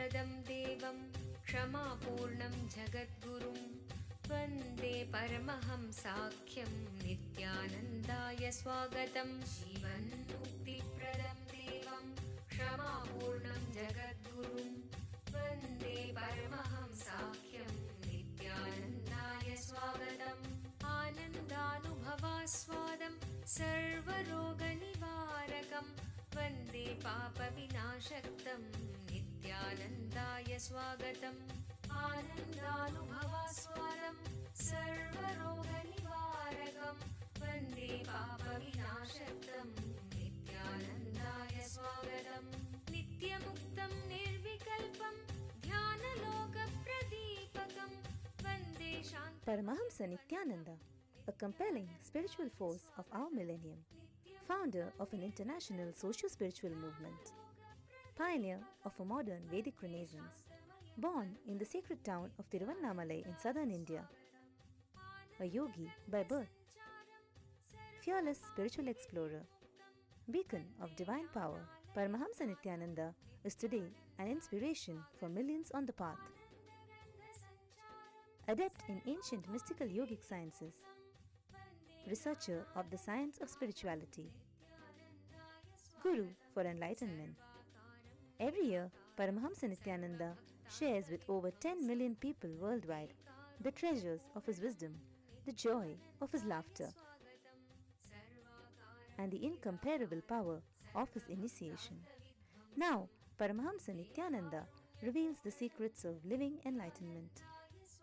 Join us for an unforgettable spiritual experience. सच्चिदानन्दरूपिणं वन्दे सनातनं पुण्यं नित्यानन्दाय स्वागतं सर्वधर्मप्रणेतारं सच्चिदानन्दरूपिणं वन्दे सनातनं पुण्यं नित्यानन्दाय स्वागतं वेदवेदान्तसंवेद्यं देवदेवी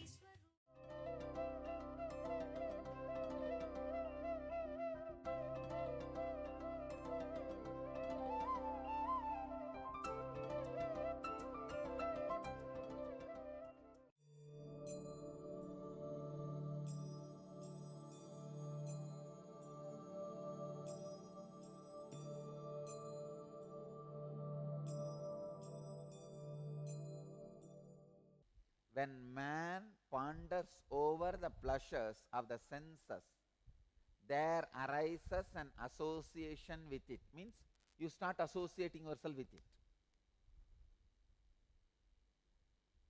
From association arises a desire. Desire turns into anger. See, from association arises the desire. From desire, the desire turns into anger. Anger. From anger arises delusion, unconsciousness. From the delusion, unconsciousness makes the mind unsteady. The destruction of understanding happens in an unsteady mind, and the destroyed understanding annihilates the person. That's it. Let me give you one practical example for your life. How this pattern functions and how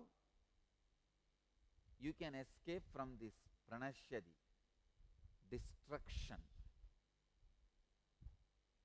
See your whole day. Only when you start entertaining this anger or unconsciousness, unsteadiness, mind functions. When your mind functions violently, please understand, for your life's mission, when you work, you will have a, you yourself will know very clearly it is working steadily, planning. This next, this next, this next, this next. That is planning. That is not mind functioning, that is buddhi functioning. You will not have a friction for buddhi functioning. Same way, because you don't have a friction, you don't need lubrication for buddhi to function. But when your mind is active, you need lubrication of wild pleasure. Wild pleasure means pleasure which is not offered to you, which you want to rob from society or a person or from object. If you eat one sweet and have pleasure, it is a pleasure offered to you. If you just use crowbar and dump sweets inside, then you are trying to squeeze pleasure from the sweet.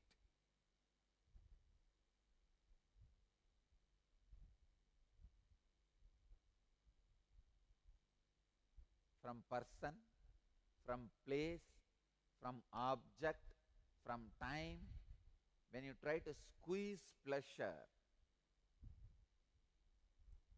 that is what I call the wild joys. You feel you need lubrication. See your life. I am describing your life step by step. Whenever you feel like, I have done too much, now I need lubrication, means something extra.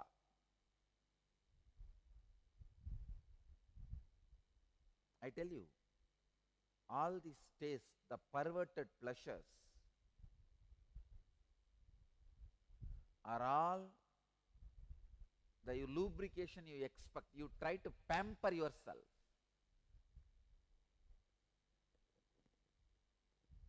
Which is completely wrong. When you try to pamper yourself, you destroy your physical health, you destroy your mental health, you destroy your emotional health, you destroy your whole self.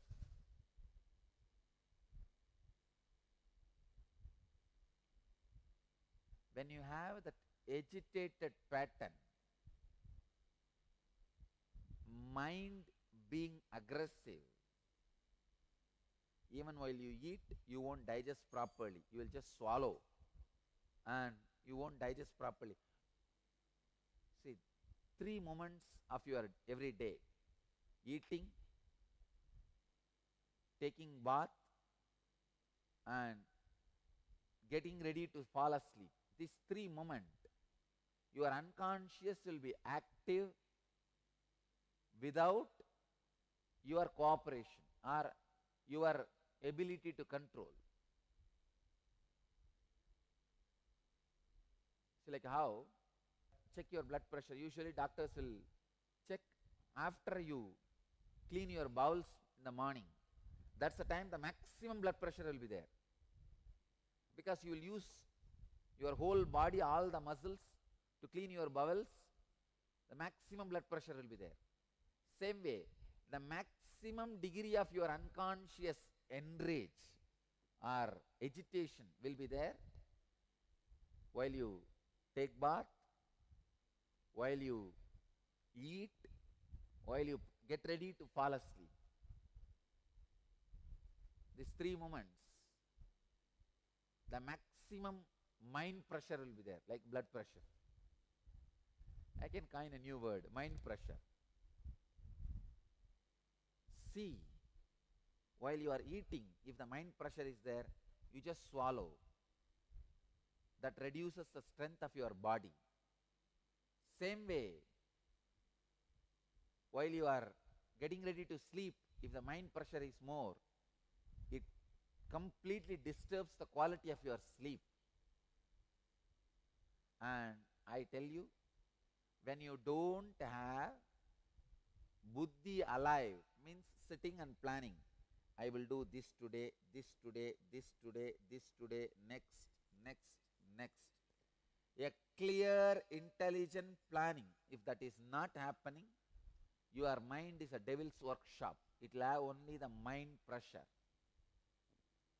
Either your inner space has to be ruled by Buddhi, Indra, or the mind. As long as your Buddhi also understands, hey, when I have a problem, just go to the master and listen what he says and do as he guides. Welcome to Inner Awakening, the most powerful personal transformation retreat you could ever experience. In just 21 days, thousands are already experiencing the shortest route to constantly high energy levels, visible anti-aging, healing of chronic diseases, fulfilling relationships, and higher states of consciousness. What is the secret behind this transformation?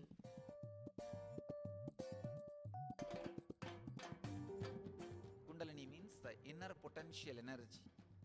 Once it is awakened, opens the different doors for the conscious experience in you. I can say which is a master key for all extraordinary spiritual experiences.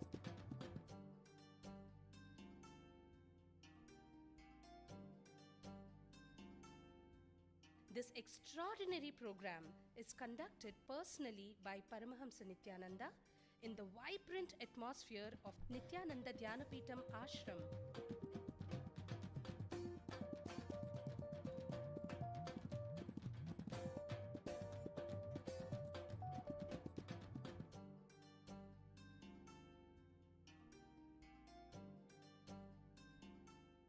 Open yourself to the benefits of Nitya Yoga and practical meditation.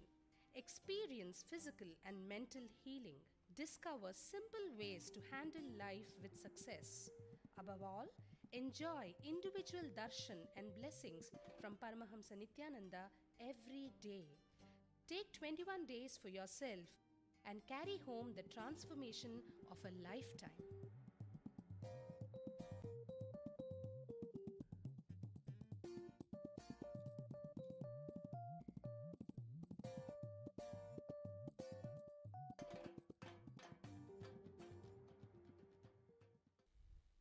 Constantly, the pressure which you experience, the mind pressure, is what I call demon. That mind pressure is different name only. First, the contemplation. I'll tell you the different demons' names. Thinking of an object, dhyayato vishayan pumsaha, that is one demon. I can say it's baby demon. It has not yet really become demon. Little cute, but demon. Like baby snake. Very cute, but poisonous. Dhyayato vishayan pumsaha. Then sangastesho bachayate. That gives rise for attachment. Attachment can be called as like that Indrajit. Ravana's kids means for youth, youngsters, young demons who are not kids, same way who are not old, matured demons like Ravana, Indrajit, this kind of demons. From attachment, desire arises. Now the Indrajit has become full-fledged Ravana. Ravana can be the embodiment of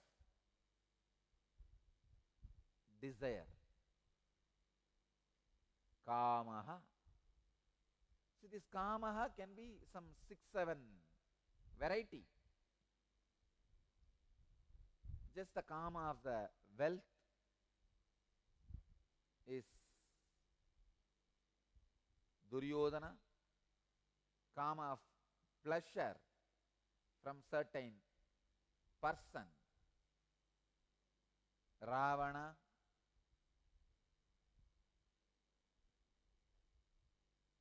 Each type of pleasure can be considered as one demon. Then desire turns into anger. The anger's embodiment is Kamsa. Extreme anger, ready to kill. Almost lakhs of kids he has killed just because of his anger towards Krishna. Finish it off. The embodiment of anger is Gamsa. Then comes delusion. I can say the embodiment of delusion is Vali. Vali did not have a much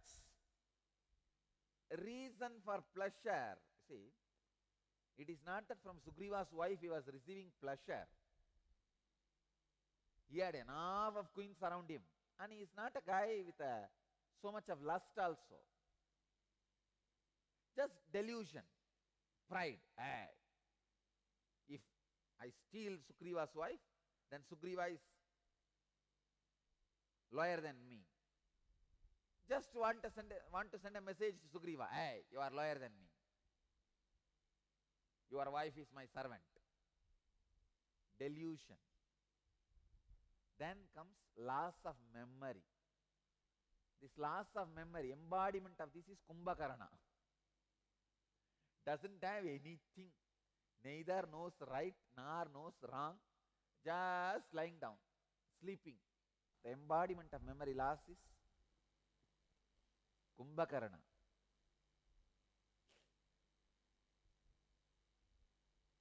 Then comes Smriti Vipramaha, destruction of understanding.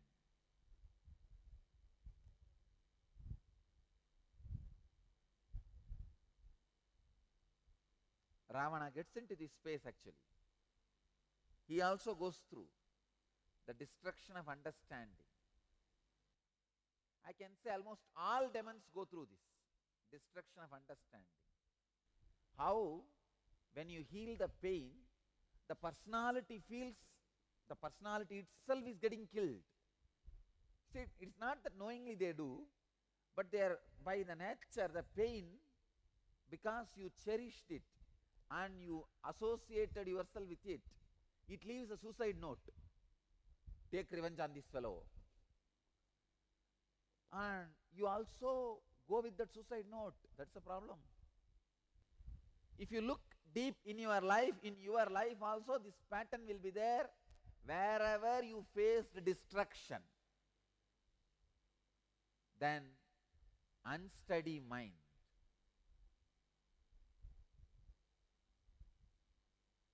buddhinasaha,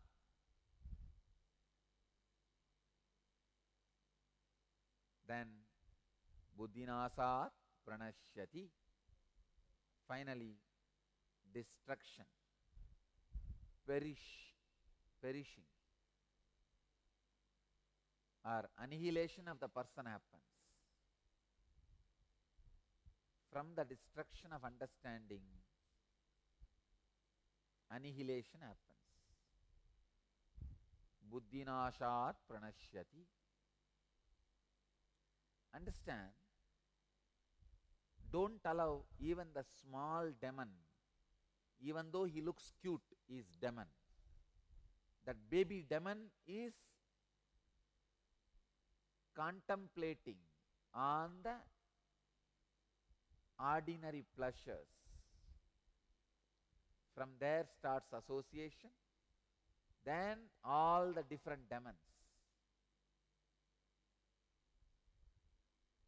Small baby snake may look cute, but it's snake. Baby demon may look cute, but it is demon. This is the sacred secret from these two verses. Poram Sharma from San Jose and Aarti Agarwal from Bangalore both asked the same question. Dear Swamiji, what you said about depression yesterday gave me a click immediately. I am going through chronic pain since many years, and as for your healing, you have said I am working on you. I really want to stop suffering from this engram. What's the best way to operate so that I don't interfere your healing and repeat the same patterns? Do not allow or respect the suicide note your pain leaves in your body. That's all. Nothing else is required. Just don't associate yourself with the pain. Sympathize with the reasons for pain. Don't respect the suicide note.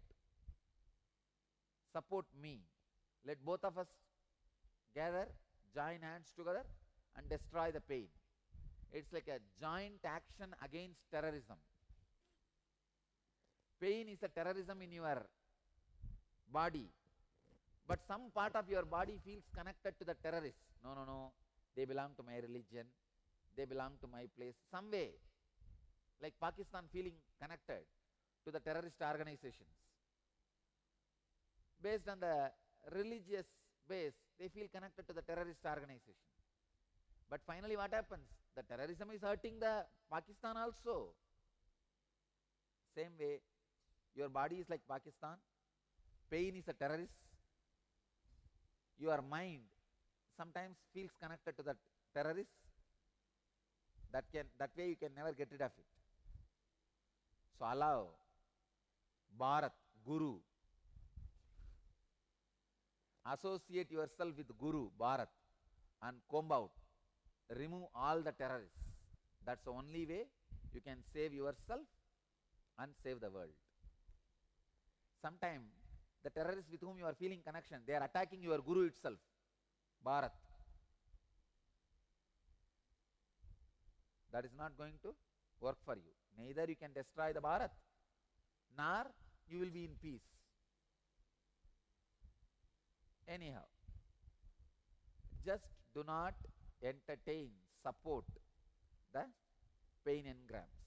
That's it.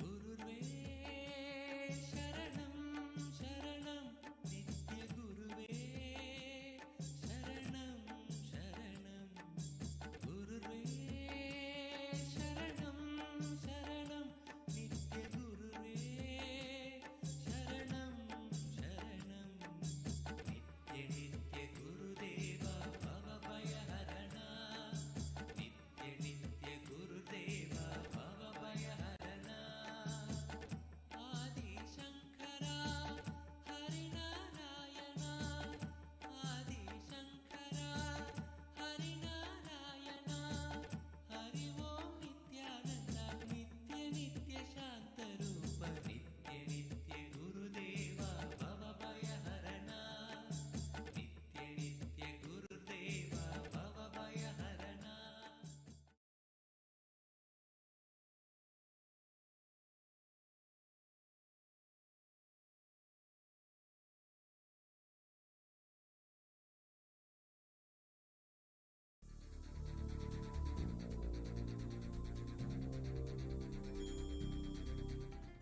Paramahamsa Nithyananda, a compelling spiritual force of our millennium, founder of an international socio-spiritual movement, pioneer of a modern Vedic Renaissance.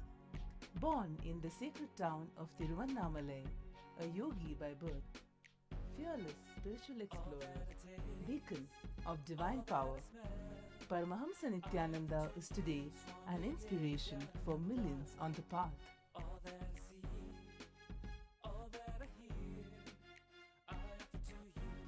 Adept in ancient mystical yogic sciences, researcher of the science of spirituality, guru for enlightenment. Every year, Paramahamsa Nithyananda shares with over 1 crore people worldwide the treasures of his wisdom, the joy of his laughter, and the incomparable power of his initiation. Now, Paramahamsa Nithyananda speaks on living enlightenment, solutions for blissful living.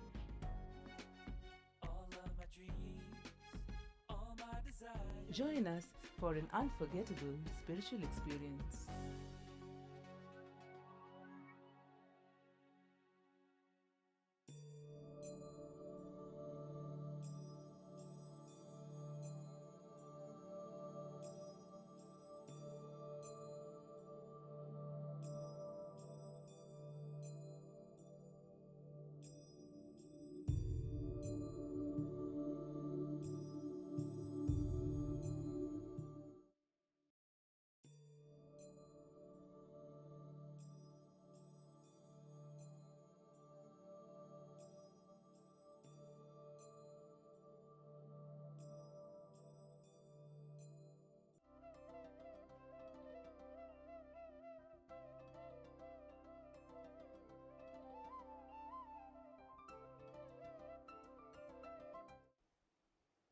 42nd verse, Bhagavan is breaking the myth which was prevalent those days. Those days, the myth that nothing more than heaven, nothing more than the results of the actions, like Homa, Yaha, Yajna was there. I tell you, even now, more than 99% of you, how much you believe in action, that much you don't believe in being. Please understand. Life is action plus being. What you are, your thought pattern about you, world, humanity and God. All these four put together only I call as being. Your thought pattern about you, your thought pattern about the world, your thought pattern about the society, humanity, your thought pattern about God. All these four put together only I call you. Life is your actions plus you. It is so unfortunate for almost always, from the time immemorial, how much a human being believes for all his joy, pain, everything, his actions are responsible. That much human beings don't believe his pattern, he is responsible. Being is responsible. It is so unfortunate. Without understanding things completely, we go on suffering. Sometimes it's really frustrating, poor fellows. They think in action they can find solution, but the problem is in being. As long as you think in action you can find solution, you will only be believer of heaven. You will try to better the situation through action. Either you will do direct actions like a building a house, making a wealth, or you will do some yaga yajna and bribe gods and get into their loka. But as long as you believe in action, the solution exists. You are only half. This should be a subject for our Gurukul.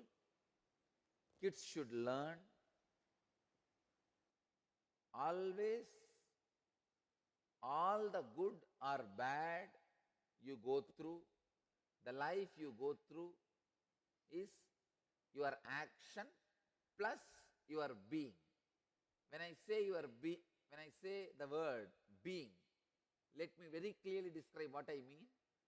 The thought patterns, concepts you carry about you, world, humanity and God. All these put together only I call as you. There is a lot of alterations, adjustments, corrections, addition, deletion, transformation required in being. But it is so unfortunate. You go on believing the ultimate solution can be achieved just by working on actions, which is not true. Actions are not true. See, actions are not even real. Because the moment the basic logic on which you build your actions, if that is shaken, immediately even your actions not only loses its effect or side effect, it loses even the very basis of existence. Sometimes it is so sad.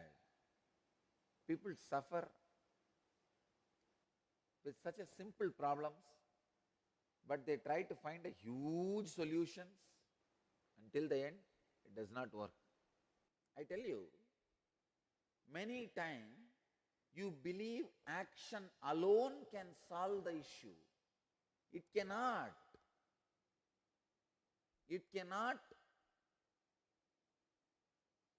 Action should be used to alter the understandings you carry about you, world, God, and humanity. Action should be like an operation, surgery on being. Small story. One day, little Johnny's grandmother sent him to the water hole to get some water for cooking dinner. As he was dipping the bucket in, he saw two big eyes looking back at him. He dropped the bucket and ran back to the grandma's house as fast as he could. "Where are my bucket and water?" she asked. "I can't get any water from that water hole. There is a alligator down there." Now don't you mind that alligator Johnny? He has been there for years and he has never hurt anyone. He is probably as scared of you as you are of him. Then the little Johnny says, "Well, grandma, if he is as scared of me as I am of him, then that water is not fit for drinking." Understand? If you did not catch it, note down in your book of art, go to the YouTube and see the discourse once more.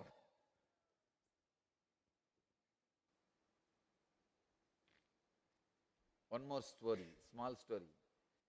A man went to visit his 90-year-old grandfather, and while eating the breakfast of eggs and bacon prepared for him, he noticed a film-like substance on his plate. He says, "Grandfather, are these plates clean?" Grandfather replies, "Those plates are as clean as cold water can get them. So go on and finish your meal."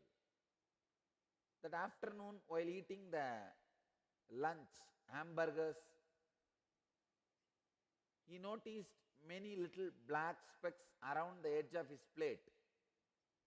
So again he asked, "Grandfather, are you sure these plates are clean?" Without looking up from his burger, the grandfather says, "I told you those dishes are as clean as cold water can get them. Now don't ask me about it anymore." Well, later that day, they were on their way to get dinner. As he was leaving the house, grandfather's dog was lying on the floor, started to growl and would not let him pass. "Grandfather, your dog won't let me out. Please tell him to let me out." Without diverting attention from the TV, grandfather shouted, "Cold water, get out of the way." All right. Without understanding the words, how sometimes you get into trouble. Action can bring solution only if it can transform your basic belief and your basic being. Belief about your being you carry, that plays a major role in bringing any solution for your life. That is why Bhagavan says action alone cannot solve the problem. Action alone cannot be the solution.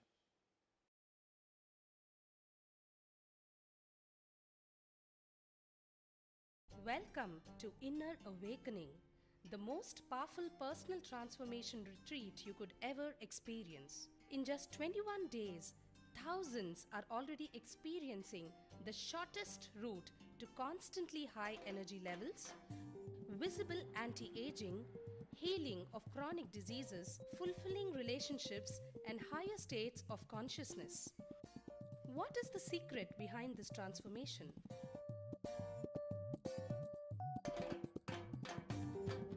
Kundalini means the inner potential energy. Once it is awakened, opens the different doors for the conscious experience in you. I can say which is a master key for all extraordinary spiritual experiences.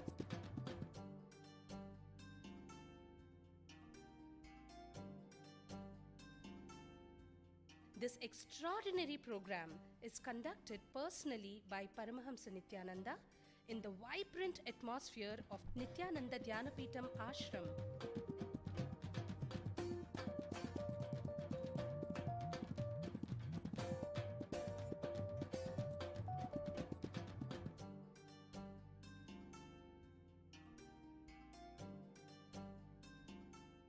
Open yourself to the benefits of Nitya Yoga and practical meditation.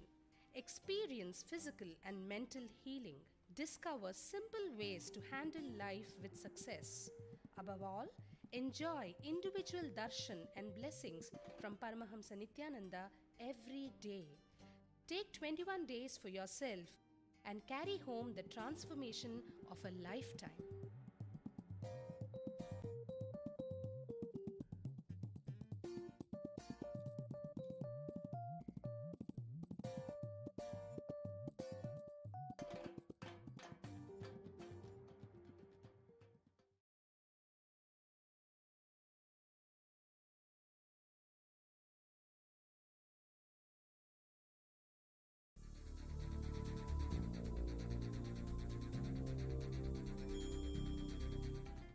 Paramahamsa Nithyananda, a compelling spiritual force of our millennium, founder of an international socio-spiritual movement, pioneer of a modern Vedic Renaissance.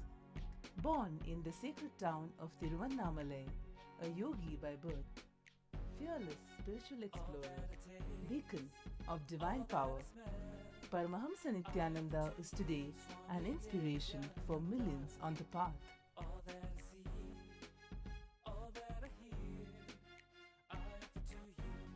Adept in ancient mystical yogic sciences, researcher of the science of spirituality, guru for enlightenment. Every year, Paramahamsa Nithyananda shares with over 1 crore people worldwide the treasures of his wisdom, the joy of his laughter, and the incomparable power of his initiation. Now, Paramahamsa Nithyananda speaks on living enlightenment, solutions for blissful living.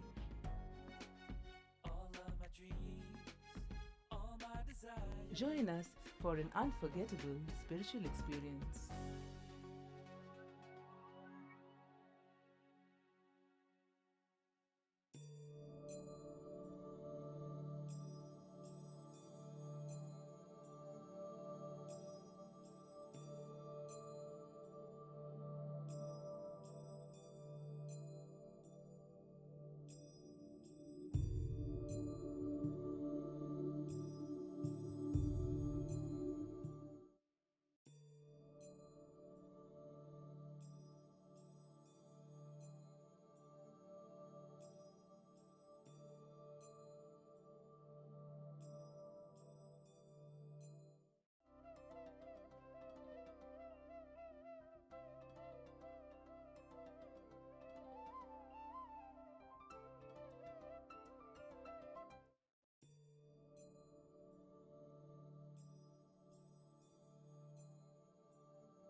Vyavasayatmika buddhi ekeha gurunandana bahushaka hyanantascha buddhayo vyavasayinam. The old translation. Joy of the Kurus, all you need is single-pointed determination. Thoughts of the irresolute are many, branched and endless. My own new translation. O descendant of Kuru dynasty, here there is a firm preservance of purpose. But for those who do not have preservance, their purposes are many branched and limitless.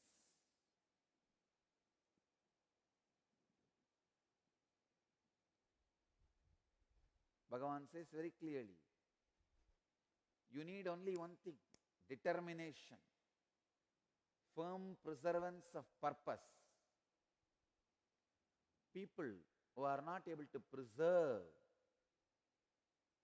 their purpose, who don't have perseverance of their purpose, their thoughts go in thousands of branches in limitless way. Keyword for any success, password for external and internal success is determination, perseverance. Beautiful word Bhagavan is using in Sanskrit. Vyavasayatmika buddhihi. Vyavasayatmika buddhi.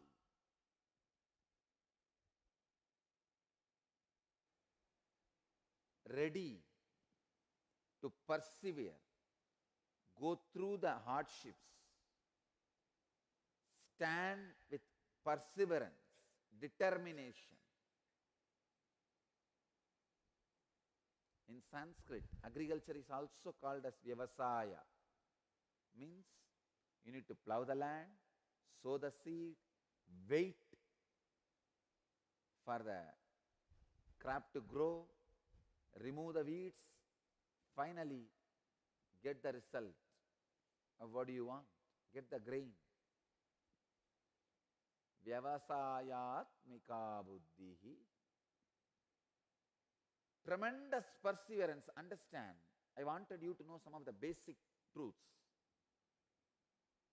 When Buddha declared life is suffering, when I read that statement first, I said, no, what is this? This fellow, such a pessimist. Starting with a statement, life is suffering. Now, I agree with Buddha with all respects. Unless you learn that word first, you do not develop perseverance. Man do not develop Vyavasayatmika buddhi, perseverance, unless he understands that statement. Life is suffering. Life is dukkha. See, the big problem is, when you feel life is joy, when you believe life is joy, you tend to wander. You take up one project. Suddenly you feel the other project glitters more. The other side is more greenery. Wow. I think that life is more joyful, more green, more shining, more palabala. Let me jump. You jump there. From there, when you look at the other side, wow, that looks more shiny, more beautiful, more powerful, great. Let me jump there. You jump there. Markada Vairagya. In Sanskrit, we have a word called renunciation of the monkey. Monkey renounces one branch to catch other branch, but it doesn't stay with that branch. Within 2 seconds, it catches some other branch and renounces this branch also. Margada Vairagya. renunciation of the monkey. No. When Bhagavan Buddha says, life is suffering, his first statement is that only. Life is dukkha, suffering.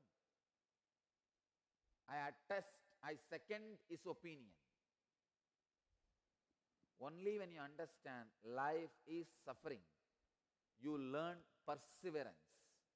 When you take up a project, when you face suffering, you'll understand, hey, life is suffering. Let me stand with this suffering, with this project, and see the end of it.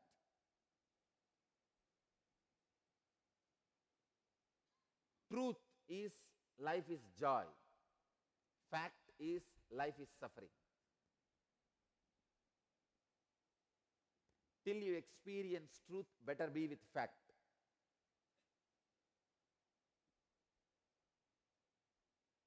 Vyavasayatmika buddhi keha kurunantana. Perseverance in any level, in any project, whether it is the inner world or outer world. Understand, even living enlightenment is a project. Jivan Mukti is a project. You take it up. It's a project, you take it up. To achieve the end of it, in the initial level, believing life is suffering will be much better. Because you will have perseverance. When you face different sufferings, different problems, you will know, no, life is suffering. Let me be stable. The stability will happen in you. When you don't understand life is suffering, the stability does not happen in you. There's a term I learned just 2 days before. Quid pro quo. Quid pro quo. You scratch my back, I scratch your back. Just 2 days before, I was learning this word. I have teachers all around me. See, when you are ready to learn, you will have teachers, everybody all around you. Quid pro quo. You scratch my back, I scratch your back. Let both of us be together. This is the way the collective illusions are spread. Collective delusions are created. For thousands of years, people were believing earth is flat because of collective delusion. You scratch my back, I scratch your back. Collective delusion is the worst suffering a man can have. When you know life is suffering, you will have the perseverance. You will have the determination. You will have the vyavasayatmika buddhi. If you believe life is suffering, you will have the perseverance. You will have the determination to be stable and achieve. Vyavasayatmika buddhihi, fixed resolve. I tell you, which is a basic requirement for external and internal enlightenment, external and internal success, external and internal achievements.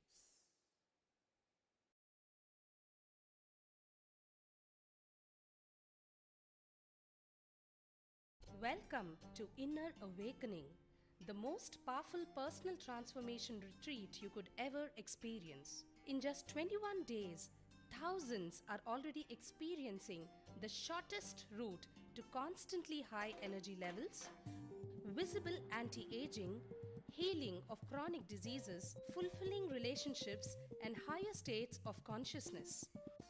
What is the secret behind this transformation?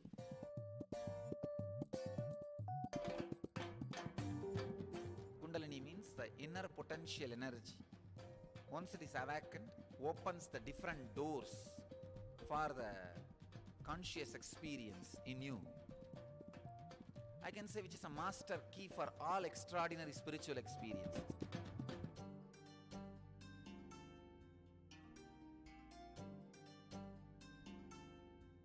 This extraordinary program is conducted personally by Paramahamsa Nithyananda in the vibrant atmosphere of Nithyananda Dhyanapitham Ashram.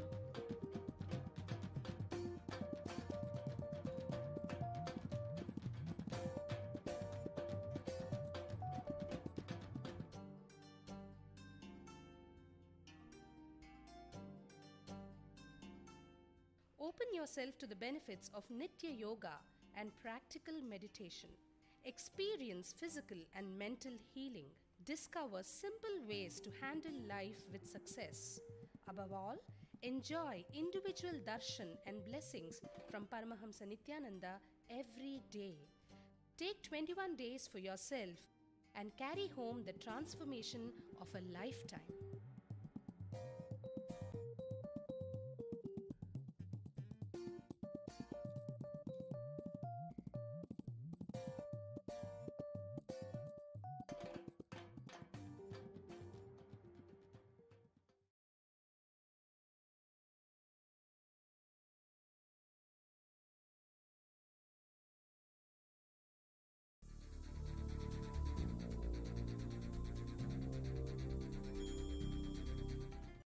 Paramahamsa Nithyananda, a compelling spiritual force of our millennium, founder of an international socio-spiritual movement, pioneer of a modern Vedic renaissance, born in the sacred town of Tiruvannamalai, a yogi by birth, fearless spiritual explorer, beacon of divine power, Paramahamsa Nithyananda is today an inspiration for millions on the path.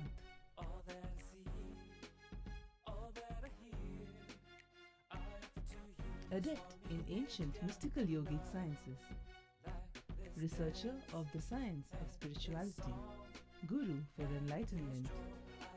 Every year, Paramahamsa Nithyananda shares with over 1 crore people worldwide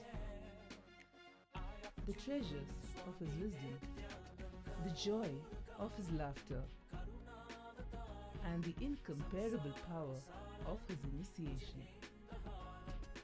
Now, Paramahamsa Nithyananda reveals the deeper secrets of life, science of life.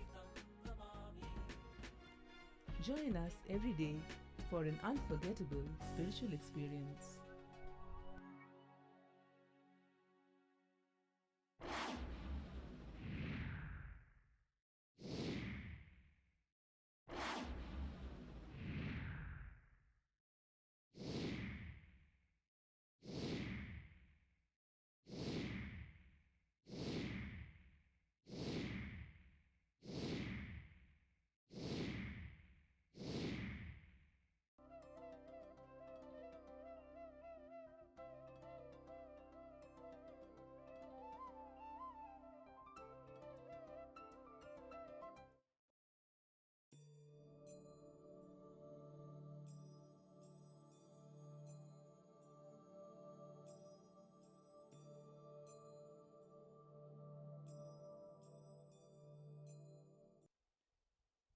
Stitaprajnasya kabasha samadhistasya keshava stitati kim prabhaseta kimasita vrajeta kim. Arjuna vacha. Arjuna says, O Keshava, one who is endowed with the power of Brahma, Vishnu and Shiva. That's the translation of the word Keshava. What is the definition of the one who abides in intense unclutching and who dwells in the state of eternal bliss? What does the one who desists from fancy speak? How does he exist? How does he withdraw?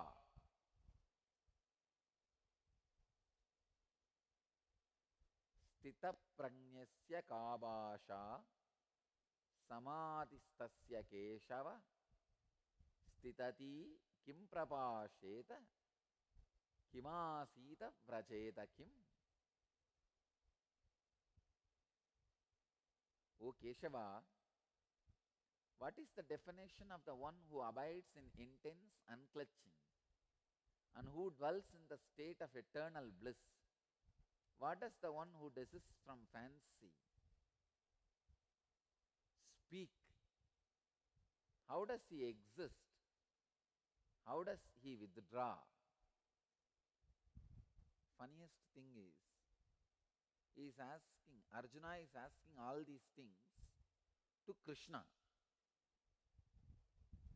He is asking Krishna how an enlightened being will be there, how a Jivan Mukta will be there, how a Stita Prajna will be there. Please tell me. Unfortunately, because of familiarity, Arjuna is suffering, which is called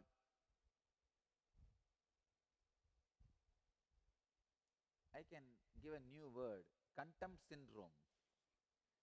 In English we say familiarity breeds contempt. When you are too close, when you are able to see him physically, always there is a problem. People don't have any problem to dedicate their life to masters who left the body. They are very happy to dedicate their life to the statues. But it is very difficult to dedicate the life for the living being, because when he is alive, when he is radiating, bubbling, overflowing, you only feel jealous seeing his expression. You don't feel surrendering. The subtle ego of Arjuna is still not able to surrender. That is why he is asking, how an enlightened being will speak, you tell me.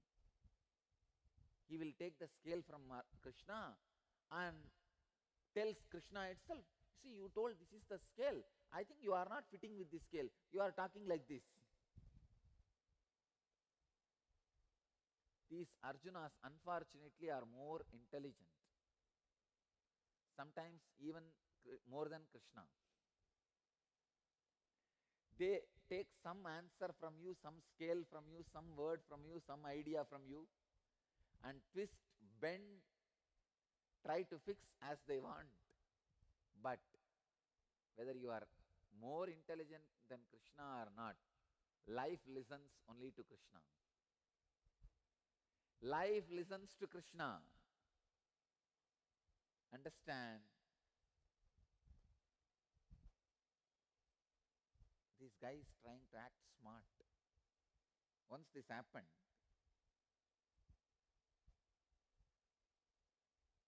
it's like somebody coming to the organization and asking me, you are talking so much about the Stita Prajna. Can you tell me how the Stita Prajna will walk, sit and eat and live?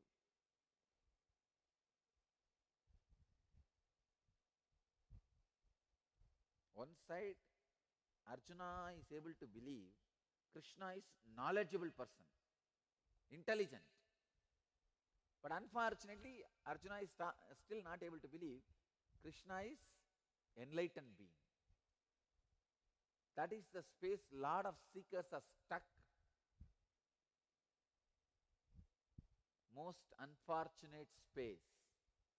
Disciples, many of them are stuck in that space. They all understand, I am intelligent, because you can't hide it. It is seen visibly. But still they are not able to feel. It is something more than intelligence, enlightenment. Arjuna is caught in contempt doubt syndrome, CDS. The contempt which is brought by the mind because of familiarity. See, mind is such a foolish mechanism. It's like a cow, even if it eats 2-3 grass in 1 acre land, it feels it knows the whole land. It just grabs 2-3 grass, then it feels, wow, I know this whole land. Mind is also the same thing. It just picks up 1 or 2 incidents or 1 or 2 scenes. Poor Arjuna has seen Krishna only for 40 years, but he thinks he knows Krishna. Even 40 years, it's not that 24 hours he was with him. So please understand, the mind is a very poor mechanism to measure the depths of enlightened being, but it is trying its best by asking different scales. Here, Arjuna is asking different scales to Krishna to find out whether Krishna is enlightened or not.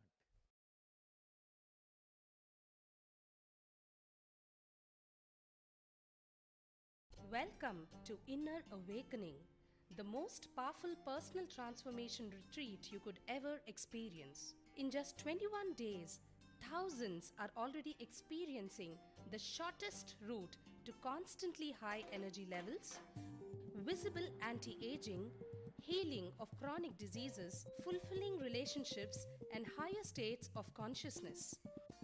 What is the secret behind this transformation?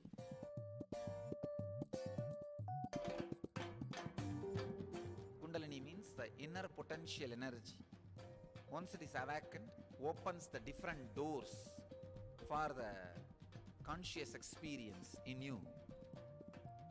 I can say which is a master key for all extraordinary spiritual experiences.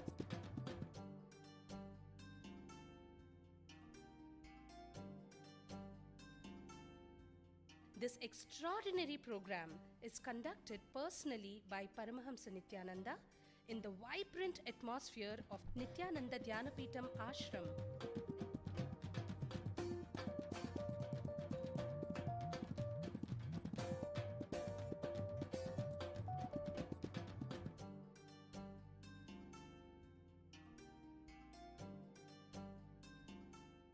Open yourself to the benefits of Nitya Yoga and practical meditation. Experience physical and mental healing. Discover simple ways to handle life with success. Above all, enjoy individual darshan and blessings from Paramahamsa Nithyananda every day. Take 21 days for yourself and carry home the transformation of a lifetime.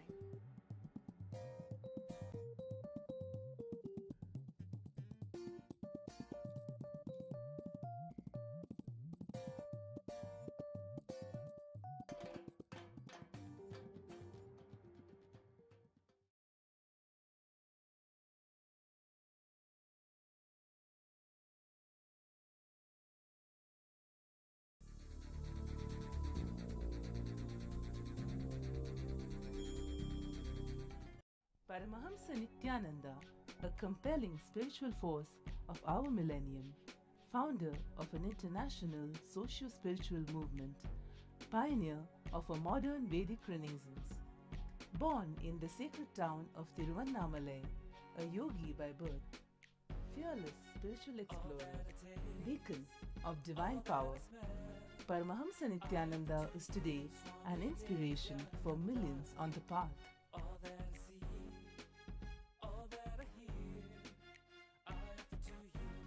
Adept in ancient mystical yogic sciences, researcher of the science of spirituality, guru for enlightenment.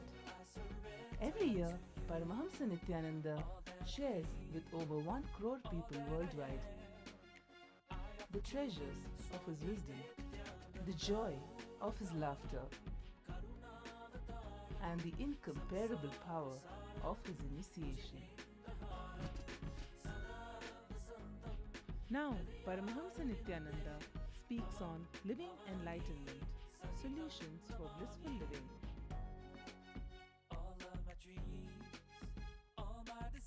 Join us for an unforgettable spiritual experience.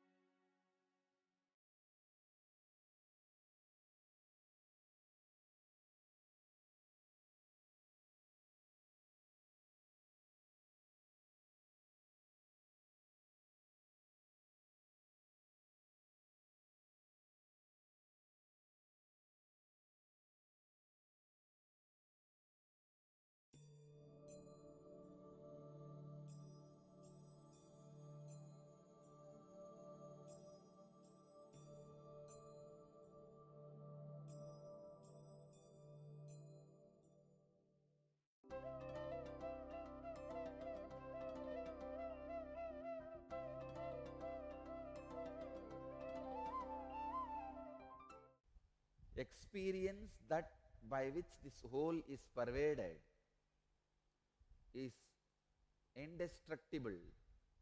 Nothing whatsoever can bring about the ruin of that which is imperishable.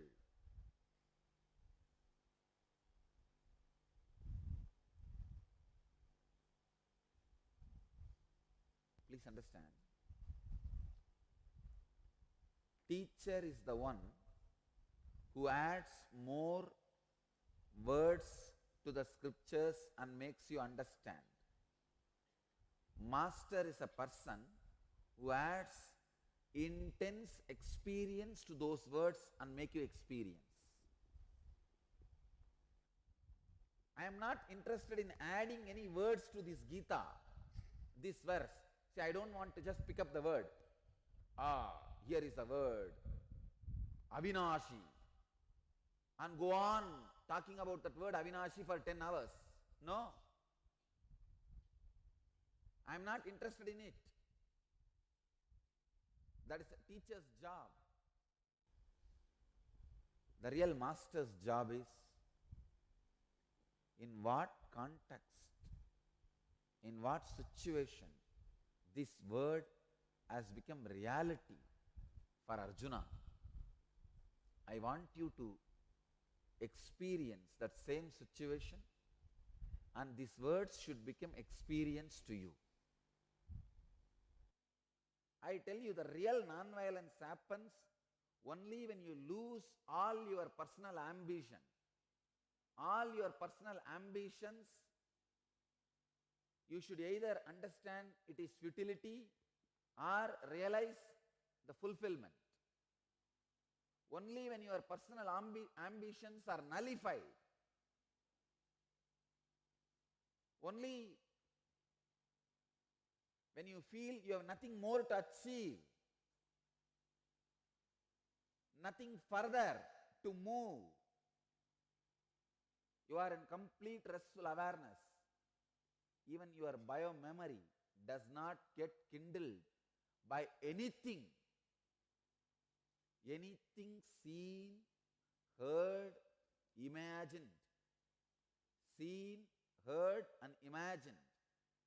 When all these three does not agitate, perturb, awaken your bio-memory, the space you rest, only that space can teach you what is non-violence.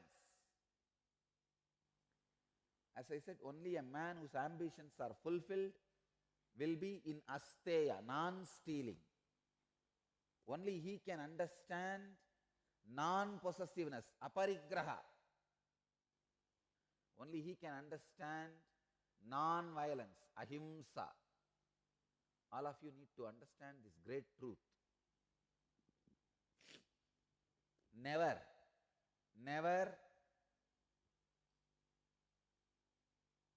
you can achieve non-violence unless you experience the overflowing of your being.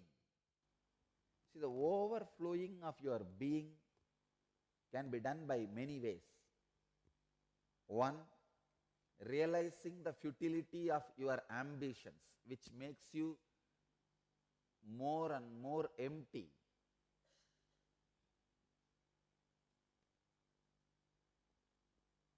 Realization of futility of your ambitions another one way, realizing the fulfillment of all your ambitions.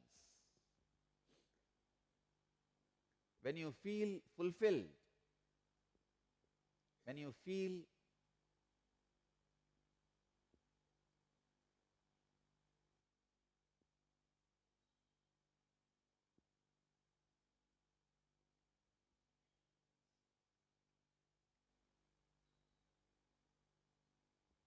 experience of feeling that life is too much for you, not in a wrong sense, like a load, no. Experiencing so much is in front of you and you don't know what to do with it. With that experience, with that mood, anything you do is seva. I am trying my best to describe this in words because I went through this. When I first realized I am imperishable, see, please understand, usually first time when your biomemory realizes it is imperishable, it is almost like a fluke only it happens. It's like little gold, but lot of waste is all mixed and boiling is happening. So first the gold part will melt, but still all the unnecessary things, dust and dirt will be there. But this melted gold will take care and burn all the other dust material. I am telling you exactly as it happened in me. At the age of 12, when this concept, I am indestructible and imperishable, when it clicked with me, it happened like accident only. To tell you honestly, like a fluke only, it happened. And it's not that 100% of me is established in that. See, 100% of me is convinced about it, but not established in that.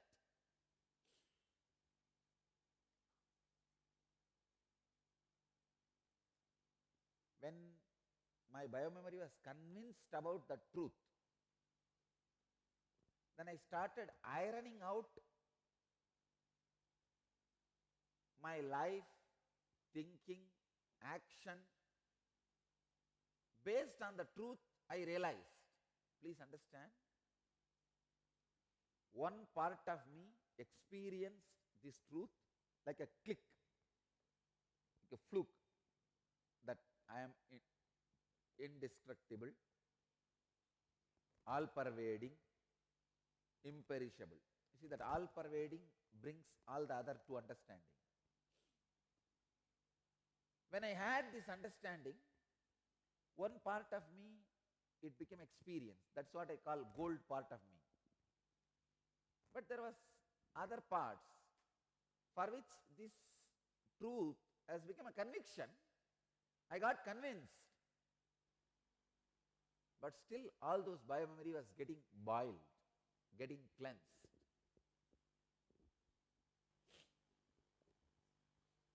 I tell you, even that cleaning time is such a sweet experience.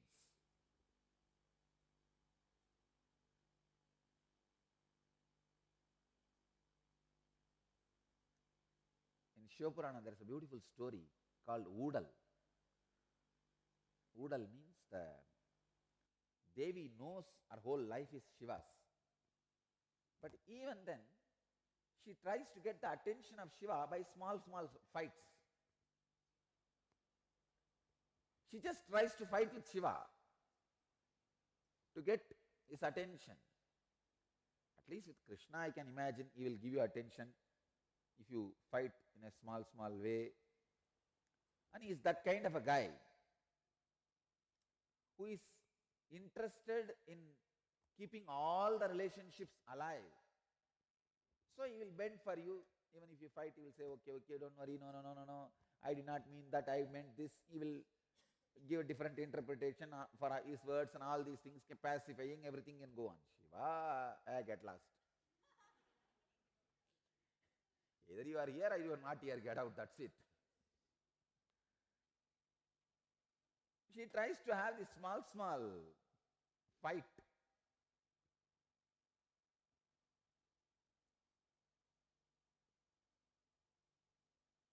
I can describe exactly the same way I felt my individual identity has already realized it lost its base. It can no more claim any insecurity arguments it presents in front of me for any of my actions. It cannot present any argument about greed or fear to me and justify its independent existence. Please understand, your individual consciousness, what do you think as you? It gives all types of justification for its individual existence. If you remove all those justifications, it loses its base and simply dissolves into the cosmos. My individual identity has already realized it has no argument to justify its independent existence. So the basic connection has happened, but still it wants to get little. It's like you know you have to do this work, but you just want to get attention from Swamiji. Can you tell me how to do? This all will work with Krishna, not with Shiva. He just says, get out and get lost. Either you do it on your own or nothing can be done. I tell you, if you want the further purification of your biomemory, these great clicks to settle down in you, the only way is leaving it. Actually, Krishna gives a solid truth and experience in Sankhya Yoga itself. After this, it took at least few hours for Arjuna to completely get convinced and start fighting. I can say the Sankhya Yoga is like a first experience.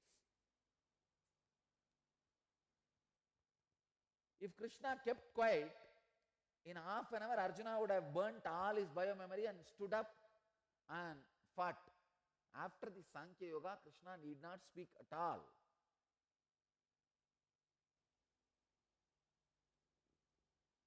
But Krishna is a type of guy who will always try to, no. That is why he is attending all the attention need questions of Arjuna. I tell you honestly, after Sankhya Yoga, this second chapter, nothing to speak.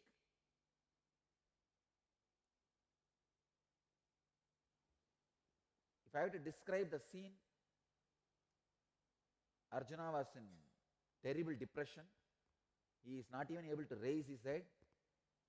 And Krishna putting his hand on the Arjuna's shoulders, lifting his chin with the other hand, teaches Sankhya Yoga. The moment Sankhya Yoga is over, Arjuna, wow, the extraordinary light has happened in his eyes and he is ready. But he just does not want to accept the victory of Krishna. See, if Arjuna comes out just like that in depression, from depression, and says, wow, come on, let's fight. Now it's victory for Krishna. That is too much. He heard everything and whole thing is clear. But now he just covers the light in his eyes, takes the edge of Krishna's cloth. No, Krishna.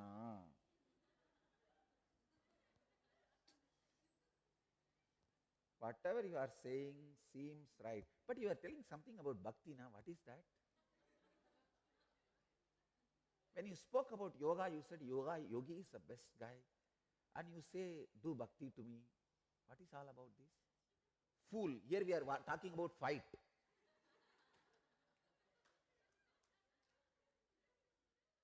It is all about waging war.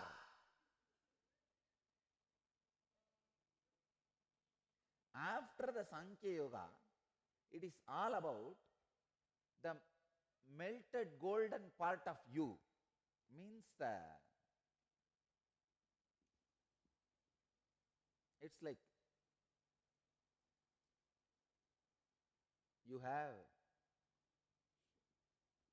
your individual identity standing with 100 logic away from the cosmic truth, and almost 80 logic has lost its base and you have fallen into the cosmic truth.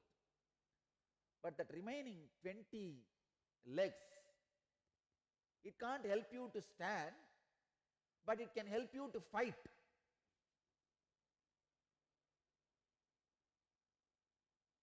The whole problem for a spiritual seeker is that 20 legs. Now anyhow, it's like visualize this. There's a huge part where gold is getting melted. There is another one small part in which the gold is there. Because of this heat, that part gold also is getting melted. That part has 100 legs. When this gold has melted, 80 legs have fallen and that part has fallen into this. Means that gold has become part of this practically. But that gold is trying to use the remaining 20 legs as hands to swim and jump, go out.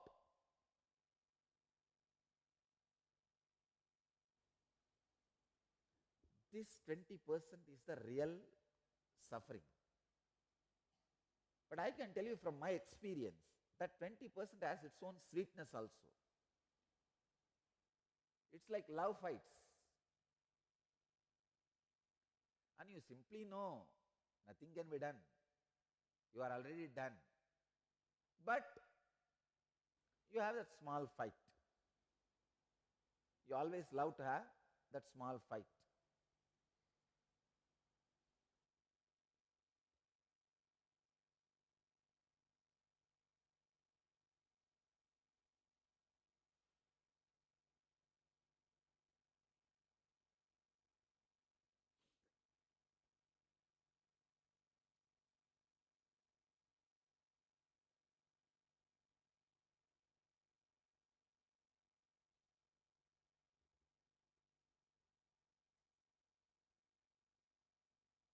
Overflowing, feeling life is a too big blessing.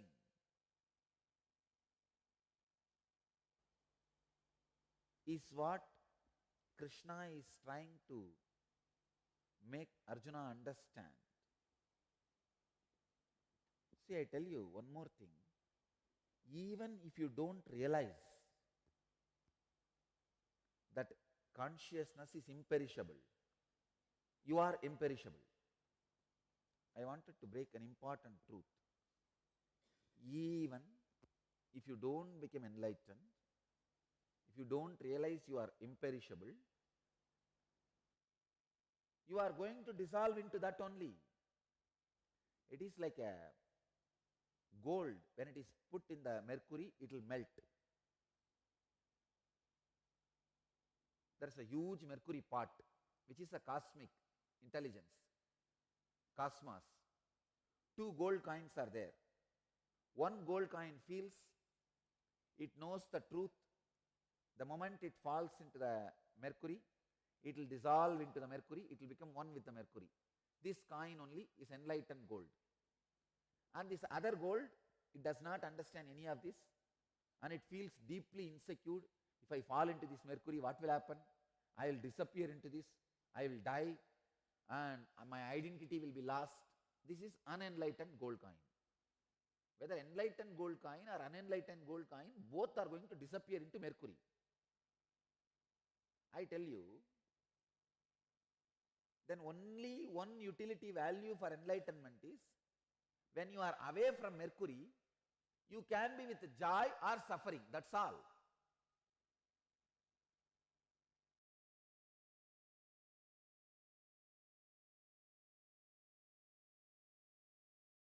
Welcome to Inner Awakening, the most powerful personal transformation retreat you could ever experience. In just 21 days, thousands are already experiencing the shortest route to constantly high energy levels, visible anti-aging, healing of chronic diseases, fulfilling relationships, and higher states of consciousness.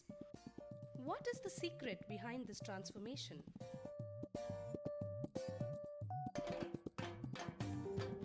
Kundalini means the inner potential energy.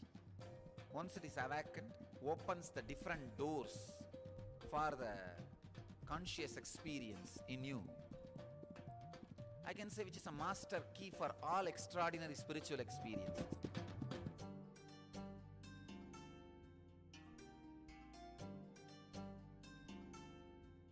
This extraordinary program is conducted personally by Paramahamsa Nithyananda in the vibrant atmosphere of Nithyananda Dhyanapitham Ashram.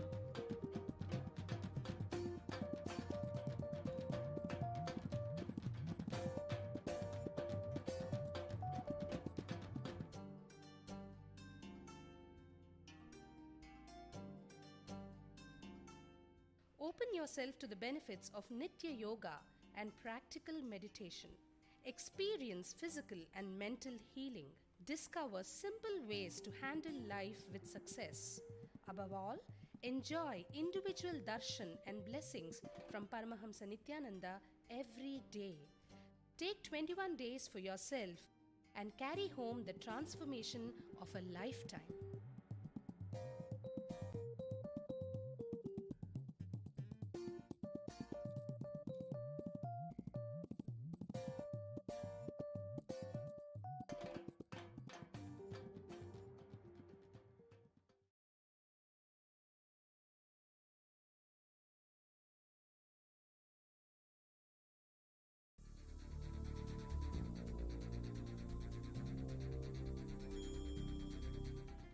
Paramahamsa Nithyananda, a compelling spiritual force of our millennium, founder of an international socio-spiritual movement, pioneer of a modern Vedic Renaissance, born in the sacred town of Tiruvannamalai, a yogi by birth, fearless spiritual explorer, beacon of divine power, Paramahamsa Nithyananda is today an inspiration for millions on the path.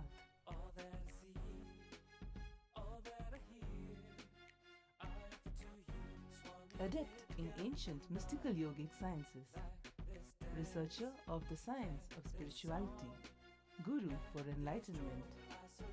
Every year, Paramahamsa Nithyananda shares with over 1 crore people worldwide the treasures of his wisdom, the joy of his laughter,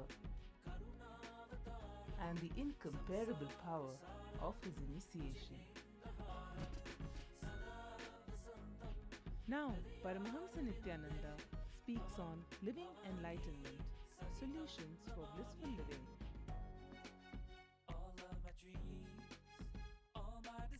Join us for an unforgettable spiritual experience.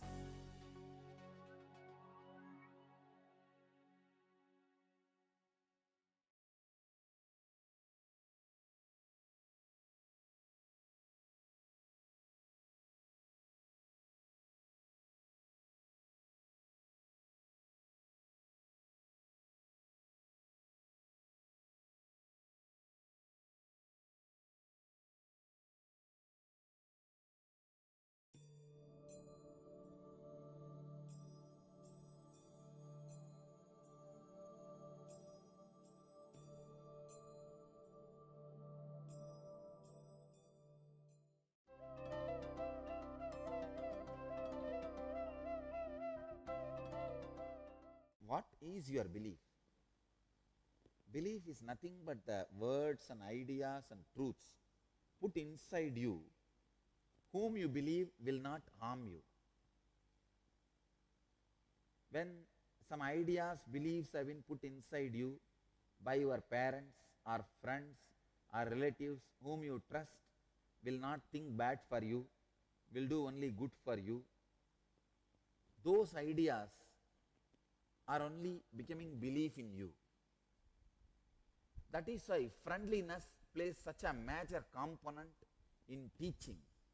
But unfortunately, after a certain level, friendliness cannot help in teaching. Please understand. To make you comfortable in the same spectrum you are living is different. Raising you completely to the different spectrum is different. When you need to be raised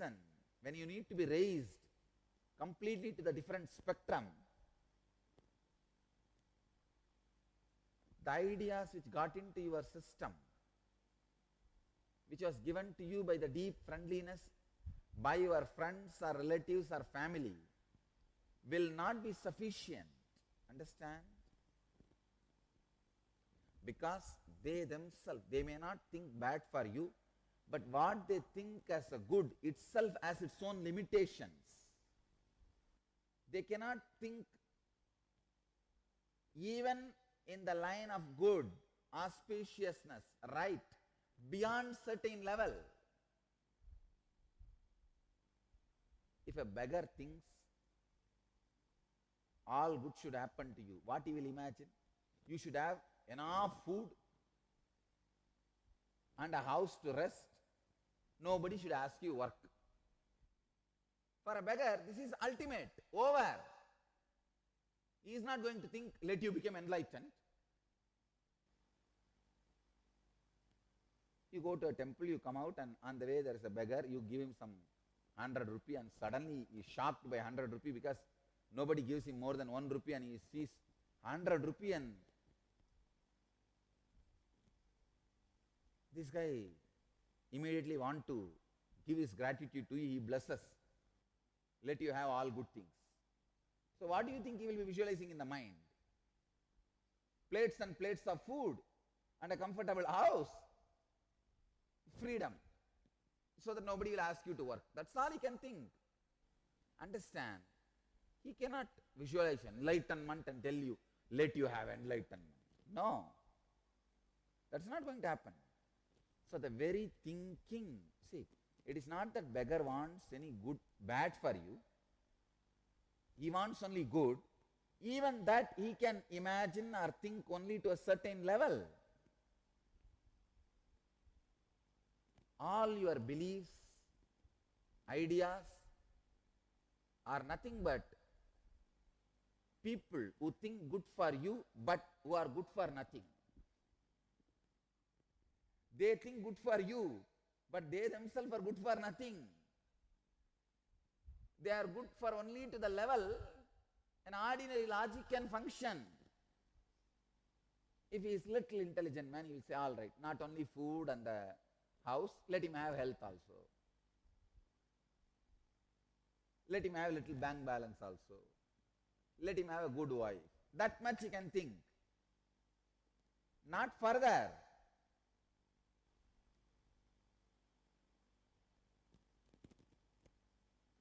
The beliefs, ideas you think good for you, put by the people who are good for nothing, is only now fighting when the master tries to teach you something.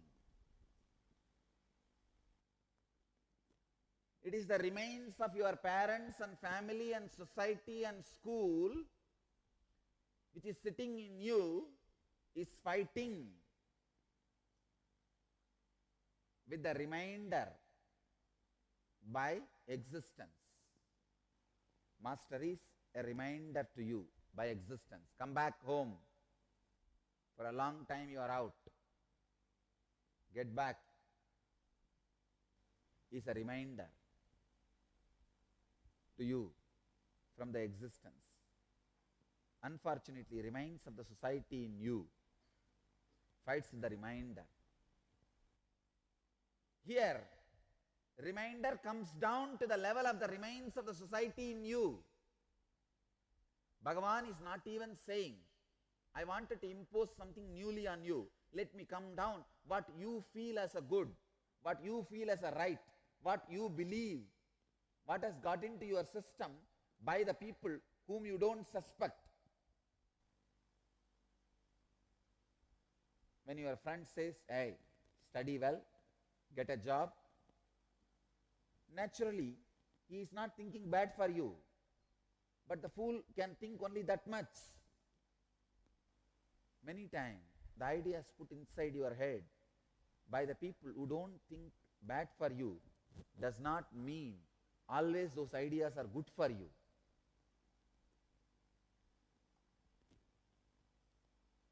Bhagavan says, all right, whatever is said and done, all those ideas from the friends, family, society has gone into your system and become a biomemory, like a calculus. It has settled in your system. Now, it may be difficult for you to clear that. Let me come down to your level. Whatever ideas you already believe, which is put inside you by society, let me work with those ideas and liberate you, give you the truth. Bharata, all life forms are unmanifest initially. Very beautifully, Bhagavan is using the word life forms. He is not using life. Life forms. All life forms are unmanifest initially. Then in the middle, they become manifest. And finally, become imperceivable once again. Then what lamenting can be there regarding this? Understand, all of you have assumed your body with certain purpose.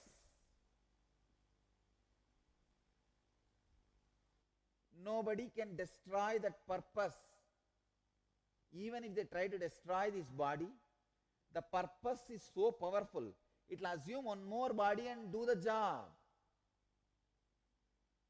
All you need to do is stop grieving. There is nothing to lament.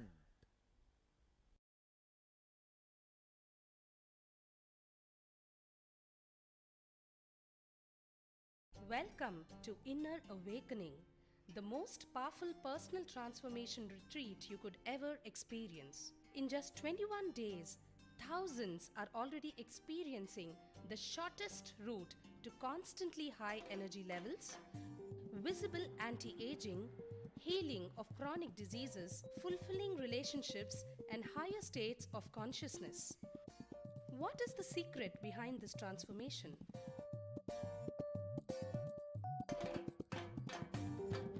Kundalini means the inner potential energy. Once it is awakened, opens the different doors for the conscious experience in you. I can say which is a master key for all extraordinary spiritual experiences.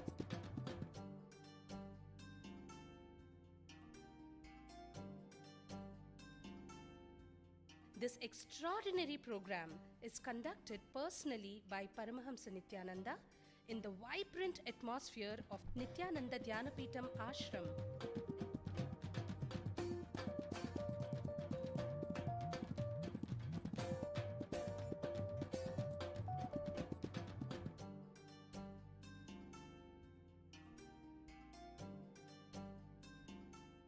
Open yourself to the benefits of Nitya Yoga and practical meditation. Experience physical and mental healing. Discover simple ways to handle life with success. Above all, enjoy individual darshan and blessings from Paramahamsa Nithyananda every day. Take 21 days for yourself and carry home the transformation of a lifetime.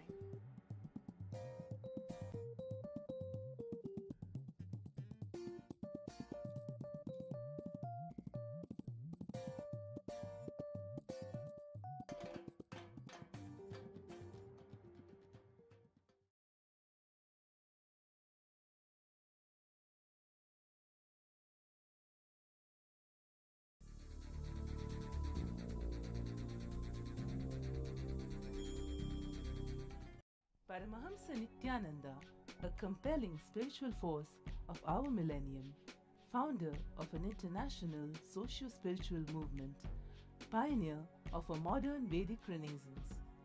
Born in the sacred town of Tiruvannamalai, a yogi by birth, fearless spiritual explorer, beacon of divine power, Paramahamsa Nithyananda is today an inspiration for millions on the path.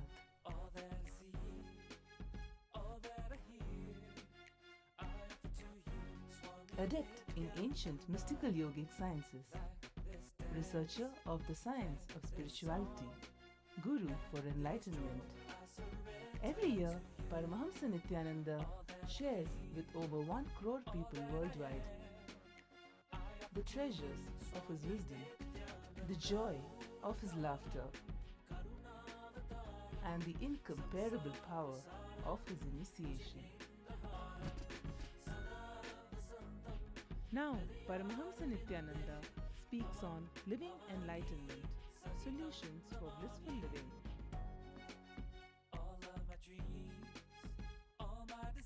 Join us for an unforgettable spiritual experience.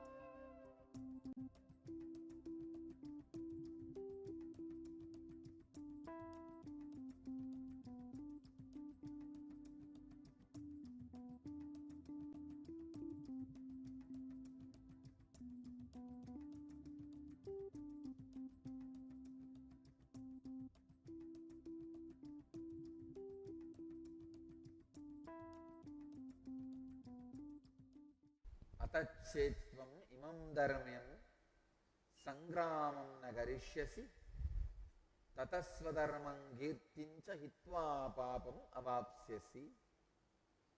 The translation: if you will not fight this righteous war, then you will incur sin, having abandoned your own duty, and you will lose your reputation.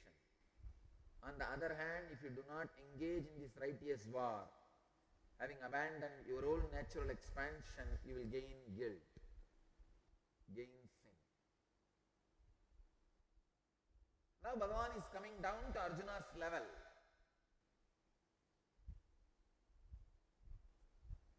See, Bhagavan is not leaving a single stone unturned.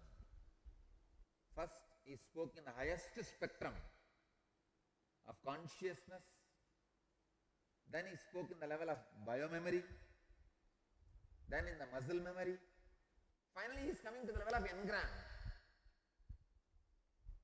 Even in the engram level, this war is the right thing for you to do. He comes to the level of engram and says,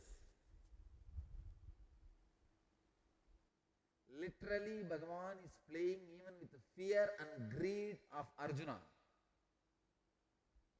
I tell you, for an incarnation to come down to this level, it is a tremendous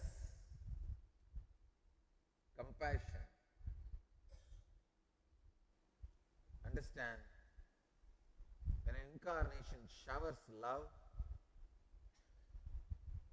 or shakes you with fear, both happens by his tremendous compassion. He comes down to the language you talk. It's like one day I go to Gurukul and all the kids are sitting and fighting to share some candy. I also sit with them and have the same fight. A normal man can never grasp. Foolish logic can never grasp. You can exploit and abuse this whole verse, this whole situation, saying Krishna exploiting Arjuna, threatening him, saying, "I do this war, otherwise you will incur sin," and And poor Arjuna fought. No. If you see every time how Krishna protected Arjuna, every time how Krishna stood by Arjuna, you will see very clearly Arjuna is not needed for Krishna's mission. If Krishna's mission is all about having this war and killing all these fellows and reducing the population, negativity on the planet Earth, he does not need Arjuna. It is Arjuna's fortune, Krishna's compassion. He comes down even to the level of ordinary fear and greed. Only when you look at from this angle, you will understand the compassion of Krishna. He holds the hand, goes to the lowest level of Arjuna and says, "Hey, you will go to hell. Do what I am saying." I tell you, for an ordinary man, his greatness is based on how big he raises himself, poses himself. For an incarnation, his greatness is measured how low he can come down. Krishna is the first master who went to the extreme, the lowest valley to express the love or fear. I tell you, that is why he is Purnavatara. He is a perfect incarnation. He is a complete incarnation. Rama would have maintained his grace. See, when the Ravana was standing without any weapon, see the grace Rama behaves. Go today, come back tomorrow with weapon. But here, Krishna, that poor Karna is not having any weapon, lifting the chariot wheel which is stuck in the slush, goes to Arjuna and says, "Come on, shoot. Finish this fellow." I tell you, for a common man, it looked like but a low level. But only an insider knows.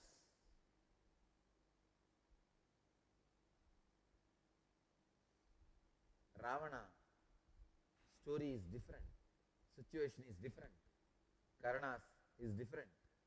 And not only that, all the punyas of Karna was protecting him at that time. Any arrow Arjuna sends goes and falls on Karna as a garland. Then he goes to the next lowest level. He takes a different form, goes with the makeup of a Brahmin, begging Karna. He is almost lying half dead. He goes and begs, "Oh Karna, I have come to beg. I heard you never refuse anything. Oh my unfortune, you have nothing to give. Sorry, I am going." He is exactly poking at Karna's ego. Karna built his whole personality based on one statement: "I will give at any time anything anybody wants." Karna comes back to life. It is like when a snake is half dead. If you just put the stick on the neck of the snake, it will raise the tail almost equivalent to his height. Before death, he will jump using his last power and energy. Before going fuse, the bulb will flash. So his ego comes out. How dare you tell that? Ask what do you want, I will give. Then Krishna says, now you don't have anything. You have only all the punyas you earned by giving dana. All right, if you can give me that. Karna says, take it, it's yours. He did not have water to give dana.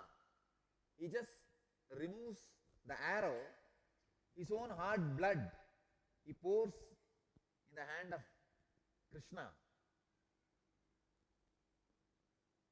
and gives dana of all the punya he has done. I tell you, the highest, greatest happened on the planet Earth is this scene. Greatest giver and greatest receiver. This receiver is not an ordinary man. He is not receiving for himself. He knows unless Karna comes out of all the good karma, he will not become enlightened. Krishna does not want Karna to be sitting in heaven. He wants Karna to be liberated. That is why when Vyasa describes each person's death, when it comes to Karna, he says Karna moksha. He does not say Karna vada. Neither for Drona, nor for Bhishma, or for Duryodhana. For nobody, Vyasa uses the word moksha. Only for Karna, Vyasa uses the word Karna moksha, the chapter. He calls us Karna moksha. Greatest giver, greatest receiver. Now, when it is established, Krishna is an incarnation. All these are glorified, celebrated, enjoyed. But when he was in the body, even Arjuna would have suspected. I tell you, for whose sake Krishna did this, even that guy, the corner of the mind, would have thought, if we can go this cheap level with Karna, then better let me be careful. He can do the same to me also. Understand, knowing this all is possible, he comes down to that level. This is the greatest sacrifice.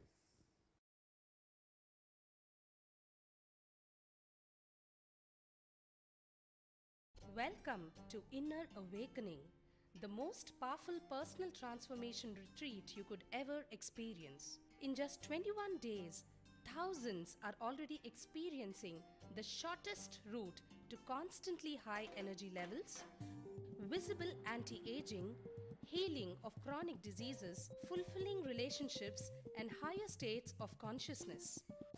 What is the secret behind this transformation?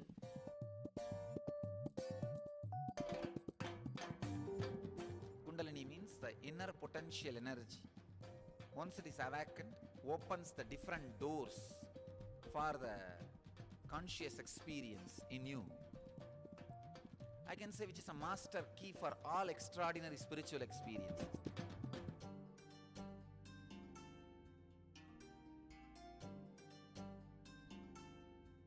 This extraordinary program is conducted personally by Paramahamsa Nithyananda in the vibrant atmosphere of Nithyananda Dhyanapitham Ashram.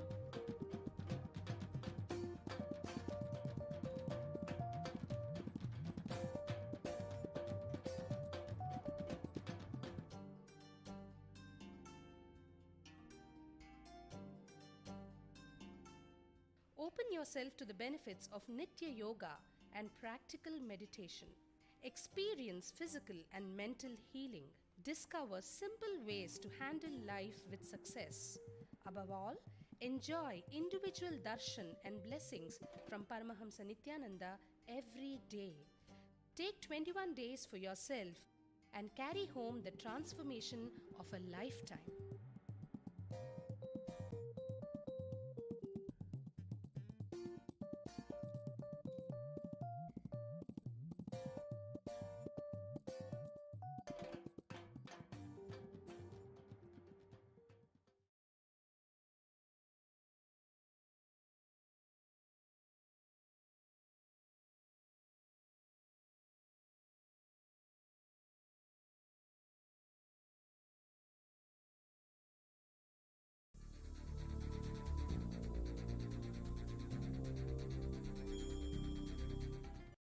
Paramahamsa Nithyananda, a compelling spiritual force of our millennium, founder of an international socio-spiritual movement, pioneer of a modern Vedic renaissance. Born in the sacred town of Tiruvannamalai, a yogi by birth, fearless spiritual explorer, beacon of divine power, Paramahamsa Nithyananda is today an inspiration for millions on the path.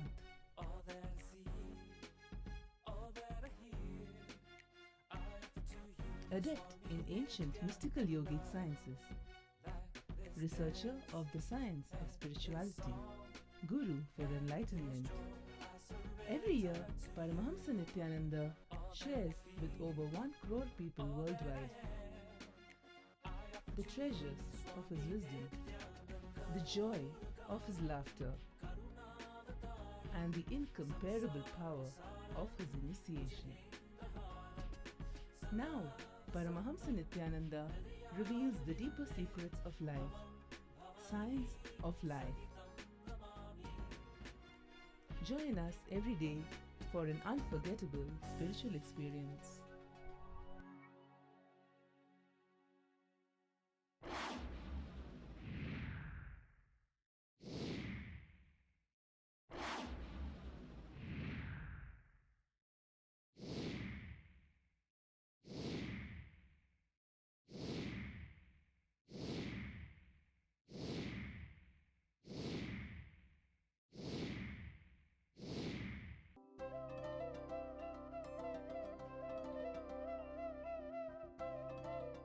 जीवन्मुक्तिप्रदं देवं क्षमापूर्णं जगद्गुरुं वन्दे परमहंसाख्यं नित्यानन्दाय स्वागतं। जीवन्मुक्तिप्रदं देवं क्षमापूर्णं जगद्गुरुं वन्दे परमहंसाख्यं नित्यानन्दाय स्वागतम्।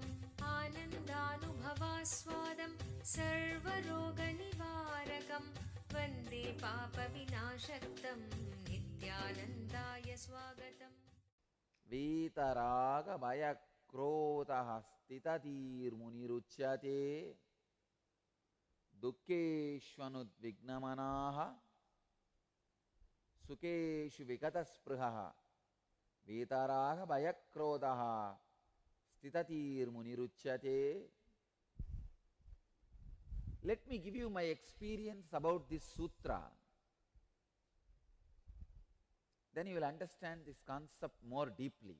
One whose perception is unaffected by unpleasantness, whose longing vanishes when in a state of well-being, who is free from passion, fear and anger, is said to be a sage who is abiding in the state of eternal bliss, Nithyananda.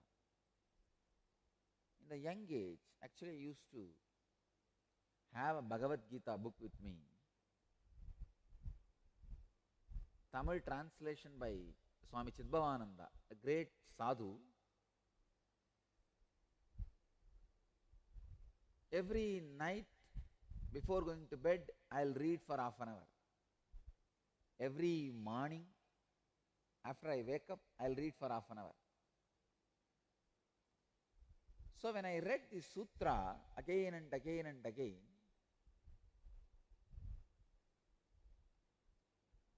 immediately I started planning. I should be without fear, without anger. I should be free from attachment. I should be free from all pleasures. When I was planning and trying to work,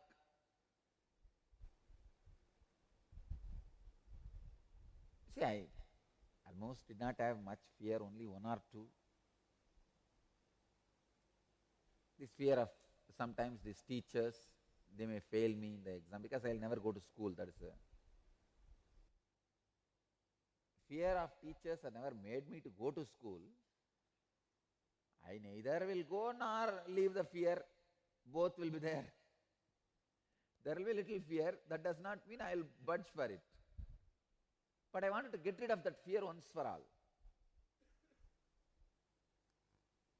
And in the Indian villages, there is a unique system.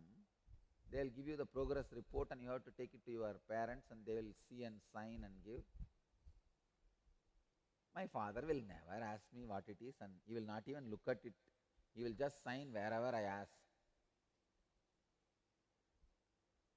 But the school teachers, they know my father doesn't care. So they will always ask in my thing, hey, have your mother signed? They will ask for my mother's signature. They know only our mother will ask us, are you studying this, that? So they always ask for mother's signature. Anyhow, like this one or two small fears, I was trying my hard, my best to get out of those fears. Nothing, it was not working. Again and again failure. I went to Kuppammal and said, what is this? Bhagavad Gita says, exactly this verse I remember very clearly. Sukeshu vikata spruha vitaraga bhayakrodaha. Beyond passion. Vitaraha means free from passion, beyond passion. Anyhow, I ran to Kuppammal and I told her, what is this? I am not even able to get out of this. Small fears. I don't know how I am going to get out of fear of death and all that. Whatever I read. Then she asked me, she knows another one incident happened in my life. There was a dead body in the burial ground when I was walking late night to go around the Arunachala. There was a heavy rain. I was walking all alone. There was a dead body lying in the street, which they buried in the cremation ground. The rain, it came out. I think some dogs would have dug out, and the most frightening thing is the head was not there. There was a dog sitting in the corner eating the head. The dog has actually separated the head and taken, and that is there, and this body is lying. But the moment I saw, I did not have any fear, stroke or fear. I was in such a deep, passive, silent, restful awareness mood. First thing I remembered, how will Annamalai Swamigal behave in this situation? He will look and just walk and go. Let me do the same. I did the same. So she knows that. She asked me, how did you not have the fear at that time? Dead body is surely much worse than your teacher. You are not afraid of that. Then why are you afraid of your teacher, which is an ordinary thing? I could not answer. Then she explained. I tell you that explanation still now, that explanation forms a basis for my enlightened cognizance. She said, do not fight with this fear, anger, krodha, passion, with all these things directly. Always take the route of a technique or a method. Raise yourself to a different spectrum. Actually, when I remembered, if Annamalai Swamigal sees what he will do, I raised myself to the spectrum of Annamalai Swamigal. Now I am deciding to keep my cognizance in the spectrum of Annamalai Swamigal. An introduction. Annamalai Swamigal is a great enlightened disciple of Ramana Maharshi, who was my inspiration to write this book of art. And actually the inspiration, I think, automatically started, but he encouraged. After I started writing, I went and showed to him. He encouraged, and he himself has kept the book of art from his whole life. He has gifted that book to me. Still it is in our archives. That book is there, where clearly the recording of his whole pre-enlightenment journey, enlightenment and after post-enlightenment journey, whole thing is recorded in his own handwriting. We have it in our archives. A great sadhu. See, when I remembered him, how he will behave, I raised my spectrum to his spectrum. She said, always work on raising your spectrum of consciousness. Never attend to the problem. Understand? In the outer world, you need to attend in a micromanagement way. In the inner world, you need to completely raise the spectrum of your consciousness. In the inner world, attending the problem will not work. It will never work.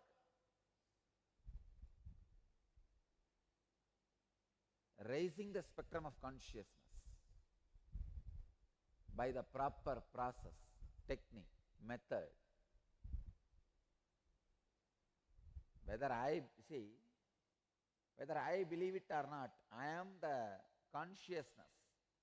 I am going to stick to this one truth, even if this body disappears, leaves me, even if this mind leaves me, I am going to be established in that one truth.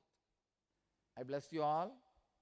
Let you all achieve, experience, live, express, radiate and share the eternal bliss. Nithyananda. Thank you. गुरुर्वे शरणं शरणं नित्यगुरुवे शरणं शरणं गुरुर्वे शरणं शरणं.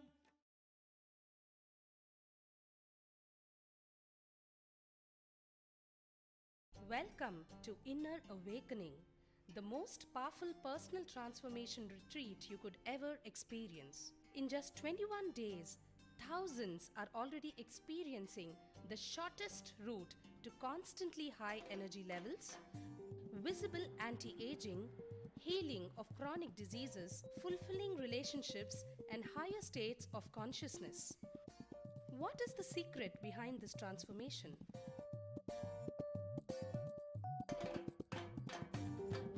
Kundalini means the inner potential energy.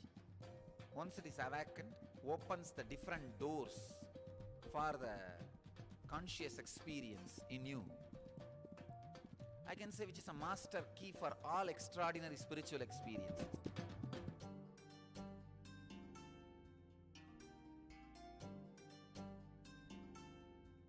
This extraordinary program is conducted personally by Paramahamsa Nithyananda in the vibrant atmosphere of Nithyananda Dhyanapitham Ashram.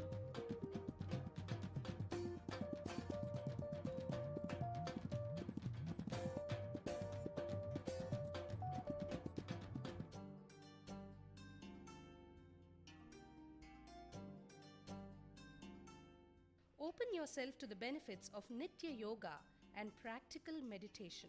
Experience physical and mental healing. Discover simple ways to handle life with success. Above all, enjoy individual darshan and blessings from Paramahamsa Nithyananda every day. Take 21 days for yourself and carry home the transformation of a lifetime.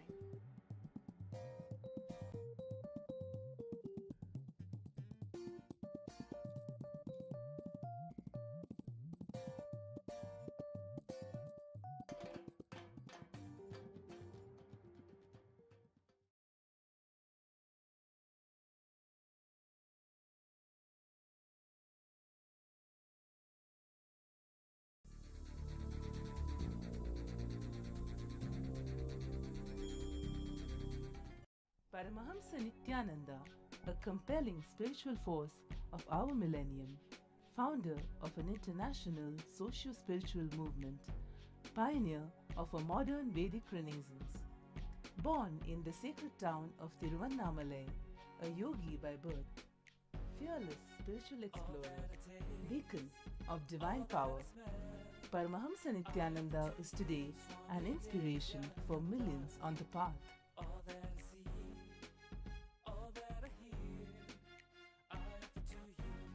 Adept in ancient mystical yogic sciences, researcher of the science of spirituality, guru for enlightenment. Every year, Paramahamsa Nithyananda shares with over 1 crore people worldwide the treasures of his wisdom, the joy of his laughter, and the incomparable power of his initiation.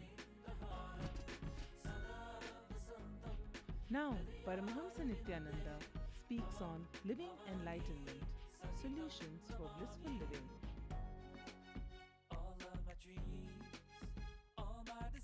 Join us for an unforgettable spiritual experience.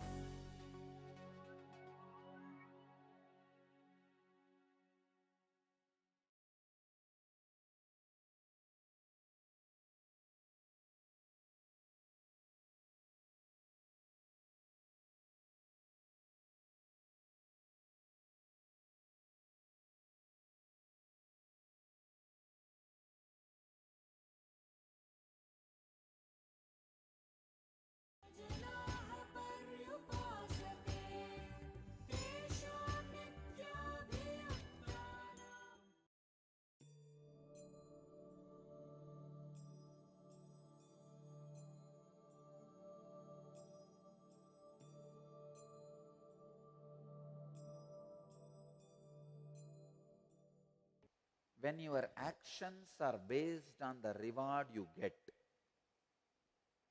please understand. I'll give you the example. Every month you get $10,000 paid.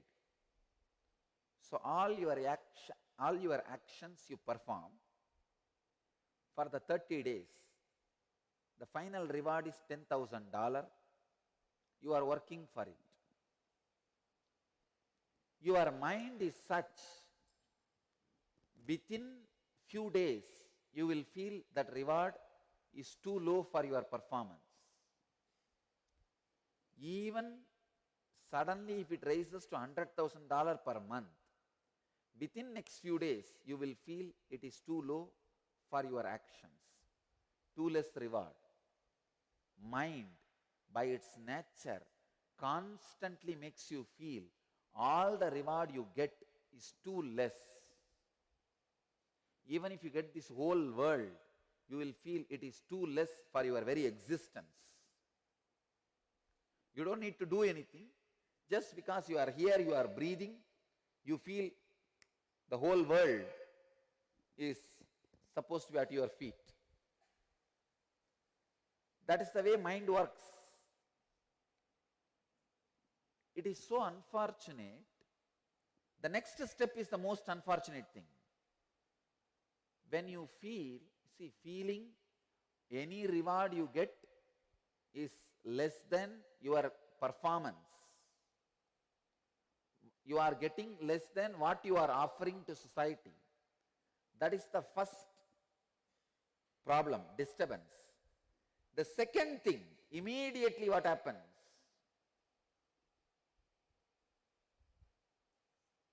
You start reducing your performance.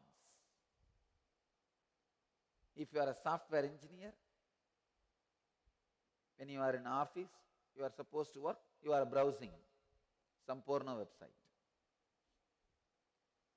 Or you are just spending time on some other work. Why? Because you feel, this fellow is paying only $10,000 to me. It's too less for what I am giving to this company, to this person. Let me reduce what I am giving. Your expression, your creativity, your expansion is reducing. You are not understanding. You are angry with your boss for paying you less, but you are punishing yourself by reducing your creativity, by putting you in more and more laziness, by reducing your expansion, your life. See, when you are performing less, you are getting into a pattern, setup. After you perform less continuously for 3-4 months, you will start believing that is your capacity. That is your capacity. So unfortunate. You are angry with your boss. You want to punish him, but you drink the poison. By you drinking the poison, you are not going to punish him. Don't be foolish.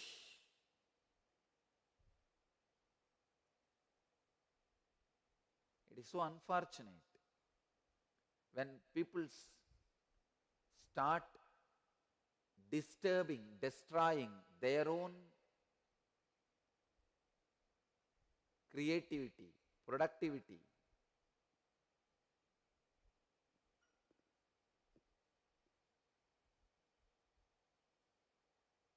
Just because they are angry with the person who is paying them back. I am giving you one example. Look into your life. Everything moves just with this concept of return. It is so unfortunate because you feel that the person who is paying you back needs to be punished. You reduce your creativity, which is, end of the day, punishment for yourself. I am giving one example of the boss. I can give you the other example in an expanded way. Slowly you become angry with the whole life. You feel your wife is not giving you the love back which you are giving. To your children, the love you are offering, they are not giving back. Whatever you are offering to your friend, you feel he is not responding back. Whatever you are giving to society, you feel society is not giving you back. So many people told me, what is this, Swamiji? You served the society so much. Finally see what society has given you back. Only abusal and punishments. I told them, that is not going to be the reason. I am going to stop what I am offering. I am only going to increase what I am offering. I am not going to punish myself. I am very clear.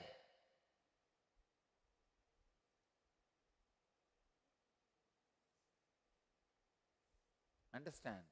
When you are angry with the friends, angry with family, angry with your society, you stop radiating love. It is so unfortunate. When you stop radiating love, you are punishing yourself. You get into a mental setup, a trend, personality.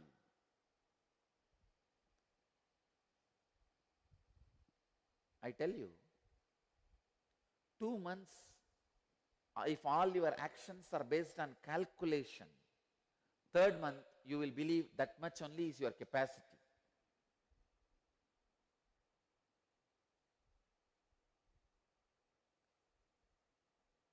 Just try for 2 months without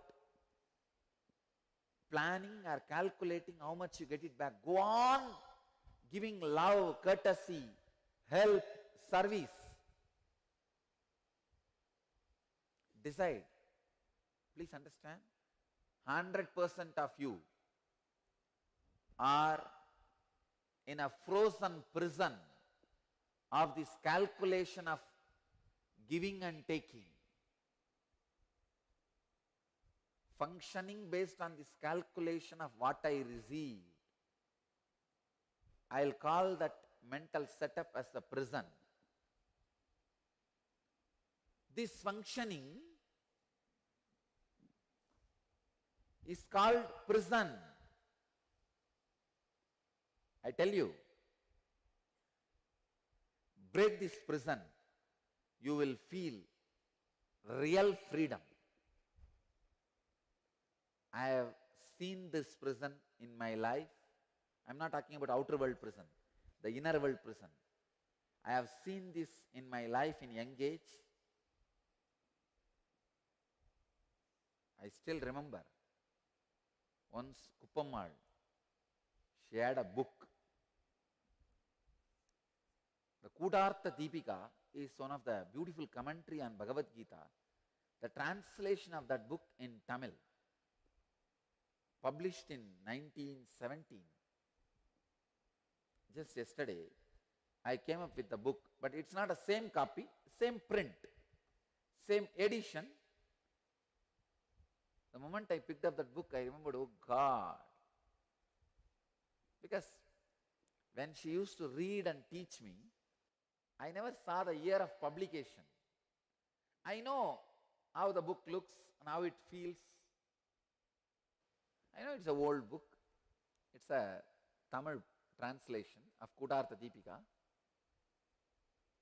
She will read and explain. The one and only verse she explained and made me practice continuously and followed it up is this verse.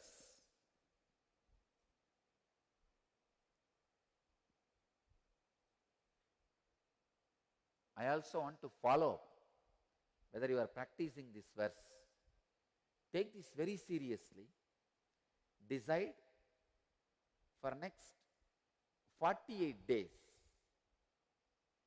One mandala. Mandala means 48 days. 48 days. You go on giving whatever you can without bothering about whether the other person is reciprocating or not. Without expecting reciprocation from the opposite side. Your time, your energy, your understanding, your love, your help, whatever you can give. Whatever way you can radiate your creativity, understand? I am not saying only in voluntary service, I am saying even in your regular job. Whether your job in which you are getting money as paid, money as a salary, or some smile, support, that as a reward, whatever it may be. Whole day, whether you are doing your paid job for which you are paid, or you are doing some voluntary service, or you are giving your love to the family, in every moment, decide for 2 months, I'll go to my extreme. For 48 days, I'll go to my extreme without bothering about how the other person is responding or reciprocating. I challenge. I'm really challenging you. In these 48 days, it is till 3rd December of 2011. In these 48 days, you will be at least 3 times more energetic, alive, intelligent than you are now. I can give you how to become 3 times better than you. Because you are caught with this one mental setup. See, this is what the first thing you learn in your life. How much you are given back, only give that much. It's a huge unconscious net where all the fishes which are souls are caught.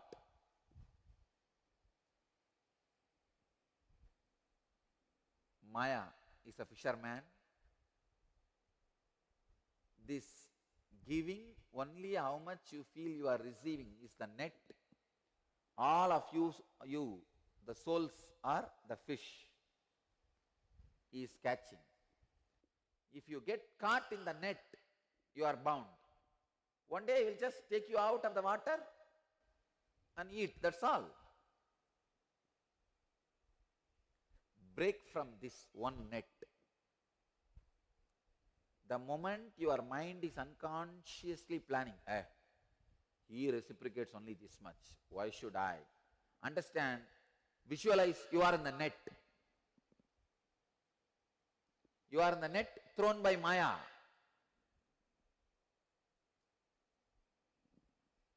Bhagavan says beautifully, let your fight with non-performance be the standard of measure. You may then ask, how can I work? I need some inspiration to work. You are fighting with non-performance. You are fighting with the shrinking feeling. You are fighting with the laziness. You are fighting with the non-creativity. Be the source of inspiration for you to live. People always tell, no, if the reward is not the source of my reason for performance, why should I perform? If I should not expect result, why should I perform? Understand, perform to break free from the inherent laziness you are carrying, inherent tendency of shrinking, inherent tendency of non-performance. Yesterday night, I had a sitting with a group of ashramites. They were saying something about happening in the ashram. They were referring to one devotee in the ashram and said, what a high intense worker he is. Whole day is alive and all that they were saying. Then I asked why others are not able to perform. This guy said, that is what we also don't understand, Swamiji. Why others are not able to do the same thing. I told the main reason is, first thing you need to do in your life is the decision to live and expand. Unfortunately for most of the human beings, life is a forced happening on them.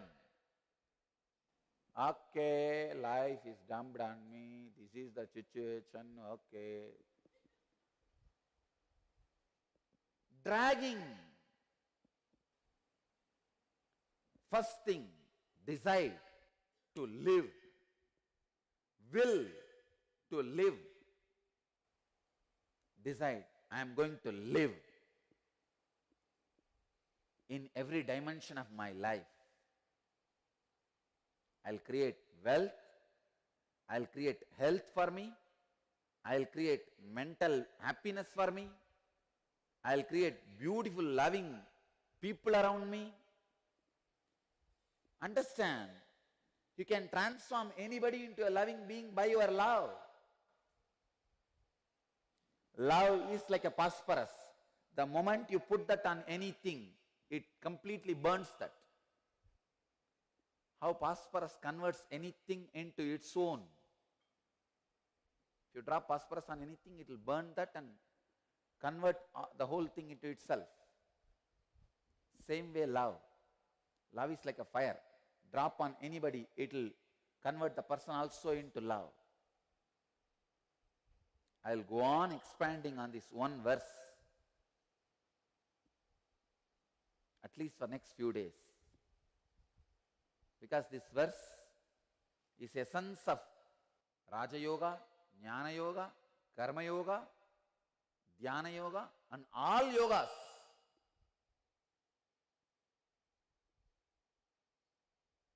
This verse is the essence of all yogas.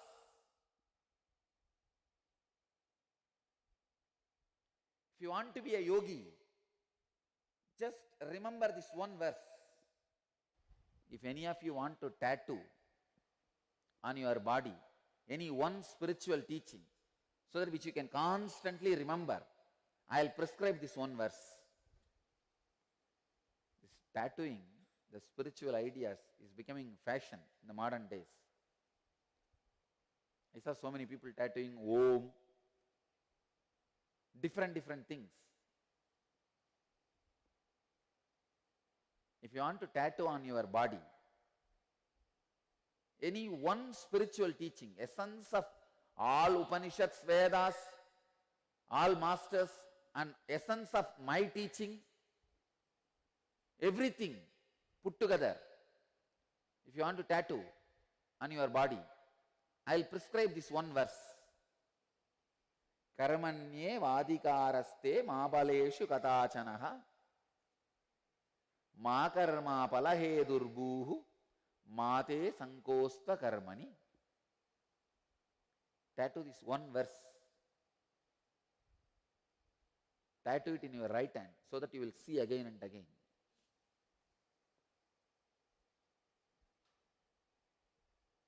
This one thing, if it becomes part of your life, you are liberated. Whether you do pranayama, whether you do yoga, whether you share your time with some people, whether you work in the office, whether you work out in the gym, or you share your love with your family, in every situation you are stopped, you are binding yourself, you are controlling yourself, you are lowering yourself just with the one idea: am I getting back? Am I getting back? Am I getting back? If you are working out 2 days, you see, wow, if the muscle is not happening, oh, then I am not getting back. Let me reduce. Constantly, in every step, you lower yourself, you bind yourself. Whether it is your job, or it is your sadhana, or it is your love, whether it is in the line of physical health or mental health or relationship or creating wealth or your fulfillment, in every line, you stop with this one wrong mental setup. Stopping because you feel you are not getting enough reward. Anything you get, you are going to feel you are not getting enough. Break from this one mental setup. I tell you, you will explode into enlightenment. Karmanye vatikaraste mabaleshu katachanaha ma karma palahe durbuhu mate sankostva karmani. Don't punish yourself because you are angry with the person who is paying you.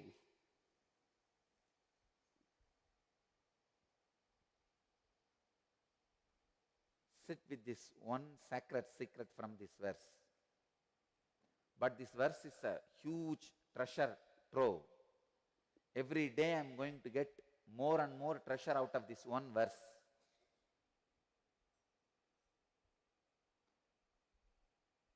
I am going to speak some more days on this same verse.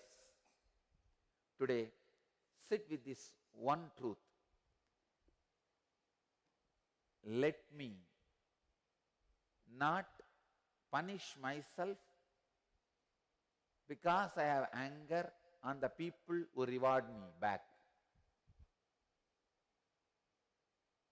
Let me not disturb my expression or creativity.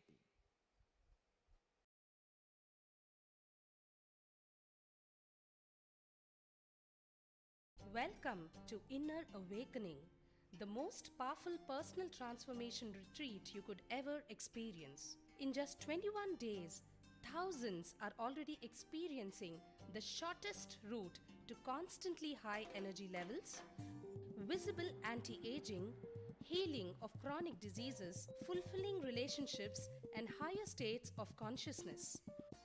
What is the secret behind this transformation?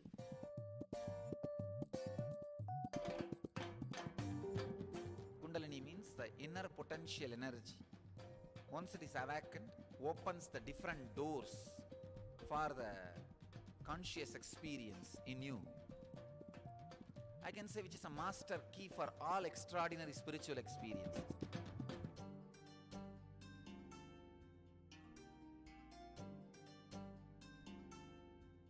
This extraordinary program is conducted personally by Paramahamsa Nithyananda in the vibrant atmosphere of Nithyananda Dhyanapitham Ashram.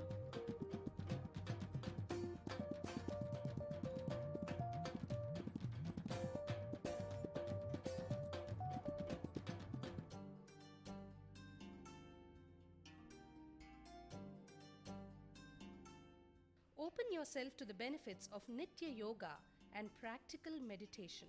Experience physical and mental healing. Discover simple ways to handle life with success.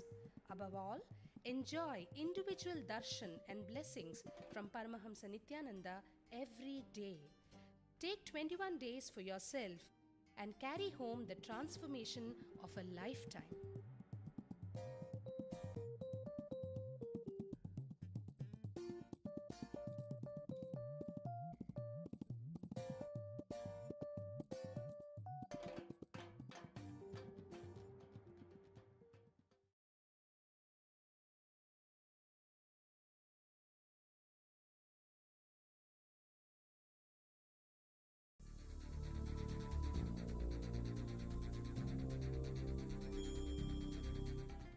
Paramahamsa Nithyananda, a compelling spiritual force of our millennium, founder of an international socio-spiritual movement, pioneer of a modern Vedic Renaissance. Born in the sacred town of Tiruvannamalai, a yogi by birth, fearless spiritual explorer, beacon of divine power, Paramahamsa Nithyananda is today an inspiration for millions on the path.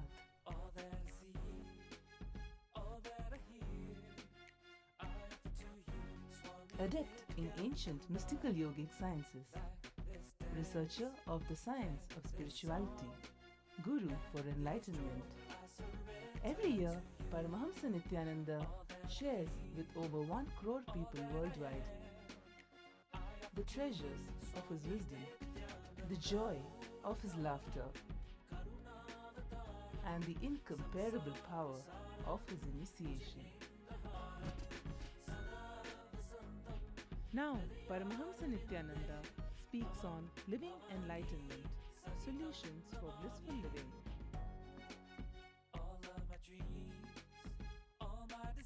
Join us for an unforgettable spiritual experience.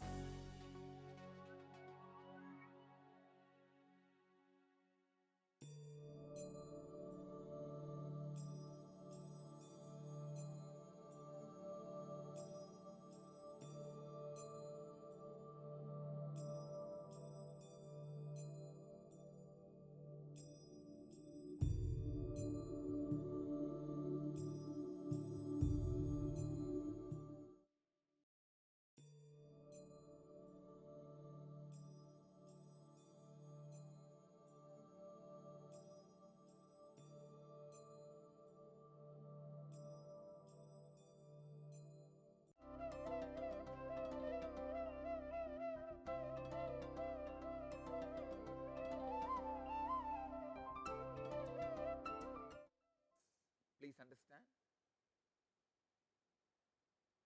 For example, I give bhakti for A, karma for B, yoga for C, dhyana for D. D can achieve only through dhyana. For whoever I gave whatever, that is path for them. That person should not even think there are thousands of paths. He should know, no, only this is the path. But an enlightened being cannot say there is only one path for all. Understand the difference.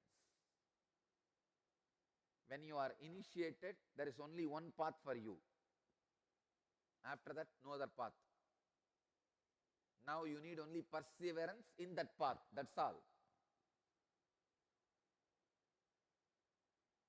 But from an enlightened being's side,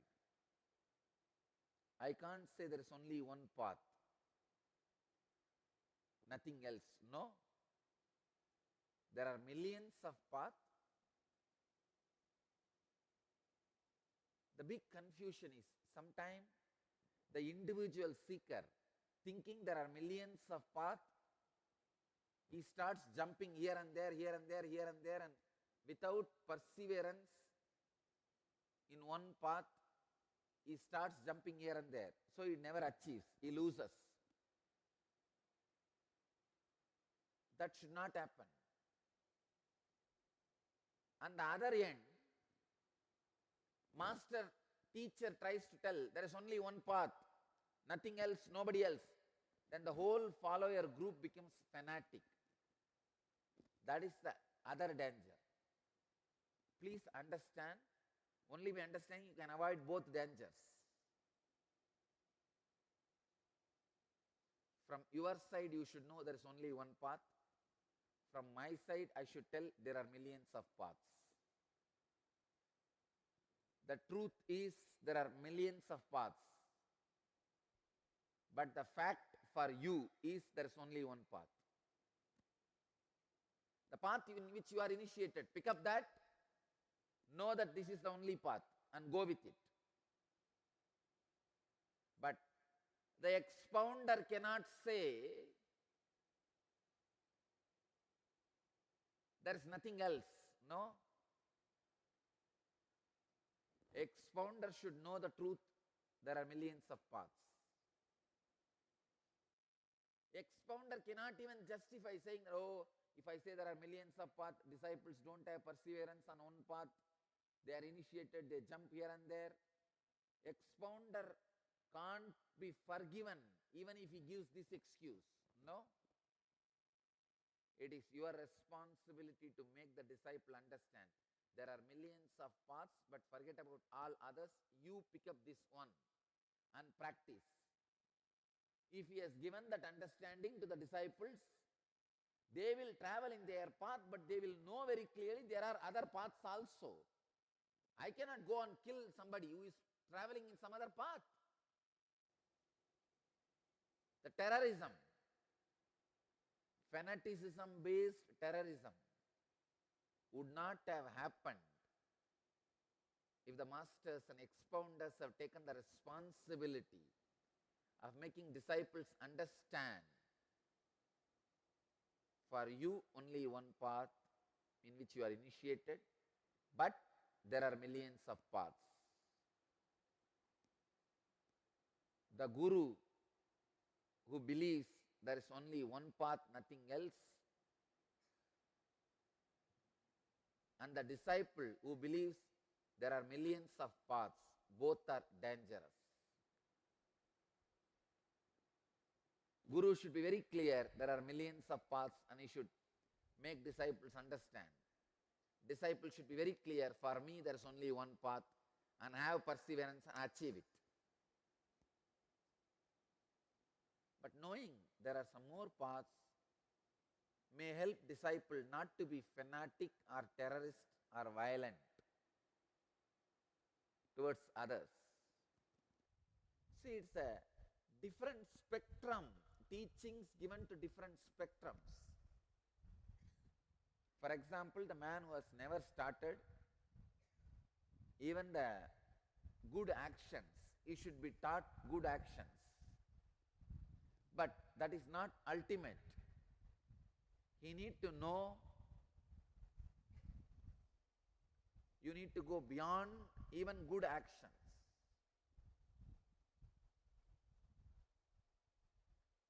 Good and bad need to be grasped.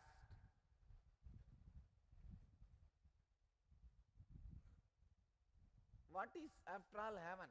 Heaven is nothing but your solidified fantasy for pleasure. That's all.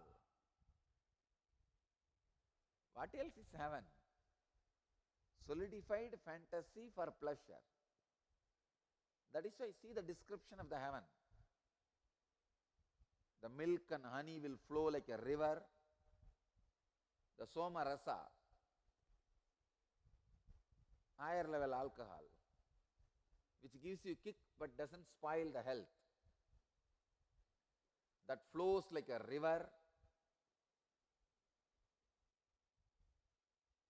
And Ramba, Menaka, Urvasi, eternal virgins, will always be dancing around.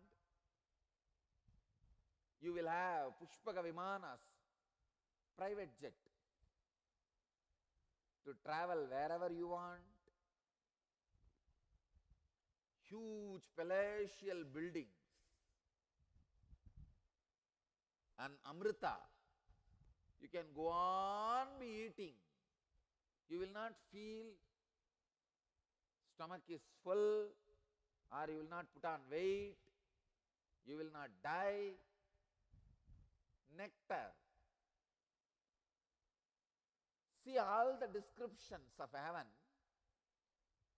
you remove all the side effect and after effect or bad things from whatever you see and solidify all the good things and make it as a heaven. What is the part you like in elephant? The tusk. Come on, let us have the elephant with 4 tusks and 10 trunks. That is what is Airavata. Airavata is supposed to be having 10 trunks and 4 tusks. 4 tusks and 10 trunks. Because that is the best part in elephant. What is the best thing you want from a tree? If one tree can give all fruits, how great it will be. That is exactly the description of Kalpataru. One tree, but it can give not only all fruits, all items you ask. I can tell you, heaven is nothing but Harry Potter story. The solidified fantasy of the kids.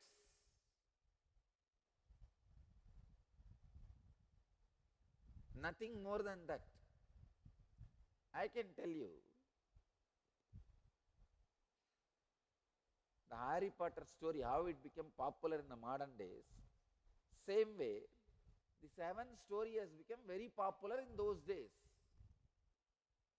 Then slowly people have started believing it is true.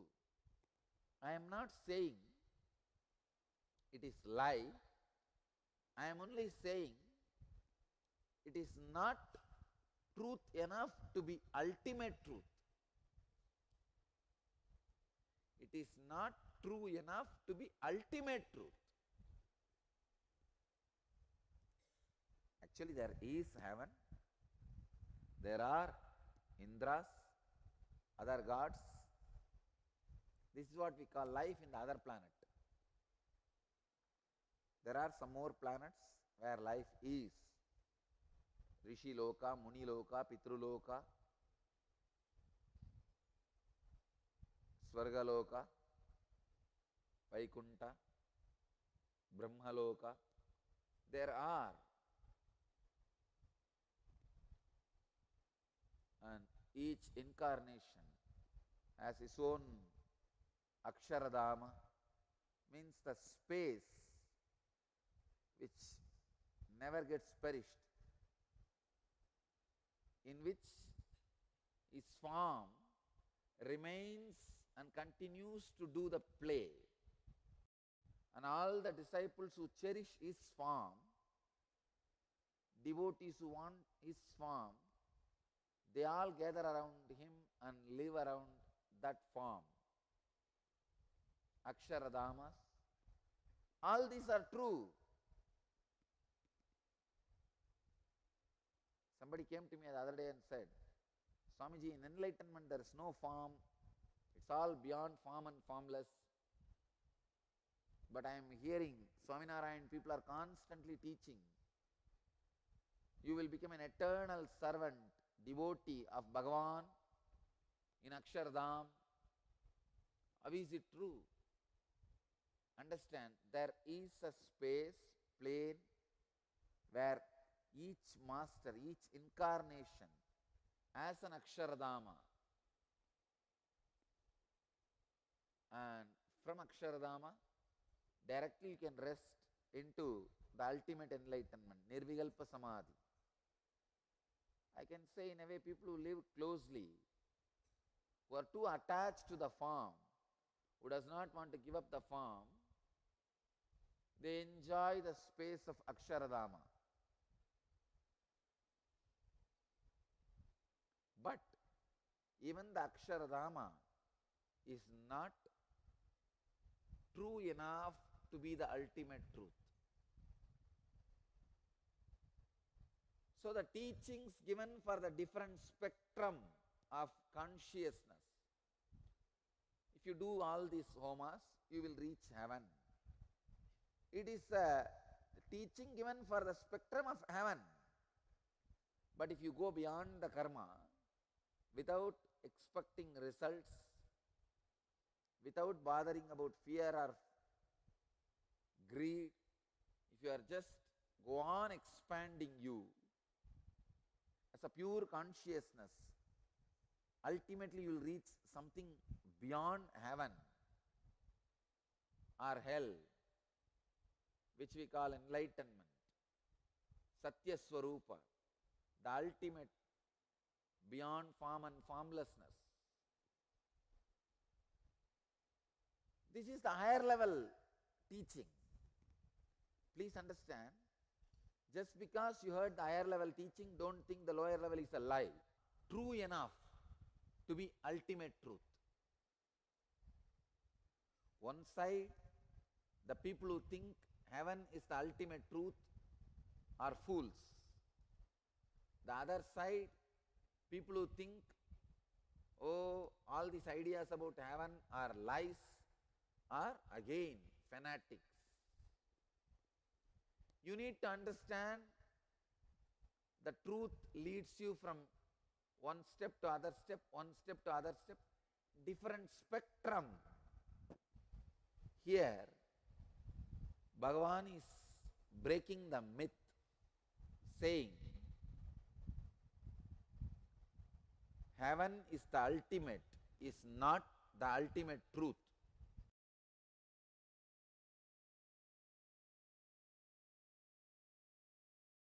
Welcome to Inner Awakening, the most powerful personal transformation retreat you could ever experience. In just 21 days, thousands are already experiencing the shortest route to constantly high energy levels, visible anti-aging, healing of chronic diseases, fulfilling relationships, and higher states of consciousness. What is the secret behind this transformation?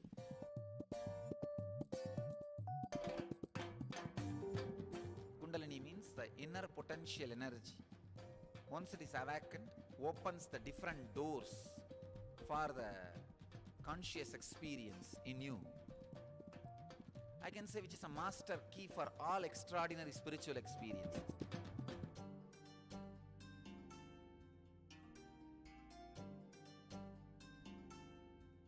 This extraordinary program is conducted personally by Paramahamsa Nithyananda in the vibrant atmosphere of Nithyananda Dhyanapitham Ashram,